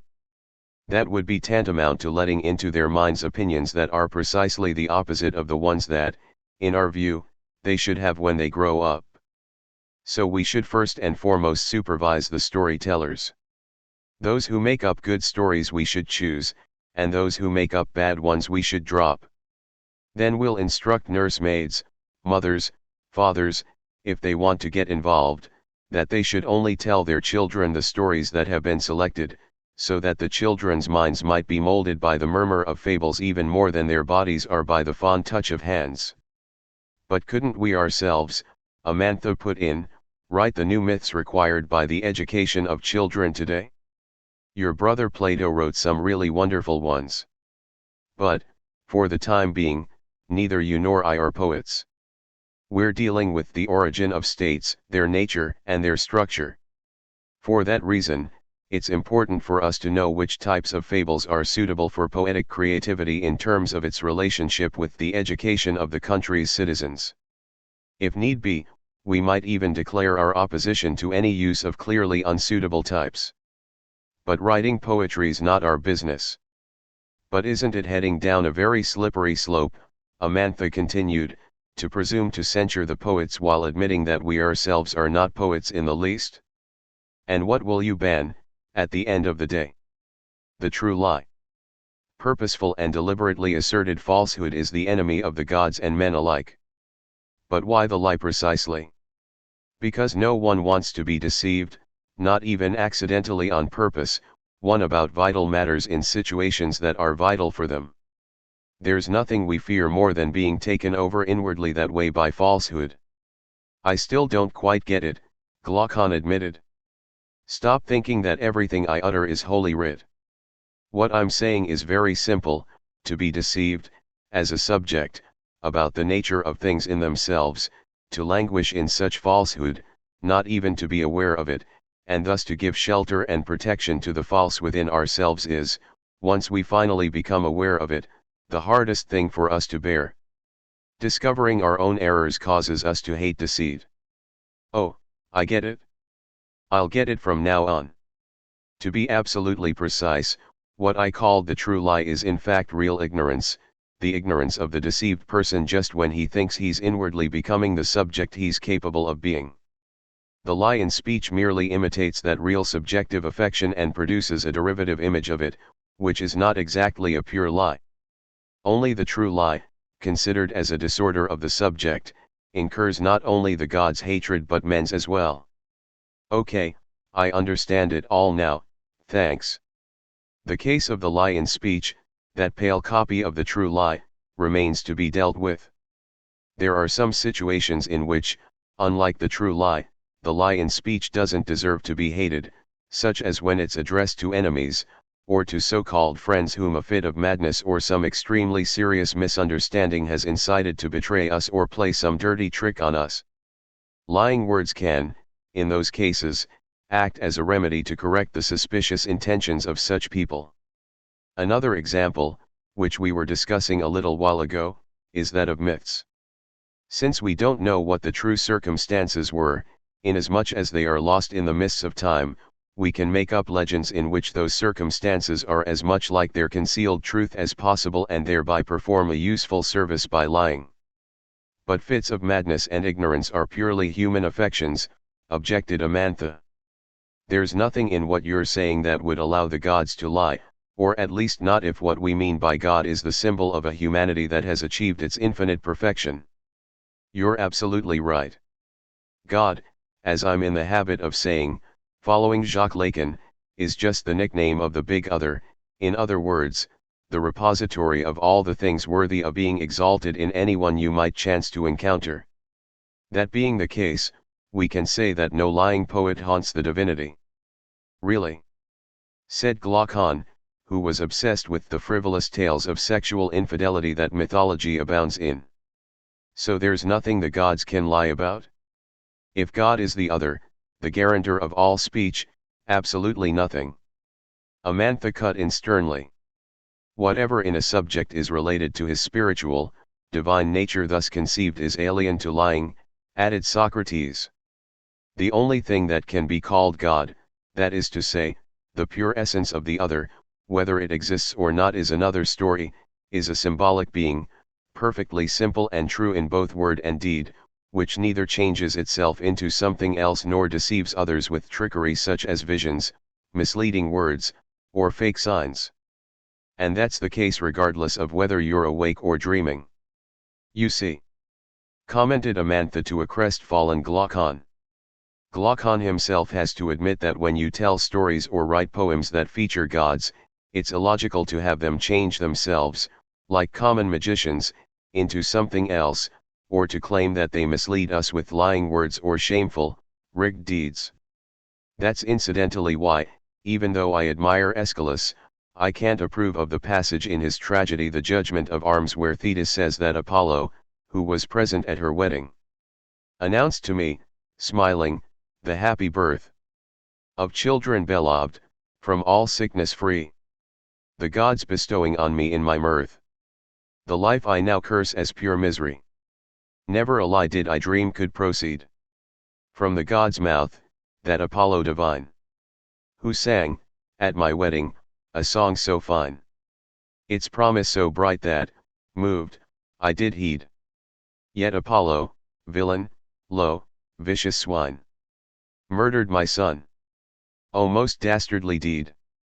If a poet speaks that way about the gods or about the divine that is immanent in the subject, we'll be angry. And we won't recommend his poem to the teachers in charge of instructing our citizens. Would you consider Kant to be right, then? Asked Glaucon. Do you think that lying is evil, regardless of the context? Absolute evil? Would you inveigh, as he did, against Benjamin Constant, the defender of what Kant calls a supposed right to tell a lie, too? I'm no advocate of formal moralism, not at all. I don't think it's possible to glorify lying, but I acknowledge that it can be empirically necessary to tell a lie. In what circumstances? Under what conditions? Amantha asks sternly. When an enemy's power requires us to use cunning and ploys. But, even then, the political leaders of the day must assume sole responsibility, which is still disgraceful, for the necessary lie. And they'll have to account for it in public once the danger is past. If, on the other hand, a private individual lies to the community for his own personal advantage, he'll be a lot more guilty in our eyes than a student who gives in to shame and hides from the gym teacher the fact that he has flat feet, or than a patient who's terrified in advance of the diagnosis the doctor may give him and forgets to tell him his most serious symptoms, or than a sailor who, to avoid having to work like a galley slave in the ship's hold, fails to tell the captain that the engines are overheating. As a rule, then, our young people will have to admit what they've done as soon as anyone asks them. You're right, remarked Amantha, but that's easier said than done. If one of our teachers catches anyone lying, be it a boy eager to be a worker now, a girl who's a sorceress in her dreams, someone who sees himself behind a plow, or even a poet in spring who schemes. The Odyssey, Book 17, Amantha cut in, but so transformed that it's barely recognizable. 3. Bravo! Said Socrates, overjoyed. Well, the teacher will tell the little liar off and publicly explain to him that any lie, endangering as it does the pact on which language is based, seriously undermines the political community. It's all clear now, as far as lying is concerned, concluded Glaucon. But what will we do about sobriety, self-restraint, reserve, prudent moderation, with all those rowdy teenage boys and those girls bursting with life? Well, will you listen to the wise old man? Amantha said mockingly. Oh, but he's right. It's not easy, said Socrates. We can extol the virtues of obeying orders, because we've understood the value of doing so, and of controlling violent urges, alcohol, drugs, sex, etc. Because they readily disrupt thought and action. Those are the imperatives of self-restraint for the guardians of the city. For once, we'll approve of Homer when he has Diomedes, speaking to Sthenelus, say, "Sit still, my friend, and obey my commands." We'll also be satisfied with his description of the Greek army. In silence the Greeks with courage forbore their general's wrath and moved to the fore. Amantha remarked. It sounds pretty Colonel Blimpish for that description. It's obvious you've never fought in a war. Anyway, the very same Homer slips up when he has his hero, at the beginning of Book 9 of the Odyssey, say that there's nothing more splendid than a table laden with bread and with meat, while poured in gold cups is a wine most sweet. A ditty like that sure won't encourage boys and girls to stay sober. But there's something even worse than that, exclaimed Glaucon. It's in Book 14, I think, of the Iliad. Homer tells the story of Zeus, who's sitting there pensively all by himself while the other gods and men are sleeping and is suddenly overcome by such lust that he forgets whatever it was he was meditating about. Seeing Hera, who'd woken up, he doesn't even have the patience to go into her bedroom with her. He rips off her nightgown, throws her right down on the ground stark naked and enters her with no foreplay at all. As he's screwing her, he whispers that he's never desired her more, not even when they were young and they'd slept together without their parents' knowledge. In Book 8 of the Odyssey, the story of Ares and Aphrodite, both of them totally naked, with chains thrown around them by Hephaestus when they were in the heat of the act, is pretty risque, too, Amantha added. But still, Socrates rectified, Homer could also do justice to the endurance of a few illustrious men in the most difficult of circumstances. We should absolutely become imbued with verses such as, beating his chest, his heart he thus upbraids. Bear up, failing heart. This peril will fade. Far worse you've endured, so be not afraid. The Odyssey, Book 20, right? Remarked Glaucon, happy to score a cultural point against his sister. So what else is there, with respect to self-restraint? I'd like for us to talk a bit about corruption, said Amantha, about gifts, about wealth. Don't we have to put our militants on guard against all that sort of thing? Well, in that case we shouldn't agree with old Hesiod when he says, swayed are they all by the lure of fine gifts. Young gods and old kings, none ever resists. Okay, sure, groaned Amantha. But all this moral dissection of the old poets is kind of a drag. And, furthermore, you aren't saying a thing about the form, the rhythm, the images. We could be talking about a TV news show, it'd be no different. Fine, let's drop the moral subject matter of the stories, then, Socrates conceded. Let's talk about their style. That way we'll have linked the problem of the young guardian's education to both the content and the form of the literary works we'll be including in the curriculum. Form, style. What exactly does all that mean? Asked Glaucon, a little provocatively. Let's begin with two basic facts. 1. The speech of poets, when they're authors of stories, comes across as the narrative of what is happening, has happened, or will happen. 2. The style of the narrative can be indirect, direct, meaning mimetic, or a combination of the two. Oh, you've really lost me there, Amantha declared. Oh no. So you regard me as a ridiculous teacher? As a befuddled old pedant? Well, you can just get around it the way all bad teachers do. Instead of explaining the general idea, you give a pretty stupid example, and that's that. I see you have a high opinion of my pedagogical abilities. Well, I'm going to do precisely what you suggested. I suppose you know the beginning of the Iliad by heart, when Chryses, Apollo's priest, asks Agamemnon to give him back his daughter. Agamemnon flies into a terrible rage and sends him packing. So then Chryses, humiliated, asks the god to give the Greeks a hard time. Take these two verses. The Greeks Chryses begged, their whole army and the Atrians, their chiefs, those in command. You can see that the poet is not trying to make us think that the person speaking is anyone but himself. He relates Chryses' words like a witness who'd tell what he's seen or heard. That's indirect style. But, in the verses that follow, the poet speaks as if he really were Chryses. He does indeed try to persuade us that it's not him, Homer, who's speaking but the old priest. And that's how Homer, by attributing the speech to a speaker who's supposedly someone other than the poet, wrote nearly all the stories of what happened in Troy and Ithaca. That's direct or mimetic style. Homer's like an actor playing the part of the father in verse. Don't these concepts still need to be clarified a little? Suggested Amantha. What exactly characterizes a narrative? There is narrative when you relate objectively, from the outside, as it were, the words spoken by various people, as well as everything that happens in between these speeches. And what about imitation?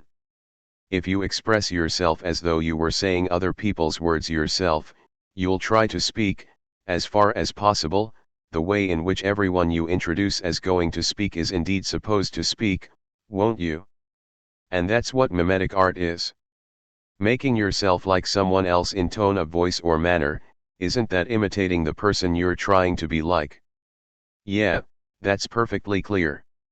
So it follows that, even in their narratives, Homer and his successors all make use of mimesis. If the poet never disguised the fact that everything being said is his own speech, the poetic narrative would contain no imitation at all. But, just so you won't say again that you don't get it, I'm going to return to my favorite example, Book 1 of the Iliad. Homer there tells how Chryses implores the Greek kings to return his daughter to him for a ransom. If he'd gone on writing in indirect style, without disguising the fact that it's he, Homer, who's speaking and not Chryses, there wouldn't be the slightest imitation, there'd only be simple narrative. We'd get something like this: I'm disregarding meter because I'm not a poet. I'm not so sure about that, Amantha interjected. At any rate, your favorite disciple, my brother Plato, wrote tragedies. That he burned. That's what he says. But has anyone looked under his mattress? And you yourself often tell us splendid myths. Aren't you a sort of prose poet? You want a prose poet? I'll show you a prose poet. Here's what verses 22 to 42 of Book 1 of the Iliad would become if I had my way, put back into prose, and in indirect style. The priest came and prayed to the gods. He asked them to let the Greeks capture Troy without getting slaughtered. Then he turned to the Greek kings. He begged them to return his daughter to him for a hefty ransom. And out of consideration for the gods, he finished his speech. The Greeks were moved by it and won over. All except Agamemnon, who got angry, and who told Chryses that his priestly trinkets wouldn't protect him, and who added that his daughter would grow old in Argos, of which he, the bearded king who comes forward 5, was the king, and that in Argos his daughter would share her bed many times with the aforementioned bearded king. And Agamemnon concluded by telling Chryses, for the second time, to get the hell out. And to stop bugging the hell out of him. That is, if he wanted to get home in one piece, added Agamemnon, twirling his mustache. The old priest got the hell out without further ado. Lickety-split. But once out of the Greek sight he stopped. He got down on his knees under a palm tree and prayed to Apollo. He recited all the gods' names and nicknames: my sweet little son, my golden cheese, my adorable god of the roads. He asked him whether he'd liked the temples that his beloved priest, namely he, Chryses, had built for him. And whether he'd enjoyed the plump chickens, the fat oxen, and the smelly rams he'd sacrificed there for him, the DSLS, the dazzling swollen luminous sphere. If the answer was yes, said Chryses, then he, Chryses, was asking Apollo to pierce the Greek king's potbellies with his flaming arrows, and thus to avenge through blood the tears that he, Chryses, had shed over the dire fate of his daughter. And that, dear friends, is a narrative in an indirect, plain style, with no imitation. You can hardly call that, and here Amantha made a face, appealing. Could it be that you prefer the completely opposite style, the one that has only direct speech, because everything the poet says between two characters' speeches has been left out? You're talking about tragedy, observed Glaucon. You're right, and about comedy, too. It's all clear for me now, Glaucon reassured himself. I understood the distinctions you drew. Poetry and fiction can be entirely imitative, as is the case with comedies and tragedies, when the poet writes only in direct style. Except for the stage directions, a suddenly pedantic Amantha remarked.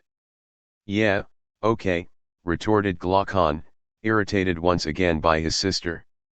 The second possibility is that everything's in indirect style, the work is presented as a narrative written by the author. That's the case today with the objective or autobiographical novel, as it was in the past with dithyrambs or elegiac poetry. The third possibility is a combination of the other two, and that's the epic poem, as well as its ungrateful son, the great classical novel. Exactly. Now let's turn from description to prescription, from structure to rules. What will we tell writers they're allowed, from a political standpoint? Total freedom to imitate whatever they want, in the name of realism? Or a total ban on imitation, in the name of idealism and the authority of the glorious future?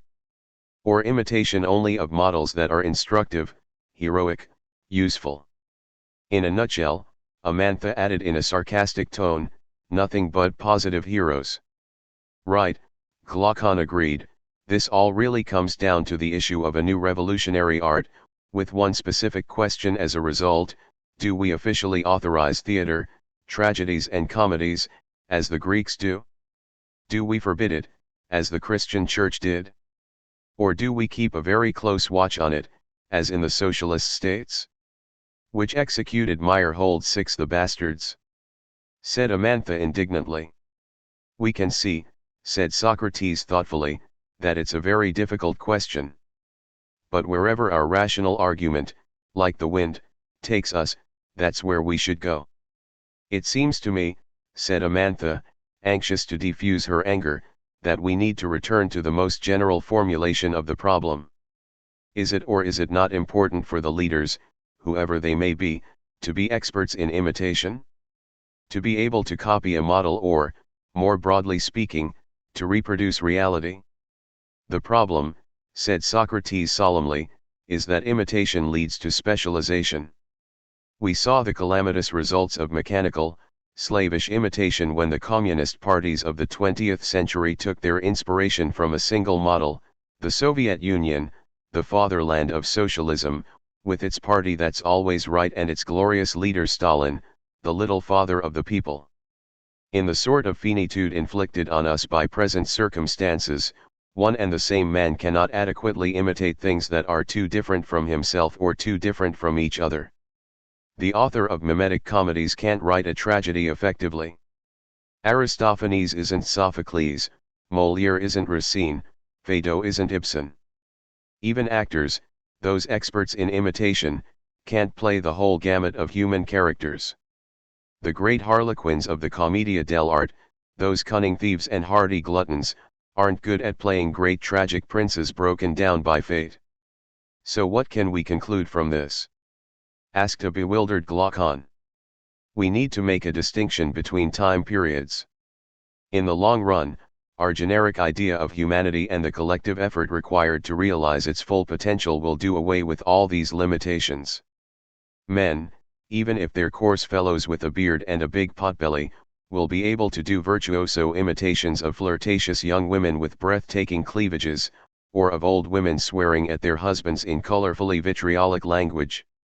And the women will all be able to slip into the role of a big bully showing off at the bar in a cafe, bringing down the walls, and competing with the gods, or into the role of a jealous crybaby groveling at the feet of his unfaithful mistress.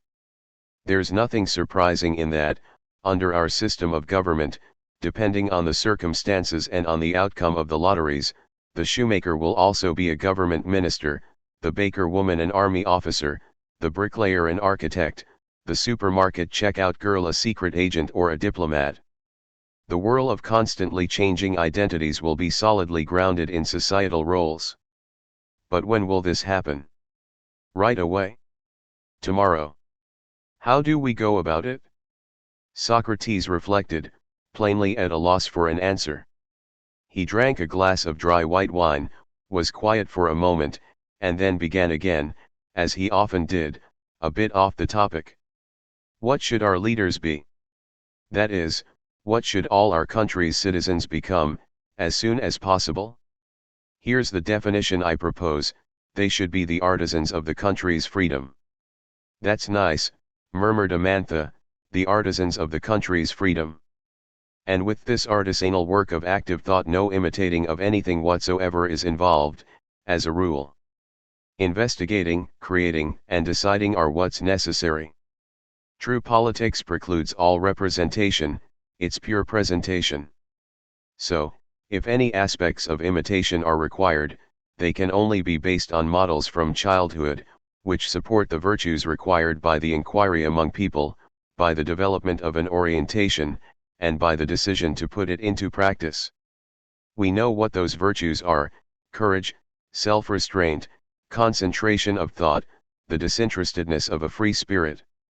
Indulging in the imitation, even ironic, of shameful behavior exposes the imitator to the risk of eventually becoming corrupted by the reality that the images he produces are inspired by.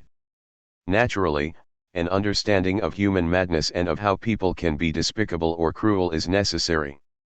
But that doesn't require representing or imitating, let alone doing, everything that such human madness might dictate to the confused minds of our contemporaries. Your temporary rejection of any purely mimetic language, at least in the political field, seems to me to suggest that, when it comes to the future leaders of our country, some very strictly defined forms will be required for what they might want to express or relate. And the situation will be quite different from the kind of democratic, anything-goes state of affairs we see today. That's right, my dear Glaucon. A sense of proportion will require the man or woman who has to give an account of an oral declaration or of an action to know when and how it is acceptable, or even requisite, to shift to direct style. Using imitation to give more persuasive force to what one has witnessed is necessary when it's a matter of actions whose truth can serve as an example, such as, let's say, new thoughts, daring acts undertaken in the name of clear principles, unprecedented forms of resistance to oppression and stupidity. People will think twice, on the other hand, before they imitate the indecisiveness, the weakness, or even the cowardice of a person subject to illness, the torments of a lover's jealousy, or the dangers of war. In those cases a clinical, indirect style is warranted. Why bother imitating those individual characters in which no subject can ever come into being? Ultimately, if our future citizen has to report what he's seen, he'll make use of a hybrid narrative force. He'll combine imitation and plain narrative, direct and indirect style, in variable proportions, depending on what the subject is. Since truths are less common than ordinary shortcomings, however, indirect style, or plain narrative freely assumed as such, will prevail in conversation, and even more so in public speeches. Glaucon then launched into one of those syntheses he had a knack for. In a nutshell, the more a guy who's not our type indulges in imitations, parodies, and pastiches, the more harshly we'll judge him. That's because, since he considers nothing unworthy of his eloquence, he won't hesitate to twist himself in knots and disguise his own voice in order to imitate anything or anyone. He'll make the sound of thunder by farting, of wind by whistling, of hail by clicking his tongue against the roof of his mouth, of every kind of engine by purring, of the oboe or clarinet by pinching his nostrils together, of axles and pulleys by grinding his teeth, and so on. He'll think it wonderful to bark, meow, bleat, moo, bray, etc. His entire art will be a virtuoso performance of imitations, in which only a few fragments of narrative will manage to find a place. He'll thus be at the opposite extreme of our way of speaking. Because what's necessary for us, who give priority to narration and indirect speech, is a simple kind of harmony, full of nuance, with a rhythm based on regularity, subtle accelerations, and short pauses. Bad eloquence, on the contrary, requires a whole baroque medley of rhythms, sounds, images, and rhetorical figures in order to give expression to its myriad imitations and, like a ventriloquist, voice all the human characters, all the animals, and even the morning breeze or the waves washing up on the sand in the evening when the tide comes in. In our country we'll reject such affectations and that eclectic baroque style. We'll be classical above all. We'll be satisfied with a plain narrative, which yields to imitation only when it's a matter of depicting virtue. And yet, objected Socrates, the hybrid, colorful style you're opposed to is pleasant and especially appealing to children, their teachers and, to tell the truth, the vast majority of people. You no doubt think that it doesn't accord with our conception of what is common or public, Because in our country there will have to be subjective unity in the very variety of occupations. Certainly, in the society we're constructing, someone will be able to be a shoemaker as well as an airline pilot, a farmer as well as a Supreme Court justice, a colonel as well as a grocer. But it must be understood, of course, that the grocer won't imitate a colonel, since, when he's a colonel, that's what he really is. The possibility for this real diversity depends on the universal circulation of a shared thinking. Through the mediation of a common language, we acknowledge that no real-life diversity shall adversely affect the power of that thinking. If everyone is to be able to do everything that's open to human activity, there must be that fundamental simplicity of language that we already acknowledge in mathematics, which alone can allow us access to a unified thinking of the visible. For the thinking of what is not the imitation of its diversity but the always surprising grasp of the unity of its being. Hence the urgent need for a language as appropriate as possible to that unity.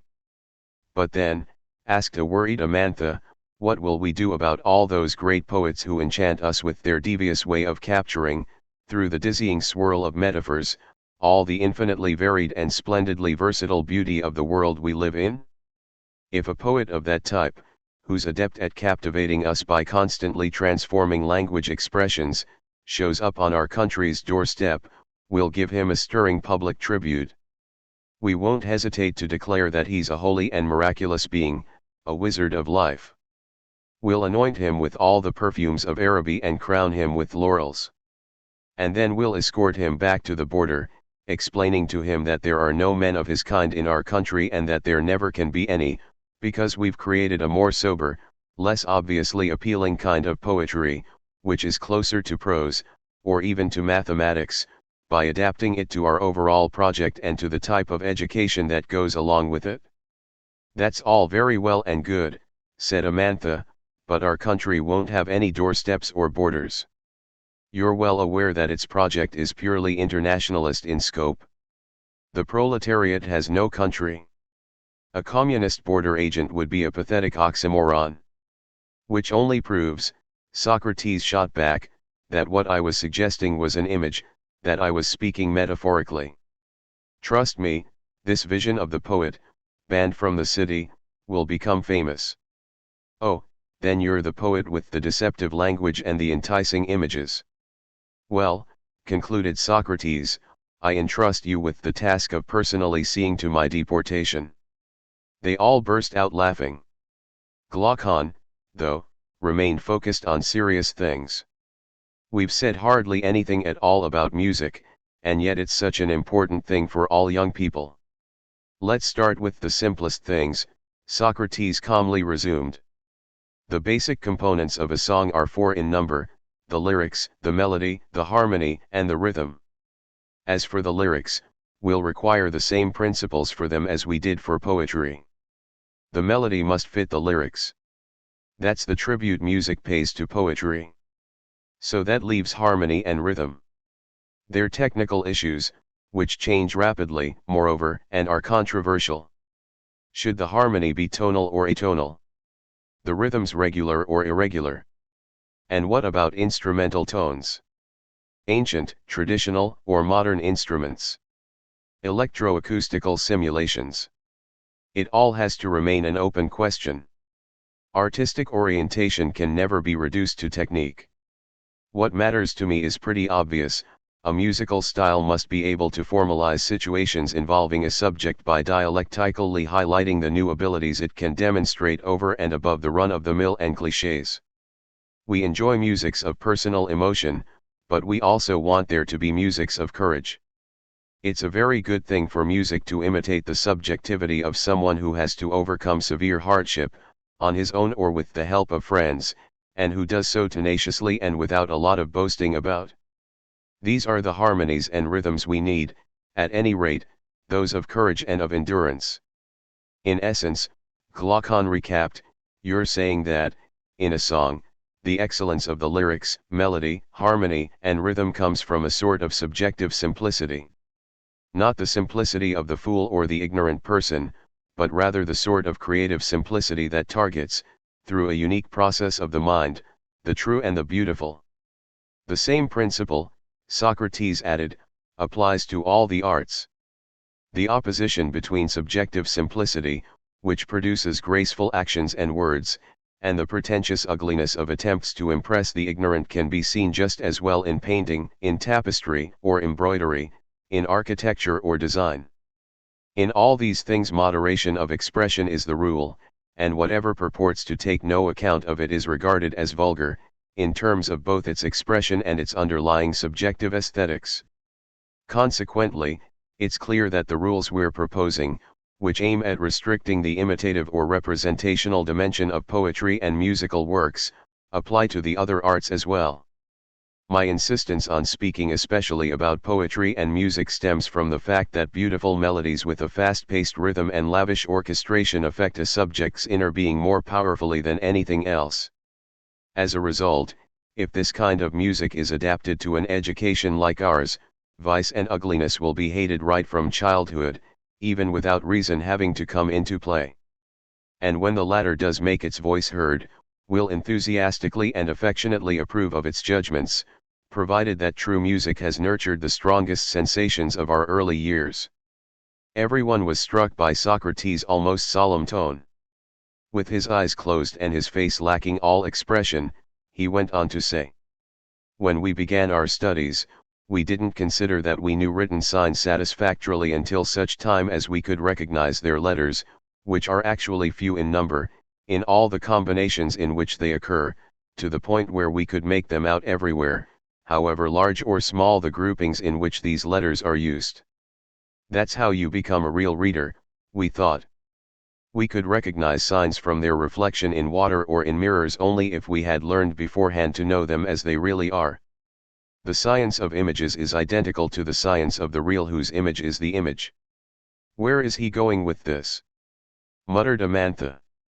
"For the same reasons, I maintain that neither we ourselves nor the future guardians of our country will be real poet-musicians until we're able to distinguish the ideas of self-discipline, courage, high-mindedness, freedom of spirit, and all the virtues that are like the letters of a life worthy of the name. The guardians will have to be able to recognize these ideas, as well as the ideas of the vices with which the virtues are paired, in all the vital combinations in which they occur. They'll have to be able to perceive them or their images everywhere, whatever the circumstances, be they important or trivial, in which they're found. And they'll have to know that the science of ideas, that of the opposite ideas, and that of the images of all these things are really only one and the same science. Which means in particular that if a young woman or man combines an inner being imbued with a beautiful character and an outward appearance deriving from the same outstanding model, he or she will be, for those lucky enough to meet him or her, the most beautiful thing that can ever be seen. There's no doubt they'll be loved by poets, musicians, and all cultured people. If there's a real defect in this amalgamation, though, that love will fade, won't it?" "Well, the thing is," stammered Glaucon, blushing, "if there's a serious character defect, it won't work. But a minor physical flaw doesn't always prevent love."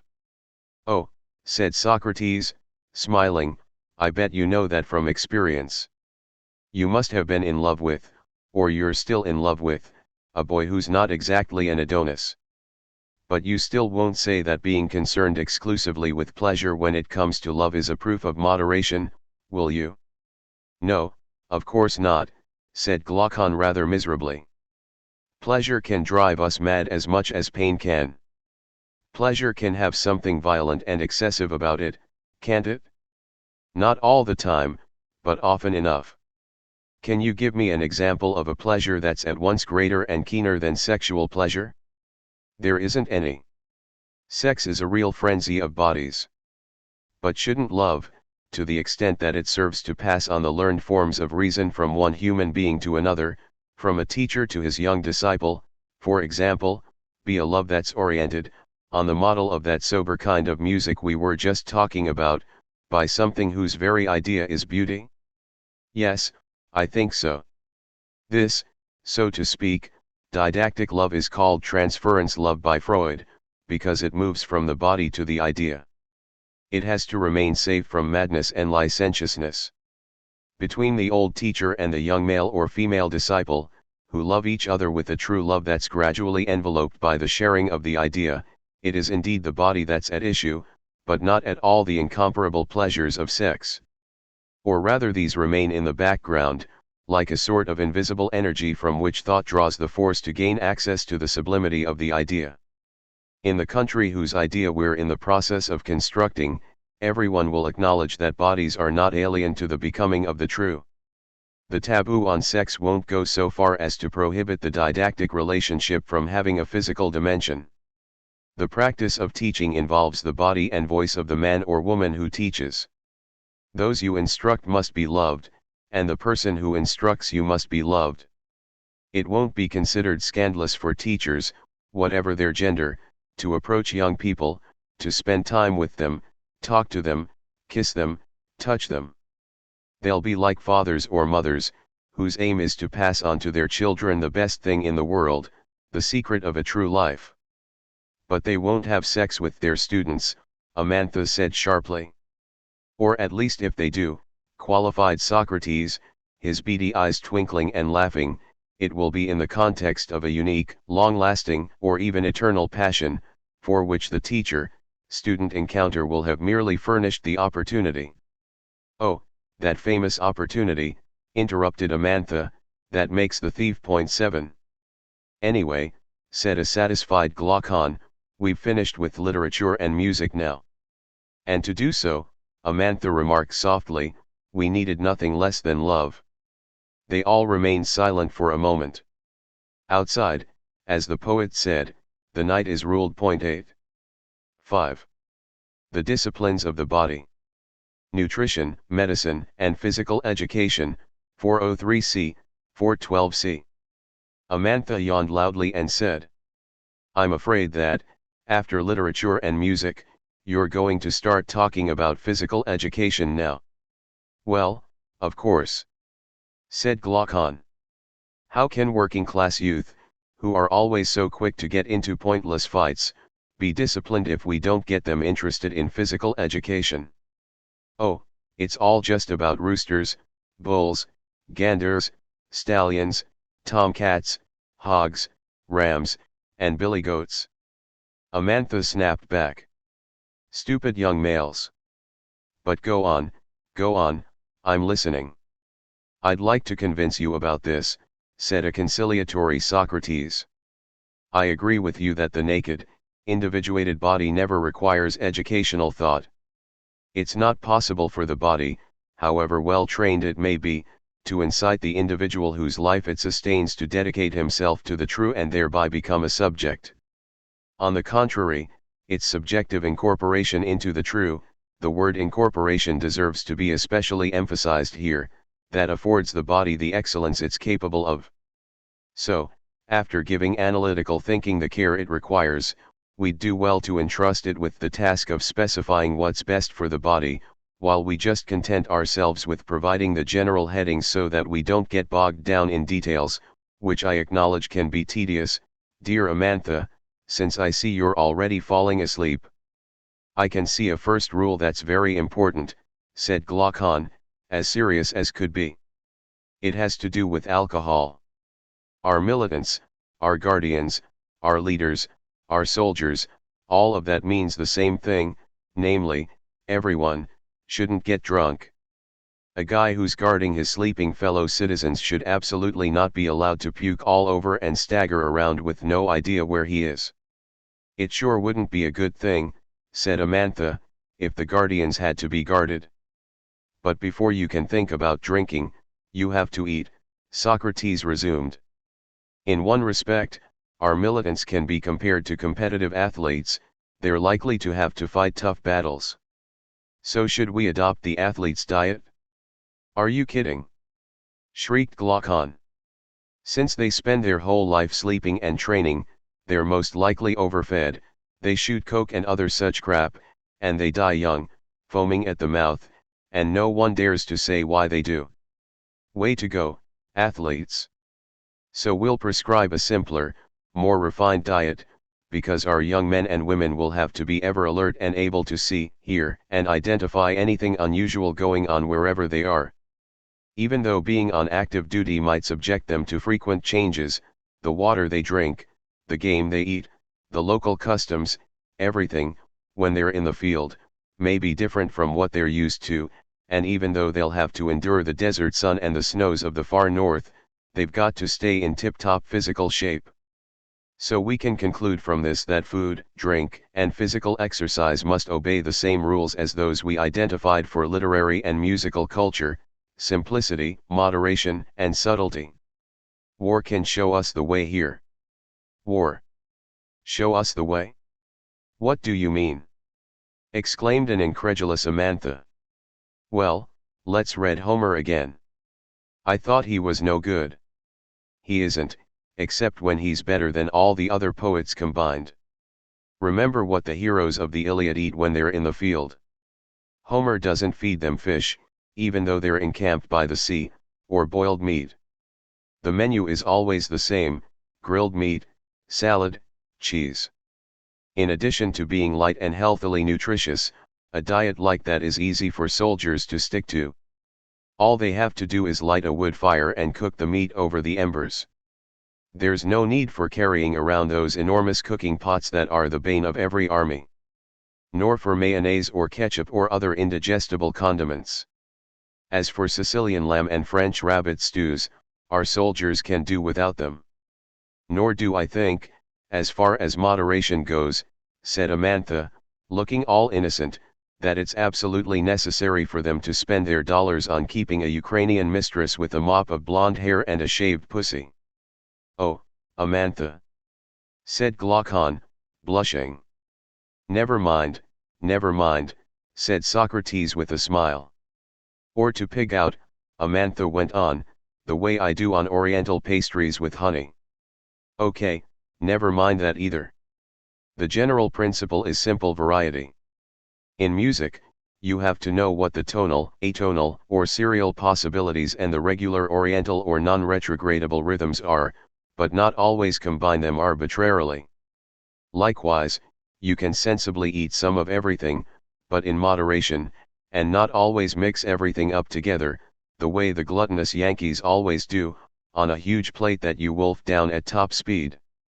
Our motto will be, refinement, yes; obesity, no. The parallel can be extended still further, said Glaucon. Anarchic excess in the cultivation of the mind gives rise to collective disorientation.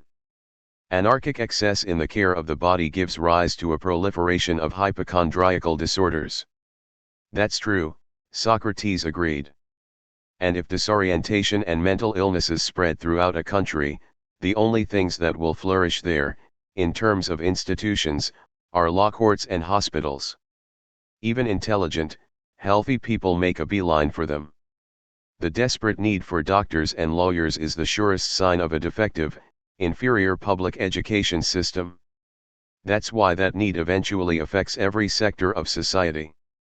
Come to think of it, it's shameful, and it's conclusive proof of the lack of education, that what's right for oneself can only be determined by other people, who are thereby raised to the status of tyrants over our souls, since we're unable to decide for ourselves.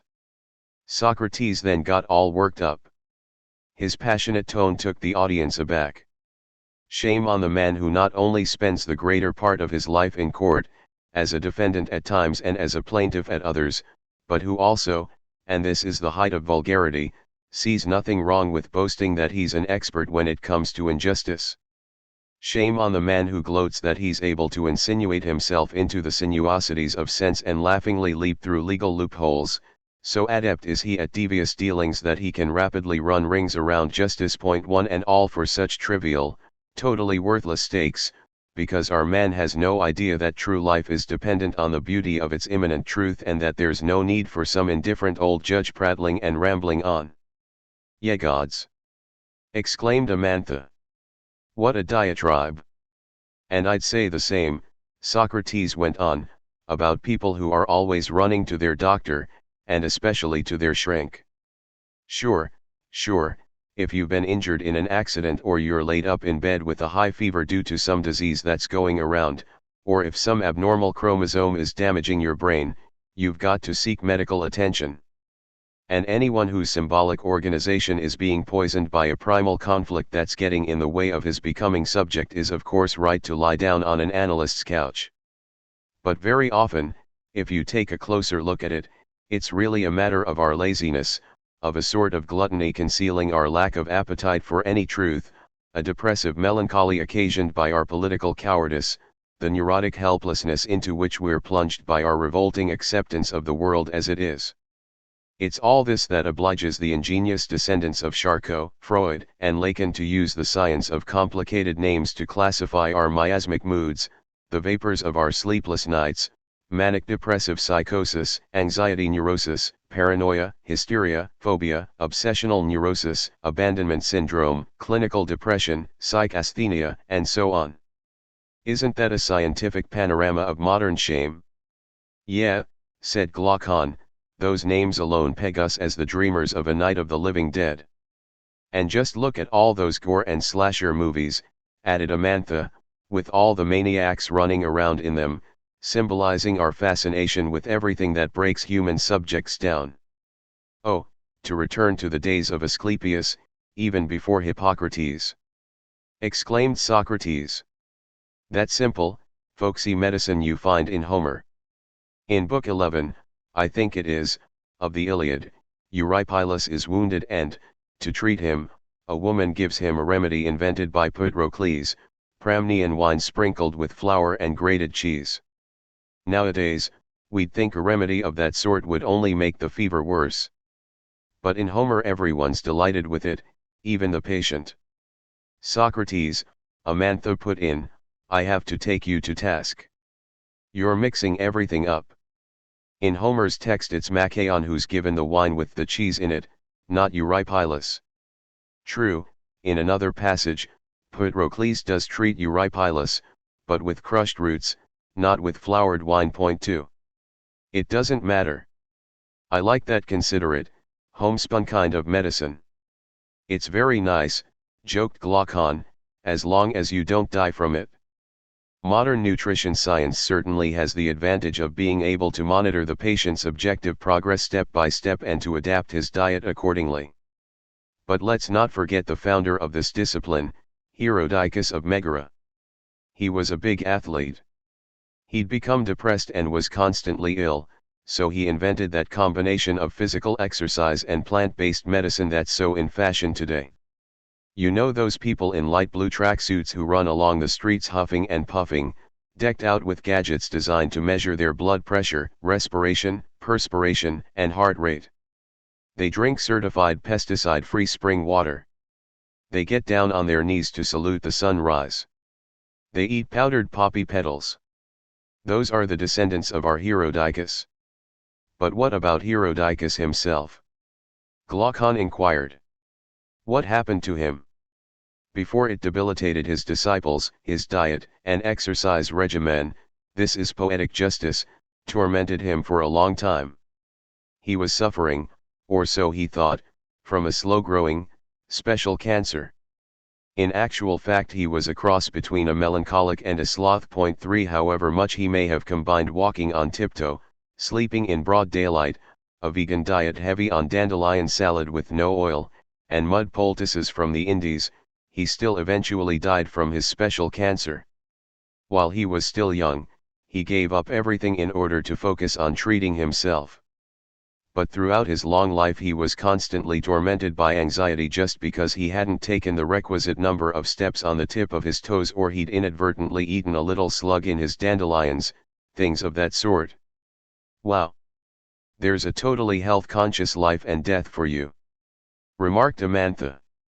Herodicus didn't realize that what enables you to overcome melancholy is doing what you know you have to do, not for yourself but under the injunction of the idea of the true. Point 4. Once you've been seized by that imperative, you realize how absurd it is to spend your whole life being sick and treating your illness. Any ordinary worker understands that, but rich people, whose supposed happiness everyone envies, are always holed up in private clinics. How do you explain such an odd thing? Asked Glaucon. When a worker's sick, he asks the doctor to make him better, with antibiotics, anti-inflammatories, an operation if need be, and to give him a sick leave certificate for the length of time his body's weakness will prevent him from handling a pickaxe on a construction site or from mechanically repeating his movements over and over on the assembly line, amid the racket of the boiler plates and steamrollers. Our worker won't put up with being on an endless soft diet accompanied by psychological and moral sermons, with showers all the time and group therapy sessions where people scream the primal scream of the newborn baby. As far as he's concerned, medicine is in a dialectical relationship with work, to which he has to return. He can see no point in a life spent treating night terrors or unexplainable paralyses, wearing a certified organic Angora wool cap. So he tends to tell the doctor, "Don't take care of me, take care of my illness. You're here to make me better, not to take over my whole life. You should act in such a way that I won't need you anymore." And, said Glaucon, as a worker, he's certainly right. What do you mean, as a worker? Do you think rational medicine has to take the patient's social class into account? It's just that when a guy who lives off his investments gets sick, he doesn't think about having to go back to work. I don't think he thinks very much about anything at all.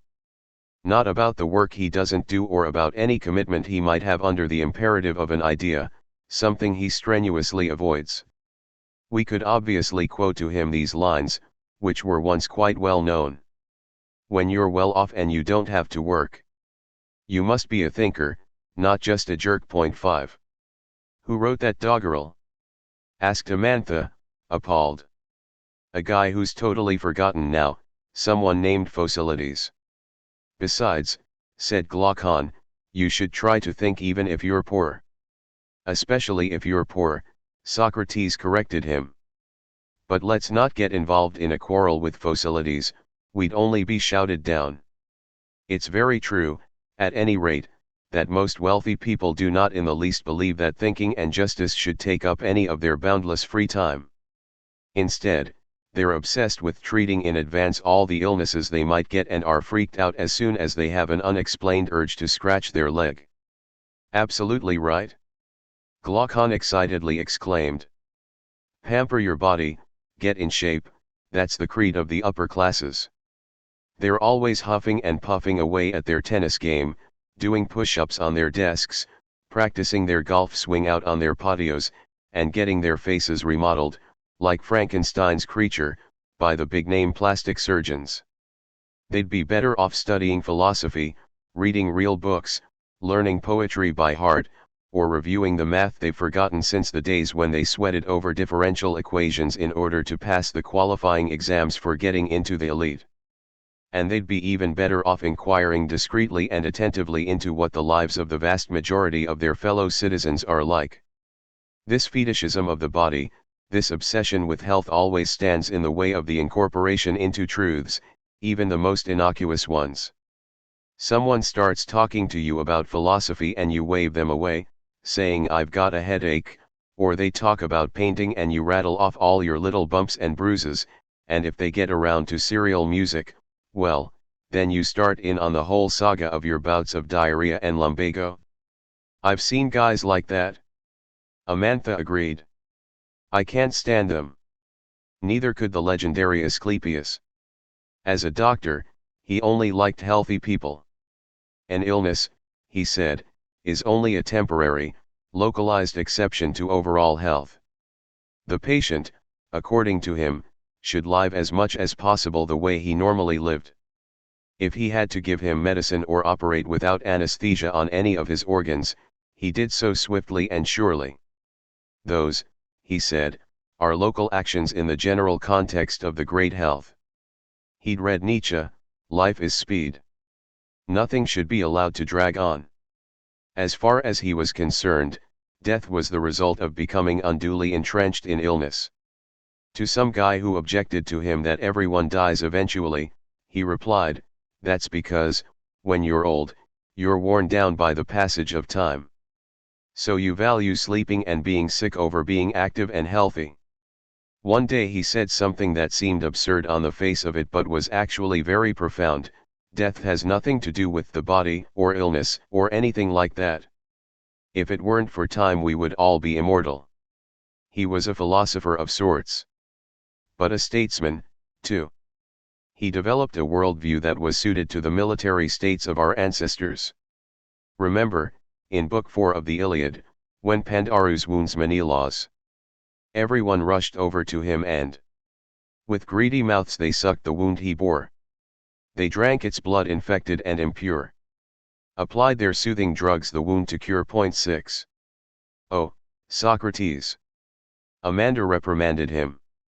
What gobbledygook! That's not a real quote, it's a travesty. And, as is nearly always the case, your references are wrong. In Book 4, only Machaon does all that, not all the Greeks. My dear professor, please accept my deepest regrets for the mix-up. In any case, the truth is that, for Asclepius' disciples, restoring a warrior to health meant getting him back on his feet to fight again by using whatever means were most like his own natural powers.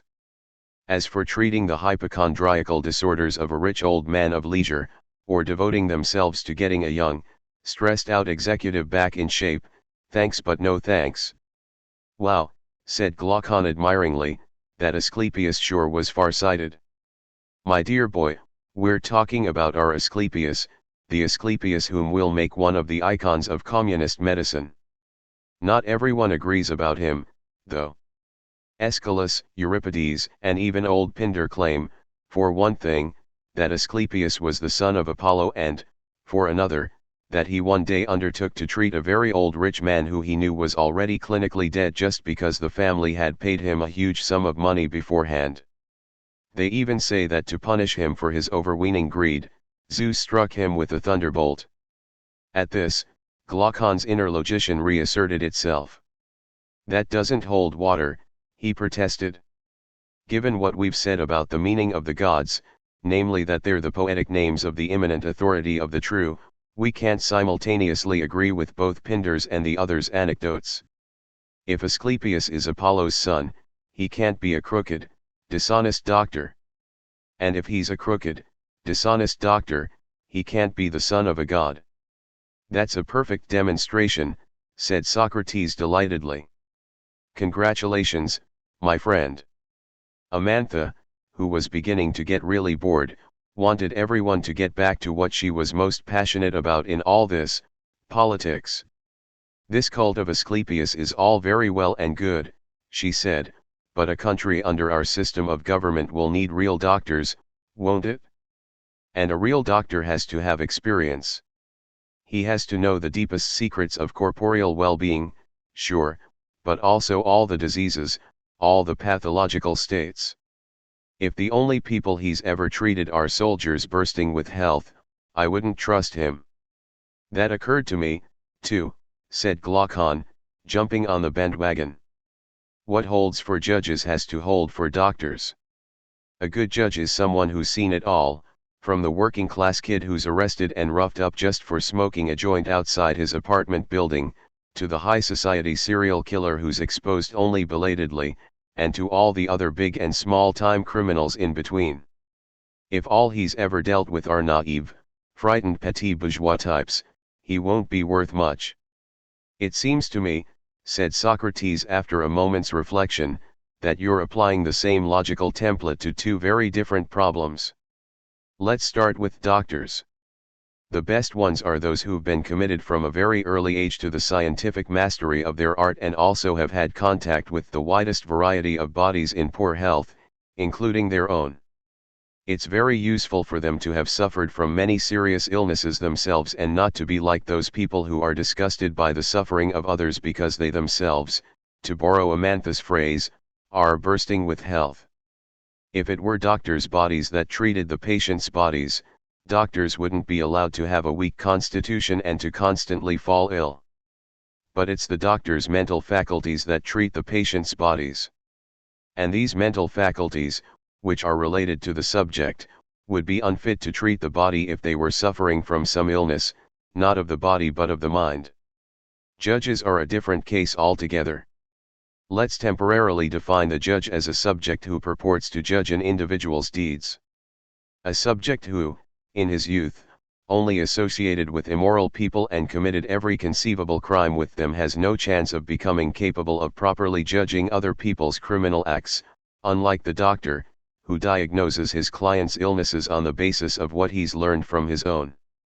If, as a future subject, the judge must judge impartially, solely from the standpoint of his own good character, whatever appears before the rule of justice, he must have kept as far apart as possible from the ordinary forms of vice. Incidentally, that's why young men and women who are obviously of good character, like you, dear Amantha and Glaucon, have a sort of naivete about them that makes them vulnerable to the wiles of unjust people. They don't have in themselves the affects that immoral people are typically motivated by.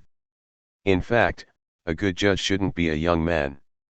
Only late in life, when he's on the verge of old age, has the knowledge of injustice come to him.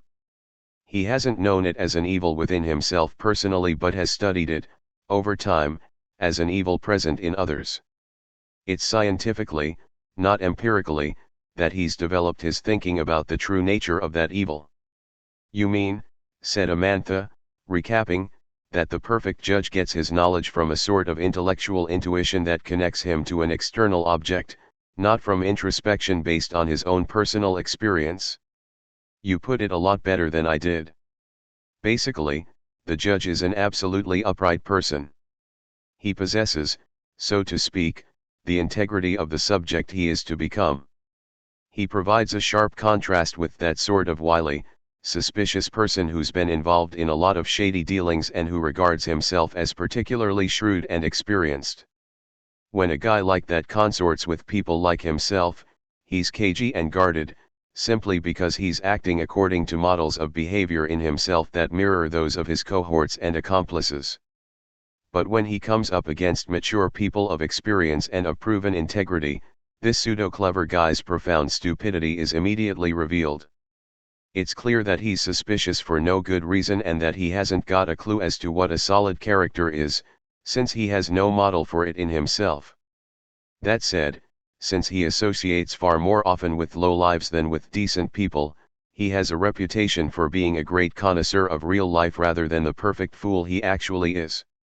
We won't choose a person like that to fill the position of judge, at least not if the criterion for the position is a combination of wisdom and competence. We'll take the one we were talking about earlier, the person who partakes in the character proper to a subject. Vice can never produce knowledge of both itself and virtue, whereas virtue, based as it is on a good natural character reinforced by education, can, over time, acquire true knowledge, of vice as well as of itself. It is therefore the virtuous man, not the immoral one, who acquires universal expertise. But what are the implications for our educational curriculum? Asked Glaucon worriedly. You just have to declare that, in our country, medicine and the judicial system must conform to the model that we've just briefly presented. The outcome will be that the vast majority of people will see their physical and mental potential maximized. As for the rest, the chronically ill, the disabled, or the lazy or immoral people, we won't give up on them. On the contrary, we'll make every effort to help their bodies produce unfamiliar, useful movements and their minds, new insights. It'll take however much time it takes, but we'll never be stingy with time of that sort. 7. It sounds to me, said Amantha, frowning, like you're talking about a practice that has a bad reputation in Western democracies, the re-education camps that flourished in the socialist states during the 20th century. I'm convinced that any kind of camp is a dreadful idea, or a pointless or criminal one. But how can we do without the idea of re-education? Given all the reactionary, purely conservative, or even totally worthless ideas the prevailing form of education today gives rise to, what else can we do but re-educate people? But what about the younger generation, then? Asked Glaucon. They won't have to have anything to do with justice and judges if they're imbued with the kind of musical, literary, and poetic culture, at once simple and profound, that we've said will foster a life of enthusiasm and moderation.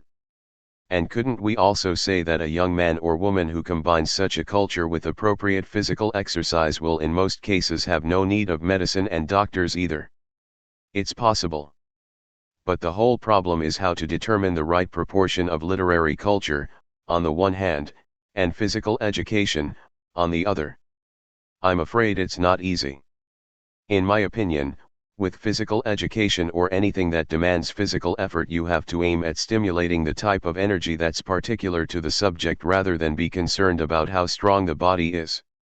Our ideal isn't the ordinary kind of athlete, who undergoes strenuous training and follows a special diet only in order to develop his brute strength. It's a matter of subjective fitness as far as we're concerned, not of bodily strength. Socrates took a break. The night was black as ink and, as though wrapped in this cloak of darkness, Amantha lay down on the tile floor and fell right asleep. Sitting as still as ever in his chair, like an Egyptian god, Thrasymachus seemed to retreat into his own silence. "Do you think," ventured Glaucon, "that the aim of an education based on poetry and music, on the one hand, and on physical education, on the other, is to train the mind and body separately?" Well, no. It's the individual's becoming subject that should be the objective of both disciplines.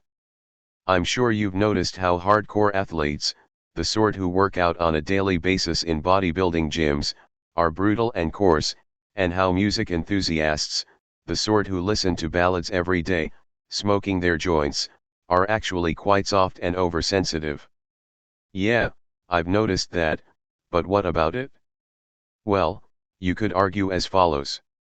First, the athlete's brutality comes from an emotional energy which, if properly channeled, would become a fine sort of courage, but when overstrained by constant working out is nothing but an amorphous kind of toughness. Second, the vapid mellowness of the enthusiast of poetry set to music comes from a contemplative nature conducive to philosophy, which, if properly channeled, would be calm and rigorous, but, if too slack, deteriorates into an unacceptable kind of softness. So it's all a matter of the right proportions. Let's say, of moderation or of the proper balance between the disciplines. Because, remember, we said that our guardians, our communist citizens, had to combine real courage in the realm of the affects with a genuine philosophical nature in the realm of the intellect. The whole problem is how to harmonize the two, which will give the subject steadfastness and self-restraint. If there's a conflict between them, however, the individual will turn out to be cowardly and brutal. And, if I may say so, you know the score. What do you mean? Asked Glaucon, taken aback. I know some of your friends, girls and boys alike, said Socrates, who walk around night and day with earbuds stuck in their narrow ear canals like a funnel, so that the hypnotic drum beat of their beloved songs can be poured into them. In so doing, I readily admit, they deaden the angry impulse in themselves that constitutes the second agency of the subject. They're like iron softened by a fire of melody, and, in this way, from the unsociable, lone wolves they once were, they eventually become like Angora rabbits, fluffy, soft, civilized. But if they keep on dissolving their lives in an ambient soundtrack, which is of course extremely melodious, the very principle of courage will disappear and the subject within them will lose all its drive, so that when war breaks out or when they have to confront harsh repression, they'll be, as Homer says about Menelaus, no more than feeble warriors. Your description of those weird MP3 player appendages is spot on. It sounds just like my friend Penelope. But other friends of yours are of a completely different breed. They give up serious music, not to mention politics and philosophy, and they never leave the stadium or the weight room except to go on a special shape-up diet. And you've got to admit that, having become strong and self-confident this way, they can display exemplary courage when they're up against invaders or the hordes of out-and-out reactionaries who hide behind the words democracy and republic. However, lacking any grasp of the arts, even assuming that, as subjects, they want to learn, and as they have no idea of what knowledge or inquiry is, nor any experience of reasoned discussion or of anything to do with culture in general, their desire for knowledge becomes fatally weakened. It's as though it were deaf and blind. Their lack of training makes them incapable of rousing and nourishing sensations that are really distinct. They almost certainly become ignorant boors and enemies of rational language, unable to use an argument when they need to win other people over or to attack their opponents.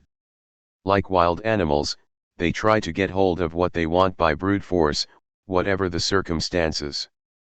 They waste away in a life cut off from any knowledge and consequently extremely lacking in grace. That's the spitting image of my friend Critolus, the son of the renowned Critolus.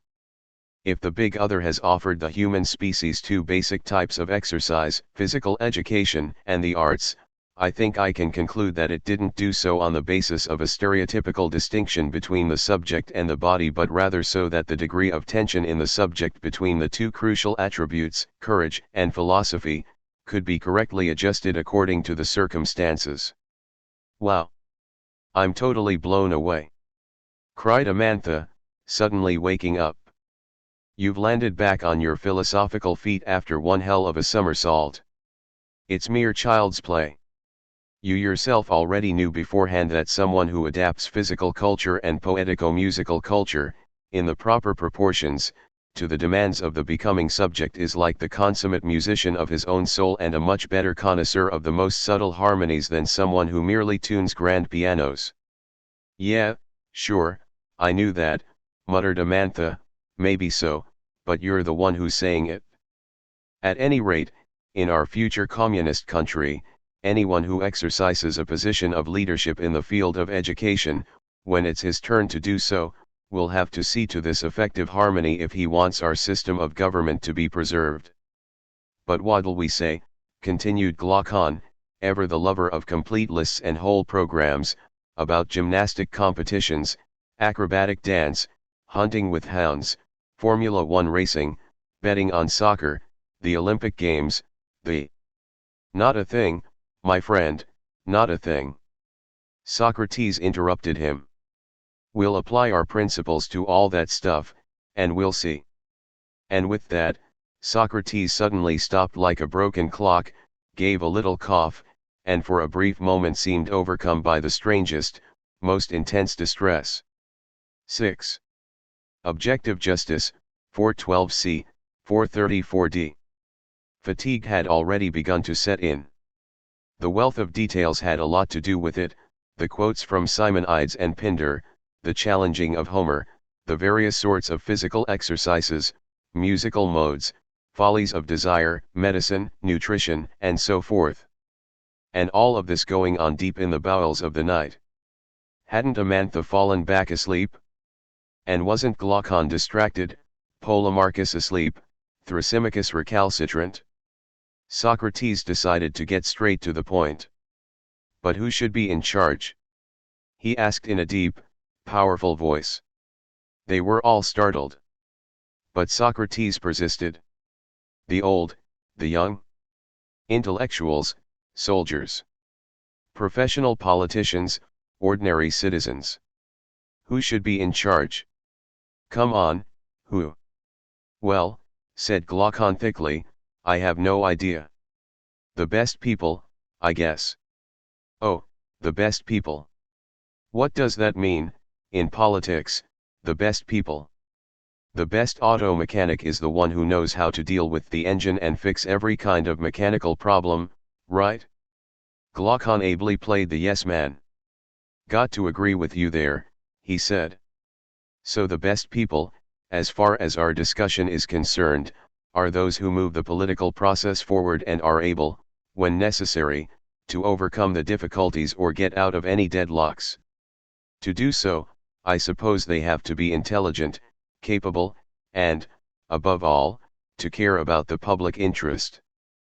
But what we care about primarily is what we love. And what we love most of all is something whose interests we assume are the same as our own and whose fortunes, good or ill, we think we share. Right? Yeah, said Glaucon with a sigh. From the great mass of people who become incorporated into the political process will emerge those who, on balance, have shown exceptional dedication, throughout their lives, to promoting the process and categorically refusing to impede its progress.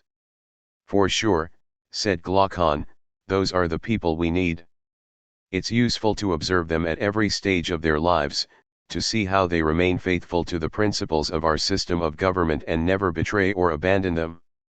Even when circumstances offer them the intoxication of vice or subject them to naked force, how do they manage to remain committed to their subjective orientation, which boils down to doing what best ensures the continuity of the political process? What exactly do you mean by abandoning a principle? Asked Amantha. Betraying, I understand. But abandoning? Good question. I think our minds abandon an opinion either willingly or unwillingly. Willingly, when we realize it's false; unwillingly, when it's true. But Amantha, still baffled, said, the case of willingly abandoning a false opinion is easy enough to understand, but I don't get what unwillingly abandoning a true opinion can possibly mean. How come? You're well aware, aren't you, that we're unwillingly deprived of things we hold dear and that we willingly get rid of things we don't like? Now, isn't it obviously a terrible thing for us to stray far from the true, and a very precious thing to be incorporated into a truth? I'd be very surprised if you didn't think that holding opinions adequate to being is in fact a form of immanence to the true. It is, conceded Amantha. Your argument's valid, it's only against our will that a true opinion can be lost to us. And we suffer such a loss as a result of fading away, bewitchment, or force. Wait, you've lost me. Glaucon piped up. What are all these distinctions you're making? Great gods in heaven! Roared Socrates. Could it be that I'm starting to sound like the tragic poets? Let me be prosaic, then. I'm saying, first of all, that a true opinion fades away in people who become convinced that it's false as a result of a specious argument, or, quite simply, in people who forget it. As a casualty of a fallacious argument or owing to the erosive effect of time, the opinion actually disappears all by itself. Second of all, I'm saying that a true opinion is destroyed by force when suffering, whether physical or emotional in nature, leads to an upheaval in one's beliefs. And, third of all, I'm saying that a true opinion is dissolved by bewitchment when the spell of sensual pleasure or the dark torments of fear are at work. To judge from my own experience, Amantha agreed, spells and torments do in fact bewitch us. Why, Amantha, that's some support you're giving me. When it comes to the intensity of even the most trivial life experience, who'd dare compete with a girl? But let's draw the consequences of our temporary agreement. We'll seek out those participants in the political process who stick firmly to their basic principle, namely that what should be done is always what they think will bolster the process.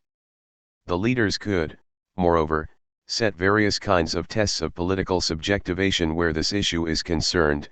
In fact, why not right from childhood? Suppose, for instance, that we put young people in situations that are particularly conducive to forgetting or succumbing to bewitchment. We'll then be able to see who remembers the principles of action and doesn't become corrupt, and who prefers opportunities for pleasure to the continuation of the process of the true. We can also challenge these young people with difficult tasks, pain, and competitive trials and make similar observations.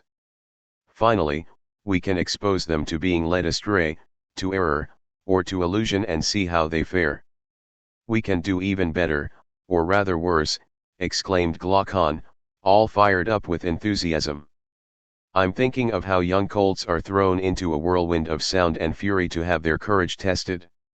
Why not take our young people, girls and boys together, to some place where absolutely dreadful things are going on, and then suddenly expose them to the temptation of the most seductive sensual pleasures? We'll then be able to see if they can undergo both terrors and temptations without losing their composure. Since it's their destiny to guard the creative vitality of the political process, they should at least be good guardians of themselves and of the education in the arts that they've received since they were children. Their lives should be lived out with proper rhythm and true harmony, and there should thus be no difference between the service they render themselves and the service they render the political community. On the basis of tests like these, spread out from childhood to old age, the people most capable of creating the exciting conditions of the new system of government for everyone else will emerge by themselves, and will be hailed as such by everyone. On hearing this, Amantha commented, "You're so enthusiastic, dear brother. It sounds like you're devising an ideal city for us, where good inevitably triumphs. Albeit at the cost of some very severe tests and arduous conflicts," remarked Socrates. "There's a famous philosopher emperor, Marcus Aurelius, who'd read, in the dialogue entitled Politeia 1, your brother Plato's version of what we're discussing. He didn't think very much of my ideas, that Marcus Aurelius. He wrote in no uncertain terms, hope for nothing from Socrates' city to now that's a truly imperial ban. But, as opposed to him, we'll hold on to that hope, we sure will. What we want is a new form of government, communism. And that is, and will be, much more than a mere wish. That hope is wonderful," Amantha went on. "But I'm afraid it may contain a hefty dose of lies." "In any political conception," said Socrates, suddenly becoming very serious, "isn't there something like a useful lie, a necessary lie, a true lie? I'm reminded of a story that was told to me by a Phoenician sailor a long time ago. In many countries, he said, society is strictly divided into three social classes that hardly mix with one another. First there are the financiers, the wealthy property owners, the senior judges, the military commanders, the chairmen of boards of directors, the politicians, and the big moguls of mass media, the press, radio, and television. Then there's the host of intermediate professions, white-collar workers, nurses, low-level managers, teachers, youth activity organizers, so-called intellectuals, sales reps, psychologists, literary hacks, qualified salespeople, small firm engineers, regional union activists, florists, independent insurance agents, elementary school teachers, small-town auto mechanics, and I could go on and on. Finally, there are the direct producers, farmers, workers, and especially those newly arrived proletarians who come in droves from the dark continent today. Our Phoenician mythology says that this is a natural and necessary division. It's as if a god had made our country's inhabitants from a mixture of earth and metal. On the one hand, since they're all made from the same earth, they're all from the same country, they're all Phoenicians, all necessarily patriots.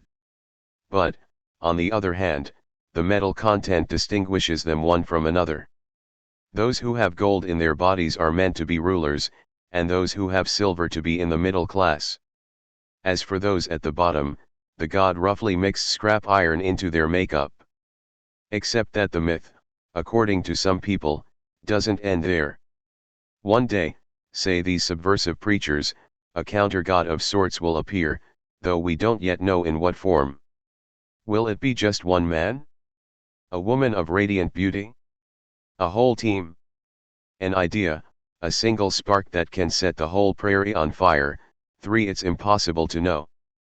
But in any event this counter-god will melt down all the Phoenicians, or maybe even humanity as a whole, and will remake them in such a way that all without exception will henceforward be made up of an undifferentiated mixture of earth, iron, gold, and silver. They'll consequently have to live indivisibly, since they'll all share identically in the equality of fate. 4. That sure is a beautiful lie, exclaimed Glaucon. But isn't the foundation of our system of government, the education that goes along with it, like the Phoenicians' counter-god? So let's let that myth make its way as it will in the evolution of ordinary life. As for us, let's ask ourselves at once what society would be like if we assume that there's no longer any gold, or silver, or scrap iron, or high or low, but only equals for whom there are no tasks that have to be reserved for this or that inferior group, but only what all must do for the good of all. Amantha wasn't so sure, though. But how will we go about monitoring the people who, for a time, will hold positions of responsibility?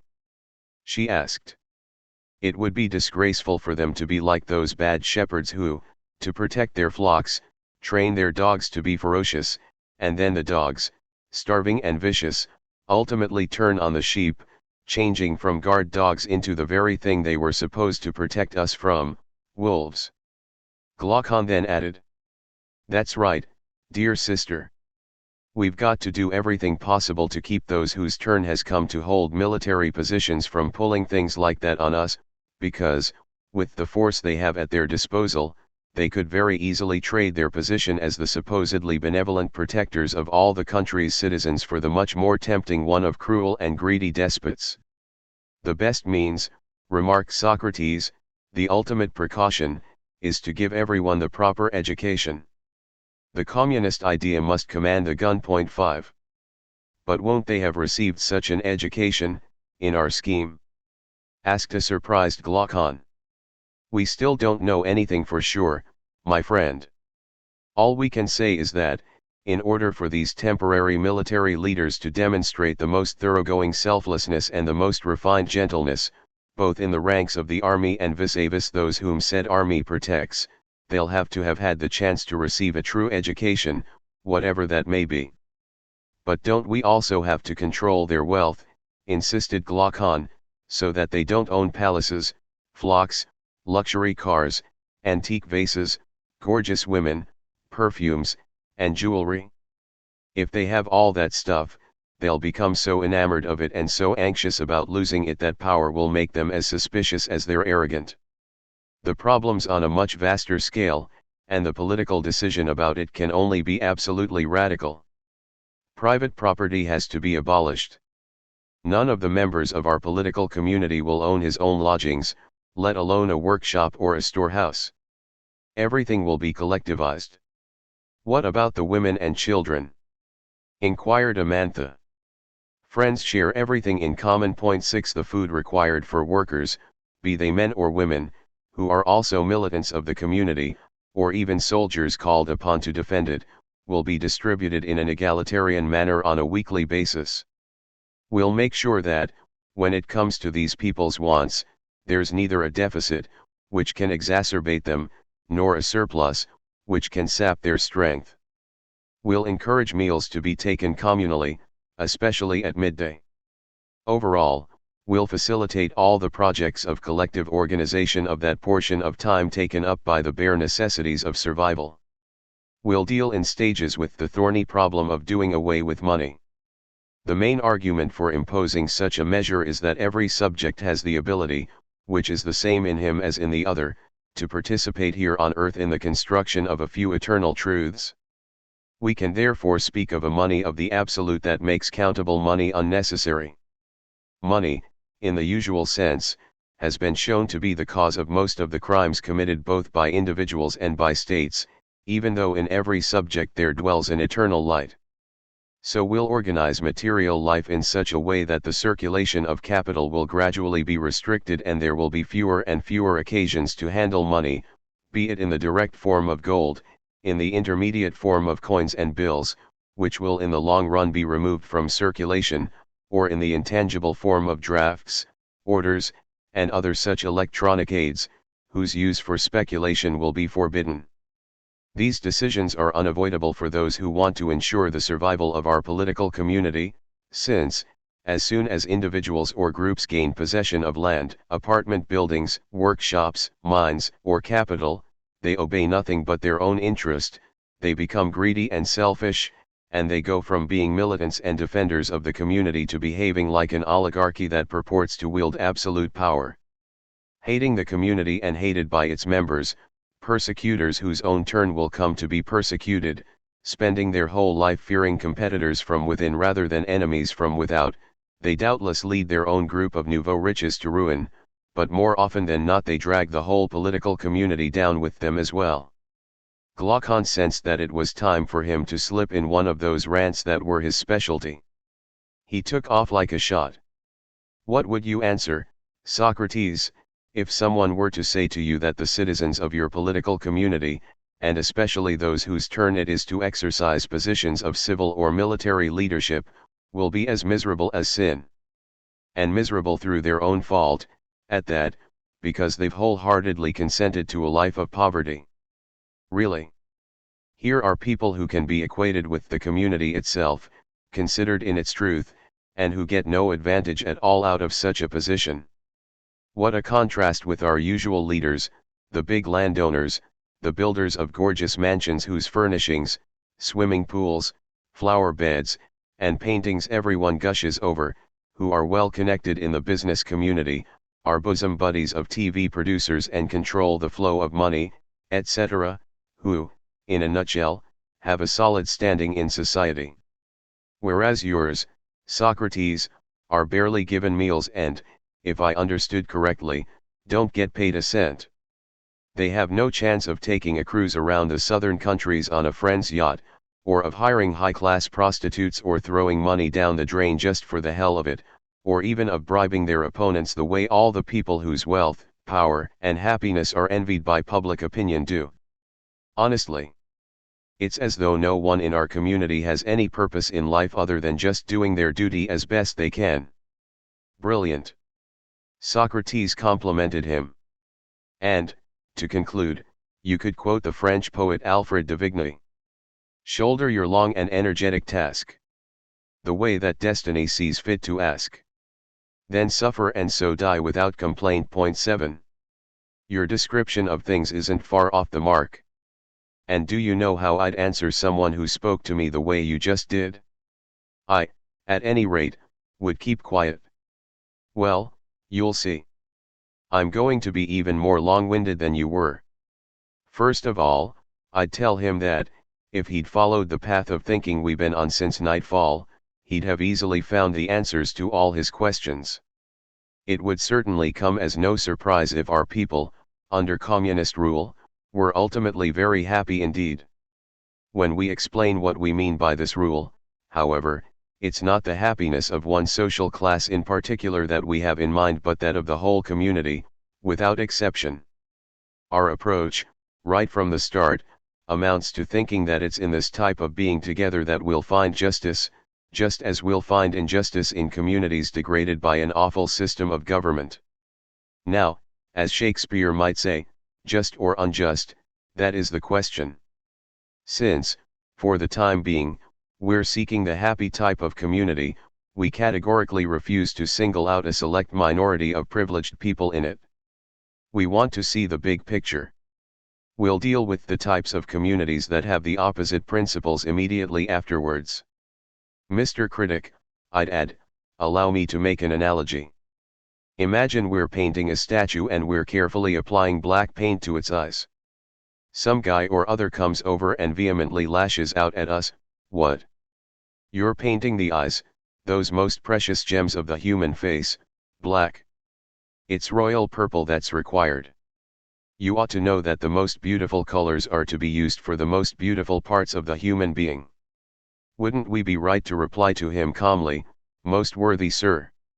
Don't expect us to paint the eyes of a statue in such a purely ornamental way that they'd end up being eyes in name only. Ditto for the other parts of the body. Our aim is the perfection of the whole, and, to that end, we must give each part of the body its proper color. And then I'd switch from the human body to the body politic. Don't force us, dear critic, to provide the provisional leaders of our communist country with pleasures that would make anything but leaders out of them.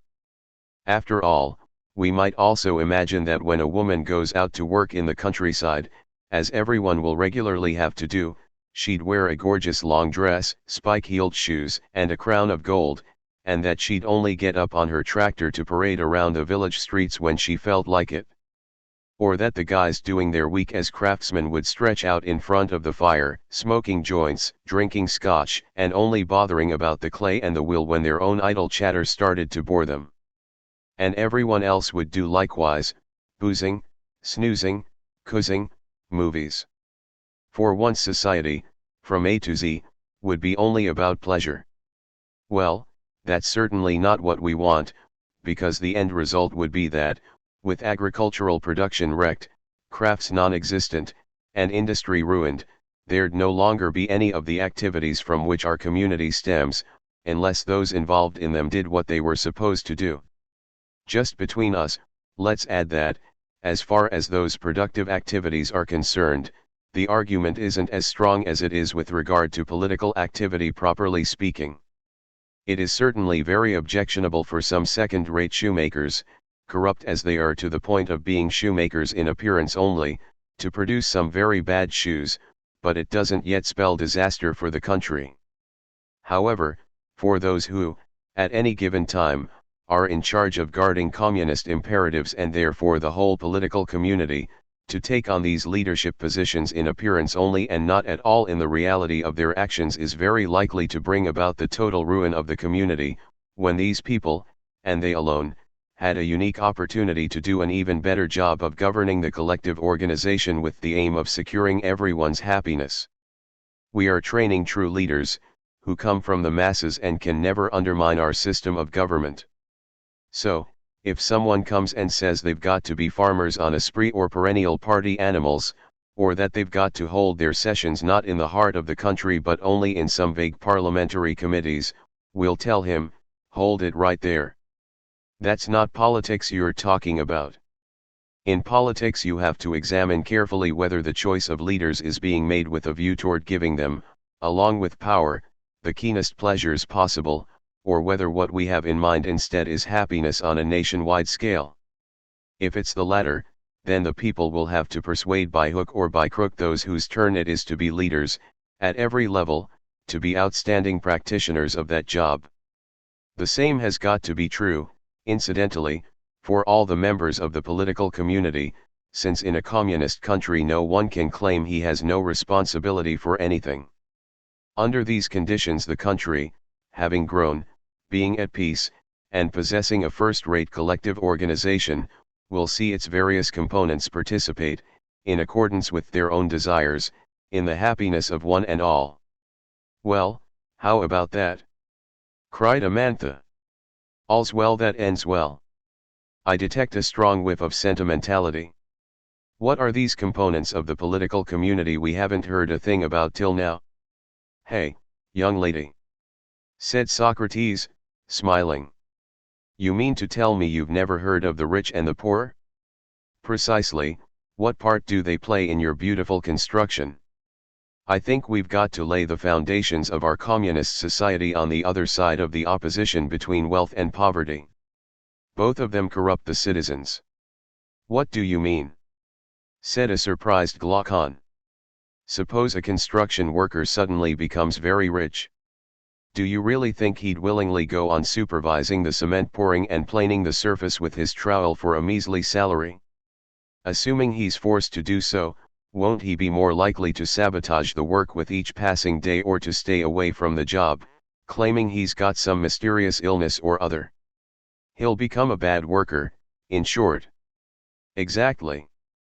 But, by the same token, if his salary's so low that he can't even buy himself warm clothing and proper shoes even though it's freezing cold on the construction site, his enthusiasm for work will be adversely affected and he won't have any desire to pass on to his sons a taste for this type of work, which the whole community nevertheless has the most pressing need for. So in that case, too, he'll become a bad worker. You said it. The leaders, whoever they may be, this is an important part of their egalitarian worldview, will have to prevent both of these terrible things from happening. What terrible things? Said Amantha, her hair all a mess. You've really lost me there. Being wealthy without doing any work and being poor even though you work hard. All right, said Glaucon professorially. But there's an issue that's bothering me.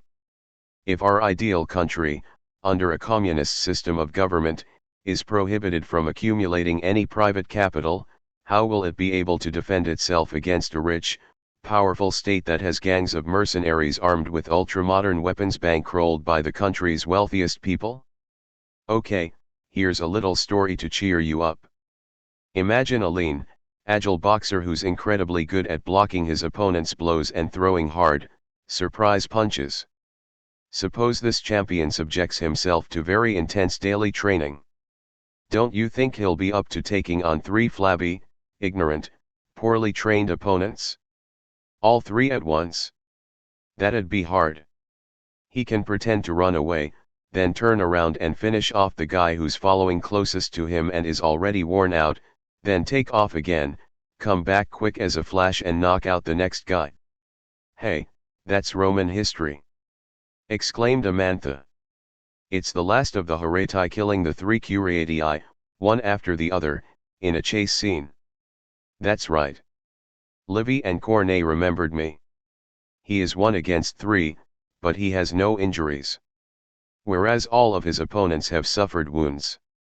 He is too weak to take on 3, though stronger than each. Amantha delightedly continued. And he sees how he can escape a mortal danger. Yes, he runs away, but this is a clever ruse. To divide those 3, and fight to better purpose. Point 8. Bravo! Said Socrates, grinning. You've got a well-trained memory. In this connection, do you think the gilded youth of the affluent neighborhoods, who practice their tennis and keep in shape by running in the woods, will be prepared to go to war and get pumped full of lead for the homeland and virtue? Those dudes? No way. In the past they used to be reserve officers, but now. So I think that the youth of our communist country will have no trouble holding their ground against the mercenaries of the decadent oligarchies. And we could also pursue seesaw diplomacy, said Glaucon. Suppose we've got 2 potentially dangerous countries on our borders. We send a formal mission consisting of all our current leaders to the one that seems the weaker of the 2. We start out by telling them something true: in our country, amassing wealth and gold and silver is prohibited. You, on the other hand, are interested in nothing but that. Then we make a shrewd transition, but let's put these ideological issues aside for the moment. And finally we reveal our idea: if you sign a pact with us, all the property of our common enemy, the third party involved, will be yours. We won't ask for a thing.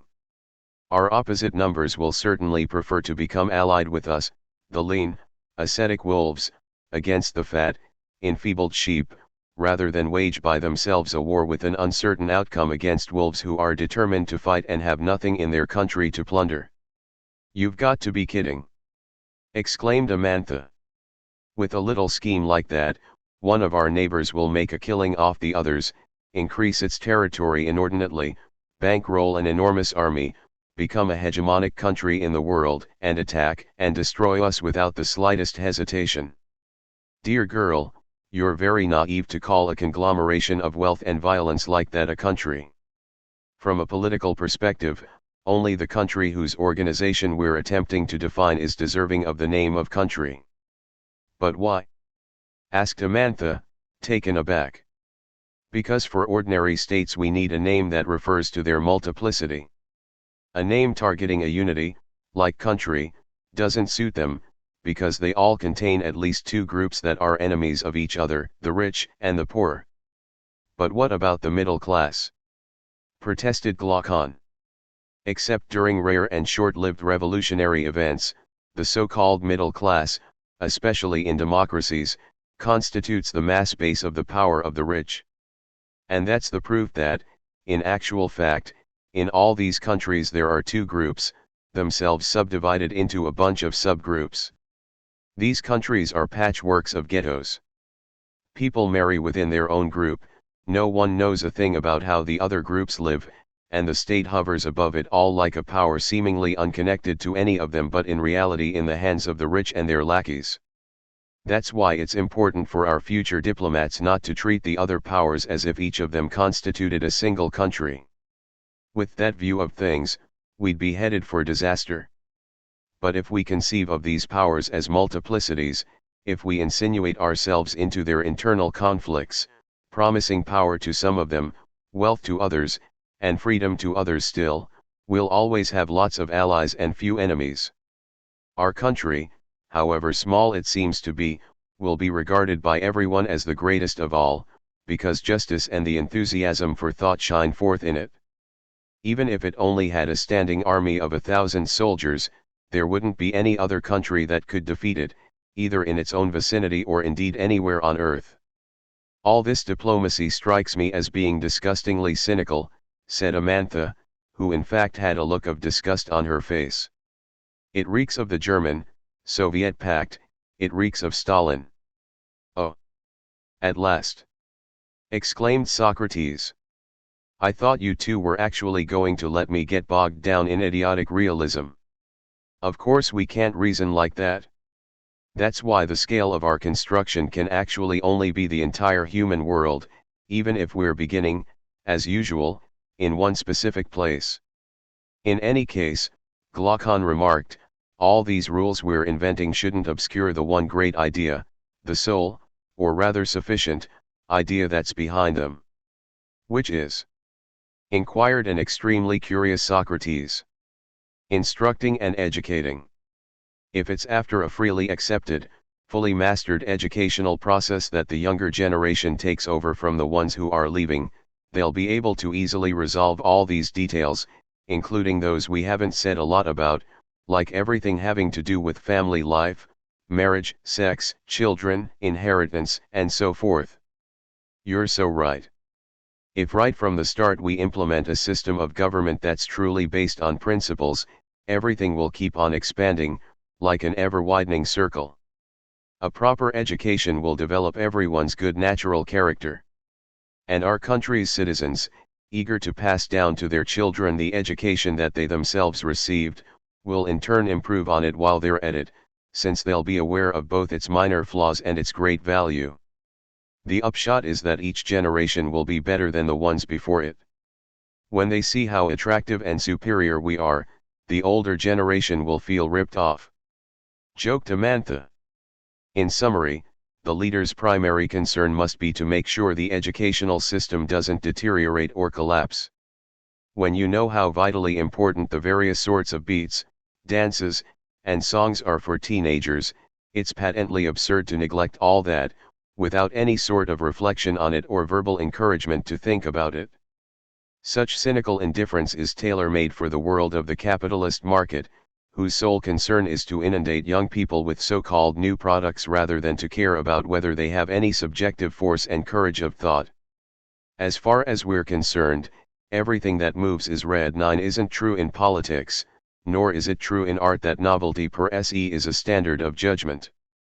And yet, a gleeful Amantha cut in, right at the beginning of the Odyssey. Homer says, "A song is worthless, it really won't do. If everyone's sure that it's not brand new."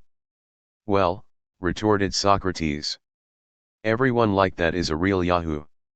The emergence of new styles in music is no doubt something inevitable and desirable. But we can't just accept it as our fate. Once again, I'll follow my master in music, the great Damon, who was himself a student of Pythoclides of CEOs and the inventor of the relaxed Lydian mode, said Amantha in a childlike voice, as if she were reciting a lesson. "Right?" cried Socrates. The very great Damon. He said the following, which you should drum into your heads: any huge change in the styles of music that are in fashion signals a change in the most fundamental laws of the state. How does that strange relationship come about? Asked Glaucon. By simple infiltration. We hum, we listen, we repeat. The new beat seeps into everyday life and takes root there. It then moves, quickly, casually, and suddenly, into the relationships or contracts that bind people together. In the end, it extends right into the laws and principles that, if I may put it this way, the politicians make dance to the sounds of the new music, sounds as dissolute and irresponsible as teenagers in the deafening racket of a smoke-filled club. That's why we need to insist on and to promote creative, profound kinds of music, which exemplify in their own way, owing to their beauty and to the emotion they give off, the power of the idea as it's expressed in the fleeting visitation of the medley of sounds.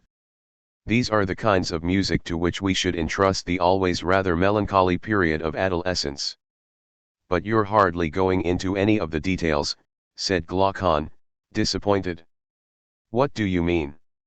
Well, all the good manners that have to be instilled in young people of both genders, to keep quiet when their elders speak, to give up their seat to them in the bus, to take care of their ailing parents, to listen to their teachers with a modicum of attention and respect, to cut their hair, clean their nails, shine their shoes, clean up their rooms, share meals with the family instead of slouching in front of the TV gorging on pizza.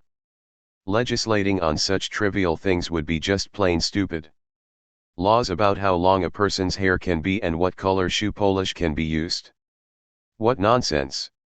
If a person acquires a crucial life orientation from his education, it will leave its stamp on his entire adulthood. An influence of that sort, whether good or bad, eventually achieves its own aim.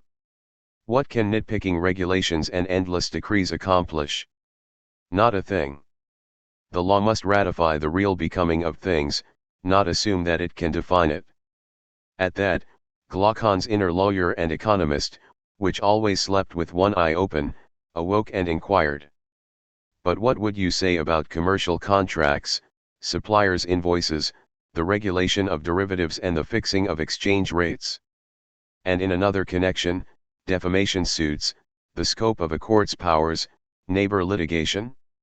And what about taxes, the taxation on harbor operations, the assessment on pleasure craft mooring, or the tax on a portion of the capital gains realized on real estate sales? Don't we need precise laws for all of that? My dear friend, if people are honest, they'll figure out the appropriate payment by themselves. And if they aren't, they'll institute large-scale fraud and bribe their elected officials to pass laws furthering their own interests. The people who spend their lives making and amending a slew of laws on such issues think they'll achieve legal perfection, which is ridiculous. They're like those invalids who are a bit depressed and are always on the lookout for some new miracle cure instead of changing their lifestyle, which is the real source of their suffering.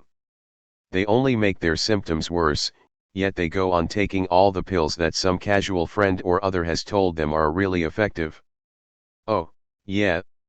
I know people like that, said Glaucon. They think anyone who advises them not to drink so much, to stop smoking enormous smelly cigars, and not to eat big helpings of fatty beef and creamed string beans is their worst enemy. So, if the whole country were to behave like these invalids, you'd hardly be thrilled.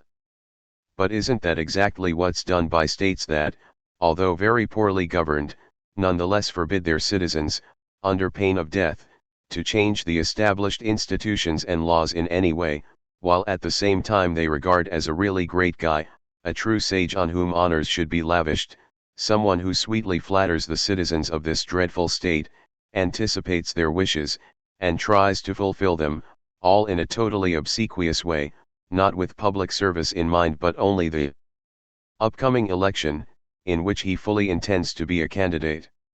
Yeah, Glaucon agreed, we're familiar with that kind of demagogue. What would you say about the hordes of people who are willing to take care of a state of that sort and who eagerly put themselves at its service? Aren't they brave and full of goodwill? The irony, however, escaped Glaucon. Come on, he protested. We can't excuse those who let themselves be so deceived by the opinions of the crowd that they think they're great statesmen, merely because they're praised by flunkies on TV and applauded by suckers at political rallies. You're really heartless. But these people may be just plain ignorant of the most elementary laws of quantity. Even if they were dwarfs, they'd think they were giants if everyone told them they were over 6 feet tall. Don't be so hard on them.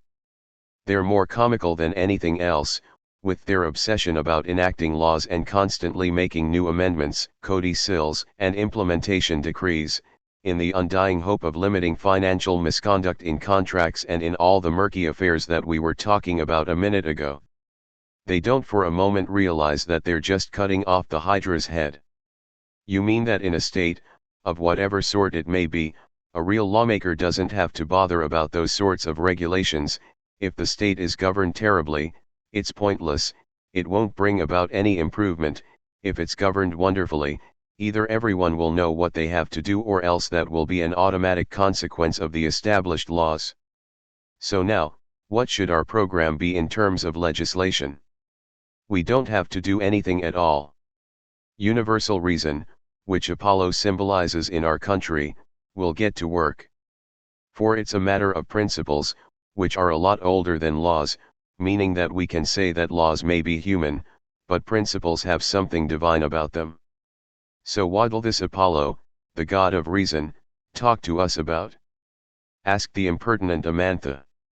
About the inner temple that every person, as a subject, must build in order to accommodate the truths into which he's been incorporated, about the precarious fidelity that binds us to those truths, about the honors that must be given to those who were heroes when it came to that fidelity, about the funeral ceremonies in which these heroes are spoken of fervently, even if, or especially if, it was as a messenger boy, a cleaning woman, a metal worker, a farm hand, or a supermarket checkout girl, that they showed what they were worth, about the demons and evil genies who spread the simulacra of the true, encouraging betrayal and discouraging militants.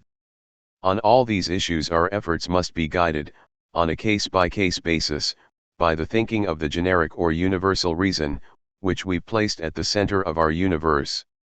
Thus does our new country receive its founding seal, said Amantha with rare seriousness.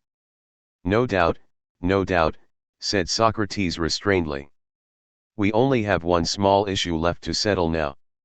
We do? Which one? Asked Glaucon, surprised. The only one that matters to us actually, and on which we haven't made an iota of progress. Where is justice? Go get yourself a powerful searchlight, dear friend, go wake up Polemarchus, Thrasymachus and the whole gang and ask for their help, and then, with Amantha leading the way, shine light into every corner of our endless discussion to find where justice is hiding, where injustice is concealed, how they differ from each other, and to which of the two we need to devote our lives in order to be happy, whether we're hidden in solitude or are in plain sight of both men and the gods. Oh, that's a load of bull! Exclaimed Amantha. Last night you promised to get involved in the search yourself. You even said you'd be nothing but a renegade philosopher if you didn't come to the aid of justice with all your force, in every way you could. Yikes! Said Socrates, clapping his hands. I forgot. It's true, what you say.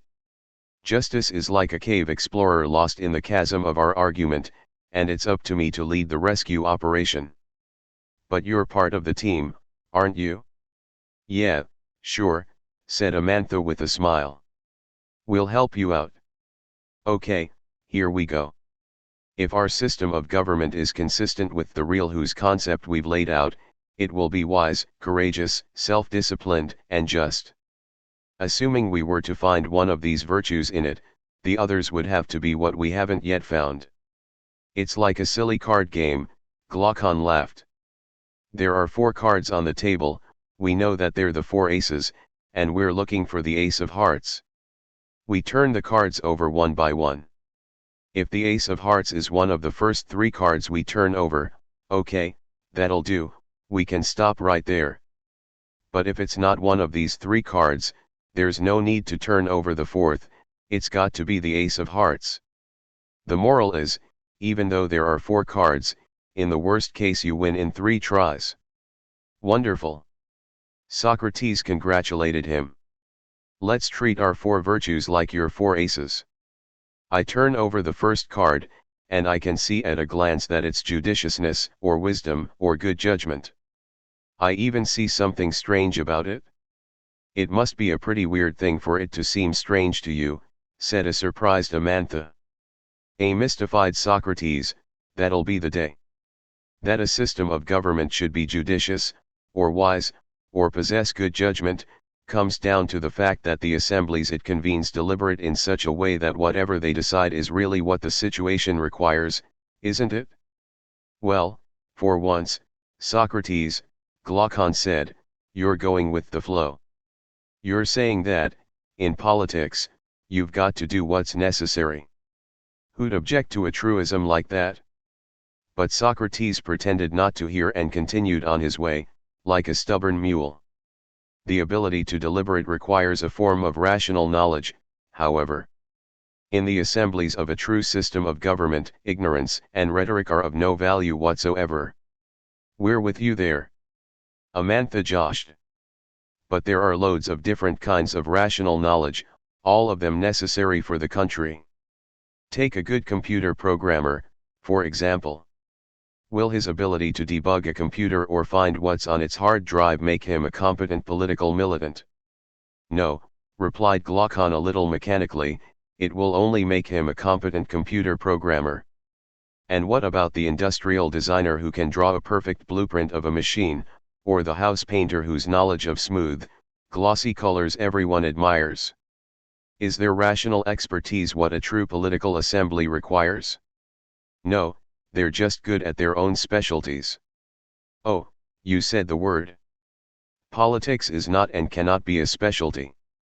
In politics you don't deliberate about one particular thing, but rather about all the situations the country's citizens are facing. And competence in these matters is automatically something that everyone, not just a handful of people, possesses. Consequently, the wisdom of deliberations and decisions is a virtue that must be found not just in a few specially trained citizens but in every person who meets the general requirements of our communist system and knows that he's actively involved in our collective destiny. Point 10. Then in our country, said Amantha enthusiastically, there won't be any politicians. No, there won't.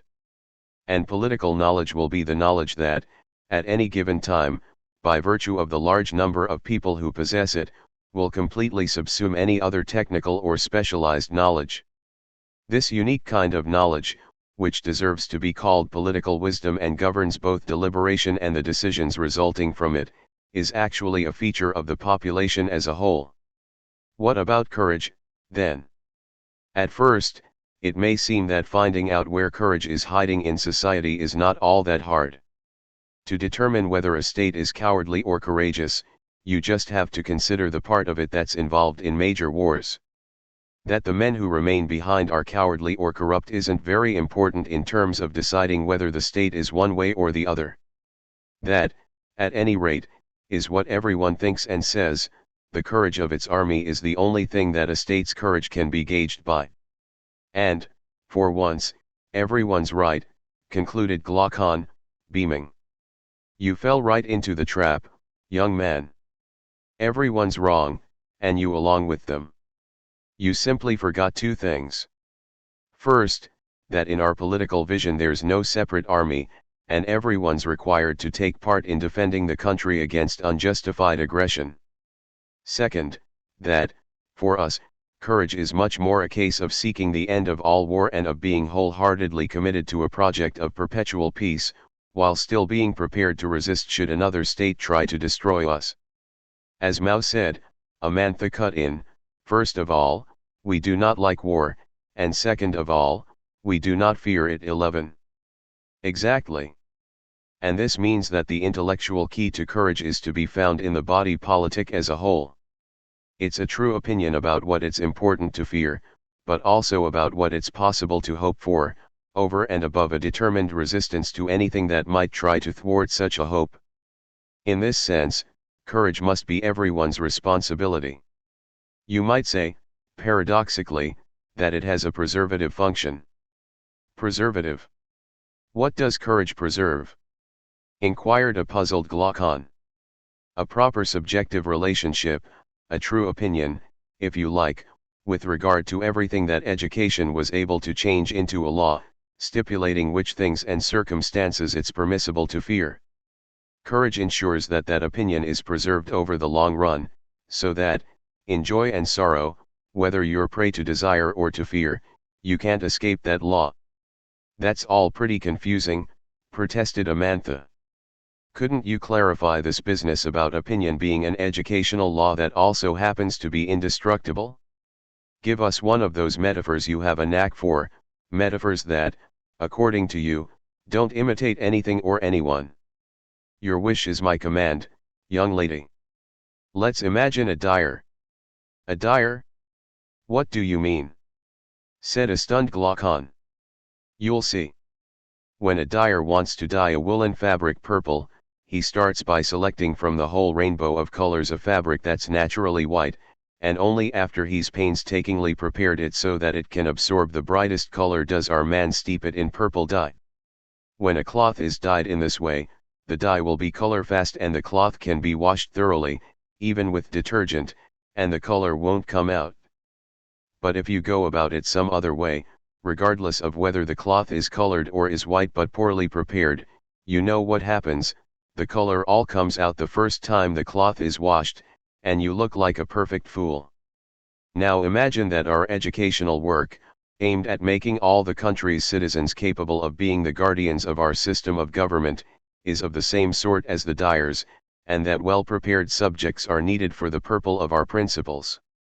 It's for just such a preparation that literature, music, and mathematics, as well as the history of revolutions or combat sports, are of use to us where the younger generation is concerned. So let's posit that the basic principles of our system of government are a kind of dye for the soul, and that the aim of the educational protocol we've proposed is simply to prepare young people to take on the color of the principles so that it may be fast, in order for them to acquire, on the basis of their good natural character and their education, an unshakable opinion about what should be feared and ultimately about all the important issues, an opinion that can be removed neither by that potent detergent that can wash everything out, by which I mean indiscriminate pleasure, which is more effective at cleansing the subject of everything that fosters its worth than ashes or brushes are, nor by the trio of pain, fear, and selfish desire, which, together, constitute the chemical formula of a fearful detergent. I call courage that sort of power which, in any and all circumstances, safeguards the true, lawful opinion about what must or must not be feared, preventing life's ups and downs from fading its brightness. Is this definition okay with you, Glaucon? I don't have any other one to suggest, at any rate. I guess that animals or mentally retarded people's instinctive knowledge about anything threatening to them, inasmuch as it's not associated with any educational attribute, is too limited in scope, in your opinion, to deserve to be called courage. You guessed right. That's moreover why courage can be said to be a political virtue, in the same way as Aristotle, that student of your brother Plato's, a brilliant boy but someone I don't like very much, says, over and over, that man is a political animal. But to discuss all these issues would require a separate lecture. For the time being, let's try to get back to our fundamental concern, justice. But we've only turned over the wisdom and courage cards so far in this game, protested Glaucon. We still have two others left, and we don't know which of them is justice. I'd like for you to turn over self-discipline and then for it, necessarily, to be justice's turn. Self-discipline, it's also called temperance, restraint, moderation, is more like a harmonious relationship, a common accord, a sort of subjective concord, than the first two virtues, wisdom and courage. It's an efficient organization of the subject, which keeps the attraction of the desire for short-lived pleasures under control. It's what's implied in those virtually incomprehensible expressions, to control oneself or to have self-control and, more broadly speaking, in the traces of this particular virtue that are found in language. Why do you say that the expression to control oneself is incomprehensible? Asked Amantha. I understand very well what it means. It's a ridiculous expression. Someone who controls himself is also controlled, and, similarly, someone who's controlled controls himself, since this type of ready-made expression refers to one and the same individual. How could the same being, at the same time and with respect to the same being, namely himself, be simultaneously controlling and controlled, master and slave? But the expression to have self-control, Amantha stubbornly persisted, doesn't really apply to one and the same being, because it assumes a split in the subject. In the human being, regarded as a subject, there are two parts, a better part, the one that's incorporated into a truth, and a worse part, the one whose norm is the individual's impulses. Whenever the naturally better one is in control of the worse one, we say that the subject in question is self-controlled insofar as he controls the strictly individualistic part of himself, and that's a term of praise. But whenever the better part, under the influence of an inferior education and of associating with bad company, is weakened to such an extent that the passion for the true gives in to the death instinct, we criticize the subject in question, occasionally we even insult him, and at any rate we say that he's not in control of himself and is lacking any real self-discipline. Well, grumbled Socrates, imagine a country shaped by our form of government and you'll see that it's worthy of praise because it's an instance of the first case you mentioned, it's self-controlled, since, according to you, everything in which the better part prevails over the worse part is worthy of that name. I'm trying to imagine, Socrates, I'm trying to imagine. But we can only imagine on the basis of what we've experienced. In your miracle country there will surely be desires for enjoyment, if only among children throwing tantrums, teenage girls loafing around doing nothing, puffing away on their cigarettes, and quite a lot of those pretentious, comfortably settled young couples who can talk about nothing but their vacations in Persia. You underestimate us, Amantha. You underestimate the incomparable happiness that comes with the full exercise of the intellect when it's performing at its peak. We'll give free rein to those desires with no specific object, those infinite desires that appear simple only because they contain within them the full measure of their creative value, since they're consistent with true opinions and pure thought.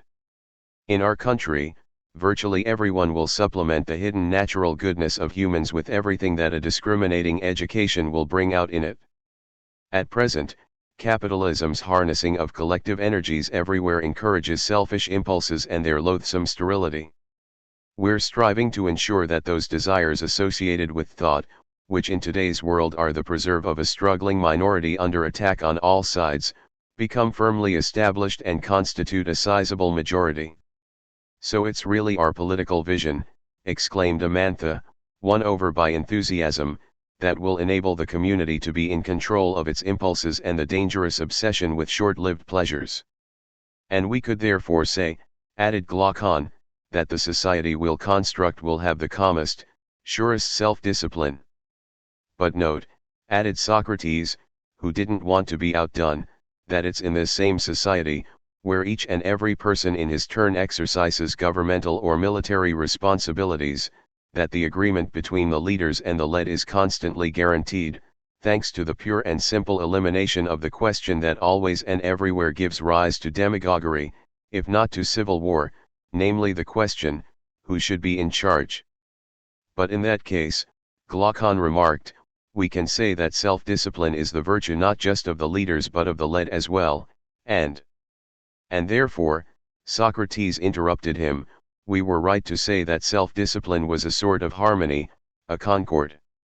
It extends absolutely throughout the whole country, inspiring the agreement of everyone who lives there, whatever position they may hold at a given time and whatever their particular gifts, be they intellectual or physical, of attractiveness or of cleverness, of scientific precision or of creativity, poetic or mathematical, and so forth. Because it counters selfish impulses, self-discipline gives all its vitality to the common accord about the control to be exerted by what's best over what's less good, regardless of whether it's a matter of the individual or of the state. Great job, said Glaucon, amazed. We've spotted and defined 3 of the cardinal virtues in our future country, wisdom, courage, and self-discipline. Our 4th card, our 4th ace, is undoubtedly justice. So, dear friends, now's the time to blow the horn and cry tally-ho. Tally-ho. Like formidable hunters, let's surround the thicket and make sure justice doesn't escape. No way can it be allowed to disappear into the fog of uncertainty.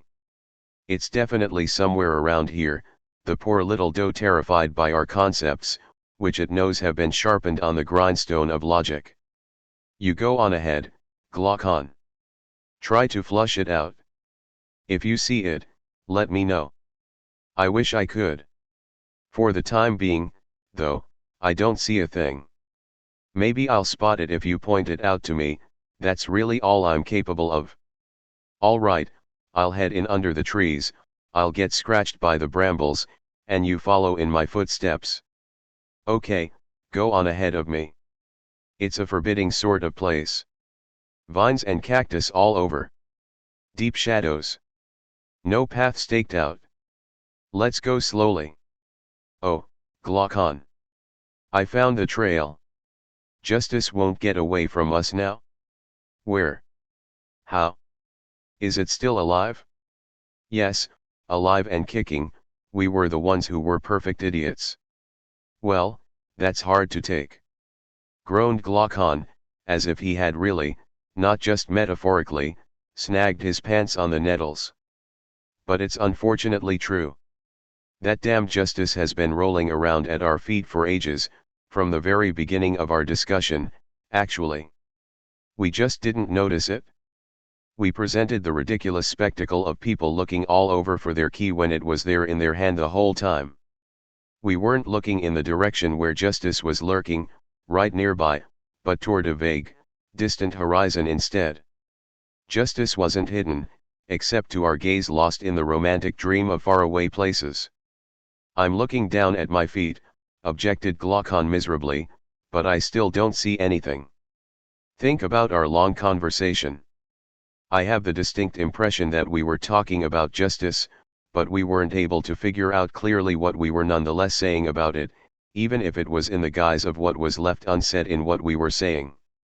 Amantha, who, during the last few comments, had been tugging furiously at a few strands of her tangled hair, could no longer contain herself.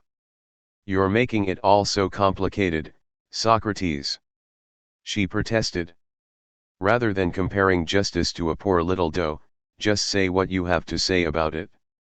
What's with this maze of what we said without knowing we were saying it, all the while saying that we knew, without always saying as much, everything that's been said, poorly said, or not said about what was said over and over?" Socrates threw up his hands and exclaimed, "Don't get angry, you fearsome young lady. You tell me if I'm right or not. When we first began to examine the foundations of our system of government, our guiding principle was the subjective constraints that proved to be more powerful than the changing of positions. That sort of general obligation, or at least some particular form of it, I believe, is the definition of justice. Yet what we then established and have reiterated several times now, you must remember, dear Amantha, is that every person must acquire the ability to fill any position whatsoever in society, without his being discouraged for all that from pursuing the path he imagines is best suited to his own natural abilities. In essence, we said that justice is the following: everyone can improve the particular aptitudes he regards as uniquely his own while preparing, with the same eagerness, to become what Marx called a polymorphous worker, a human animal who, from bricklayer of either sex to mathematician of either sex, from cleaning woman or man to poet, from soldier of either sex to doctor, from mechanic of either sex to architect, leaves none of the possibilities afforded them by their own times outside their scope of action. We said nothing of the kind, protested Amantha. Or, in any case, we never defined justice in those terms. But do you know why I think it's obvious? No. But I'm sure you're going to tell us. In the series of virtues, justice is in a way like the plus one of the other three. To wisdom, good judgment, to courage, the knowledge of what must be feared, and to self-discipline, the control over impulses, justice provides both real power and the place of that power, the place where these virtues, once activated, can develop their subjective effectiveness. We'd naturally be hard-pressed to decide which one of the four virtues is the most important for ensuring that our communist country is as good as it can be. But we're certain that, without every person's ability to creatively and effectively replace any other person for any task whatsoever, an ability that's combined with everyone's freedom to develop their own particular talents, the other virtues will have neither a precise localization nor any universal openness. Only the dialectical relationship between localization and openness can guarantee any subjective aptitude its social or collective vigor. It's basically the actual process of this dialectical relationship that is called justice. So then we can say, a very intent Amantha, her brow furrowed, piped up, that a person's availability for any praxis, paradoxically combined with the development of his hexis, or his own natural ability, realizes the ideal of that person's relationship with society as a whole. And consequently, observed Socrates, injustice will consist either in hindering everyone's universal competence or, in the name of that universality, in restraining or prohibiting everyone from being able to cultivate what they consider to be their unique abilities. A crime twice over, concluded Glaucon, that everyone cannot be like everyone else, or that everyone cannot be different from everyone else. Injustice owing to a lack of collective homogeneity, injustice owing to an excess of that same homogeneity, said Amantha. Then, continuing in her somewhat pedantic vein, she remarked. Or to put it another way, injustice as regards equality, injustice as regards freedom. And Socrates, carried away by the lyricism of the abstractions, added, the crime against the rights of the same shouldn't blind us to the crime against the rights of the other. And vice versa. Said a smiling Glaucon, who was for once the most cheerful of them all. 7. Subjective justice, 434d, 449a. Let's not waste any time, said Socrates, sounding oddly on edge. We have a long way to go. Let's just assume, without further consideration, that every country in which people's lives are governed by what we've just discussed deserves to be declared just. We've at least got a temporary form here, a sort of idea of justice, an idea suited to collective life. If this form proves to be transferable to the individual considered in himself as a unit, and if we agree that, in this case, too, the name justice is the appropriate one, we'll be able to conclude that our inquiry was successful. The famous method of isomorphism, remarked Amantha. An isomorphism isn't something that can be observed, it has to be proved. Maybe we should settle for a similarity. What were we hoping for, at the outset of our inquiry? That by clarifying our intuition of what justice is in the larger of the frameworks containing it, it would then be easier to know what it is in the smaller of these frameworks, namely the individual. And, as it seemed to us that the larger one was a country, we made a concerted effort to define the best system of government the people of a country could implement, since we were sure that where everything is consistent with the political truth is where justice must necessarily be found. Let's transfer what we brought to light in the large framework, a country, into the smaller element of existence, the individual. If there's an obvious similarity, all well and good. But if something different appears in the minimal term, we'll go back to the maximal term and continue our work of thought. Maybe then, if we use a back and forth movement between the two terms, country and individual, rubbing them together like two flintstones, we'll make the spark of justice shoot forth, and we'll be able to use its light for our own purposes. It seems to me, said Glaucon pompously, that you've defined the method and all we have to do now is abide by it. Listen carefully.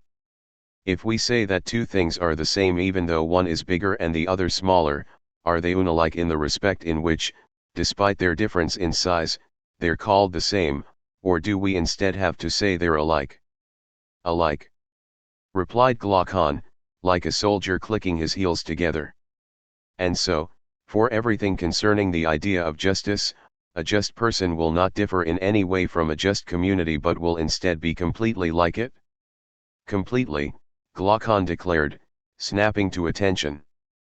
But we established that a system of government is just when it enables anyone to perform any of the three great functions, production, defense, and leadership, owing to which a country can go on existing, and that this requires the system of government to combine within itself discipline, courage, and wisdom, the virtues required in a variety of ways by the three functions.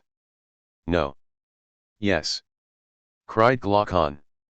So, if we find the same formal dispositions, triggered by the same affects, in the individual temporarily considered as a subject, will it be right for us to give him the same names as those that seem to us to apply to our communist country? Perfectly right. Glaucon roared. Well then, it's all easy now. We just have to find out whether or not a subject, at the individual level, is composed, like the political place, of the three agencies that we enumerated at the collective level on the basis of the three essential functions, producing, defending, and leading. Easy, you say, easy. Well, I don't think it's easy at all. Rather, this is the time to quote Spinoza. In Latin, Amantha interrupted him. It's much more sublime, omnia preclara tam difficilia quam rara sunt. 1. I'm not so sure the things I have to say are preclara, said Socrates, smiling. In fact, I think they're not. With the methods we're using for the time being in tonight's discussion, we won't achieve sufficient precision. The road to the goal is longer and more circuitous. but maybe just for now we should be satisfied with our earlier discussions and initial investigations. That's good enough for me, sighed Glaucon.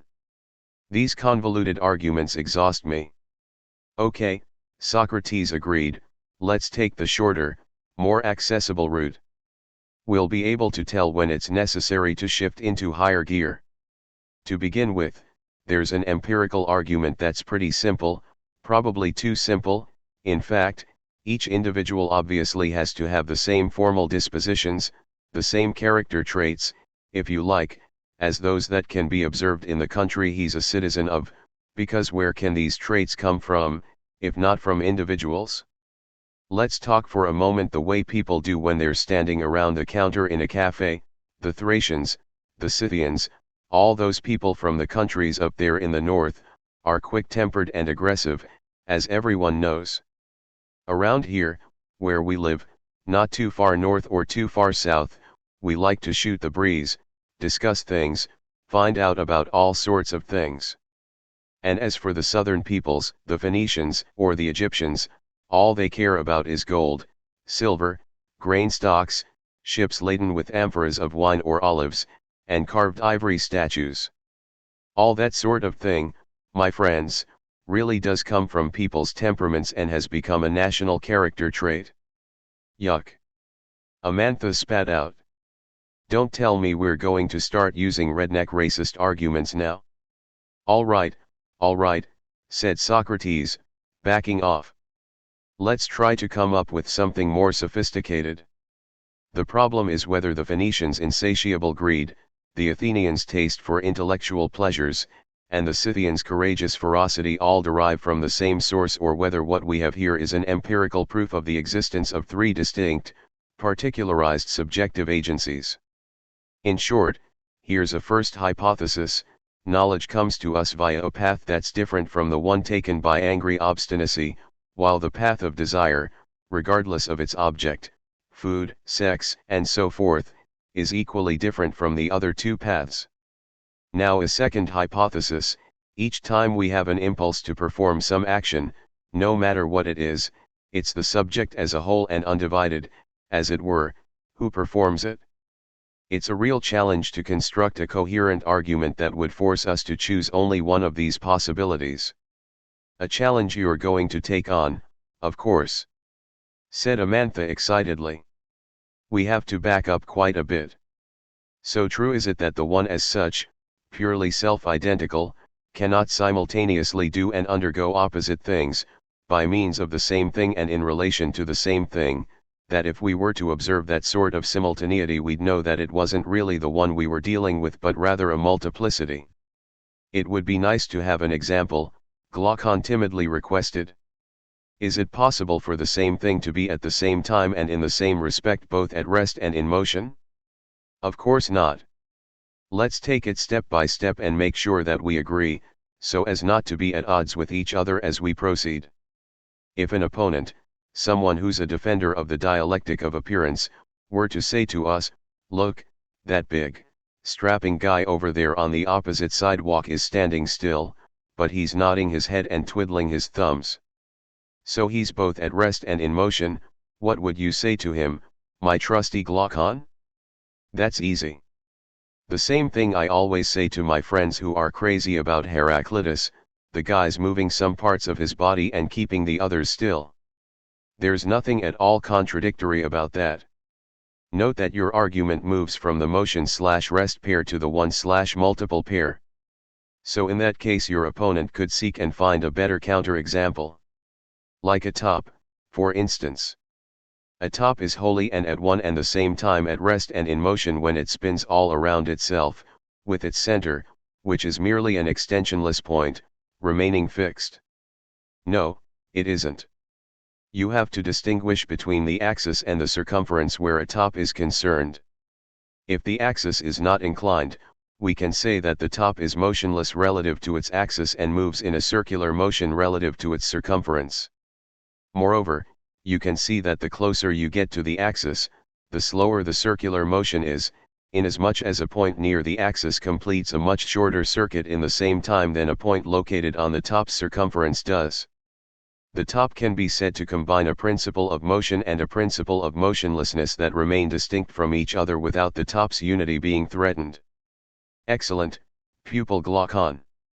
Whatever the seeming contradictions deriving from our sensory experience may be, we won't let ourselves be unsettled by them and will never accept that one and the same thing can simultaneously, through the same thing and in relation to the same thing, do, be, or be acted upon by opposite things at one and the same time.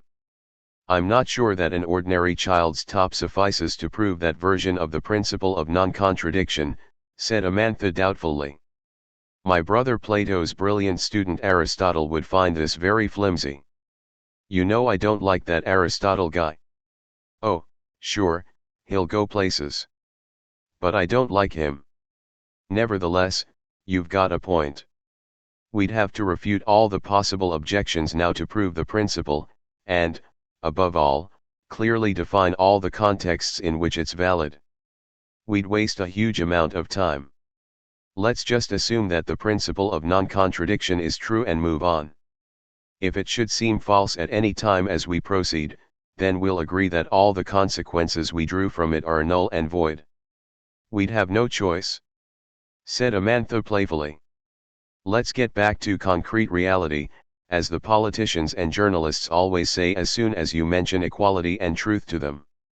Saying yes and saying no, accepting and rejecting, attracting and repelling, regardless of whether it's a matter of actions or passions, those, in any case, are really pairs of opposites, aren't they? Of course, said Glaucon with a shrug. It's like desiring and not desiring. Hunger, thirst, all the desires, and also willing, or wishing, form pairs of opposites with not desiring, pushing something away, not wanting, hoping not to, and so on. If I desire something, it's because the subject that I am moves toward what he desires, or attracts the object of his desire to him. For instance, if I want someone to supply me with drugs, I say yes to myself even before the dealer asks me the question, so impatient am I for him to satisfy my desire. But if I want to get off drugs, I'll have to say no to myself ruthlessly before I send the tempter packing. With all that kind of stuff you always find the two most important pairs of opposites, activity and passivity in action, yes and no in language. Be very careful. Socrates said with his finger raised. Take a classic desire, thirst, which you just mentioned. Might it constitute a more variable desire for the subject than we think, a desire whose variations would have to be fixed or determined right from the start? Do we desire a drink that's cold, or one that's hot? Do we want to drink a lot or a little? In a nutshell, is thirst the thirst for a specific drink, or isn't all that sort of thing merely a set of external causes, with no essential relation to thirst as a desire? If it's hot out, the desire for coolness will be added from the outside to thirst, and if it's cold out, the same will go for heat. If I'm exhausted and covered in sweat, the desire for lots of water will be added to thirst, whereas if I'm rested a small quantity will do. But thirst as such will only be the desire for its natural correlate, the drink as such, just as hunger in itself is the desire for food, and not, in itself, the burning desire for a certain rabbit pate. Okay, said Glaucon, frowning. Every desire, in itself, is related only to the generality of its natural object and is the desire for a specific object only under the influence of external circumstances. But aren't you running the risk, dear friend, of seeing your beautiful certainty crumble to pieces if some friend or other of Diogenes, you know, the guy who goes around saying, in opposition to your brother Plato's so-called theory of ideas, that he knows what a horse is but not at all what horseness is, were to whisper to you, hey, Glaucon, it's never drink with a capital D that we desire but a big glass of white wine, nor is it food that satisfies our hunger but a delicious mushroom omelette, because we naturally desire good things, not disgusting ratatouilles. If thirst is a desire, it's the desire for an exquisite liqueur, not for a mug of cat piss, and the same is true for everything deserving of the beautiful name desire. I admit I'd be pretty upset, said Glaucon miserably. Well, anyway, let's try and stick to the following principle. To speak of the determination of something that is as it is in relation to something else is only acceptable to the extent that that other thing is itself determinate, but something that is as it is in itself can only be related to something else to the extent that that other thing, too, is as it is in itself. Well, I don't get that at all, protested Amantha. It's pure Platonic gobbledygook. Let's see about that, young lady. Didn't you understand that an existent that we say is greater is said to be so only in comparison with another existent? Do you think I'm an idiot? Of course not. So we'd say that the other existent is smaller? But Amantha merely nodded in dismay. Socrates took another stab at it. And a much greater existent is only so in relation to another that's much smaller, right? All Amantha could say was, "This is so pathetic." Socrates kept at it despite the sarcasm. And what was greater, in the past, was only so in terms of its relationship to what was smaller than itself, just as, in the future, what will come to be greater will only be able to be so in relation to the advent, outside of itself, of something smaller. At this, Amantha got all worked up. "How long are you going to go on like this?" she said irritably. But Socrates wasn't fazed. He went on, very calmly. "Similarly, we'd say that more is more only in relation to less, double only in relation to half, and so on for all the conceptual pairs of this sort, heavier only in relation to lighter, faster only in relation to slower, and hotter only in relation to colder," Amantha cut in, imitating Socrates, "as well as sharper vinegar only in relation to sweeter oil, which is what gives the salad all its zest." But Socrates, increasingly calm in the face of the storm, suddenly shifted direction slightly. "What about knowledge, then? Doesn't the same dialectic apply? The one you call a salad? Knowledge in itself is knowledge of what's known in itself, or, if you prefer, of what we posit knowledge is knowledge of. But a particular form of knowledge is knowledge of what is known particularly or of what we posit is the particular object that this particular knowledge is knowledge of." Amantha wondered what kind of trap she was about to fall into and replied, a bit more feebly, "You already said all that. If I know what I know, sure, I get it. I like to repeat myself.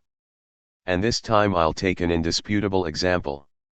When, in the history of human groups, a real skill emerged in connection with the construction of buildings, wasn't it so as to distinguish it from the other forms of knowledge that it had to be given the name of architecture?"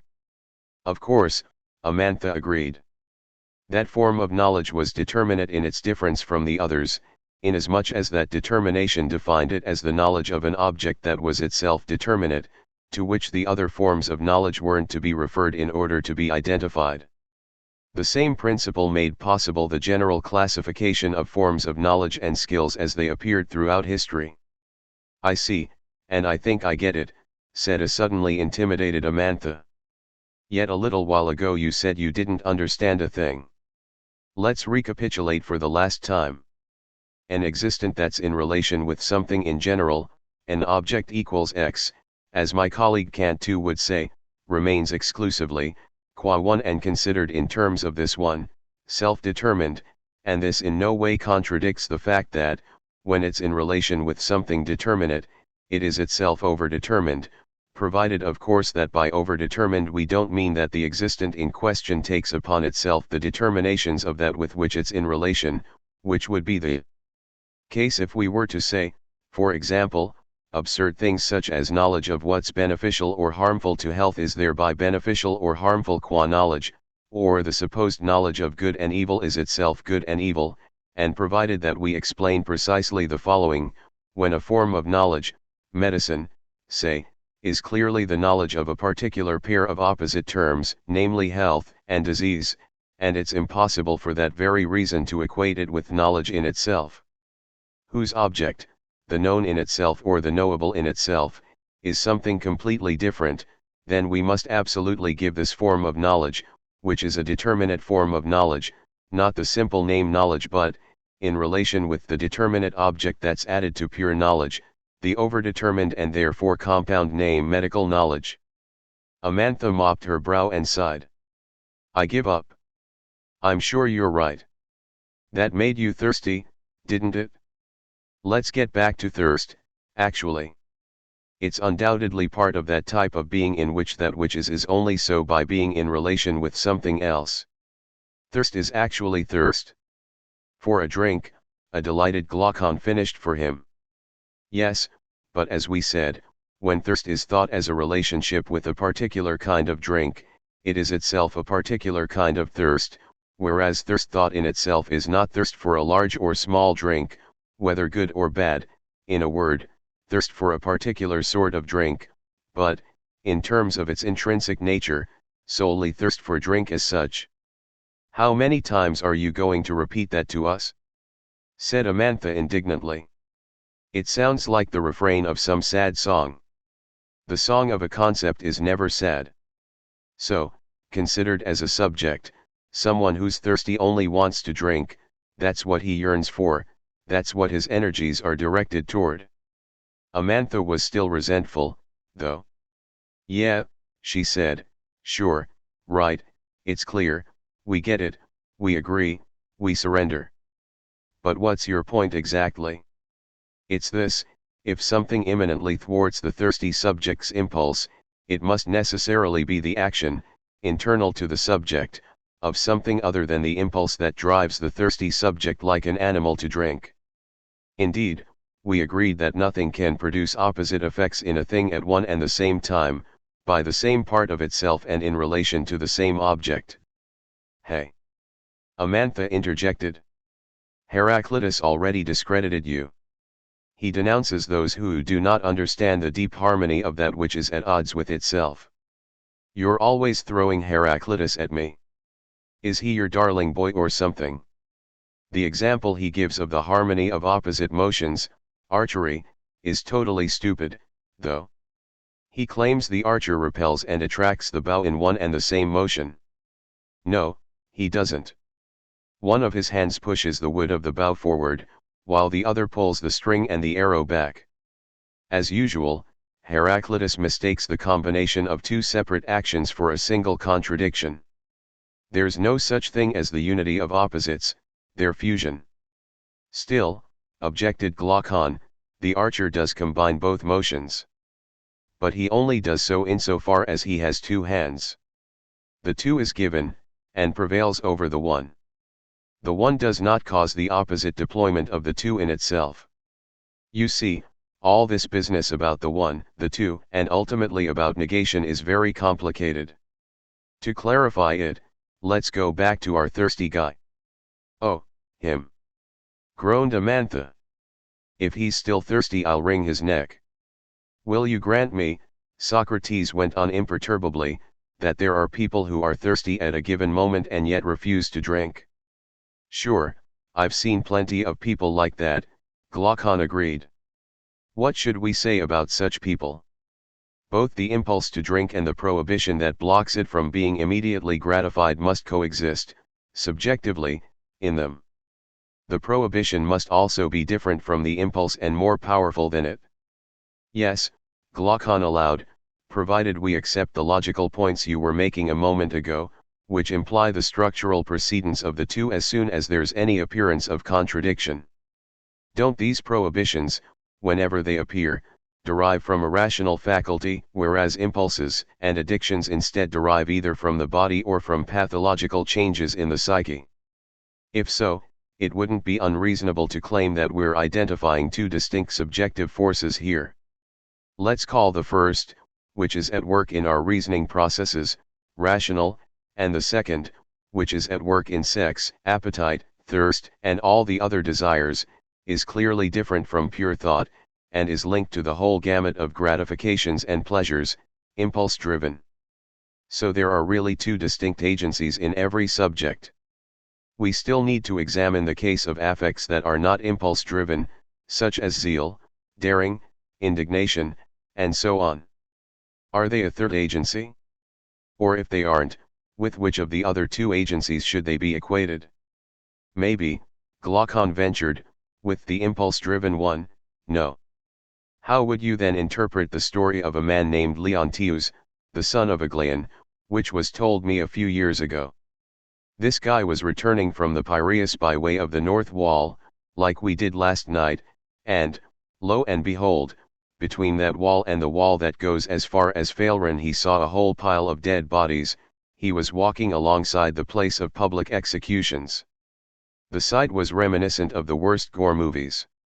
Some of the dead were in the process of decomposing, others bore the marks of torture, and still others were mutilated, their arms torn out or their throats slit and spattered with blood. Big blue flies were devouring the staring eyes of these poor wretches, left unburied out in the open like plague victims. A terrible inner conflict then took hold of Leontius. A morbid impulse was driving him to go and look at the gruesome scene from up close. For a moment he struggled with himself and managed to cover his face with his cloak. But, overpowered by his desire, he eventually opened his eyes wide and ran over to the horrible human remains strewn over the ground, screaming, "Look at me, you poor bloody torture victims. Take a good look at me. I'm the one who's offering the most pitiful side to you now." 3. Isn't this anecdote a real staging of the three agencies? Desire winning out over thought, and affect unsure which side to take? Still, remarked Glaucon, you can see that Leontius was angry at himself for giving in to a morbid desire. In that sense, affect is siding with thought, even if it couldn't prevent it from being defeated. And that's what we often see. When his desires get the better of his rational arguments, the subject calls himself every name in the book and rebels against what, in his own self, does violence to him like this. It's a kind of inner civil war, affect sides with thought against desire. By contrast, we hardly ever observe the opposite phenomenon, either in ourselves or in other people. What opposite phenomenon? Asked an astonished Glaucon. Getting angry at yourself because thought successfully opposes the frenzy of a desire is something that's practically never experienced. Look at what happens when someone, who we assume is not completely immoral, is convinced he's done something wrong.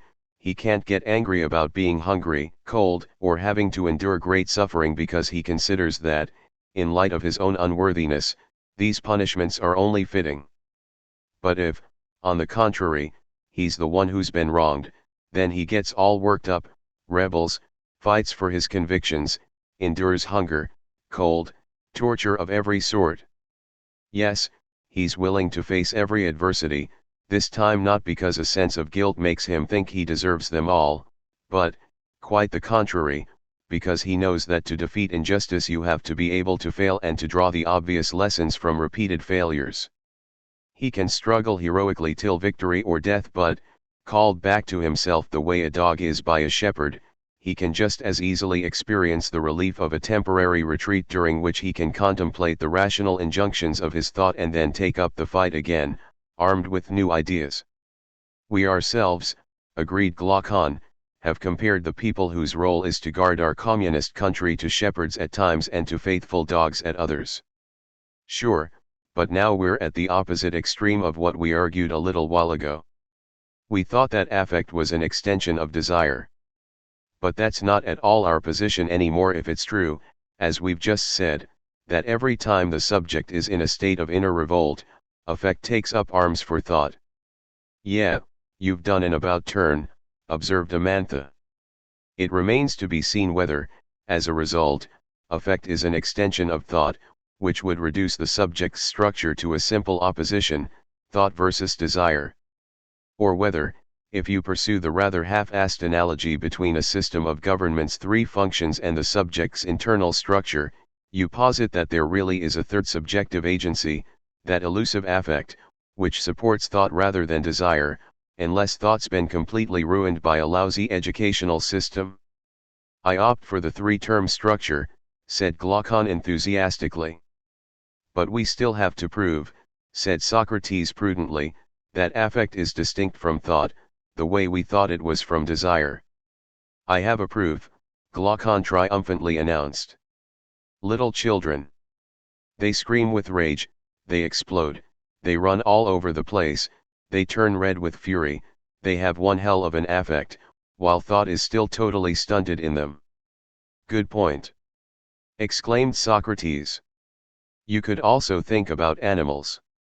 The most ferocious ones, those whose affect is very highly developed, like bulls, roosters, or even wolves, aren't the cleverest, those would be monkeys, parrots, or foxes. I protest, cried Amantha, I solemnly protest this dogmatic old way of regarding children as animals. That's vulgar Platonism, gentlemen, it's all a bunch of garbage. Well, said a conciliatory Socrates, just to please you I'm going to quote Homer. Beating his chest, the stalwart lion heart. Odysseus spoke to his angry heart with words of the finest, subtlest art. In this passage, the Odyssey, Book 20, adapted to fit your context, commented Amantha.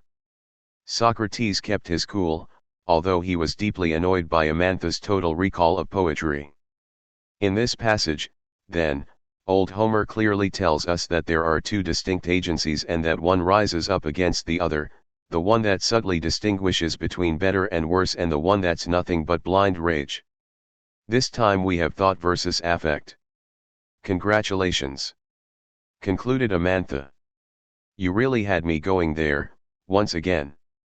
Congratulations. It wasn't easy, said Socrates, winded. I had to work like a dog. But now we're more or less agreed, there are as many agencies in individuals, considered one by one as subjects, as there are functions in a country, and there's a sort of similarity between these agencies and functions. Saying that a country's system of government is wise, or possessing really good judgment, will be said about an individual for the same reasons and will designate the same qualities as when it's a question of a system of government. And, said Glaucon, imitating him, saying that an individual is courageous will refer to the same causes and circumstances that make us attribute that quality to a country's system of government. And the parallelism, said Amantha in conclusion, holds for everything implied by the word virtue, taken in its sense of completely positive quality. In that case, said Socrates delightedly, we can say that an individual is just in the same way in which a system of government, a country, or even a state is. That's the goal you've been after for hours now, said Polemarchus, suddenly waking up.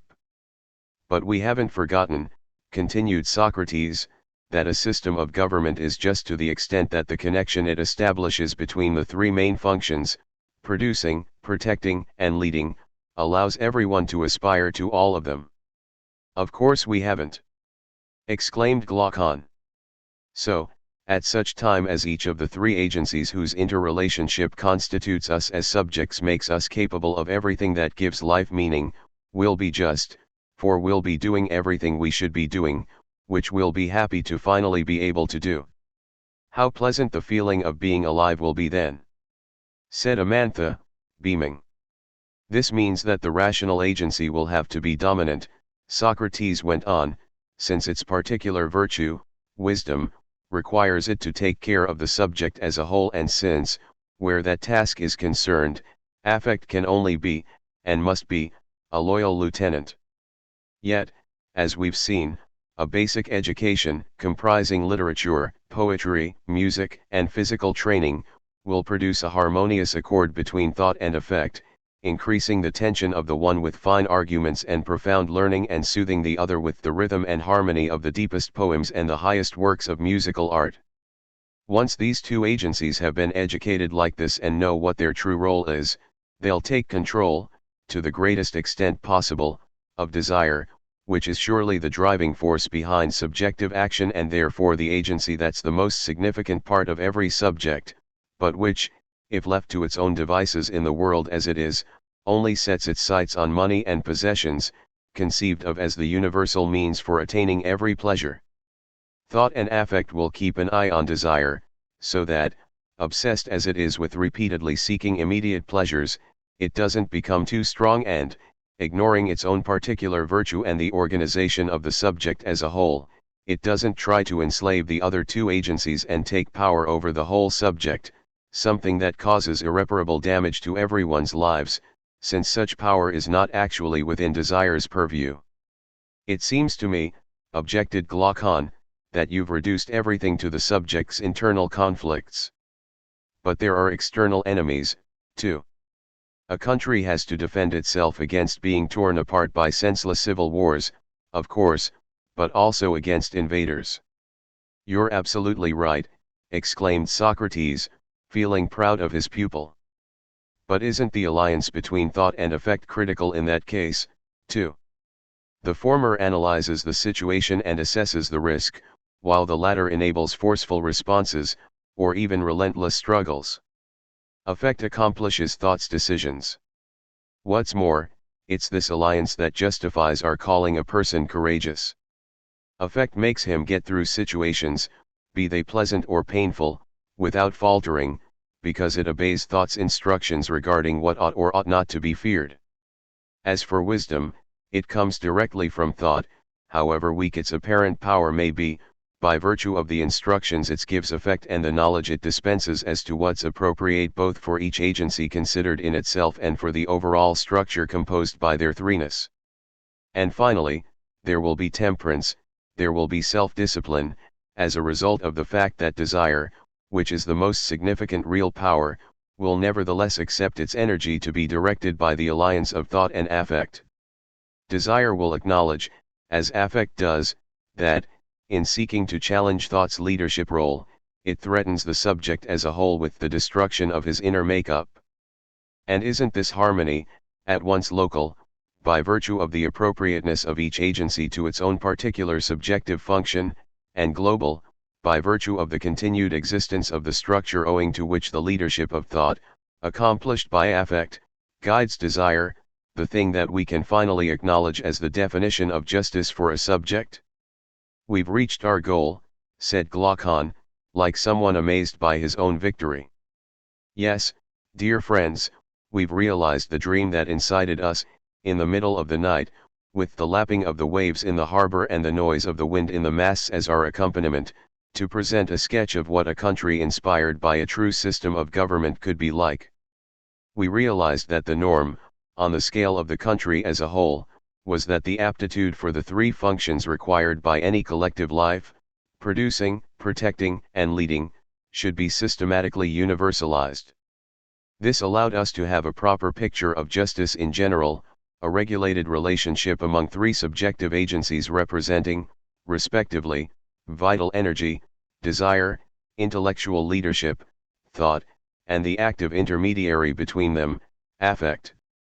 A dream that's the realization of what desire, though? Asked Amantha mischievously. Oh, leave Freud alone.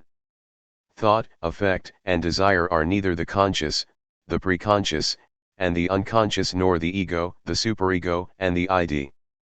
My own topography is better, even though it's older.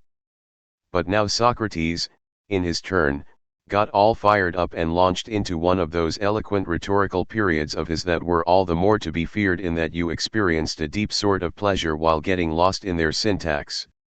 True justice, my friends, has the same features regardless of whether it's a matter of a community's life or an individual's, except that, in the latter case, it's not actions observable from the outside that are concerned but rather actions that can truly be said to be internal because they have to do with the subject and his three constitutive agencies, thought, affect and desire, which means that said subject, far from allowing any one of these agencies to do something locally that's clearly the province of another, or to upset the tripartite structure globally, instead bolsters his own inner structure by putting himself in order, by creating a subjective discipline through the practice of which he learns how to live on good terms with himself, by making the three agencies sound the way a perfect chord would on the piano, with the low C of thought, the middle E of affect, the dominant G of desire, and the high C of justice enveloping the whole, yes, the subject as musician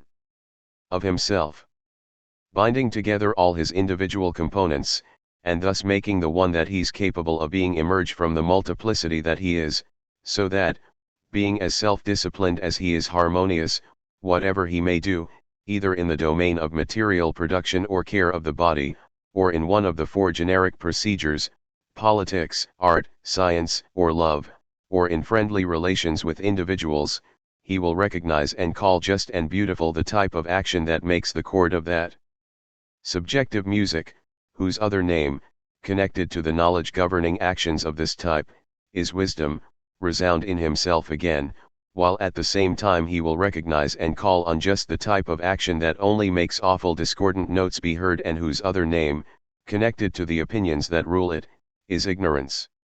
If that sentence is saying something, what it's saying is true, Amantha stated cryptically.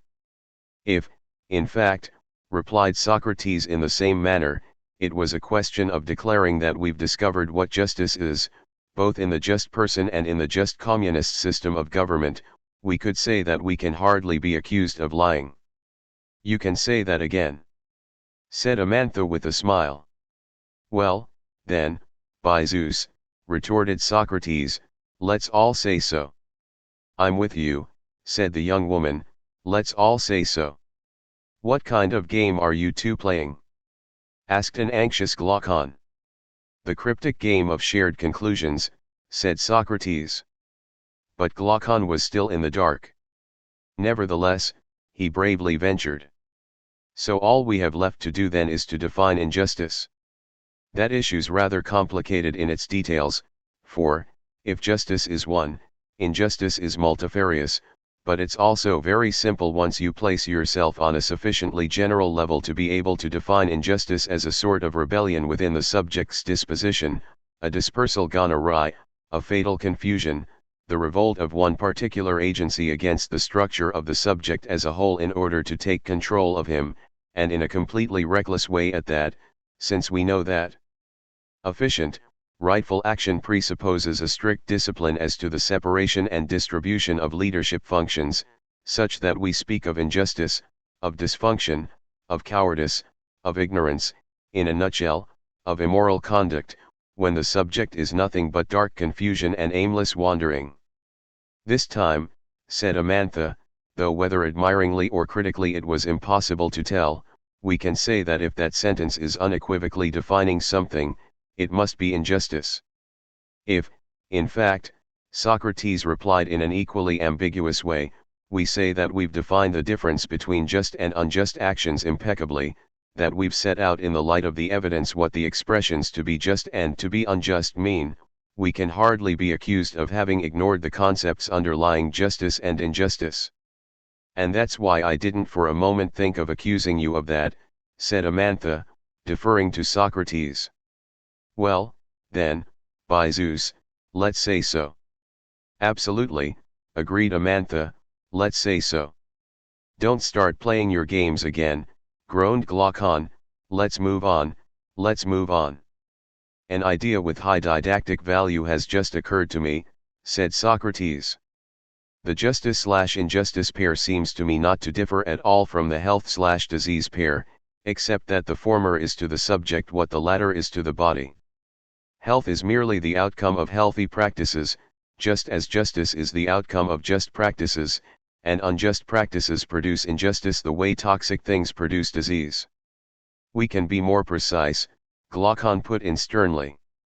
Health is merely the maintenance in the body of a relationship of subordination among its constitutive elements, whether it's a matter of major physiological functions, of hormonal systems, or of cellular aggregates. A disease disrupts these relationships, as can be seen in the proliferation of cancer cells, hyperthyroidism, or respiratory insufficiency. Similarly, justice, as you demonstrated, is nothing but the maintenance of harmonious and efficient relationships among the three agencies of the subject. And injustice is either a local confusion of function, which downgrades this or that agency in favor of another, or a global subversion, which destroys any possibility of desire being led in the direction of true subjective creativity. We can therefore conclude that justice is the subject's health, while health is the body's justice. Everyone applauded these splendid remarks. When the clapping died down, Socrates attempted to take charge of things again. All we have left to do now, he said, is to consider whether it's more advantageous to be just, even if no one is aware that you are, than to be unjust, provided you're sure you can get away with it. But Glaucon, buoyed by the success of his conclusion of approval, wanted to show that he was also good at resounding refutations and long rhetorical periods. I find it just plain comical, Socrates, that someone like you should ask such a question when you know very well that even with unrestricted access to the greatest pleasures, drink, every kind of food, boundless wealth, sexy women, absolute power, etc., no one can tolerate living when his body is completely broken down, and when you therefore also know perfectly well, as your definitions of justice and injustice prove, that it's even more impossible to tolerate living when the natural principle by which the subject lives is adrift and in ruin, and that this is so even if we could do anything we want, except precisely what would free us from vice and injustice.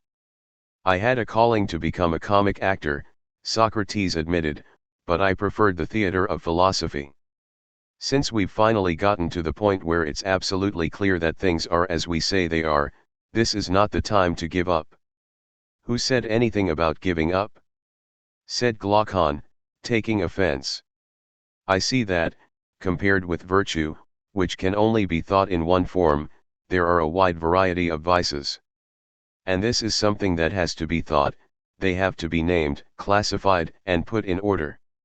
At first glance, amid the infinity of possible vices, I can see four that deserve our attention. 4. Why 4? Said a surprised Glaucon. There are as many types of well-defined systems of government, with their own particular deviations, as there are subjects who correspond to them, aren't there? Now, including our own system of government, there are 5 major forms of government in all, 4 defective ones and only 1 excellent one. So tell us the names of these systems of government. As regards the one that we want, its immortal name is communism. Whether there are only one or several rulers is unimportant in this case, since everyone can be called on to perform all its functions. In this sense, moreover, it would be like a universal aristocracy, an aristocracy, since everything is guided by the most subtle and far-reaching thought, and universal, since everyone can and must promote that thought. The French director Antoine Vitesse suggested the phrase elite for everyone, for I've attempted another, popular aristocratism. In any case, this 5th system of government is good and true, as is the subject who's constituted within it. The other 4 systems of government are failed forms, and the subject resulting from them is a defective subject. So what are the names of those deviations? Asked Glaucon impatiently. 8. Women and Families, 449a, 471c. It was getting darker and darker. Here and there, the oil lamps were describing little circles within which the light flickered bravely. Socrates was about to go over the 4 defective systems of government in the logical and historical order governing their interrelationship when Polemarchus suddenly touched Amantha's bare shoulder. The stern young woman bridled at first, then realized that he was only trying to get her attention. She leaned in closer to him, and he whispered in her ear. Are we going to let him get around the obstacle as though he hadn't even seen it? No, we definitely have to keep him from doing that, Amantha replied. Keep who from doing what? Said Socrates, turning around.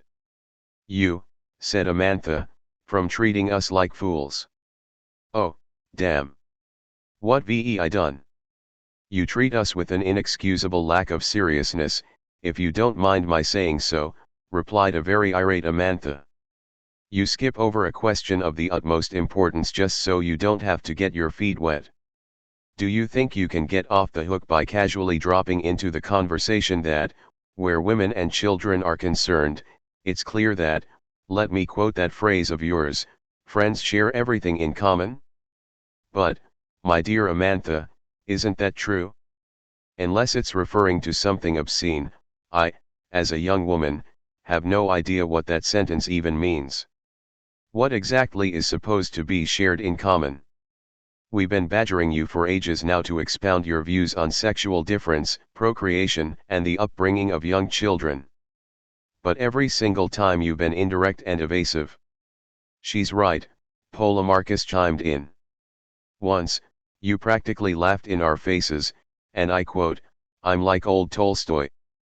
When he was asked what he thought about all this, he replied that he wouldn't say the last word on women until the lid on his coffin was closed.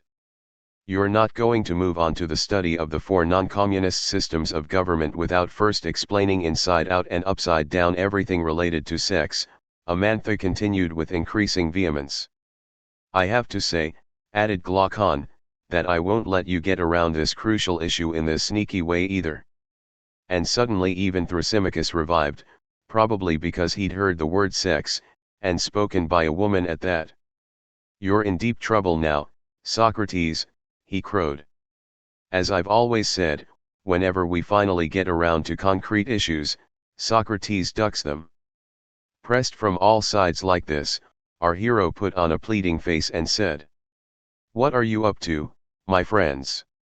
What kind of quibbling are you starting up again, at the darkest edges of collective life? I did actually think I'd cleverly avoided these questions about sex and that you'd therefore settle for my brief allusions to equality. But now you're stirring up a hornet's nest, it'll take us the next 2 days to deal with all this.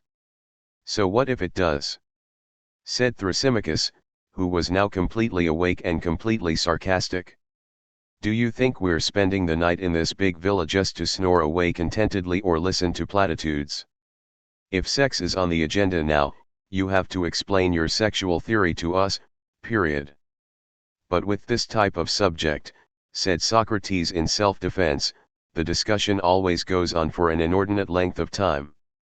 "When it comes to sex, dear friend," replied Thrasymachus, who was determined to stick it to him, "there are no time limits. An entire lifetime wouldn't be enough to cover the topic adequately, everyone's so fascinated with it. So never mind about us. Just answer our questions for once and expound your doctrine on the education of women, including sex. Don't play the uptight philosopher, don't shy away from the stuff about nudity and fucking. And tell us how the awful drudgery of babies and toddlers should be handled, too. You'll see what our reaction is."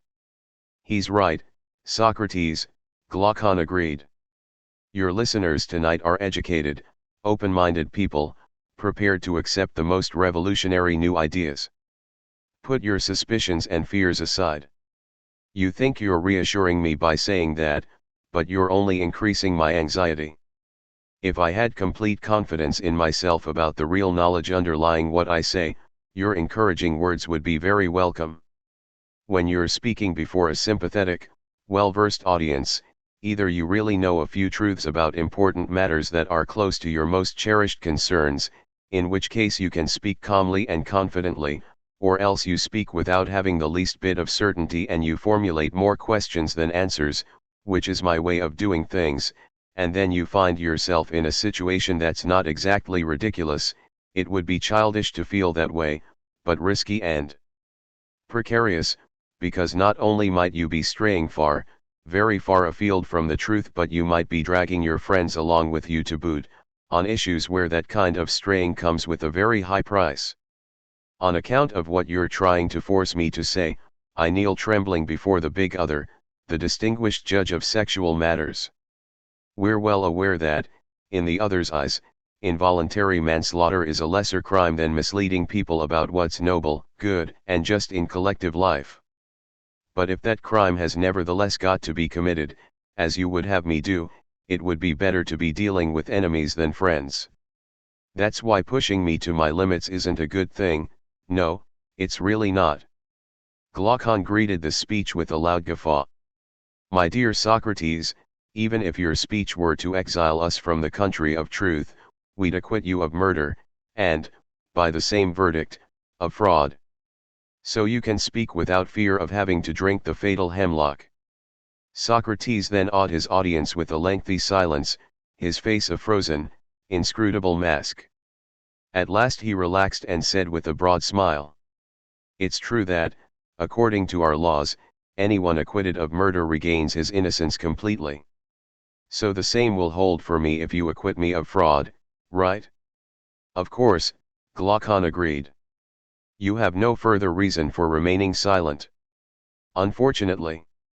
I, the philosophical stage director of male roles, shall now have to deal with the female roles, so that the play can be performed. And that's a lot different, isn't it? Said Amantha ironically. Not as much as all that, young lady, not as much as all that. After all, our conception of the development of everyone's leadership abilities has nothing whatsoever to do with sex.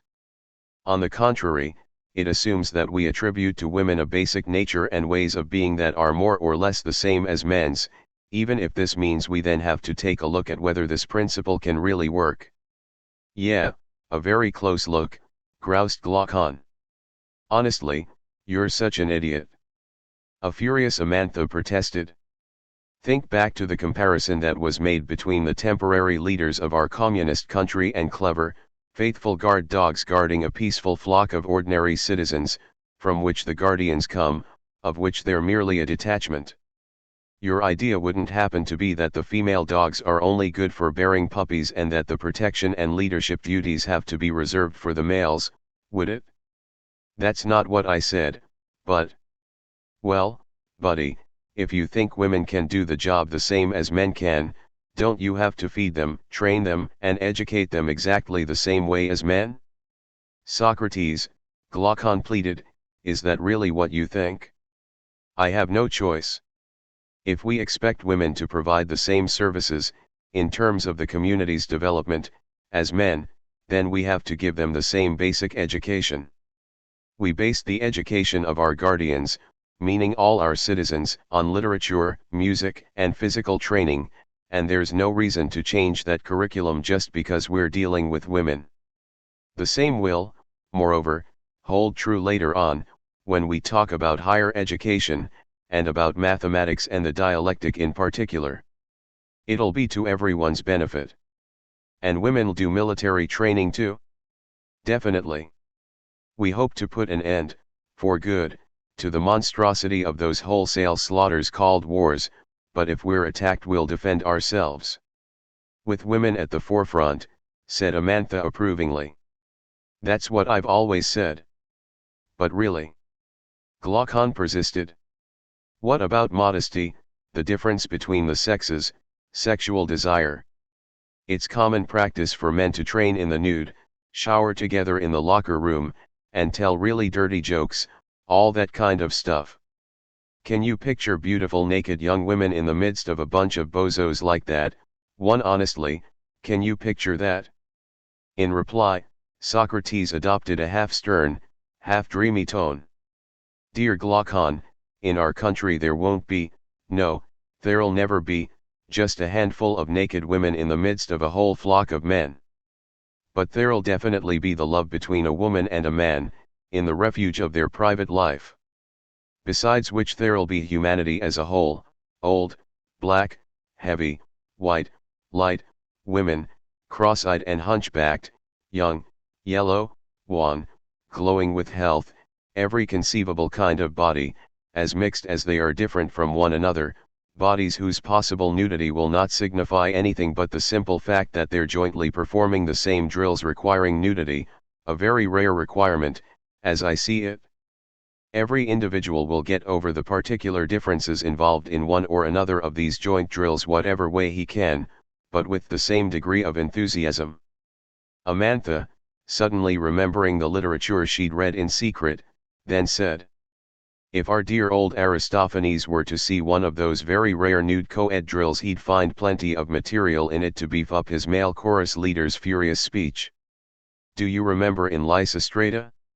If manly you men don't stand up tall, and for once show those damn shrews who's who, with just their bare hands they will all spread the seeds of the blackest coup. They will sharpen their knives with a will, nor to cut off our balls will they quail. Our briefs to the brim they will fill with shit they'll bring home by the pail, riding his prick, astride him, her steed.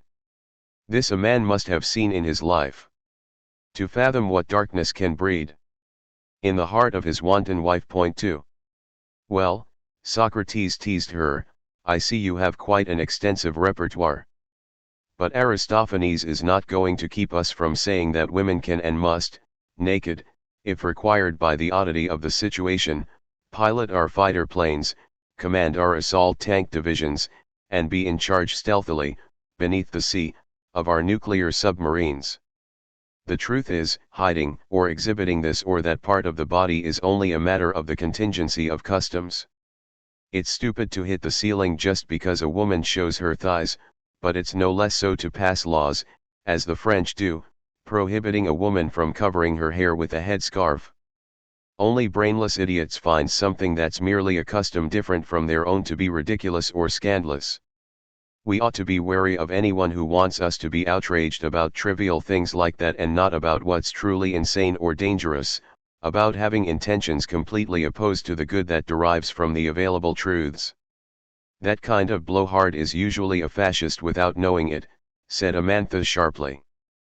But our main concern is to come to an agreement on the issue of whether our ideas are feasible or not, and, to that end, to summon an interlocutor who will discuss them, as happily as a lark or as soberly as a judge, in an attempt to find out whether the female branch of the human species is capable of sharing all the tasks of the male branch, or none of them, or only some of them, and to what category of tasks everything related to war should be assigned. With a method as innovative and clever as that, snickered Amantha, we're bound to come to a brilliant conclusion. Go ahead and laugh. Socrates retorted. Or rather, why don't you play the part of the obstinate interlocutor, the guy who's sure that, thanks to him, we're going to fall flat on our faces? Gladly. So Amantha took on the suave voice of a law professor. Dear Socrates, dear Glaucon, there's absolutely no need for other people to challenge your conclusions, you contradict yourselves enough as it is. When you first summarized the true nature of a country and its government, you emphasized the division of labor and acknowledged that the taste for a given occupation had to do with each person's natural aptitudes. Of course we did, objected Socrates, but often, spurred on by you, we revised our analysis in a communist direction. Everyone has to be able to handle everything. But certainly not to the point of disregarding a natural, symbolic difference as crucial as sexual difference, Amantha continued in a very pedantic tone. Will you deny the ontological nature, so to speak, of that difference, gentlemen? Not at all, Glaucon piped up. Women and guys have virtually nothing in common. So, gentlemen, the noose of contradiction tightens around your argument and strangles all the life out of it. It's absurd to argue, on the one hand, that the state must be administered in the manner best suited to its unique nature and, to that end, a highly skilled, homogeneous workforce, coming from the masses of ordinary workers, must be trained, and, on the other hand, that both the subjective and the objective difference between men and women can simply be ignored as far as all this is concerned. Can you clear up that inconsistency for us all, dear brother? Well, off the top of my head, I don't have an answer. What about you, Socrates? I've been saying all along that the question of the sexes is a labyrinth worse than the Minotaur's. And what's more, that guy Theseus needed a woman to get out of it. Ah yes, Ariadne, the eternal abandoned woman. Can you see why I'm tempted to abandon this discussion? But you won't, said Amantha. Oh, you know me so well. After all, whether you fall into a duck pond or the Pacific Ocean, all you can do is swim. So let's take the plunge and hope that, as with the poet Arion in the legend, a dolphin will take us on his back and set us down safe and sound on the rock on Cape Tenerum. What an adventure! Joked Amantha. Dealing with one woman alone is already a wild and woolly adventure for a man. So all women at once. You can do it, Socrates. Confront the monsters. Well, if you order me to. Let's see now, let's recap the problem. If human beings have truly different natures, it's unlikely that they'll be suited for the same tasks in the same way. Now, men and women do have different natures. Therefore we can't conclude, as we did, that if they're educated in the same way men and women will accomplish the same leadership tasks equally effectively. Is that right? Absolutely, replied Glaucon, and I really can't see how we're going to find a way out of this. False dialectic, the dialectic that's no more than the skillful manipulation of counter-arguments, is sure as hell powerful. Huh? What are you talking about? Asked a surprised Glaucon. A lot of people unwittingly rush into this kind of dispute and imagine they're really dialecticizing when all they're doing is squabbling with each other. Why? Because they're incapable of resolving a problem on the basis of the immanent multiplicity of ideas it contains. For them, the process of countering an opponent remains at a purely verbal level, and so the whole discussion is merely a matter of contentious sophistry, not dialectic. Fine, fine, grumbled Amantha, but what does that have to do with the business about sex? We, too, may very likely be the unwitting victims of pseudo-counter-arguments. Basing ourselves on the supposed self-evidence of the words man and woman, we object to ourselves, with a suspicious sort of enthusiasm, that the same tasks can't suit natures that are so different from each other, and yet we haven't examined beforehand the idea we have about that difference and that sameness, or the type of relationship we have in mind when we assign different tasks to different natures and the same tasks to the same natures. Can you give some examples other than men and women? Asked Glaucon, who was really confused. To begin with, ask yourself whether, among the males of the human species, the bald ones and the ones with hair are the same or whether they constitute two mutually exclusive groups. Then, once you've observed that there's a real difference between them, draw the conclusion from this that the bald men must not be allowed to fish if we see that many men with hair are good at it. You've got to be kidding. Not at all. I want to stress this. When we determine that there's a difference between people, we've got to beware right away that it's practically never a question of an absolute difference. The kind of difference we're talking about is relevant to the tasks that we claim it's important for. Bald or with hair surely constitutes a significant difference as regards the quality of being a hairstylist's client, for example, but an insignificant one when it comes to fishing. When we say that someone has a natural talent for medicine and that someone else has a natural talent for archery, that doesn't mean they're different in all respects. It may very well be that they're equally good at mathematics. When we claim that, in humanity as a whole, the subgroup of women differs from that of men, we need to specify with respect to which skill, to which task we're conceiving that difference, in order to ultimately assign the monopoly of said task to one sex or the other.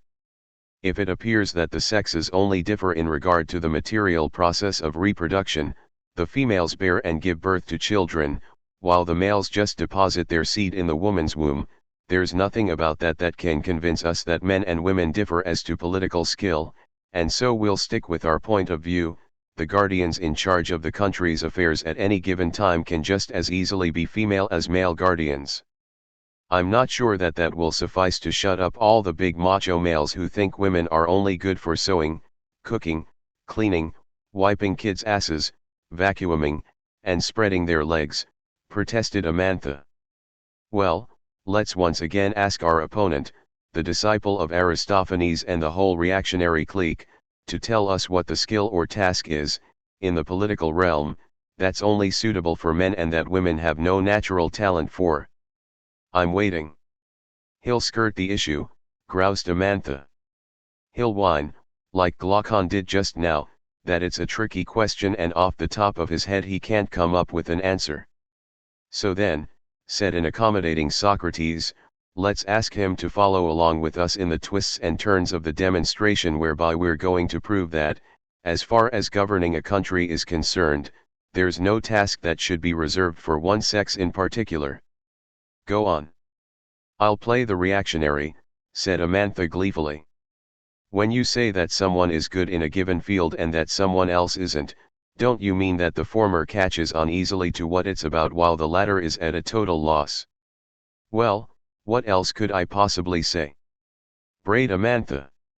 And also that the one who's good at it, after studying it for only a short time, is able to come up with things well beyond anything he's been taught, while the one who's lousy at it, after studying it for ages, can't even remember what he's been taught. He's wacko, this Socrates dude. If the only thing a dude can say is that if someone who's lousy is lousy then the brainiac's brilliant, well, honestly, that's just too much. We can also say that in the one the body is at the service of the intellect, while in the other it's an obstacle to it, can't we? Now you're really mucking up the waters, Socrates. What's this intellect of yours? What do you do with your intellect? In the sack, you've got to get it up, not intellectualize. But that's just it, my dear pimp, where does sex come into anything we've been talking about? It's long been said, thinking's fine, but getting a hard-on's better. Hence, sex is everywhere. Which is tantamount to saying it's nowhere. With the criteria we're using, it's very clear that in lots of different fields many women are better than a lot of men, but it's also clear that many men are superior to a lot of women. And so nothing can be concluded except that, when it comes to governing a country, there's no task that's appropriate for women qua women or appropriate for men qua men. Natural talents have been distributed equally between the two sexes, and consequently women are naturally fit for all tasks, just as men are. And yet there are loads of chicks who are lousy at math and very few, maybe even none at all, who are, I don't know, chiefs of staff, Amantha ventured pretty lamely, in her role as the obligatory misogynist.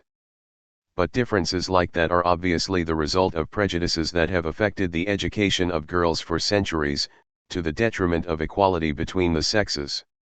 As for us, we'll maintain that every task should be open to women as well as to men.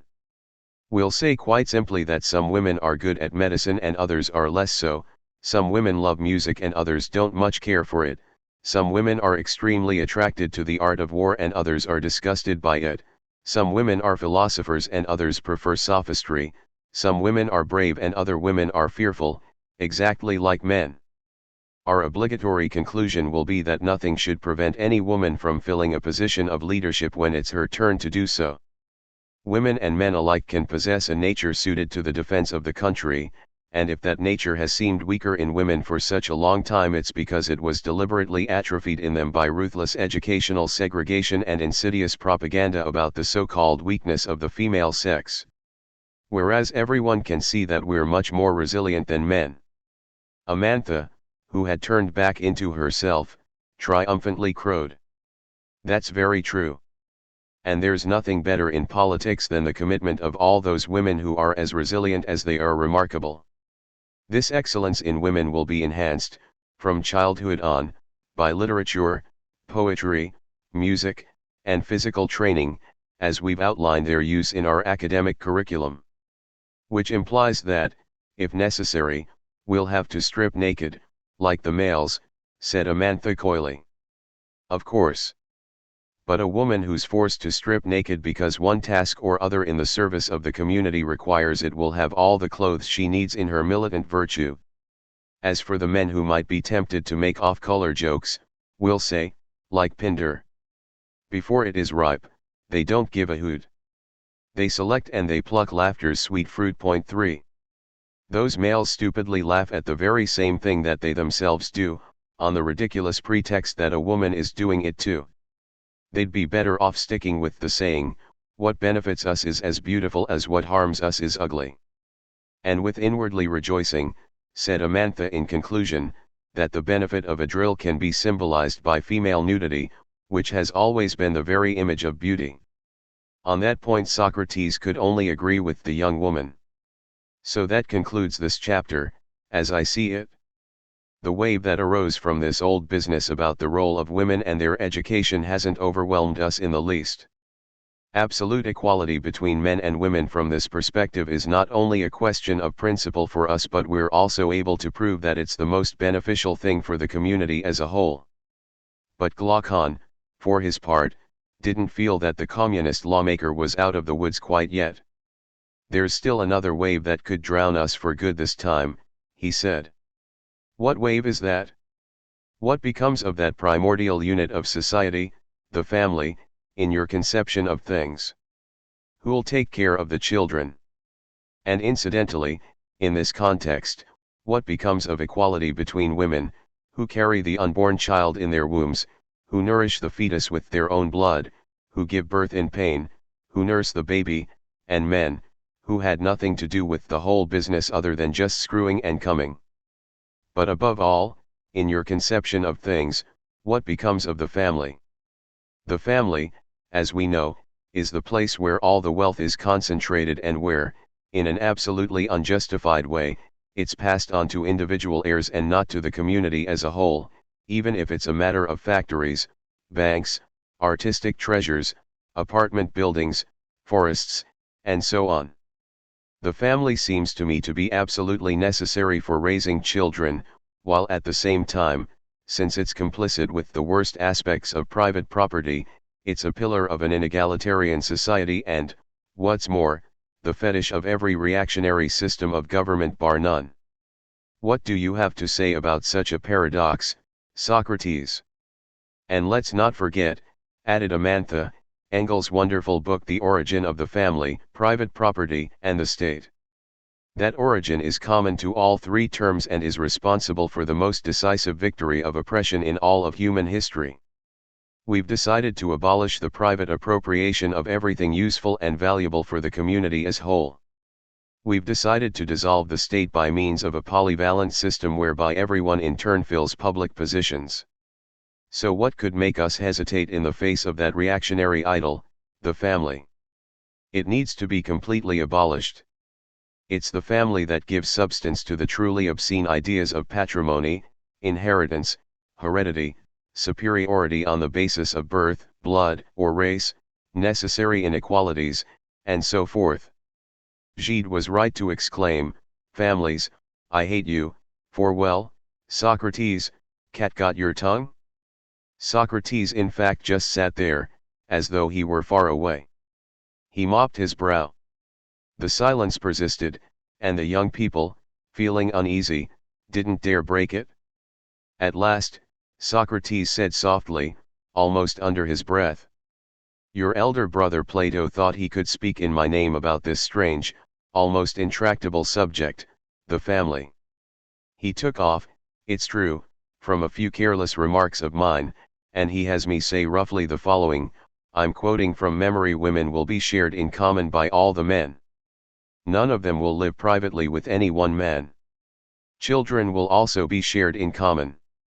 Fathers won't know who their children are, nor will children know who their fathers are.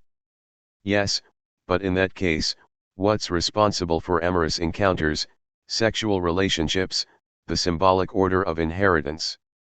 The answer Plato attributes to me is, the state, always the state, forever the state. You were right to cite Engels, dear girl. But what's happened since then? In the Soviet Union they abolished private property, but they made the state, which was supposed to wither away, stronger, and the family remained strong enough for the children of party officials to become the beneficiaries of hereditary privilege. And, according to your brothers Socrates, private property and the family are abolished in the ever so famous ideal city, but the state emerges from these abolitions with exorbitant powers. On the basis of the axiom whereby children belong to the entire community, you end up, in line with this Platonic anti-family policy, with what can only be called horrors. Marriages are decided upon by the state, which institutes a rigged lottery so that the most beautiful human animals will become couples, the way it's done with pedigree dogs or plow oxen.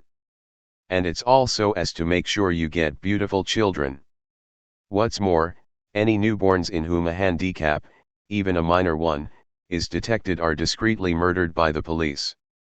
Brother, sister incest is legal, even recommended, since it's expected that the offspring of the inbreeding between two beautiful and intelligent adults will also be beautiful and intelligent. The number of children you can have is set by the state. If you don't reach the limit, what happens is like what used to happen with the objectives set for the 5-year plans in the Soviet Union: they investigate, they find the culprits, and they punish them. And if you go above the limit you're not raised to the rank of national hero, like the coal miner Stakhanov 5 was in Stalin's day, you're punished too. But children aren't the same as coal, after all, said Amantha. Does a guy who fucks like a champion or a woman who's pregnant every 10 months absolutely have to be decorated? That's not funny, Socrates angrily protested, though still in a soft voice, his face expressionless. Let's not forget that, in this ideal city, the old have the virtually limitless right to beat up on the young. Just think, to train children to serve the state, Plato claims you have to take them from the time they're 5-year-olds right into battle, so they can get used to being stoic when they see people having their throats slit or being disemboweled or decapitated, and when they're wading in blood, stumbling over dismembered corpses. No, none of that's very funny. The brilliant French psychoanalyst Jacques Lacan, who was nonetheless a great admirer of both Plato and yourself, and Glaucon was very proud to have this reference at his fingertips, said that the ideal city resembled a well-kept horse breeding stable. 6 So do you basically agree with him? I can understand how your brother, annoyed by the sort of resistance the family puts up to any revolutionary zeal, went to extremes and could see no solution other than virtually total state control of personal relationships and the abolition of private life. Militant fraternity in the party being more important than family solidarities. Yes, I get how you can want such a thing. But what I can't go along with are the consequences of that vision, which are well known by now. Children denouncing their fathers as counter-revolutionaries, knowing that they'll be executed, and doing so not out of fear but in the fervor of political duty. I can see a kind of terrible aesthetics of the new world in that, a convulsive vision of the new man. But the fact remains that there's something horrific about it, and it has no chance of enduring. But we saw that sort of thing again in the 60s of the 20th century, Amantha reminded him. Some revolutionary groups advocated a totally collective lifestyle, in communal apartments, with open, public, non-exclusive sex. Desire was legitimate in and of itself, and there was nothing more moral than giving into it. Everyone was like brothers and sisters, they screwed indiscriminately, without caring in the least who their current partner was. That was the way it was, at least in the beginning, with the American Weathermen, some brave young people who wanted to rally Chicago's white proletarians to the cause of the revolution and who, in despair over the failure of their efforts, resorted to setting off bombs here and there, ultimately ending up in prison for the rest of their lives. Sometimes I look on those times with envy. Well, you're wrong too, said Socrates. No, that's all disastrous, it all leads nowhere.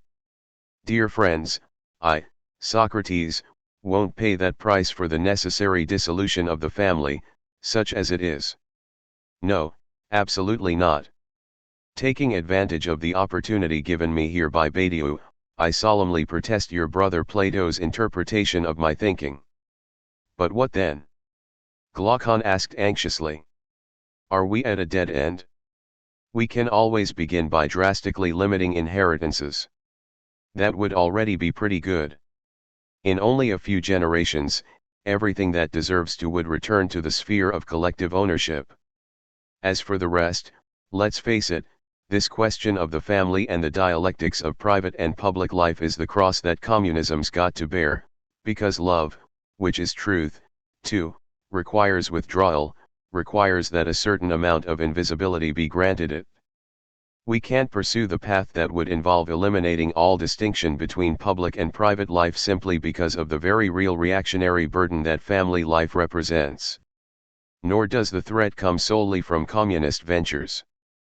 Corrupt democracy, the political regime of decrepit capitalism, also loves transparency, and the politicians expose their dalliances, or even their orgies, to public view. The desire to eradicate love's creative secrets was blatant in the countries where it was declared that politics was in command, that it had to sweep everything away before it. But it's just as much at work in countries where money's in command. There, love's secret gratuitousness infuriates the capitalists who govern, they much prefer the lucrative public profits of pornography. In both cases they object to the fact that, where all non-political truths are concerned, withdrawal, silence, a refuge apart are necessary. This is true, after all, for artists and mathematicians, too. Yet this issue of withdrawal, of the separation between private and public life, has had family life as its dominant form right from the origins of humanity. Even the greatest lovers can't avoid the need to create that kind of refuge for their private lives.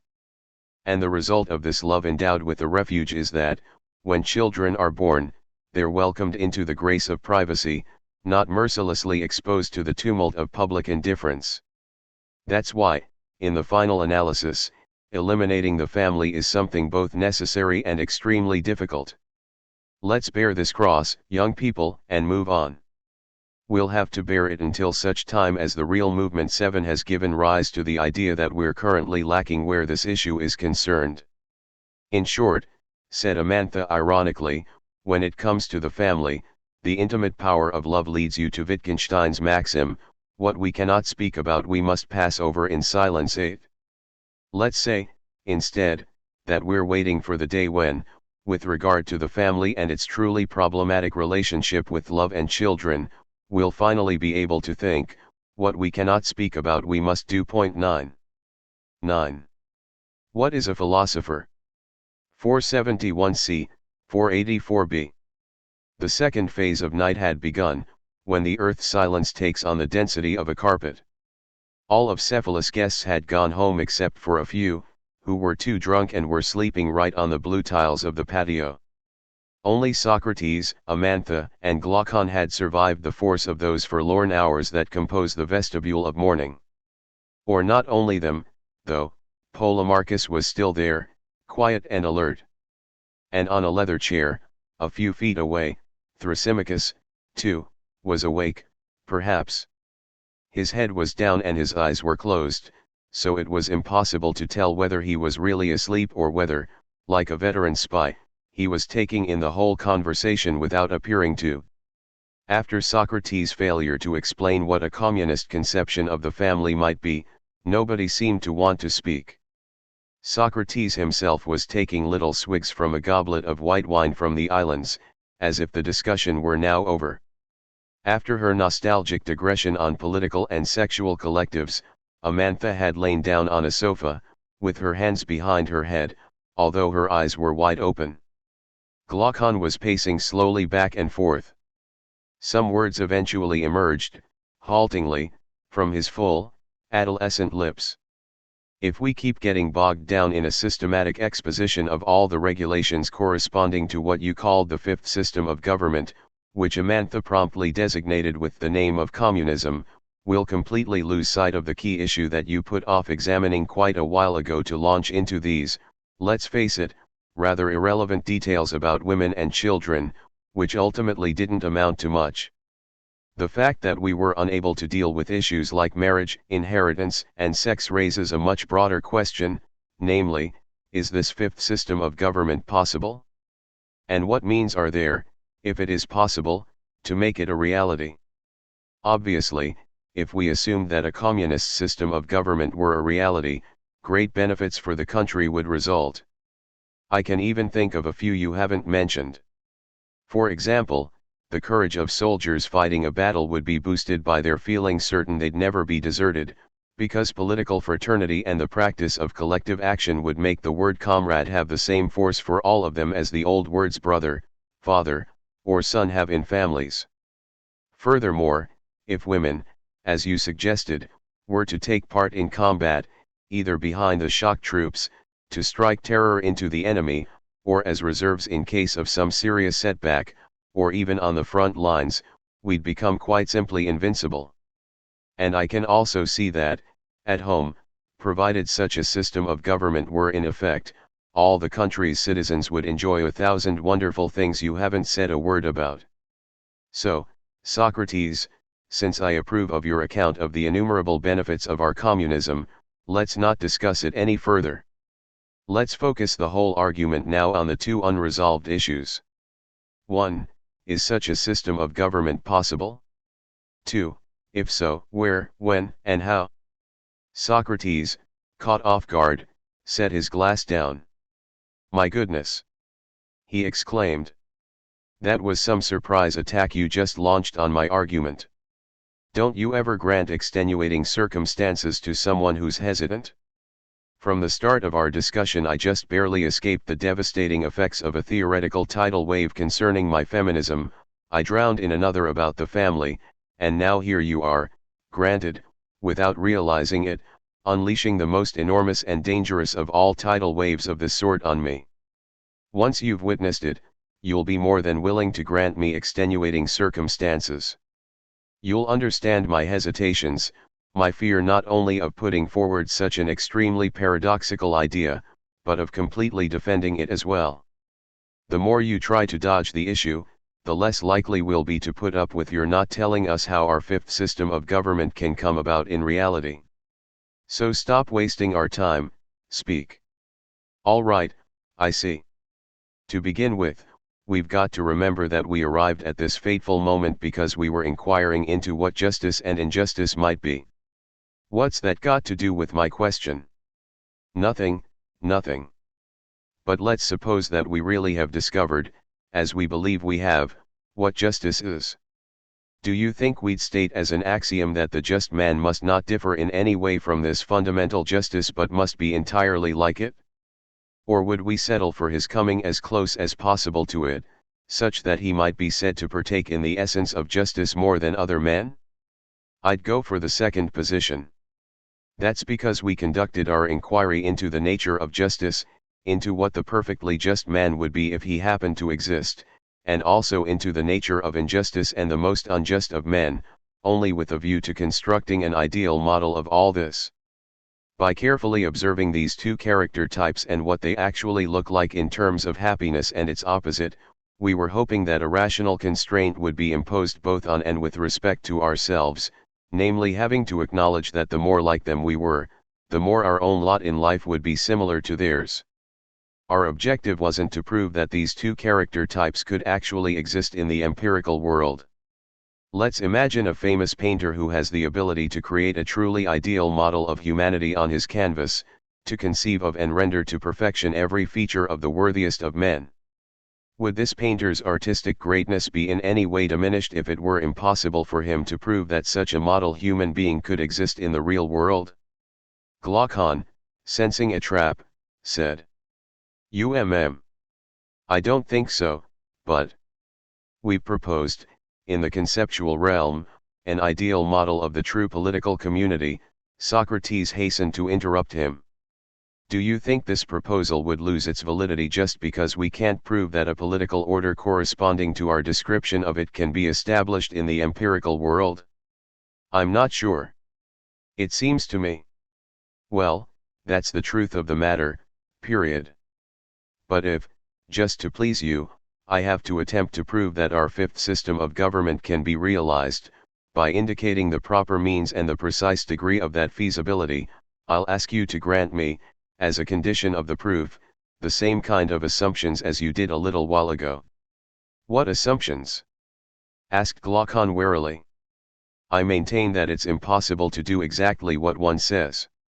I believe that nature imposes inertia and resistances of various sorts on action such that it always remains inferior to speech, provided, of course, that the chosen criterion is participation in the idea of the true. It's possible to think otherwise. But will you grant me this axiom? Of course, said Glaucon, who was mainly concerned not to delay Socrates' argument about the possibility of communism again. Then don't force me to argue that what I've made exist as a proposition in language can also fully exist in empirical reality. If we're able to discover the practical means of founding a political community that comes as close as possible to our theoretical propositions, then consider that we'll have proved, as you request, the feasibility of those propositions. I, at any rate, will be very satisfied with a demonstration of that sort. So will I, said Glaucon, who found these preliminaries to be long-winded and overly cautious. And then, Socrates went on, I think we could focus on doing some serious research in two stages. First, show what's dysfunctional in countries that aren't run according to our principles and, second, uncover, on a case-by-case basis, a change that's trivial in itself but would have the effect of reconfiguring the whole political community under consideration and of bringing it into line with our communist model. Ideally, this change would concern only 1 point or 2, at a pinch. At any rate, there must be as few of these points as possible. And above all, from the standpoint of the established order in which we'll isolate them, they should have no apparent importance. I'd even go so far as to say that, in the eyes of the state that we want to radically transform, the point to which the change would apply doesn't exist, as it were. It's absolutely foreign to the state's usual concerns, and that's what will help us. What we need is a single, inexistent, albeit real, point, which, once it's been identified and spotlighted, will change everything and bring about the truth of the body politic. Yes. Let's change this one point bordering on nothingness, and we'll be able to show that the whole of the state concerned will then completely change. Oh, identifying and dealing with this point won't be quick or easy. But it's possible. What exactly are you talking about? Asked a bewildered Glaucon. Here I am, summoned to the very place where what we called the most enormous wave breaks, the wave that can shake up and capsize the boat we've rashly launched onto the ocean of rational argument. And yet I must speak, even if my awkwardness leaves me open to being thoroughly drenched by the merry wave of mockery and snorts of contempt. Pay careful attention to what I'm going to say. Will you just go ahead and say it already? An impatient Amantha urged, instead of wearing us down with all these aquatic metaphors that are supposed to convince us of the terrible risk you're running by speaking to us, a risk that, quite frankly, I don't think would bother a mosquito. Okay, you beautiful, quick-tempered girl, you're forcing me to roll the dice. Well, here goes then. In every country, philosophers must be the ones to exercise leadership positions. Or, conversely, those who are responsible for exercising leadership positions. In other words, Amantha cut in, according to our communist principles, everyone. They all, everyone, in effect, must become philosophers. Really and truly become philosophers,